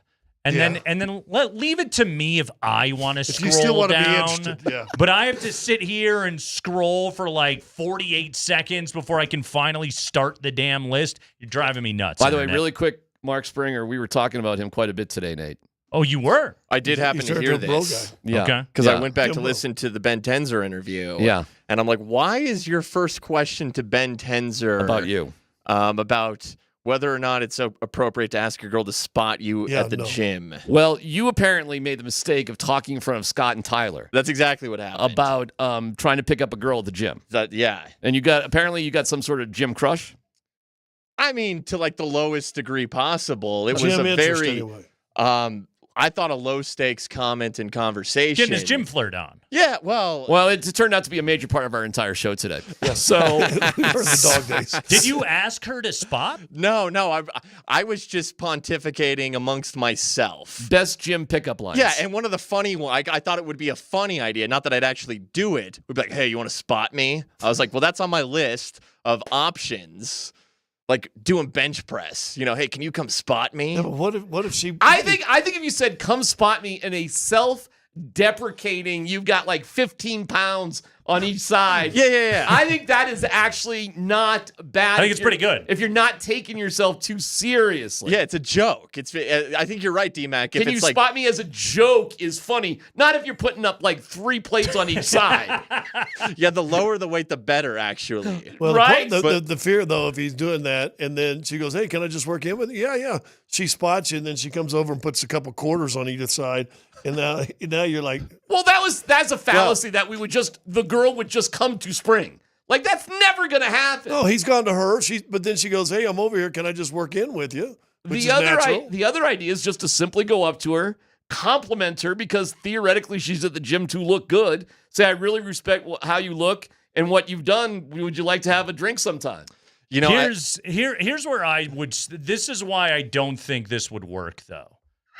Okay. Modern technology, man. The earbuds ruin casual interactions. I've noticed this, You man. go up to anybody at the gym and you start a conversation, you got to do the, what? Hold on. You take it out. I'm sorry, huh? And by then, everyone is so annoyed, the conversation has stumbled to a beginning, you're getting nowhere. The other thought was just stock the water fountain. Like, how many girls get hit on at the water fountain at a gym? You're new to the gym, kind of, right? I'm back after many years. You look great, by the way. Spring You looks look fantastic. Look fabulous. Yeah. That being said, there are so many creeps I know. They've ruined at a it for gym, me. especially if you're at a bigger one. Don't fall into creep category. It's better. See, it's better I'm to go not home a by creep. yourself and What would a creep category pickup line stalking be? at the water pool, going up to it. Hey, how you doing? And every time she lifts, you're standing right beside her. The creep move is you go up and you like mansplain, like you're not doing the lift proper. Your technique is a little off. that is Do you mind if terrible. I help you? And then you do the stand behind and the reach with the both arms. that's and super do creep, the yeah. Don't That's touch That's anybody. go to prison creep. So here's my question, DMac. If I go 15 pounds on each side, It's pretty funny. do I act like I'm struggling? No. No, you do it as soon as you lay down on the bench. That's when you look over and you drop the Now, line. let me also say this, Spring, depending on what your diet is like right now, if you're doing some carbs, all of a sudden you put a couple 50-pound dumbbells and you start benching, 50. she's over spotting and you toot one out. Oh, boy. And if she's spotting you, she probably doesn't have the earbuds going. All of a sudden, you're thinking, look at me, I'm doing 50. 1, 2, 3. Old bone broth Hastings over here. Then now where do you go? That's a game killer. The fart can ruin everything. Unless it's a particularly funny one and you drop a little Dangerfield and somebody step on a duck. Maybe she's a huge Caddyshack fan. You know how women your age love Caddyshack, Probably. right? Why wouldn't she be? Yes. Chevy Chase, she knows who that is. Well, maybe reference they all you get. go on them big box gyms? Yes, 24.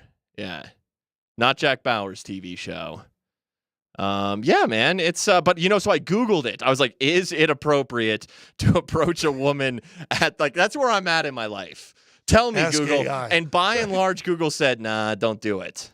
Don't talk to a woman at the gym? Yeah. Period? Yeah. Well, barring some, you make eye contact or the How else are you going to meet women? I know, man. I think the reason why Google would say no is because of what Scotty said, because most dudes are creeps in that environment. Yeah, don't be a creep. Be self-deprecating. So if you can be self-deprecating, be a little charming, again, don't push the issue. Just drop your line, and if it works, hey, just give it a casual reel in. What do you do? I want to do a radio show with Nate Kreckman. Oh, my husband and I love that. We hate that guy. And then, When's Tom Naylor going to be back? Kreckman and Lindahl, those What? jerks. My Lord. Can't stand those guys. DMac, enjoy the All-Star game tonight. I'll watch it. Did you enjoy the Home Run Derby last night? I watched it this morning. It's long and boring. It is and too you have long. but a lot of sports are better speed watching sports. I speed watch a lot of Oh, sports. I completely agree with that. So I sped watch it. So I saw it, speed watching. I'll probably speed watch because I'll watch the Nuggets Toronto tonight. Speaking of romantic, Big Dumper's dad pitching to him last night. Cal Raleigh with his dad pitching to him. catching. With his brother catching directly behind him. That was a little romantic. That was father-son. As I watched their interview, the three of them did together. Hey, by the way, real quick. It was beautiful. We all believe if one of the teenagers catches the ball over the fence, it shouldn't count. Should be I agree. out. We all agree on that? I agree with that. Yeah. And encourage that. You should hit it far enough. Exactly. I think it's more fun. Once you got away from the 9-year-olds running around in the outfield that are running each other and hurting each other, and you got high school guys. Hey, put the kid from Savannah Bananas on stilts out there. Let's make things interesting. I said you got to get the minor league all-star team outfilders. They line it up, and if you catch a fly, that counts as 2 outs. Oh, Your regular, line drive or whatever, base hit, whatever, just an out. And if you can rob home By runs. the way, what are we even thinking? Give them aluminum bats with a trampoline effect. Let's have some real fun with this thing. I got torpedo bats. What about torpedo bats? Make it metal. I mean, what are we messing around for? just make it downright dangerous to make be a in the metal stands. torpedo. Just look out, kids. I mean, for years. It becomes 130. For years, they've been endangering lives of 8-year-olds in the outfield for no reason. Because you realize we could just pick the balls up at the end. You know, I mean, what do we care? By the way, poor Jazz Chisholm only hit 3. I'm watching him, and I'm just like, dude, you're my size. You shouldn't be in this. You're so tired right now. No, that's ridiculous. You were exhausted. But Big Dumper, how do you not love baseball? How are you not romantic? See, Moneyball. Fat kid, didn't even know he had a home run, fell over first base. Right. How can you not be romantic? Right. A guy named Big Dumper, won the All-Star, and he's a switch-hitting catcher. He's got 38 bombs. He switched around in the middle of the Derby. That's great. Scott! Well, he's a great player. But, There you go. Whatever. Second Mariner to ever win the Derby? Remember some Mariners? We'll do that today on the show with Mark Griffey Springer. That's Griffey was the first to have won it. Was he the first catcher ever? Cal Raleigh was, yes. Oh. First catcher to ever win the Derby. I came in with Chubb Rodriguez, didn't he? He got Pudge. to the Pudge. He came to the finals anyway. He won an MVP, didn't he? Did Pudge win an MVP? Yeah, I think he did. I like his brother Chubb, though. Chubb Rodriguez was really fun. Hey, speaking of Chubbs, I will be tomorrow interviewing brothers named Chubba Purdy tomorrow.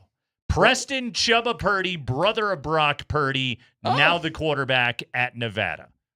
I'm excited. He was at Florida State. He was at Nebraska. He's never been able to stay healthy. We'll see if Chubba Purdy's any good. Mount West Maybe Media he had to Days. go to Slimma Purdy, and he would. know it. Where'd they do in Mount West? Vegas? It's at Circa. Yeah. Oh, that's good. Yeah. That's a good place to do media days. It's going to be a good time. There you go.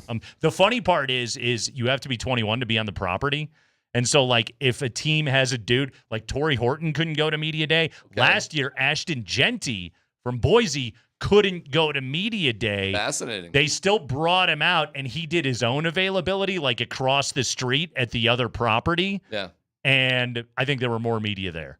All right. As well, there should have been. All right. Dude was incredible. So, yeah, that's where I'll be. And then, DMac, we're scrambling tomorrow night. We are scrambling tomorrow night. We're doing a full hour of Rockies. Well, Scott's leaving. Everybody's leaving. Nothing romantic. There's only 3 that. people. I heard Vic this morning go, that's the most baseball I've watched all year. The Home Run Derby contest. But you, me, and Kaner, we'll talk Rockies. We'll do it. We'll do it. I'm looking forward to it. It's going to be a whole lot of fun. The baseball dorks are going to have their get-together, and you're all going to have to deal with it. PhD, noon to 3. This is the Kreckman and Lindahl Show. It's me and Spring. Keep it here.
Andy Bernard would not approve of this. Deep cuts only for Andy Bernard.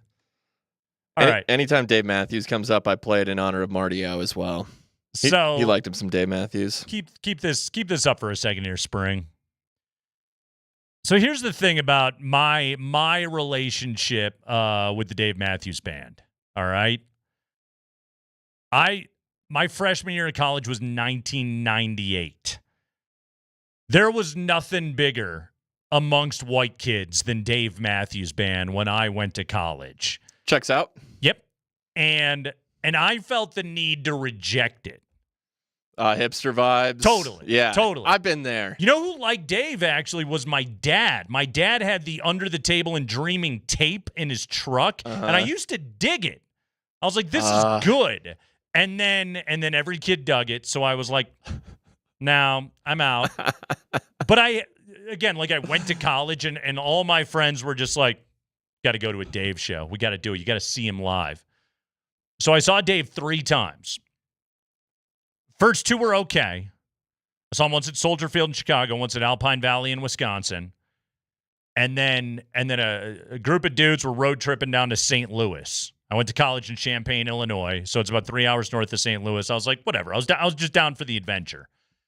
Dave Matthews Band, the opening band was Bela Fleck and the Flecktones. Do you know about Bela Fleck at all, Spring? I do not. Okay, so Bela Fleck he's a banjo player. His band is all just like the most certified shredders on the planet. Bass player is a guy named Victor Wooten. Look him up on YouTube sometime. The man is an alien, okay? One of the best bass players alive. He's like Les Claypool good.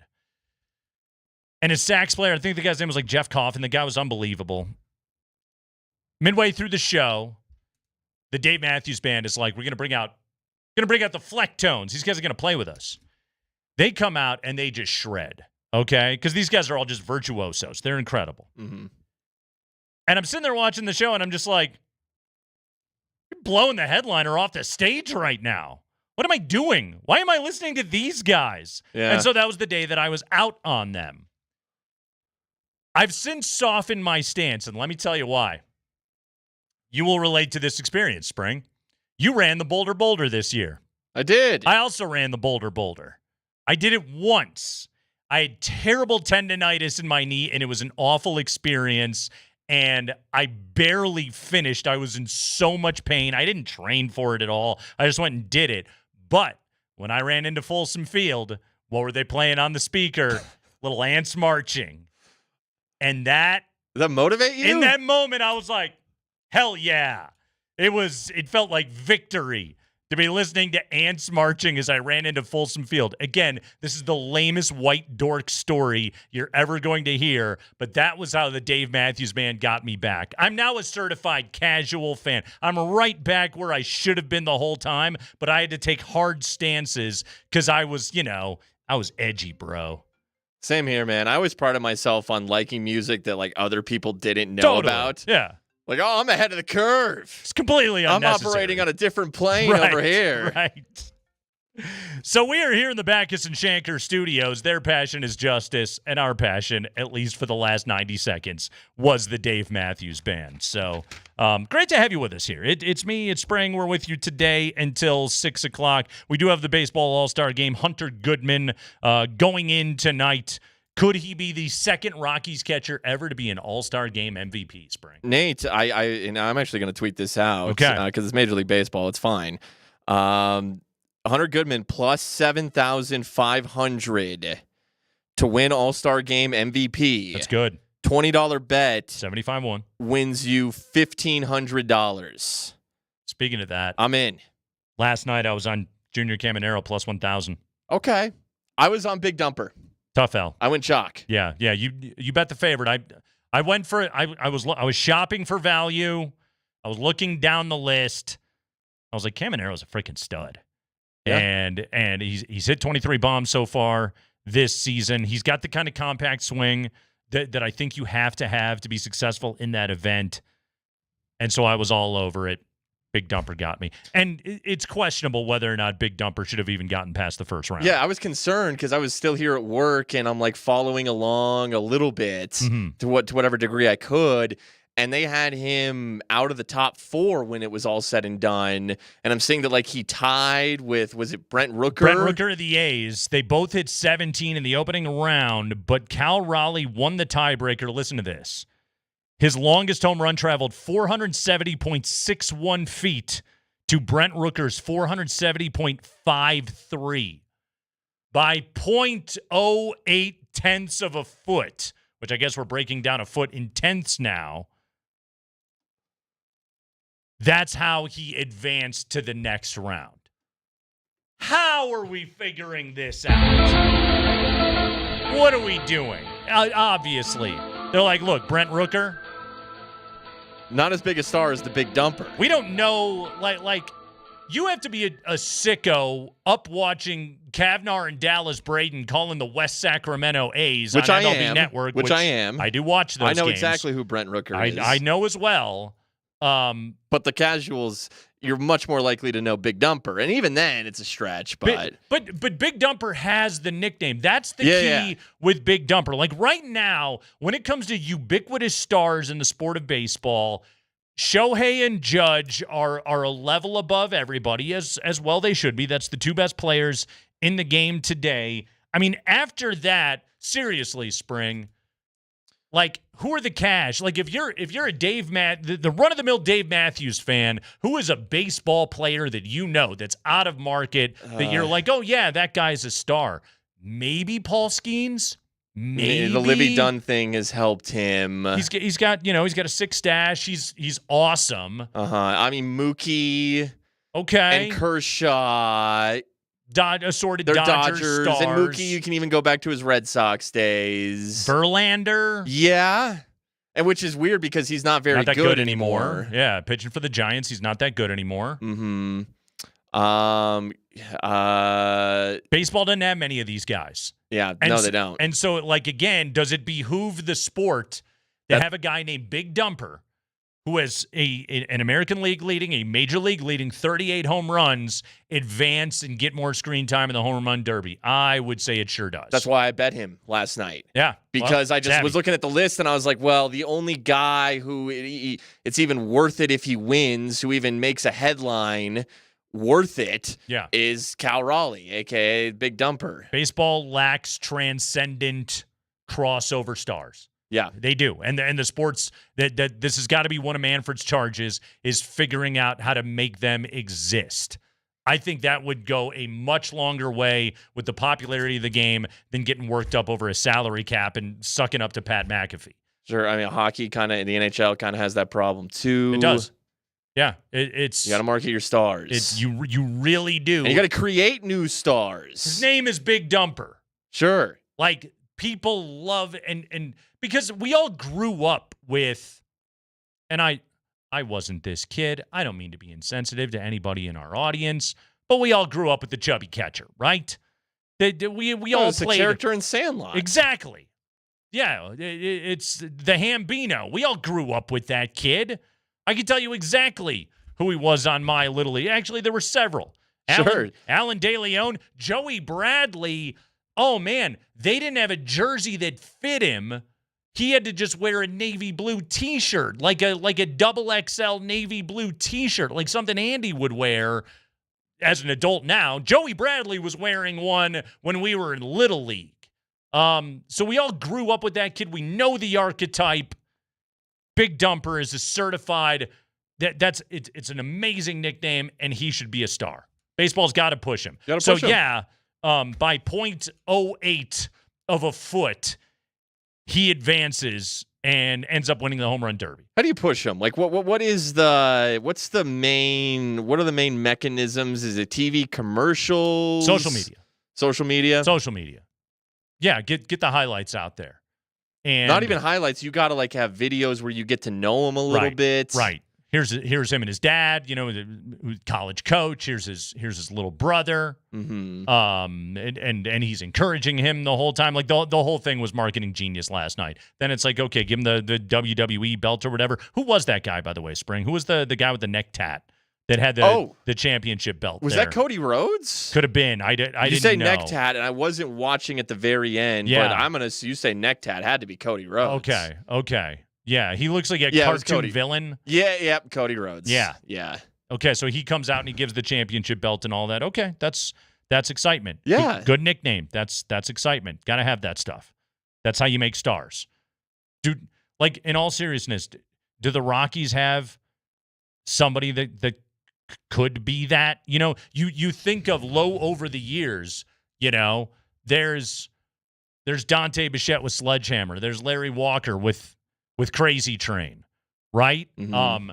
Cargo. We got tacos right here, you know? And Charlie Blackmon's theme song. Charlie or- Blackmon's theme song, yeah. The Little Kid, the Tulo chant. Like, that's how the Todd Father. That's how you engender that sort of attachment that then brings in a wider audience than just the people that are like, I got to watch this every single day. You know, calling Michael Tolley a Big Mike, is that?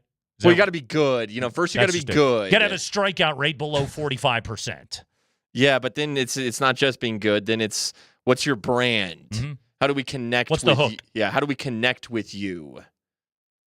Ethan Holiday, if he makes it, which he's going to be a Rocky He'll be great. one day. It'll be great. And, you know, he will have his moments. He will. Yeah. It's just meant to be. Sure. I don't know how good they'll be. I don't know, you know, what type of true World Series contenders they will be, but they will have moments. Ethan Holiday will have moments. We gotta start stacking some Ethan Holiday style prospects in this organization. That's the clock starts right now. Yeah. Charlie Condon. All right. I'm Yeah, because excited. they all need to come up together. Right. That's arrive around the same time and then have waves of reinforcement. And, oh, by the way, when you get to the trade deadline, you trade the likes of a Ryan McMahon and a Herman Marquez and anything else that's not nailed You down. start right now. And, you know, sending Chase Dolander down to AAA, fine. There's no rush. There's absolutely no rush. Sure. Go figure it out a little bit. Yeah, but that's how you start to be able to make that happen. That's how you get people attached to the whole thing. Jamal Murray. When did people get fired up about Jamal? Blue Arrow. Boom. He starts doing the celebration. Now it's rare. Now it's fun when you get to see it. That's how you create those connections. I mean, and that's why there's absolutely zero problem with like Ty Halliburton doing the choke when he hits that game winner. I think it's great. Yeah, you got to get your personality out there. Sports have to have some character. Yeah. I have never been hey, score a touchdown, act like you've been there before, go toss the ball to the ref and go right back to the sideline. Boring. I've never been that guy. Sports. What are we doing? It's supposed to be fun. We're supposed to be having fun. This is a television entertainment product where ratings matter. What is more fun than a guy who is famous for hitting home runs and having a giant posterior? Like baseball gets mad at bat flips? Are you kidding me? We've come a long way on that. We have come a very long way. Man, think on about that. what they dealt with, you know? Oh yeah. No, it's Joey Bats and the path that he blazed for everybody. Jose Bautista. That was a whole thing. Rougned Odor wanted to kill him. Dotted him right in the face. What a jabroni. Get out of here. Calm down, my guy. Hey, the Altitude Sports Radio app, you can listen to us there. It's powered by the Will Height Law Firm. Injury lawyers, go to willheightwins.com. That is willheightwins.com. It's Kreckman and Lindahl. Spring is on the other side of the glass filling in with us today, and I am so happy to be with you here this afternoon. We'll take a quick break. When we come back, Ben Tenzer did stop by the midday show. We're going to get the latest on what's going on with Jonas Valanciunas and the situation. That's next.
Got Spring filling in for Andy. I am Nate Kreckman. You can hit us up via the Shop Mazda text line. One price, one person, 1 hour. That number is 303-504-0925. I would imagine you will have a lot to react to when you hear the audio we're about to play for you. Ben Tenzer, one of the Nuggets, what are we calling this spring? The co-general managers, I guess? Yeah, co-GMs. Co-GMs. Ben Tenzer stopped by today, the PhD show, and fellas did a great job trying to get to the bottom of what's going on with Jonas Valanciunas. The trade is official. Here's Ben Tenzer, one of the co-GMs of the Nuggets, on where things stand with Jonas Valanciunas right now. Yeah, everything's in a really healthy place. We executed the trade officially the other day, and he's back in Lithuania where, I think Coach Adelman talked about his vision for him. We've talked about it. He's been a guy we've coveted for a long time. We looked very closely at trading for him at the deadline. So when this kind of fell into our lap, we felt like it was a no-brainer. We felt really lucky, and things are in a very healthy place with him. Healthy place, Spring. He's in Lithuania, and things are in a really healthy place. Yeah, it was a lot of the verbiage he used was like, it's all good. Healthy place. I mean, we'll hear more from Ben Tenzer, but that was the vibe. Like, Ben today on PhD, I think one of his goals was to let us know that they had no concern about this despite all the drama. Yeah. They were confident that this would work out. And they had the leverage on their side. In the form of an NBA contract. Yeah, which is, kind of forces him, if he's going to play the sport of basketball, which is how he makes his living, to do so for the Nuggets. Here's Tenzer on if he or anyone from the Nuggets has talked with Jonas, and if it would be nice if he would say he wants to be here. Yeah, we've spoken to him and his representatives and have had nothing but great conversations about his role and how we envision him and how excited we are. I don't want to speak to his exact mentality or where he's at because I'll let him comment on that when the time is right. But nothing but very healthy and productive conversations about how we see him fitting in next season as a Nugget. Yeah, it would be nice. Sure. It'd be nice if he said, I love Denver. I can't wait to play with Nikola Jokic and play for David Adelman, and this is going to be the greatest thing in the world. If he shows up and is professional as he can be and give the effort that he needs every single night, I don't care what he ever says. And back to what I was saying before that cut is, and you've talked about it, Nate. It's a leverage play. It's a call the bluff. They called his bluff. That's what the Nuggets did. Oh, you want to go play in Greece? Yeah. How far are you willing to go, my guy? Exactly. Right. You got an NBA contract. We traded for your NBA contract. Along with the contract comes you, the backup big man that we so desperately need on our team. Tenzer did say his expectation is that Jonas Valanciunas will be a Nugget. The expectation is that he will be a Denver Nugget, correct? Yes, absolutely. Yes, absolutely. Thank you, Tyler, for stopping by. Tenzer, on if he was aware that there could be some issues when they made the trade initially with Valanciunas, a guy who was apparently pining to play in Greece. I don't want to speak on all the specifics out there, but from our perspective, we had no issues from our end. He's under contract in the NBA, and we had indications that he was going to honor that contract, and we were never worried about anything going on out there, to be honest.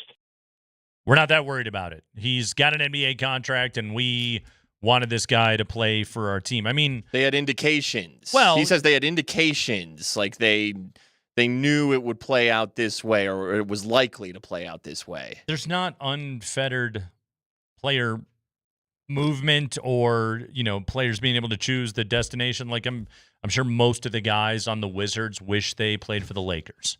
I'm gonna assume that, okay? But you gotta take your paycheck where you can get it, okay? Like every team's got a cap structure, and you've got to maximize the dollars you can possibly can. So hey, somebody's got to play for the Hornets, okay? Somebody's got to be on the Pelicans. Let's get one more here. we did hear reports or rumor, innuendo. I don't know what's real in this story and what isn't anymore. What I've read on Reddit and what I've read in assorted other places. He was asked, guys asked him if they know if Jokic spoke with Valanciunas or not. Yeah, I'm not aware, and I'm not going to comment on those private conversations. But I think we all know Nicole is, an unbelievable part of this organization and the leader. And I feel like he has great relationships with people across the board. And it wouldn't surprise me that they have a healthy relationship. But to be honest, I'm not sure about that specific report. Okay, so we don't know if they've spoken or not. Yeah, but Nate, I trust the most trusted Serbian basketball news source on Reddit. I just choose to trust that. I do trust that. That's a choice. That one it checks out. It doesn't logically check out that Jokic called him, and that's like when the Don calls you. Okay, that's when you see Nikola Jokic light up on your phone. You pick up. You pick up, yeah. And now it's real. And I gotta listen to this. Well, how quickly does Valanciunas get into the group chat? What's the process there? Does it happen now? Is Hardaway already in there? Is Cam Johnson already in there?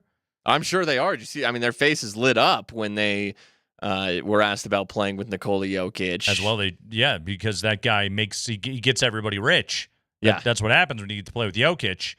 I want to hit one more piece of Tenzer audio here. Ben Tenzer on how the Porter trade for Cam Johnson, how it set the stage for the remainder of this Denver offseason and everything else that they have been able to do. Yeah, absolutely. I mean, obviously Michael was a huge part of what we've done for a long time, and we drafted him and we won a championship with him, and we appreciate all that he's done for our organization. Specifically with him, with his contract, we were essentially able to move out his contract and bring back Cam Johnson and Valanciunas with the salary that went out with his, because when we traded that, we were able to bring in Cam, and then the remaining trade exception we were able to take in Jonas. So it's simply just moving that salary and then adding two pieces instead of just having one. So I think that was the most enticing part of the trade, just kind of opening up flexibility.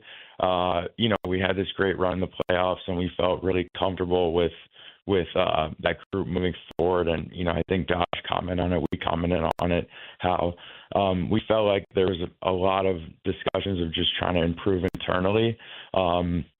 Having said that, our job is to call every team in the league and be aggressive and see what's going on and what's motivating them.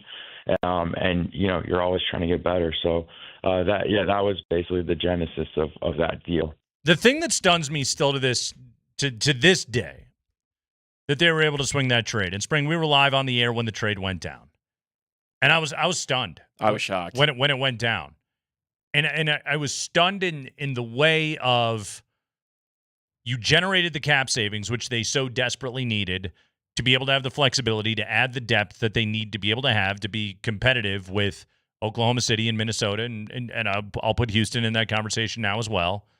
But just the depth that this team so desperately needed to be able to have quality depth, veteran depth being the biggest part of it. They were putting so many guys out there that were so green. And not only that, but to get a player of comparable ability in Cam Johnson as the guy you sent out in Michael Porter, it's still a stunner. And on paper right now, it's not exactly Iverson for Chauncey, but it has the makings potentially of being one of the greatest trades in franchise history. All on paper right now as we sit here today. And that's wild because you're talking about trading a key piece of your championship core away. But there very well may be a day, Spring, where we talk about this is one of the greatest trades in Nuggets history. Yeah, what it allowed them to do, he says it turned 2 into 1. Yep. It allowed you to go get Jonas Valanciunas. It turns into Cam Johnson and Jonas Valanciunas. That's what we talked about with this team. Can you turn Michael Porter Jr. into to multiple players, multiple productive NBA players. rotation players, veterans, maybe not all-stars, but good players. And then that's exactly what they did. It's not about all-stars anymore, Spring. It's not about big threes. It's the teams that win have depth and they have guys that fill roles. And the Nuggets, they have it now. It's Kreckman and Lindahl. Spring is in for Andy. Quick break. When we come back, Patrick Surtain is ranked where on the current salary rankings for cornerbacks in the NFL?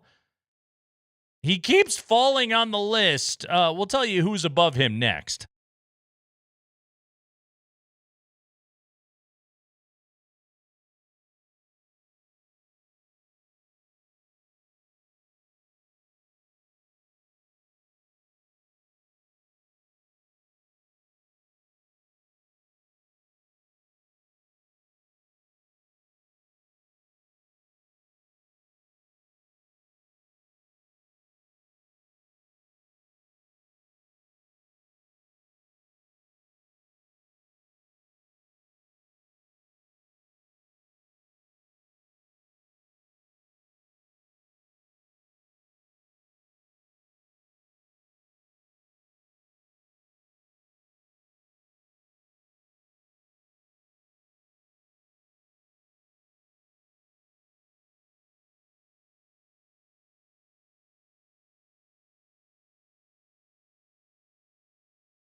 Here's a fun NFL story. The Jets are spending like drunken sailors right now. 24 hours after they paid Garrett Wilson, the Jets have rewarded star cornerback Sauce Gardner with a record-setting contract, a 4-year, $120.4 million extension, including $85.653 million guaranteed, making Sauce the now highest paid corner in the NFL. Yes, you may be looking at it going, why 120.4? Well, that distinction is important because then he could make $30.1 million per year, thus surpassing Texans cornerback Derek Stingley at $30 million as the highest paid cornerback in football. You got to go a cool 6 figures over, and you got it, Spring. Man, just go 30.00001, you know? $1. Just $1 more. The price is right. $1, Bob.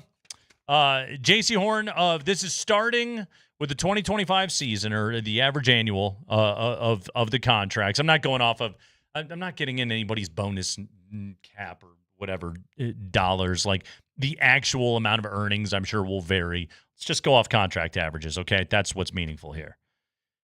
Derek Stingley's at $30 million, okay? So he's below Sauce. J.C. Horn of the Panthers, $25 million. Jalen Ramsey's at 24.1. Why is that distinction important on Jalen Ramsey, 24.1, who was recently traded from Miami to Pittsburgh? Well, the 24.1 is, again, $100,000 more than Patrick Surtain at $24 million. Beyond the top 5, A.J. Terrell and Denzel Ward and Marshawn Lattimore are all down in like the $20 million range. But really, there's a clear distinction of the top 5. But Patrick Surtain is the 5th highest paid cornerback in the NFL. He just got paid last year, and he's already now the 5th highest paid corner in the entire NFL. Okay. Does this seem problematic to you at all, Spring? No, not to me. Because you would just be happy to have $24 million? Well, okay, correct me if I'm wrong. So when is a 4-year, $96 million deal that Pat Surtain signed? Sure is. That starts next year? Yes. So he's still playing on year 5. Like, this is the 5th-year option of his rookie deal this year. Yes. And then the 4-year extension kicks in 2026. Correct. So this deal hasn't even begun. Correct. So before this deal has even begun, he's already been passed. 4 CBs have lapped him multiple times. So just what where's the end point of where it's like, man, I gotta, cap goes up every year. I know it does. And look, in the NFL, because you don't see this in the other leagues, but that's because NFL stands for not for long. And that's what they've told me. That's what they tell us. It's a good acronym. But yeah, your body could go. You don't know how long you're going to do this. Get every penny while you can. But here's the thing, Nate. Let's say, okay, he signs a new extension, an adjusted extension before his new extension even kicks in. Right. And then at the end of this upcoming season, in the next offseason, then someone else will pass that. So, and now he will have signed he will want a 3rd new contract extension before it would have even begun. So let me tell you what's wild about it, though, is, and this is why the Broncos are going to have to rip up his deal and give him a new one, is because the jump was so substantial, all right? And it kind of started with him. Do you remember when Surtain got his to go up to $24 million, he jumped, I believe it was Jair Alexander at the time with the Packers, who was right in like the $21 million range. I think it was 20 or 21 was where Alexander was at. And so I think we were looking at it and going, okay. So I assumed Surtain would get like 23. All right. Instead, they give him 24. Like, it was a bigger jump than I thought it was going to be. But it's not like when Stingley got his, it was just like, oh, here's 25 or 25.1 so you can pass J.C. Horn or anything like that. That's not what happened. It jumped all the way to 30. Like, sure, and $6 million is a lot. That's a big gap. And if you're Surtain and you're over here and you and your agent are just like, wait a minute, I'm polishing a Defensive Player of the Year award over here. Okay, corners never win this thing, and I was the most dominant player in the NFL at my position and on my entire side of the ball. Why am I looking up at these dudes? And don't get me wrong, Stingley's excellent. Sauce is a very good player. Okay, Surtain's better. He is. You're Surtain, and he's you're the best at these guys. corner in the league. He's the best corner in the league. He's a top 5 football player on the planet, and you're sitting over here looking at it and going, wait a minute. Why are these guys making 20% more than I am? That's a problem. Sure. But that's just, the weird part to me. And you're right, Nate, and I wouldn't begrudge Patrick, and he probably should, because now a $6 million difference between him and Sauce is $6 million is significant. It's just crazy that before you even begin a contract extension, maybe crazy is not the right word, but it certainly is interesting that the way the system is set up is, yeah, you're already renegotiating a new one. You're gonna put that thing in the shredder and make a brand new one. I'm telling you this. If I'm the Broncos, if I'm Greg Penner and George Payton and Sean Payton, I don't even wait for them to come to me to broach the subject. Mm-hmm. I do it. I just get it done. Because there's a couple of things at play right there. Number one, you do right by your best player, okay? And Surtain has, by all accounts, been the ultimate pro, widely respected. Like, he's the best in the game at what he does.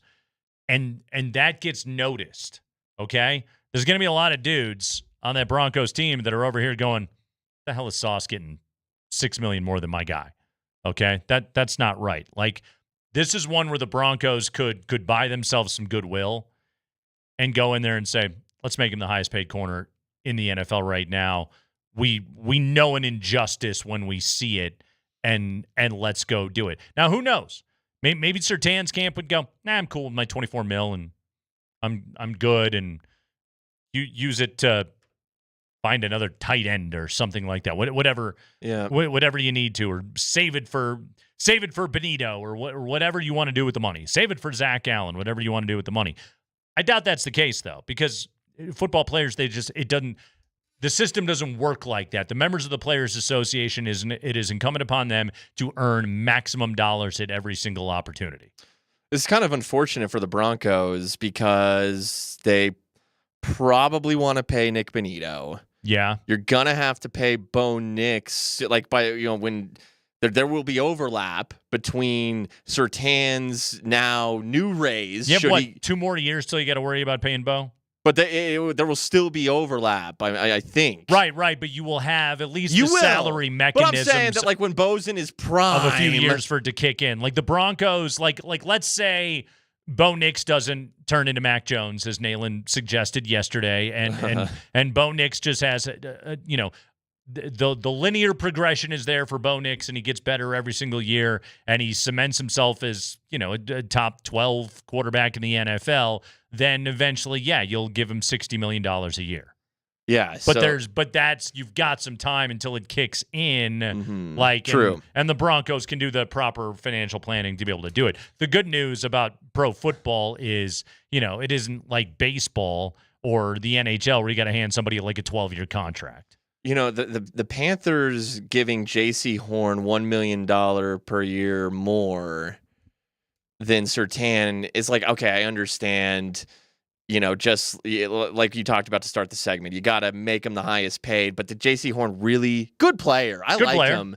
Same draft class as Surtain. He was taking a couple picks ahead, but every one of these corners that is in this top 5 are all top shelf football players. It's just that, like, only one of them is all-time elite, and that's the guy that's at the very bottom of the top 5. That's Patrick Surtain. I'm just saying, like, what really should have happened is Horn should have slotted in just below Surtain. Like, just doesn't work that way. But the Panthers wanted to do what they wanted to do. And then how about the Texans giving Stingley $5 million more than that? Who's a good player. Very good player. And the Texans they're the team that fully guaranteed the second-round pick that they just took, the wide receiver that's now causing holdups with the rest of the NFL's second-round picks.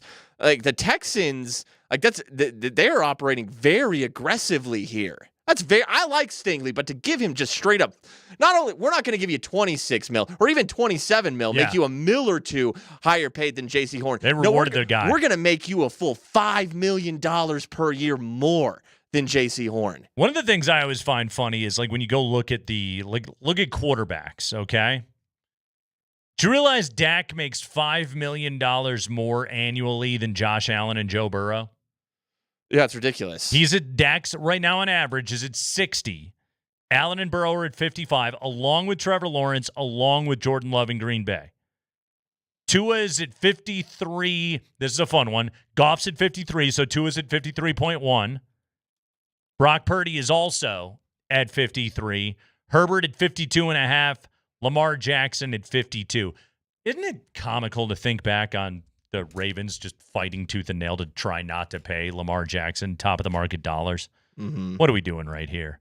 Patrick Mahomes is on average annual, the 15th highest paid quarterback in the NFL. Now he's got, I think the highest total on his deal, I think is still Mahomes. He does. When I got the list up here, by a big margin. His is what, 435? What's the next highest one? Next highest one is Josh Allen. Okay, yeah, that makes sense.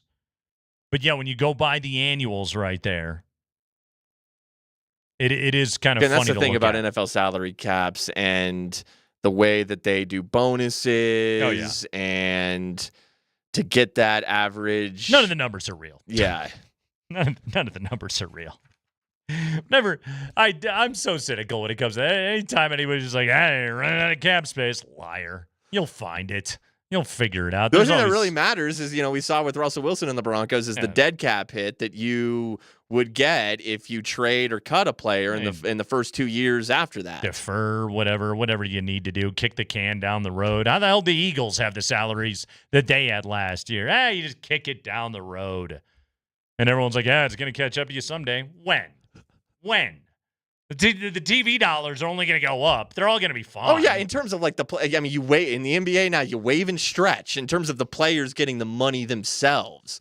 But from a cap perspective, it's just that dead cap hit. That's it. I forgot about wave and stretch. Speaking of basketball, Nikola Jokic has been rated the 17th basketball player of all time by one outlet. I want to dive into that coming up this hour. Plus, Frank Schwab is going to stop by the show. Frank Schwab has his list of the greatest NFL teams of the century. And I want to delve into this with our buddy Schwabi. That's coming up next.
Having a great time with you here on a Tuesday. Did you know that you can watch the Kreckman and Lindahl show on Twitch? You can. And our Twitch feed is presented to you by Safeway. Order online. Safeway does the rest. Get easy delivery or free pickup with the same great deals. Get started at Safeway.com or the Safeway app. Safeway, fresh foods, local players. Very pleased to be joined right now here on a Tuesday afternoon by my old pal Frank Schwab of Yahoo Sports. Frank, I believe we booked you directly on this one. We didn't even go through your people. Did not go through the proper channels, but that's okay. I forgive you this time. Skip to the front of the line, Frank. I'd rather have you talk to my people, yeah. But it's okay for you. It's okay for you. It's. I have my people reach out to your people, but in this case, my people just reached out directly to you. But we needed to talk about this. First off, Bill Barnwell stole your idea, Frank. I don't know if you know that or not. He published on ESPN his top 25 teams of this quarter century, which Frank Schwab did it first, folks. This was on the internet, 2 weeks ago? But you were on vacation, so we get you when we get you, Frank. Frank, who is the greatest team of the last 25 years, and did they win the Super Bowl? No, they did not. That's the rub here. And it's quite a rub. I knew it was going to happen. I knew it was going to happen immediately, Nato, and I wrote this, but I did 5 lists last week as we celebrate the kind of quarter century top teams, games, the all quarter century team. One of my easiest choices was number 1 team. The 2007 Patriots are the best team I've ever seen, and it's not really all that close. Like, I get they picked a bad day to have a bad day, but unless you're a big 1972 Dolphins person, the team who you would put number 1 lost a game too. Like, we can go through their schedule, figure out a game they lost. I get it. It was a Super Bowl. It was bad. But it's still it's unbelievable that they went 16-0 in the regular season, plus 315 point differential, which is it's some college stuff at that point. That shouldn't even be in the NFL. I did find it interesting, very interesting, that point differential is something I follow, right? It's very telling. The top 10 teams in point differential over the last 25 years. Do you know how many won the Super Bowl over the last? You know how many? I don't. It's a zero. No kidding. Top 10 teams in point differential, yes, over the regular season, over the last 25 years, won a Super Bowl. That blew me away. And it's one of those things, Nate. It's a one-and-done playoff. You're going up against good teams. It's hard to win 3 games, sometimes 4, to win a Super Bowl. But as I sit here, I will remain convinced that the 2007 Patriots were the best NFL team of my life. Well, Frank, famously or infamously, Oklahoma City goes into the playoffs and, they had the highest point differential on a per-game basis in NBA history, and a lot of people pointed to that to say, well, this is the very best team in the NBA, which I tend to agree. I'm with you on point differential. It goes to show dominance. It goes to show you how not just that you're better, but how much better you are than your opponents. And so Oklahoma City had that, but to your point, it's a 7-game series, right? Like, you can have a bad day. The Thunder had a few bad days against Denver, against Indiana. Like, they had a few bad days, but you get the opportunity to be able to make it up, and in the end, your talent eventually weighs out. That's the trick with the NFL, is the one-and-done nature of the postseason, one good game plan, one good day by the Giants' interior offensive line, one helmet catch away, and everything changes. Right, and I think people hate the idea that championships are just lucky, because why do we watch them? If it's just a roulette spin, then why do we invest all of our time and energy into seeing which team wins the Super Bowl when the best team doesn't always win? Doesn't even often win. I thought the Eagles were the best team last year. They were the one who won a championship. Yeah. I'm not trying to take our rings away or anything, but probably the Lions were the better team last year over the course of the season, but Lions didn't play very well against the Commanders. And it happens. And look, Broncos fans know this. In 2012, I thought they had the NFL's best team. They might have had the NFL's best team in 2013 as well. I do not think they had the best team in 2015. Mm-hmm. I think that was the worst team of the Peyton Manning era. Which team won a championship? We all know. It's just Raheem Moore doesn't get deep enough against Jacoby Jones, and your championship because the NFL is so competitive that the margins are slim. Even if you're a really, really good team like the 2012 Broncos or the 2007 Patriots or last year's Ravens or the 2019 Ravens, who are an unbelievably good team, by the way, you go up against a really good team and you're just off your game a little bit, or have one bad play like the 2012 Broncos, or have one, you just run up against another really, really, really good team like the 2013 Broncos, and that's it. Like, you don't get a second shot at it. So, yeah, I don't like to sit here and say, like, if you don't win a championship, you can't be the best team I've ever seen, because that's not true. Like, they did lose that Giants team. It was unfortunate, but the 2007 Patriots are my gold standard for this. It's just the nature of this stuff. We're talking to Frank Schwab, Yahoo Sports. Frank is joining us on the Ramos Law Hotline. Car accident, you need Ramos Law, medical doctor and attorney. Visit ramoslaw.com. All right, so Frank, along those lines, for those that believe the trophy is the end-all, be-all, you've got the 2013 Broncos in your top 25, and man, then I scrolled up and I did not see the 2015 Broncos on your list. You went with the team that got creamed in the Super Bowl, but also the team that had the greatest offense of all time. Why is 2013 better than 2015? Yeah, and honestly, Nate, my debate was whether 2013 was better than 2012, and I seriously thought about putting through that. I think 2012 was their best team in the Manning era. That was a really, really, really good team, as you know. And I think most Broncos fans, if you watch these games, if you invest your time, your energy, you think about it critically, I think most Broncos fans would say that 2012, 2013 teams are better than 2015, right? Am I wrong? Like, you would agree with me, correct? So here's the argument that I always make, okay? And I don't necessarily know if it's the one over the other. But I will tell you this, because I did talk radio for both of those seasons. People enjoyed 2013 exponentially more than they enjoyed 2015. Here's the thing about 2015. Sure. Broncos fans hated that team, okay? You all wear the merchandise now, and you love it, and it was a great. It wasn't until it was a 2-score lead in the fourth quarter of the Super Bowl that anybody started to like that team. All anybody did was complain about the offense, complain about Manning, complain about Osweiler, complain about Kubiak, complain about the offense ad nauseum, and it was as though everybody just missed the greatest defense in franchise history directly in front of them, because that team, the 2015 Broncos, and I do make this argument, Frank, I believe it's the worst offense to ever win a Super Bowl in the history of the league. That team was brutal on the offensive side of the ball. They had less than 200 yards total in the Super Bowl. Yeah, and we all have seen the mic'd up clip of Kubiak saying, "Just run it 3 times and punt," because the quarterback that year who was starting the Super Bowl had a 69 rating. We don't remember that because he was one of the greatest quarterbacks of all time. It's just the age cliff hit him. But yes, to your point, I mean, I do think the 2000 Ravens, maybe 2002 Buccaneers might argue about worst offense of the Super Bowl era. But yes, look, sometimes the best team doesn't win.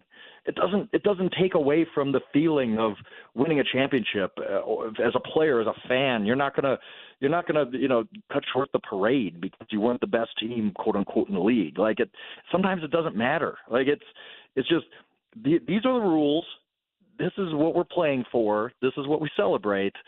And if the 2015 Broncos end up being the team that wins a championship, nobody says you got to put away your T-shirt because they might not have been the best team in the NFL that year. Like, it's great. It's awesome. It's a heck of an experience. But it doesn't necessarily, to me, mean that was the best team. Like, and when I'm counting down these teams, there are a lot of, like, I had to kind of stop myself because I think my first try going through the list, I had even more teams that didn't win a Super Bowl because I just remember some of these phenomenal teams that just came short because, again, one bad play goes against you, or you just have a bad day, or you just face another team on that list who was really, really good, like the 2013 Seahawks. And it's there's two different things. Nobody's taking away a championship, but it also doesn't mean you're the best team in the league if you won a championship. All right, Frank, I dug into your all-century team as well.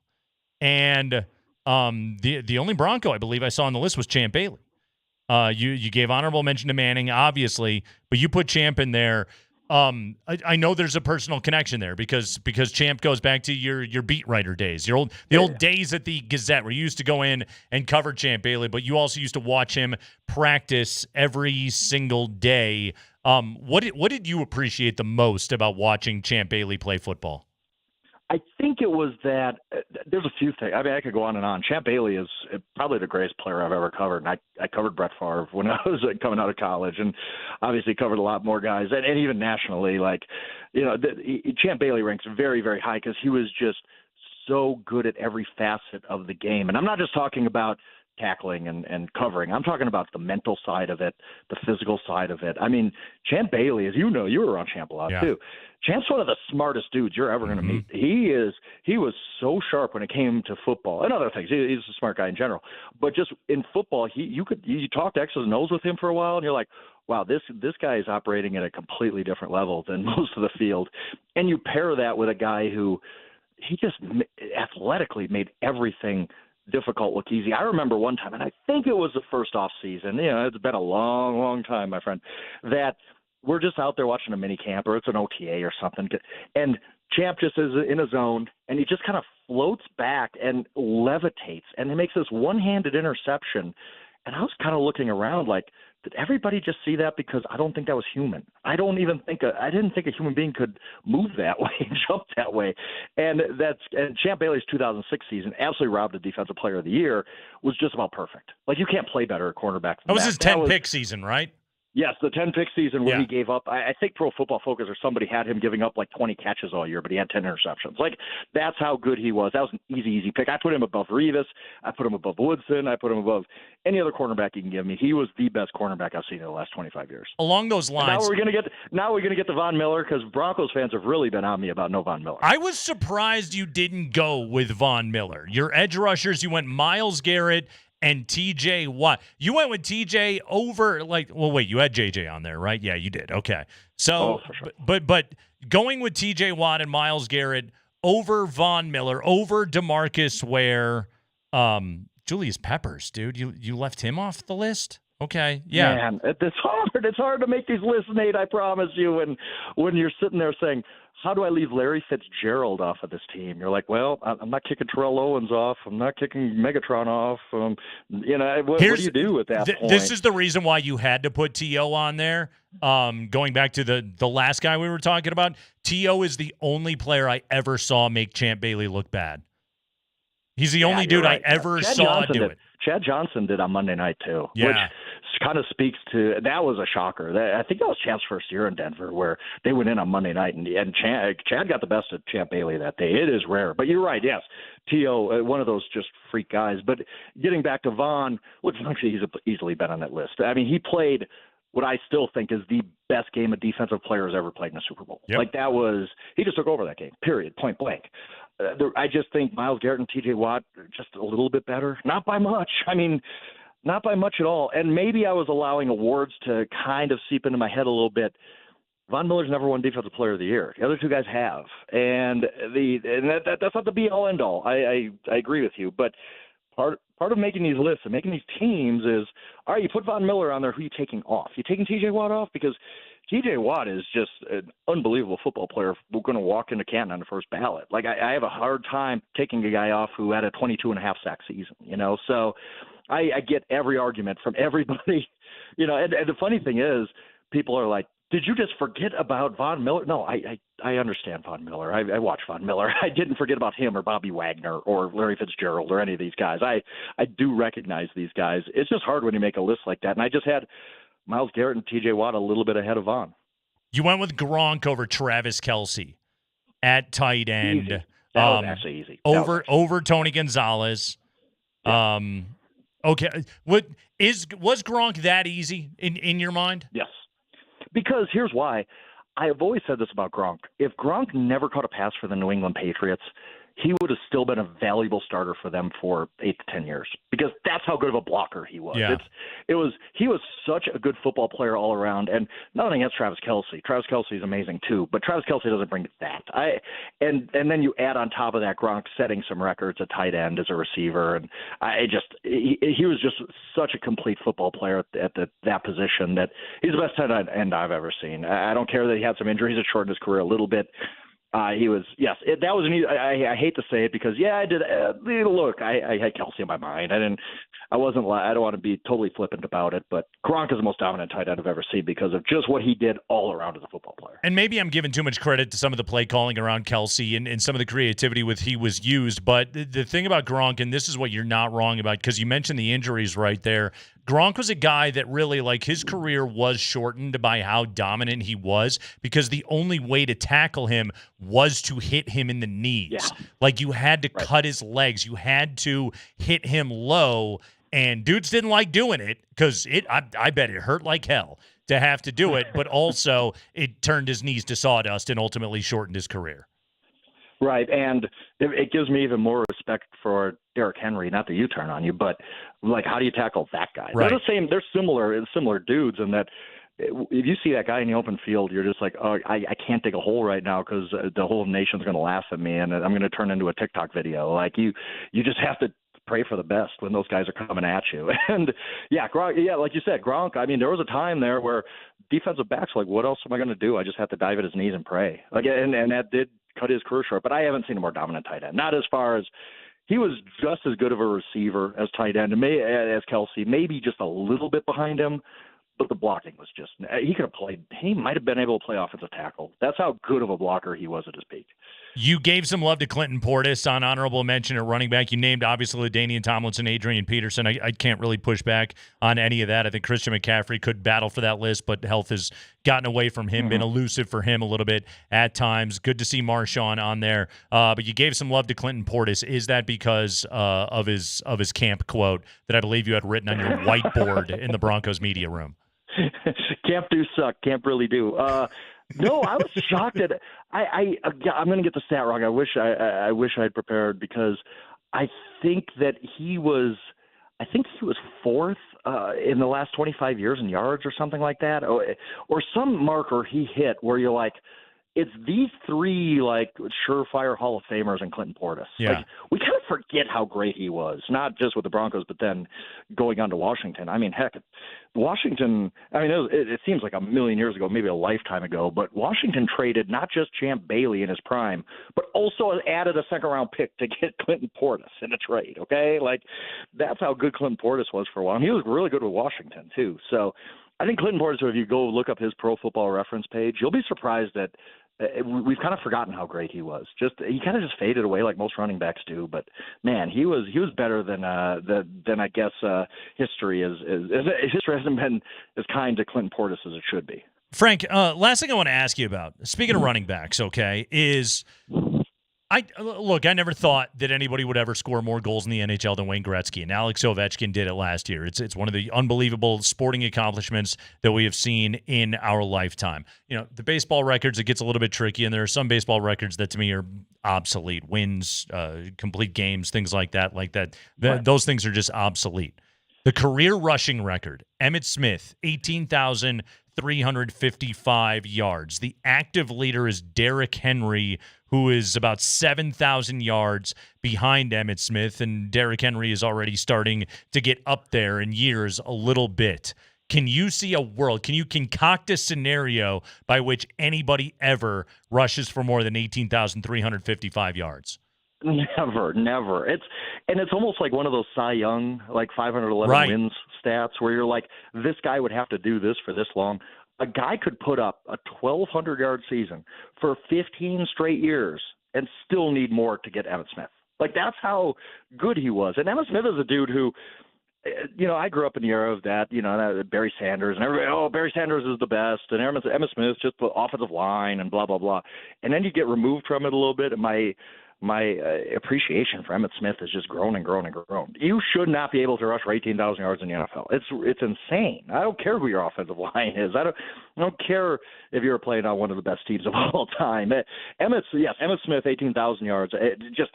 I don't think it'll ever be done again. But yet I sit here and Derrick Henry just ran for 1,800 last year. He isn't slowing down unbelievably. Every year I'm like, okay, Derrick Henry's got to slow down at some point.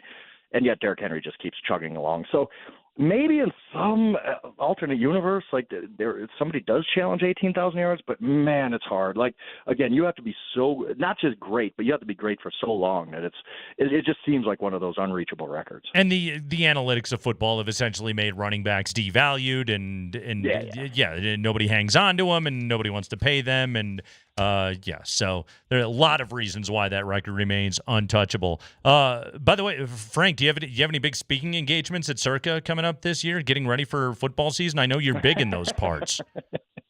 I did that last year, but we have actually I'll be out there the same weekend, but at a Yahoo function. We are kicking off the NFL season in Vegas. One of my bosses called me and was like, "I know I don't need to ask this, but do you want to go to Vegas?" So I think I'll handle that.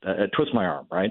Frank Schwab, Mr. Las Vegas. Frank, great stuff, man. Excellent work on the list. By the way, way to knock all that out before vacation. Well done, man.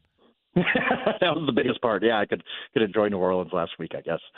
All right, Frank, go get him, buddy. I appreciate it. We'll talk to you more as the football season goes on. Absolutely. Appreciate it always, man. All right, Frank Schwab, Yahoo Sports, stopping by the show today. 18,355 yards in the career. Derrick Henry right now, number 19 on the all-time list, 11,423 yards. Nearly 7,000 yards separate Emmitt Smith and Derrick Henry on the all-time rushing list. By the way, do you know who's number 2 amongst active players in rushing yards currently? Spring, do you know? Oh, boy. It's not Javonte Williams. I know that. It sure isn't. Who is it? We'll take a break, and I'll tell you on the other side. They call that a tease in the biz. It's the Kreckman and Lindahl Show on Altitude Sports Radio.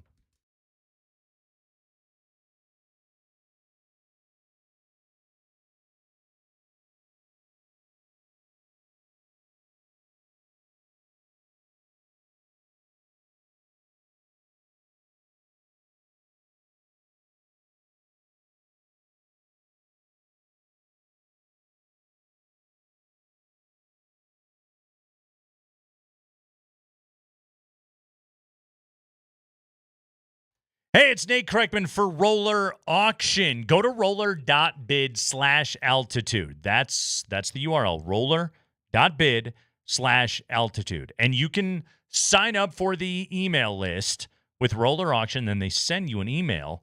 Goes directly into your inbox every single week, and it tells you these are the auctions that are going on. This is important because these auctions are timely. You want to know when they become available, and you want to know when they are going to close. So go to roller.bid/altitude to sign up, and by doing so, you are entered to win tickets. We've got some great ticket giveaways. We've got a family 4-pack of tickets to the Hot Wheels Monster Truck Show at Ball Arena in August. We got a pair of sweet tickets to the 9 Inch Nails concert at Ball Arena. Yes, get closer to Trent Reznor on August 15th in a suite. We got tickets to the Rockies Cubs game Saturday, August 30th at 6:10 p.m. That's right. You can be at any of these games. Plus, coming up July 30th, mark your calendars right now. That is when Roller Auction will open bidding for the next government fleet vehicles and equipment auction. For nearly 50 years, Roller Auction has been the leader in auctions for city and county vehicles, well-maintained automobiles and equipment.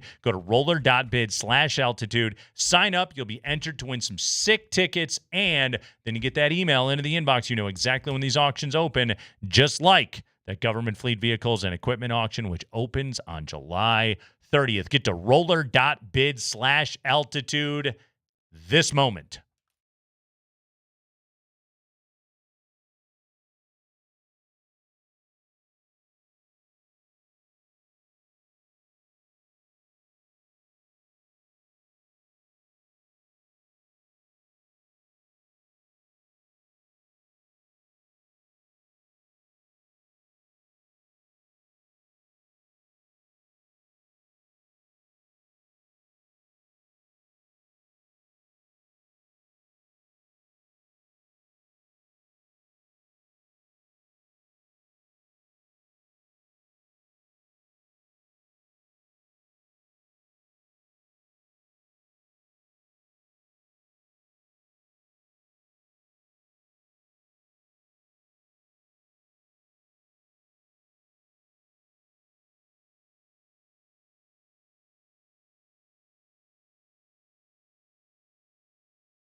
We'll have the 5 biggest stories of the day from around the NFL coming up at 5 o'clock. Guys are getting paid. It's get paid season. Get paid and stay out of jail and don't piss off your coach season in the NFL. That's basically what it is. Okay. So Bleacher Report today gave us a list of the top 100 players in NBA history. Spoiler alert, Joker, 17. Nikola Jokic is at number 17. Let's just start at the top. MJ. No argument. Number 2, LeBron. No argument. Number 3, Kareem. 6 MVPs, 6 championships. And for the longest time was the all-time leading scorer in NBA history until LeBron passed him. No argument. Magic at 4. Bill Russell at 5. And he's got that 11 title thing going for him. I guess the 5 MVPs. But who is he? I know. Jokic is better than Bill Russell. Maybe I'm ignorant. I'm sorry.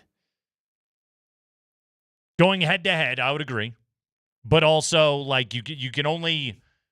Bill was just huge for his, like size-wise. You are what you are in your era. Yeah. I get all that. The dude averaged 22.5 rebounds per game. It's pretty good. Very good defensive player, yeah. Yes. Shaq at 6, Duncan at 7, Larry at 8, Wilt at 9, Steph at 10. Dude, I'm sorry. I'm taking Jokic over Shaq. I am. Shaq was a freaking beast. Like, now I actually truly watch Shaq play. Beast. Shaquille O'Neal authored a three-peat, which is one of the hardest things to do in the sport. He was the best player on a team that won 3 consecutive championships. I know. Then he goes to Miami and he wins yet another, towing a rookie Dwayne Wade along with him. Jokic's offensive game does more. It's just it's a more complete game, but I don't have a problem having Shaquille O'Neal over Nikola Jokic right now. Right now. Okay. Right now, I don't. You're doing the championships thing. It's got to matter, right? Because that's especially in that sport. That's what the transcendent stars do in that game. I am also. I lean more eyeball when I watch you play. When I see your game, your skill set. That means a lot to me. Shaquille O'Neal, also one of the great defensive players of his era. 3-time all-defense. Jokic is never going to garner a vote for an all-defensive team. That's fair. Has to matter for a big man. It's got to be something. I'm not saying this story is completely written yet. But right there in the top 10, again, like I'm fine with it. Kobe at 11. Bunch of scoring titles. I think Kobe should be higher. I think he's at the right spot. Okay. I think Kobe's right where he belongs. He was a sidecar. He was young on the first 3 championships. And then when he came into his own and the team was his. Also, Kobe Bryant was a miserable teammate, which has to be taken into account. Guys hated playing with What Kobe. A scorer, though. Just what a scorer. Unbelievable. Also, in the modern NBA, you would look at Kobe Bryant, you would go, that's inefficient as hell, my guy. Stop taking mid-range jumpers. A lot of mid-range jumpers, but, man, those fadeaways, sexy. They were pretty. It was better when Michael did it, but they were pretty. Hakeem at 12. The Defensive Player of the Year award a few times. The all-defense, the Dream Shake, and 2 rings, okay? And by the way, real quick on Hakeem Olajuwon, I don't qualify those rings because Michael was out of the league. There's a reason why nobody wins 4 titles in a row. Teams die out. It's almost impossible. So even if Michael doesn't go on his baseball/gambling sabbatical, whatever you want to call it, that Bulls team was not going to win 8 consecutive titles. Get out of here with that. Durant at 13. I take issue with him being above Jokic. Yeah, I do too. I do. I think Kevin Durant is the best pure scorer of my lifetime, but I have to hold the carpetbagger thing against him. I do. That's a knock against him. And I will raise my hand and say, I don't blame him. I would want to go play with the Warriors too.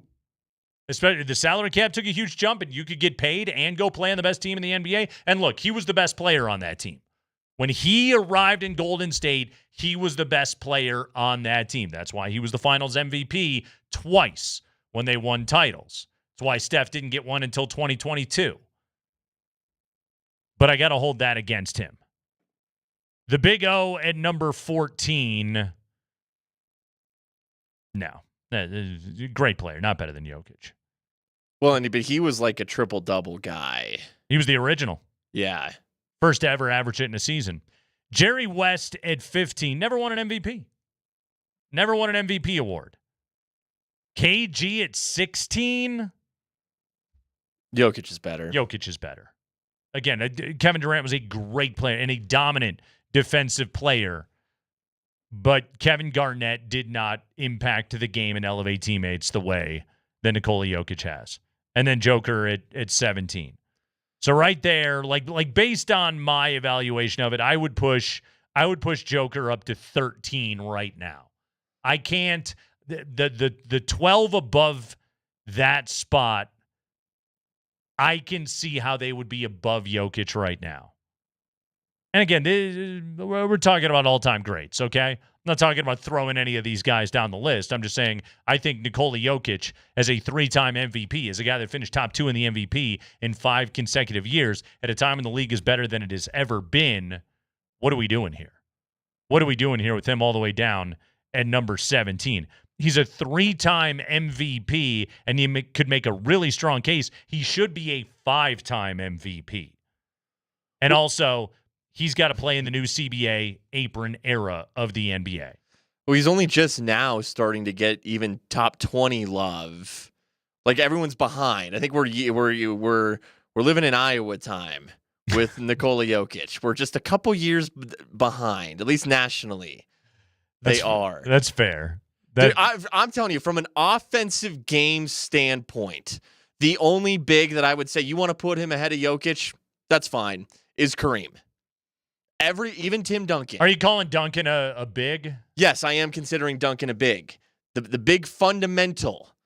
And there are a lot of similarities between Jokic and Duncan. There are. Yeah. But Jokic can stretch the floor more. Jokic is a better passer, and Duncan was a good passer too. There's a certain smoothness. Well, he averaged 3 assists per game in his career. I'm telling you, man, Jokic, from an offensive standpoint, the only big I will say you want to put him ahead of him, fine, is Kareem. He's better than Hakeem. I believe Jokic is better than Hakeem. I'm not going to dismiss. Those are great offensive bigs. Don't get me wrong. Duncan was a 15-time all-defense. 15. Yeah, defense matters. It does not matter to Frank Schwab, who did not put the 2015 Broncos in his top 25 teams. He was right on that, by the way. Well, the defense is great, though. All-time great defense. Yes, all-time of a great defense. It's a top 10 defense in NFL history. 2013, you're talking about the greatest offense in the history of the league. That's what you start talking about right there. Yeah, I can't go as extreme as you, Spring, but I would push him up to 13. They're not going to do it. Nationally, they're not going to do it. They're not going to do it. They can't. They cannot justify themselves doing it because he's only won one title. And these are all-time greats who have been talked about for years, for decades. I disagree. And I'll tell you why I disagree with that point. I know the Denver sports inferiority complex, the national guys always have to disrespect us. Adam Mares said it years ago, and he is absolutely right about it. Jokic wins everybody over.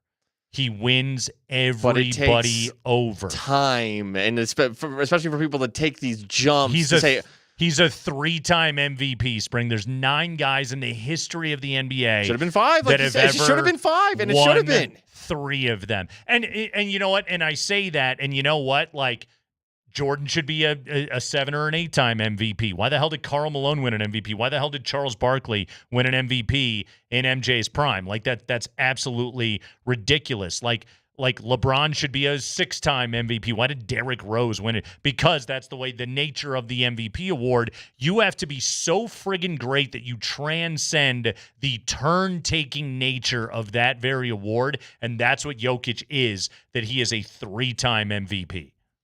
Yeah, it's incredible that he's even accomplished that, and he's had things working against him this entire time. He's got to win another title. I think he gets the next championship, and you start talking about him, top dozen of all time. To me, he's there already, but I'm over here in Denver making that argument. It's the Kreckman and Lindahl show. Nikola Jokic, number 17 on the all-time list. By the way, other Nuggets on the list, Westbrook coming in at 48.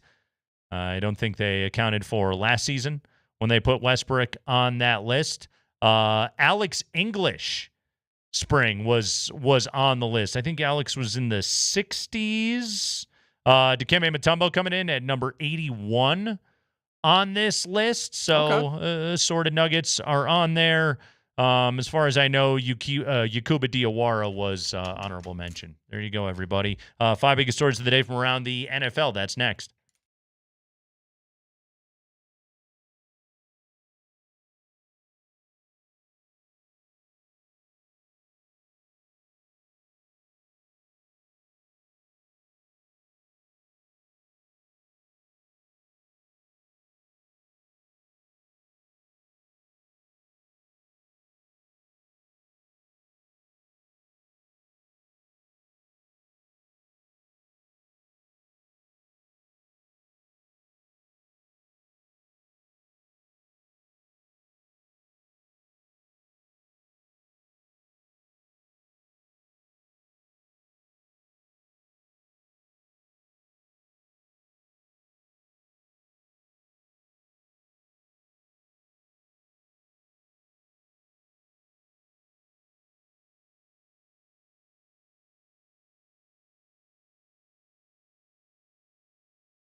Spring called me out in the break. Forgot to pay off the tees. Well, the text line alerted me to that. Okay, good job. Sorry, Kevin. The tease from last hour. Pay off that tease. Who is currently the second leading active rusher in the NFL? And maybe it's a stretch to call him active because he's currently not on a team and could retire. But Ezekiel Elliott. Oh, I knew it was somebody I wouldn't guess. 9,130 yards. Okay, the number 3 on the list, if we're calling Zeke active, number 3 on the list, and this guy I actually know is on a team, Joe Mixon. Wow, sneaky. Still above Saquon, above Aaron Jones, above Josh Jacobs, Nick Chubb, Alvin Kamara, etc. Doesn't that go to show the longevity of running backs? That it's kind of impressive that Joe Mixon has lasted as long as he has. Sure and has has. been as consistent. Even though he's not amazing, he managed to last a while. Yeah, no, you start to fall off physically, and the organizations look at it and say, why would I pay $4 million for this physically declining player when I could get same production out of a 6th rounder? Boom, done. Yeah. So it's really hard to stick around. Like, talk to Frank Schwab about it last hour. Derrick Henry, right now, 19th on the all-time rushing list, 11,423 yards. He is 16 yards away from passing the Rams' Steven Jackson at number 18 on that list. By the way, from the top 16 on, well, I was going to say they're all Hall of Famers. Adrian Peterson and Frank Gore both eventually will be Hall of Famers. Frank Gore, number 3 on the all-time list, 16,000 career rushing yards. Phenomenal. Still 2,300, over 2,300 shy of Emmitt Smith at 18,355. Sweetness himself, Walter Payton at number 2, 16,726 career rushing yards. Frank Gore, Barry Sanders, Adrian Peterson round out the top 5. Barry, of course, he did it in, 10 years? 10 years, Barry was able to pull it off, and then he decided, I don't want to play for these losers anymore up there in Detroit. All right, let's do it. It is time for the 5 biggest stories of the day from around the NFL. Spring, what's going on? Real quick, I should know. Carmelo Anthony, 60th. Oh, that's right. 60th. Skipped another nugget. I'm sorry. Yeah. And they have him in a Knicks jersey. He did play more games for the Knicks. Sure did. All right. Let's talk NFL. And Pat Surtain is now the 5th highest paid cornerback on an average salary per year basis because the Jets paid Sauce Gardner today. It's a 4-year, $120.4 million extension, $85.5 million guaranteed. Sauce's AAV, to steal a hockey term, is $30.1 million per year. By the way, I was wrong on that. He actually played 100 games more as a Nugget. Yeah, I kind of thought that was the case, actually. He's a Nugget, man. I agree. Did more memorable moments. Yes. Yeah. Yes. It was also quite memorable that he forced his way to New York. It sure was. Yes. Sauce Gardner, 4-year, $120.4 million extension. $30.1 million in average annual value. We talked about this earlier because at $30.1 million in AAV, that is $6.1 million more than Patrick Surtain will make on his 4-year, $96 million extension. Okay? By the life of this contract, and again, this is assuming playing the entire thing, $24.4 million more will go into the pocket of Sauce Gardner, or at least, by gross, will go into the pocket of Sauce Gardner than it will for Patrick Surtain. Spring, I think this is something the Broncos are going to have to address. I really do. I don't think it's any small thing. Like, obviously, you let Surtain start his extension and everything else like that, but if he continues to play at this level, which is Defensive Player of the Year, which is annually perennial first-team All-Pro, as consistently being ranked as one of the top 2 corners in the NFL, should he remain healthy, the Broncos, this is one where I don't think you have to wait for the agent to call you. You call them and say, we're ripping up this contract and we're going to make our guy, once again, the highest-paid corner in the NFL. And I think one of the biggest reasons you have to do it is the jump was so big. Yeah. Like when you start talking about Sauce making 25% more a year than Surtain is, that's something you have to address when you know you have the better player, which the Broncos do. No, it's just crazy to me that Surtain's 4-year extension kicks in next year. We haven't even gotten to it yet, and now we're going to have to rip that thing up and create a brand new one. Cornerback money's gotten kind of crazy. It has. Yeah.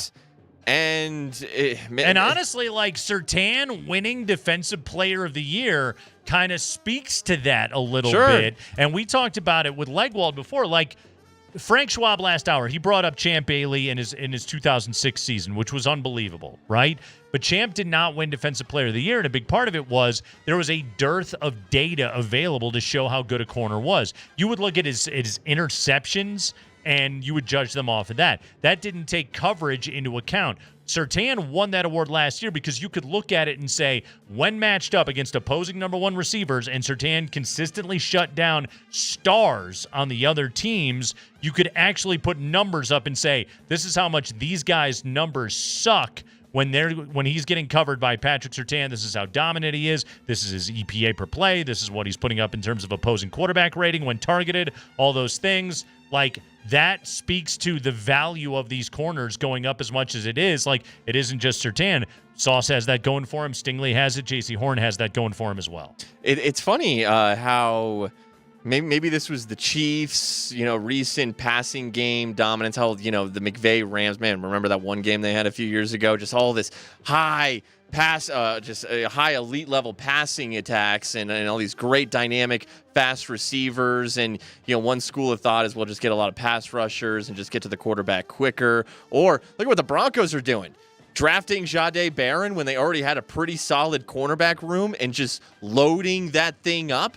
Surtain, Moss, I really like Macmillan. Now you're going to add Barron to that thing? Just load up on corners and try to shut these receivers down that way. And you only help your pass rush. Like a part of the dominance of the 2015 team, and it was great on both ends, but the no-fly zone created pass rush opportunities and created sacks and playmaking chances for the front seven. That's what this group is going to be able to do.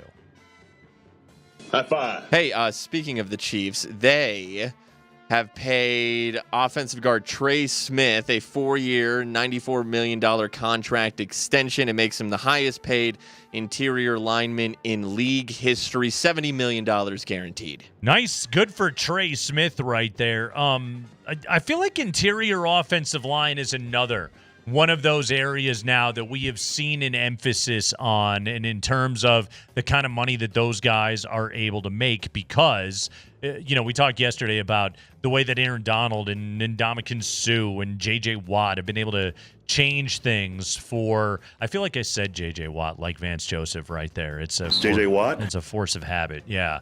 But like those dudes have been able to turn into elite pass rushers, which is only added to the critical value of interior offensive line play.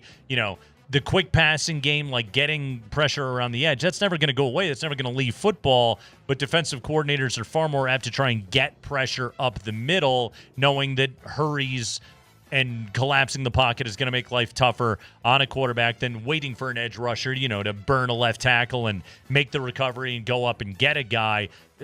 Quarterback play basically today is designed to try and mitigate that a little bit, so you have to have elite interior offensive linemen. Is Quinn Miners, what if he has a great year? Yeah. And now he's going to want the Surtain treatment, maybe, of getting more money on the extension that he even signed. These markets, they just keep going up and up and up. But the Chiefs, though, they are building. They've always valued the offensive line. They have sacrificed skill position players. Paying Chris Jones. Look at the D-line. That they've really built that way. And when you look at this era that they've been in, rather, they let Tyreek Hill go. They're focused more on the interior and kind of patching in elsewhere. Did you realize, by the way, I did not know this until I was reading Cosminer today, but this will be the first time that the NFL this year, they'll be giving out the Protector of the Year award. I think I remember something about this. The Protector of the Year. It's a new award, Protector of the Year, which is going to be presented annually to the NFL's best offensive linemen. Could Quinn Miners win the first ever Protector of the Year award? He looks like a protector when he's chopping that wood up in Canada or whatever it is. Big old belly. He's like a superhero. Again, there's metrics. That's how these guys get paid. Go ahead, Spring. High five. And then Quinn will get more money. A player who wants more money but is not getting it is Commanders wide receiver Terry McLaurin. He's entering the final year of a 3-year, $68 million deal. He's seeing, like, Garrett Wilson just got paid by the Jets. DK Metcalf just got more money from the Steelers. But Terry McLaurin turns 30 in September. His age is not helping him, but here's Terry talking to the media today. Yeah, I've been pretty frustrated, I'm not going to lie. Everything that has transpired up to this point has been disappointing and frustrating. I wanted to continue my career here. I've created my life here. My wife and I have bought our first home here, so this has been somewhere where I've always wanted to be, and just to see how things have played out has been disappointing. Sorry, dude, you turned 30 this year. Sorry. This is a Cortland Sutton situation, right? Yeah. He may get, like, he might be looking for the respect of a short extension, and they probably end up doing it because, again, you got Jaden Daniels on the rookie deal, so you have the flexibility to be able to pay these guys, but receivers fall off the cliff at 30, man. So that's what you're up against right now. Spring, did you happen to see, by the way, ESPN released their top 10 quarterbacks of the NFL based on their balloting? Jaden Daniels coming in top 5. Number 5 on the list. Above Stafford, Herbert, Goff at 8, Jalen Hurts at 9, and, by the way, Baker Mayfield at 10. Baker Mayfield over Jordan Love, over C.J. Stroud. Baker Mayfield at number 10. Also, it seems as though, according to the also receiving votes, somebody voted for Bo Nix. Good on them. But is Jaden Daniels right now, is he already the 5th best quarterback in the entire NFL after 1 year? Yeah, he is. He's really good. I think he had 3 games last season in which he had at least 3 touchdown passes and no turnovers. That's pretty good. And he's only rookie to have ever done it. Lightning fast. Yep. I think he's a better version of Lamar Jackson. Better version of Lamar. Yeah, better passer. God, Lamar is so good in the pocket, though. You're really already going there. He's gotten better over the years. He's insanely good in the pocket. I can make an argument Lamar is the best pocket passer in the entire NFL right now. I would disagree with that. It's pretty I've seen Lamar good. airmail some balls where I'm like, dude. I've seen Mahomes airmail some balls less before. frequently. That's probably true. And finally. High five. Hey, this is a fun story. So, according to a story in the Pittsburgh Post-Gazette, but it's paywalled, so I'm going off of the Pro Football Talk story. And I assume, they don't specify, but I assume that this is taking place at the Steelers team store. Okay. According to someone who works there, Aaron Rodgers' merch at this store is being purchased heavily, but both by fans and foes of Aaron Rodgers. One customer said, quote, "I just want a shirt so I can burn it."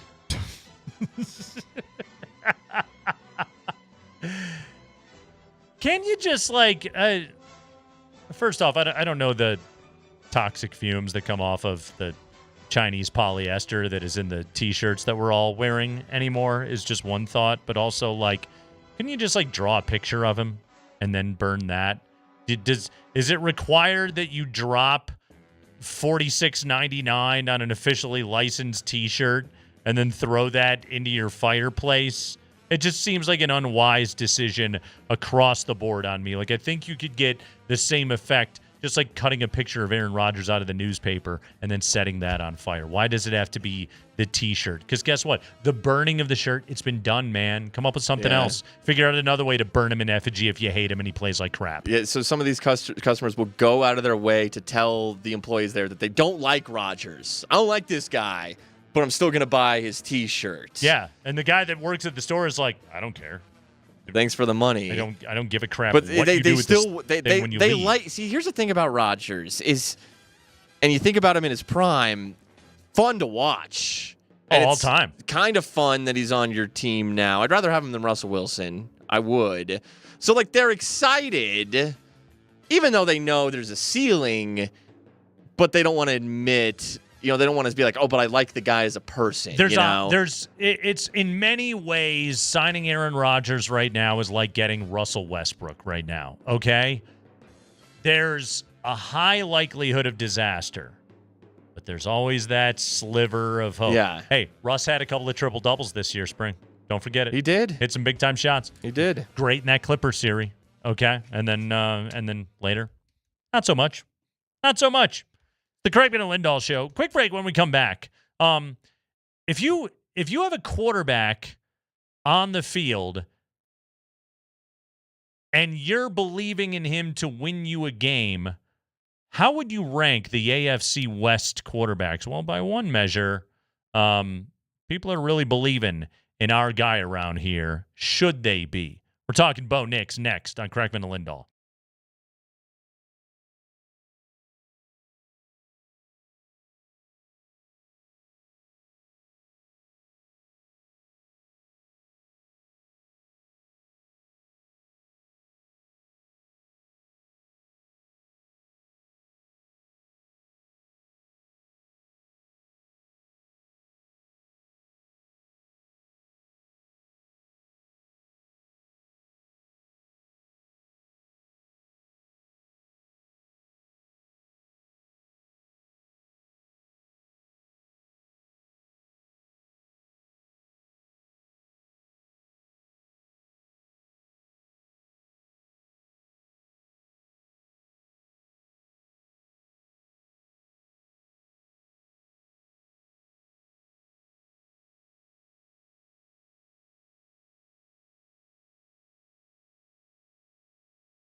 Andy sent this over from vacation.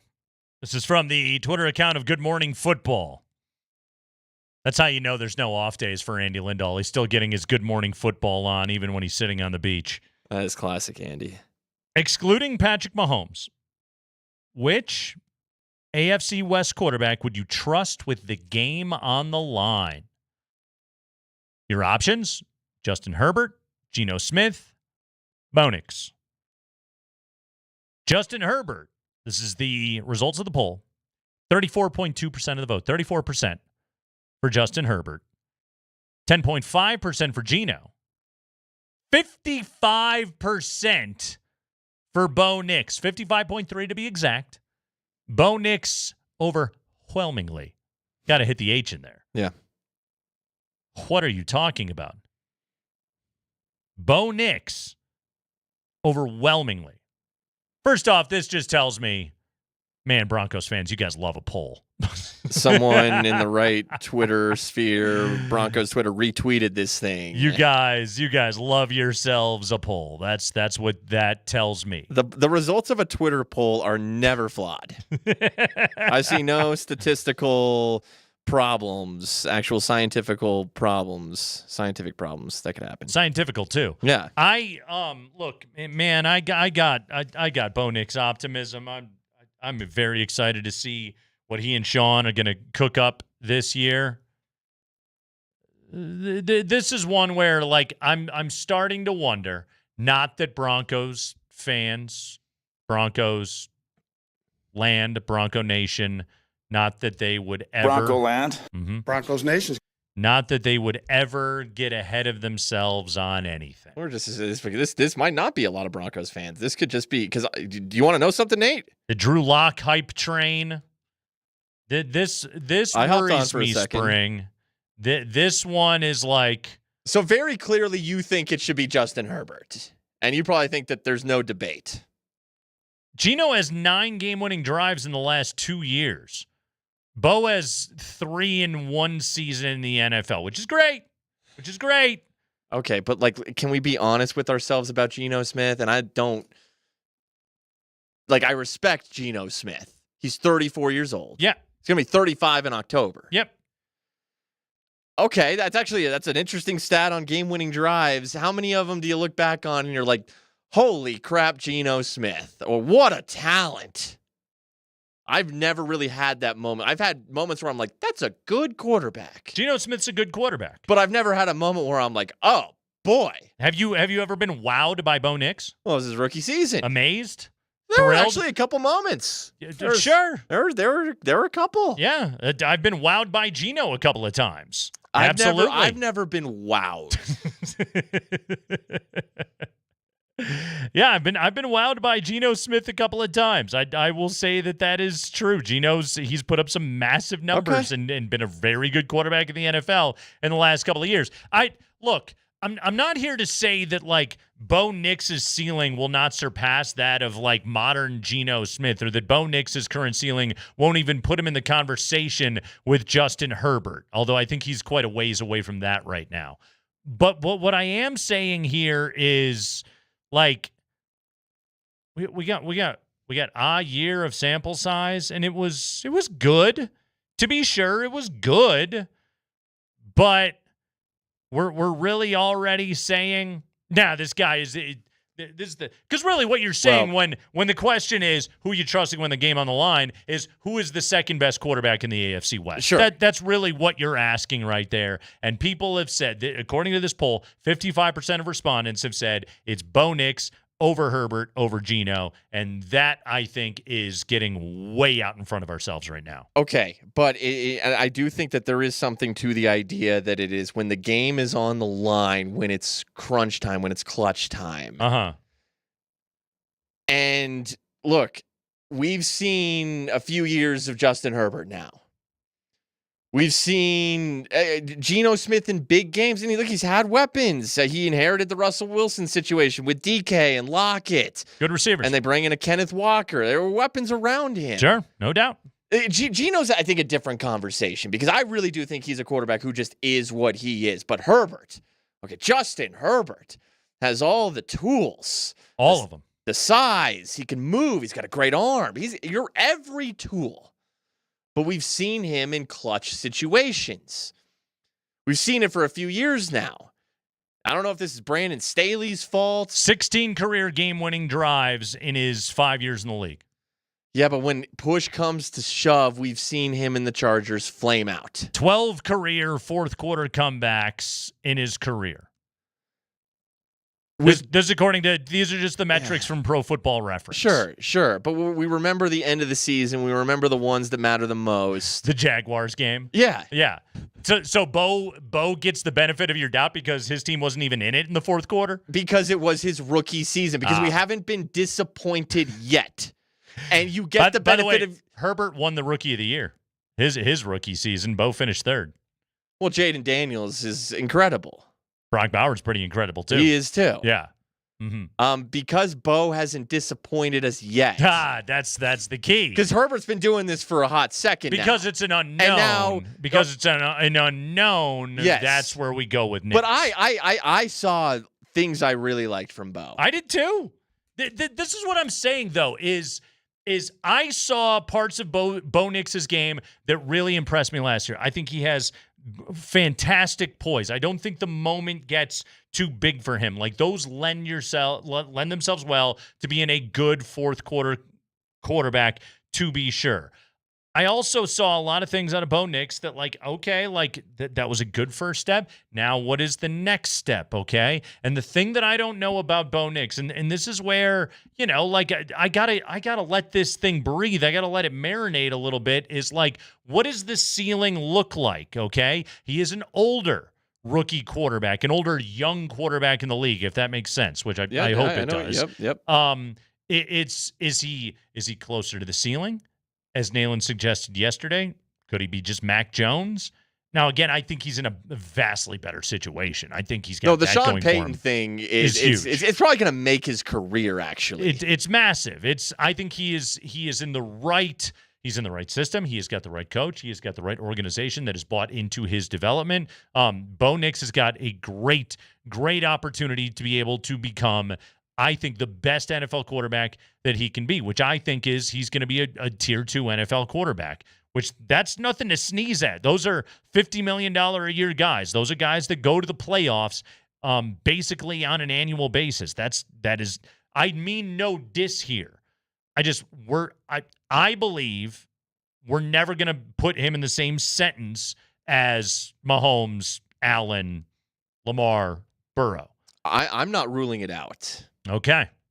And it's incredible for me to say this because you were out on him. I didn't like the draft pick. Yeah. I wanted Bowers. You, me, Andy, we were all out at training camp last year. Nothing blew us away. We saw the preseason. We saw the first few weeks of the season. Sure. First couple weeks. And then they go to the Greenbrier, they go out east, and they don't really win those games because of Bo. But then Bo started. But they won the games. They won the games. Which is nothing small. But then it was that middle part of the season where I started to see some things from Bo where I was like, hot damn, like Sean Payton's doing it. Sean is doing what he thought he could do, and sure, there's stubbornness and arrogance and thinking that you could take Bo Nix and turn him into Drew Brees. And I'm not saying he's ever going to be truly Drew Brees from like a pocket passing standpoint. I do think what helps him is, he can move. He's got the mobility, but I saw progression. Yep. And I'm not saying he's going to get to Brees' level, but I can see this year where Bo can operate at a high level, not saying a Brees level, but a high level, the Sean Payton offense. It's all about reads. It's all about doing what Sean wants you to do. 1, 2, 3, ball out. Everything's quick. I think the screen game, I think the halfback screen game is really going to help him this season. But I think it's a marriage. It's the Sean Payton offense mixed with a quarterback who is going to fully buy into it and study it like it's nobody's business and just embrace himself in it entirely. I mean, I can actually kind of start to see this working out. Hold on. Yeah. I'm drinking the Kool-Aid, man. If you're drinking marriage Kool-Aid, I am. There is no more passionate marriage, no more hot and heavy marriage, no more creep out the rest of the block marriage in the AFC West than Harbaugh and Herbert. Well, you're right. Hey, the glowing. Okay. Sean just won't publicly do it. Sean's he's a little more withholding. You got to work for the love a little bit more. You don't love the PDA, though. Like, if a marriage is like, don't get me wrong, some PDA is fine. Hey, Herbert and Sean Payton brought up the name Mahomes when he drafted Bo Nix, so you didn't get much more PDA than that. But like Harbaugh and Herbert are like doing it on the street every week. They definitely let the neighbors know about the sexcapade vacation that they just took to South Beach. Yeah. You should have seen the nude club that we hit up. Oh my God. Have pictures. Yeah, that's a little hot. That's a little too hot and a little heavy. My overarching point here is, can we let it happen, or do we got to Drew Lock this thing, Denver? But we like to forecast. Yes. We like to predict. Yes. And people are betting on Bo Nix right now. They are. And my argument is, I like him. I think there is a good NFL quarterback right there. I saw many things in his rookie season that I enjoyed. I also saw many things out of his rookie season where I'm like, I require some development in that area. I require improvement. I require watching you have better intermediate to downfield accuracy outside the numbers. I require watching you make more throws on the move behind the pocket rather than simply just tucking the ball and running. And I like that part of his game. I don't want it to go away, but also that does concern me a little bit from time to time when it comes to injuries. There were turnover-worthy plays last year that he got away with. Okay, let's clean some of that stuff up, which I don't dismiss the notion of improvement in those areas, but my God, the guy is just going into his second year. No, I get it. And you always need to see it. And when I saw the flaws you saw. Am I putting him above Justin Herbert? God, no. I think that what I saw and what a lot of people saw was, okay, you saw the flaws. Yes. So the rookie mistakes. And like you said, and I've said, we've all said it, older rookie. Yeah. Okay, but a rookie nonetheless. Your first season in the NFL is just going to be a different beast no matter how much college experience you have. But you look at the mistakes, but then you'd also look at the good plays. And you see evidence that suggests he can clean those mistakes up. Mm-hmm. And we're betting that he is going to, with Sean Payton coaching him as well. But the savviness, you talked about it. And one thing, I talked with Tyler Polumbus about this earlier today, just from a mechanics standpoint with Bo Nix. Very confident in his dropbacks. Love the footwork of Bo Nix. Very smooth, very, very decisive. 1, 2, 3 with his legs back. I like his head. I like his helmet. I know it's a little thing, Nate. He has a good line. His eyesight will you please save the drop? I like his head. And you know what I would compare it to? Good head. You know what I would compare it to is like, look at, quarterback who was here last year, young Zach Wilson, okay? Sure. Very nonchalant in the pocket. Straight up, kind of drifts back a little bit. He's Zach Wilson. Well, these are little things. And when I see those just little things as a rookie. Yes, he was better than the third stringer. You got that part I'm talking right. Rookie and Wilson's coming here and he's learning under Payton, but you can kind of see, does a young quarterback have these little tangibles? They are tangible things. Tangibles. Good head. Technique. Nate, technique. He does have fundamental. Also, Spring, if you like his head, let me tell you about his backpack, okay? You're gonna lose it over that backpack, my friend. I at the time I thought Sean Payton was like, yeah, that's a little much, Sean. But now I get it. Now you get it. The backpack, the head, the helmet, all of it. This man breathes football. You know what, Spring? You've convinced. Who am I to tamp down any head appreciation? When it comes along, we should celebrate it. You got to keep that head steady. That line of vision never wavers. Got to have a good It's not head. up. It's not down. No. I do require my quarterback to have a head. I do agree I'll tell with you, that. watch some of these quarterbacks. They're all over the place with their head. Their heads are all over the place. Yeah, I'm going to talk to all these college quarterbacks starting tomorrow. I'm going to be like, how's your head? Tell them to focus on it. I'll ask the coaches. He's got a good head. I need him to have a good head. I don't want bad head. We got to have a good head. Keep that thing steady, all right? I'm telling you, don't bobble that head. We ain't bobbleheads out there as quarterbacks, okay?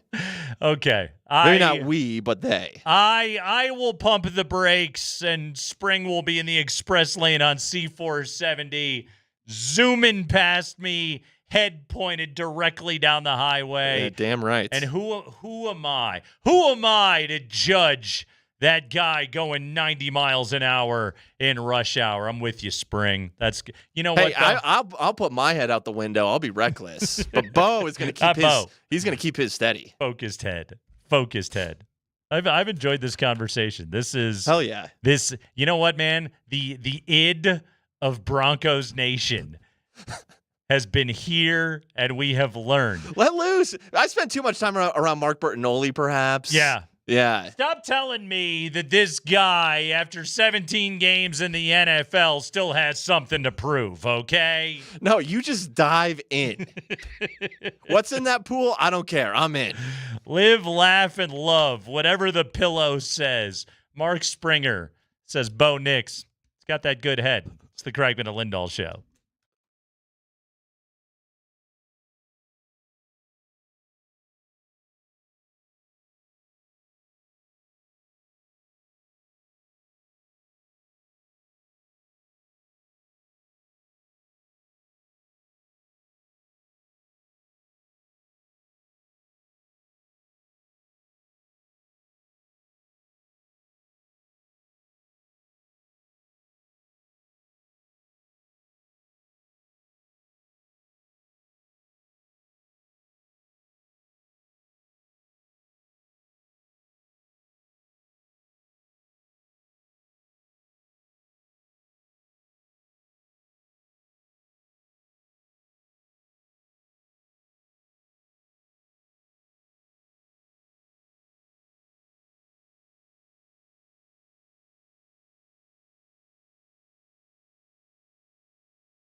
Spring, did you play this song because of how much we just used the word head in the last segment? I did. Yeah. It's like, how about a little Radiohead? Also, don't be a creep at the gym. That's another thing that we learned here today. Mm-hmm. Yes. You go with the lighthearted joke. If it lands, great. If it doesn't, quit. You stop. Okay?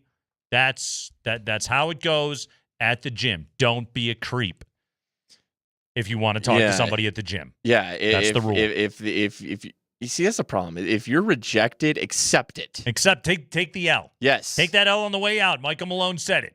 Yeah, don't push, don't prod. Yeah. Don't go but. No. It's over. It's not going to get you anywhere. There's nothing you're going to say, especially at the gym. There's nothing you're going to say that's going to win her over. No. Just continuing to throw up bricks is not going to work. You probably read the vibe, too, in like the first 3 words said. Do you get a smile? Yes, exactly. Do you get a smile? But then you've got something. But again, but Nate, you're right though with the headphones. Yes, the headphones are hurting the ability to say something like quick and right off the bat. Right, because it makes the gym a tough environment. Yeah, in order to try and make a pass at somebody that you were attracted to. Exactly. Yes, it makes it tough. Exactly. Grocery store. People never have earbuds in the grocery store. I guess that's some true. people do. Yeah. You know what's wild to me is like I do, I do a lot of trail hiking and running and stuff like that. What's wild to me is the amount of people that go full earbud. Sometimes I'll go one earbud. Mm-hmm. I got to have that hearing, man. Number one, I need to know if a bike's coming up behind me because that always scares the bejesus out of you. And number two, if I hear a snake, I need to know. Sure. I need to know. I can't be surprised by that. I got to have some hearing when I'm out there on the trail. Yeah, I used to be like have to have headphones guy. Mm-hmm. And recently, I'm the opposite now. I want to hear my environment around me. I'm with you on that. Yeah. I'll go double headphones oftentimes like at the rec center when I go work out there, but I also have like my headphones have that thing where like if there's outside noise, they like cut the sound. Okay. That's a nice invention. Get to be a little bit safer that way. Are you excited for Hunter Goodman in the All-Star game tonight? Dude, Spring? I'm so excited that, I plus 7,500 to win MVP. Yeah, and I'm taking that. A Rockies catcher has won MVP before, Elias Diaz. What a moment that was. Huge. Honestly, since COVID, best Rockies moment. Yeah. Probably. Easily. Pretty bad. Out of nowhere. It's rough. Yeah, unexpected. Who had Elias Diaz winning All-Star Game MVP? What was the number on him? It was probably like gigantic. Plus 150? Or like 150 to 1? Is probably what we're talking right there. 100 to 1? It just takes one swing though. And the thing about the All-Star game is oftentimes like I feel like more and more lately they are low scoring because dudes are throwing such friggin' heat. Like guys that already throw 97 as their baseline, they get into the All-Star game and then they get the adrenaline pumping and everyone's touching triple digits. Yeah, and you're getting ace after ace going out there. It's tough to score. Very tough. Too bad Jake Bird's not out there. That would have. I'm telling you, the AL could have gotten something off Jake Bird. Hunter Goodman, 17 home runs right now at the break, Spring. It is already the 6th highest total in a single season for a Rockies catcher. Do you know who holds the single-season Rockies home run record? Man, I got 2 guesses. Willeen Rosario? The Baby Bull, 28 home runs in 2012. Okay. He has the top 2. He had 21 and 13. Charles Johnson. That was going to be my other guess. 20 and 03. Charles Johnson, father of Broncos receiver Brandon Johnson. I actually did not know that. Yeah. Is he still on the team, by the way? I'm going to say no. Okay. No. But I was like optimistic kind of about him for like 5 seconds. Yeah. Elias Diaz, 18 bombs in 21. That was his all-star season, right? I think it was. Yeah. Iannetta, 18 and 08. And, dude, they didn't trade Diaz. You can totally believe it. I can totally believe it. And Hunter Goodman now with 17. By career wins above replacement, do you know who the greatest Rockies catcher of all time is? You guys were talking about it the other day, and yeah, it's got. I would say it's Yorvi Toriel.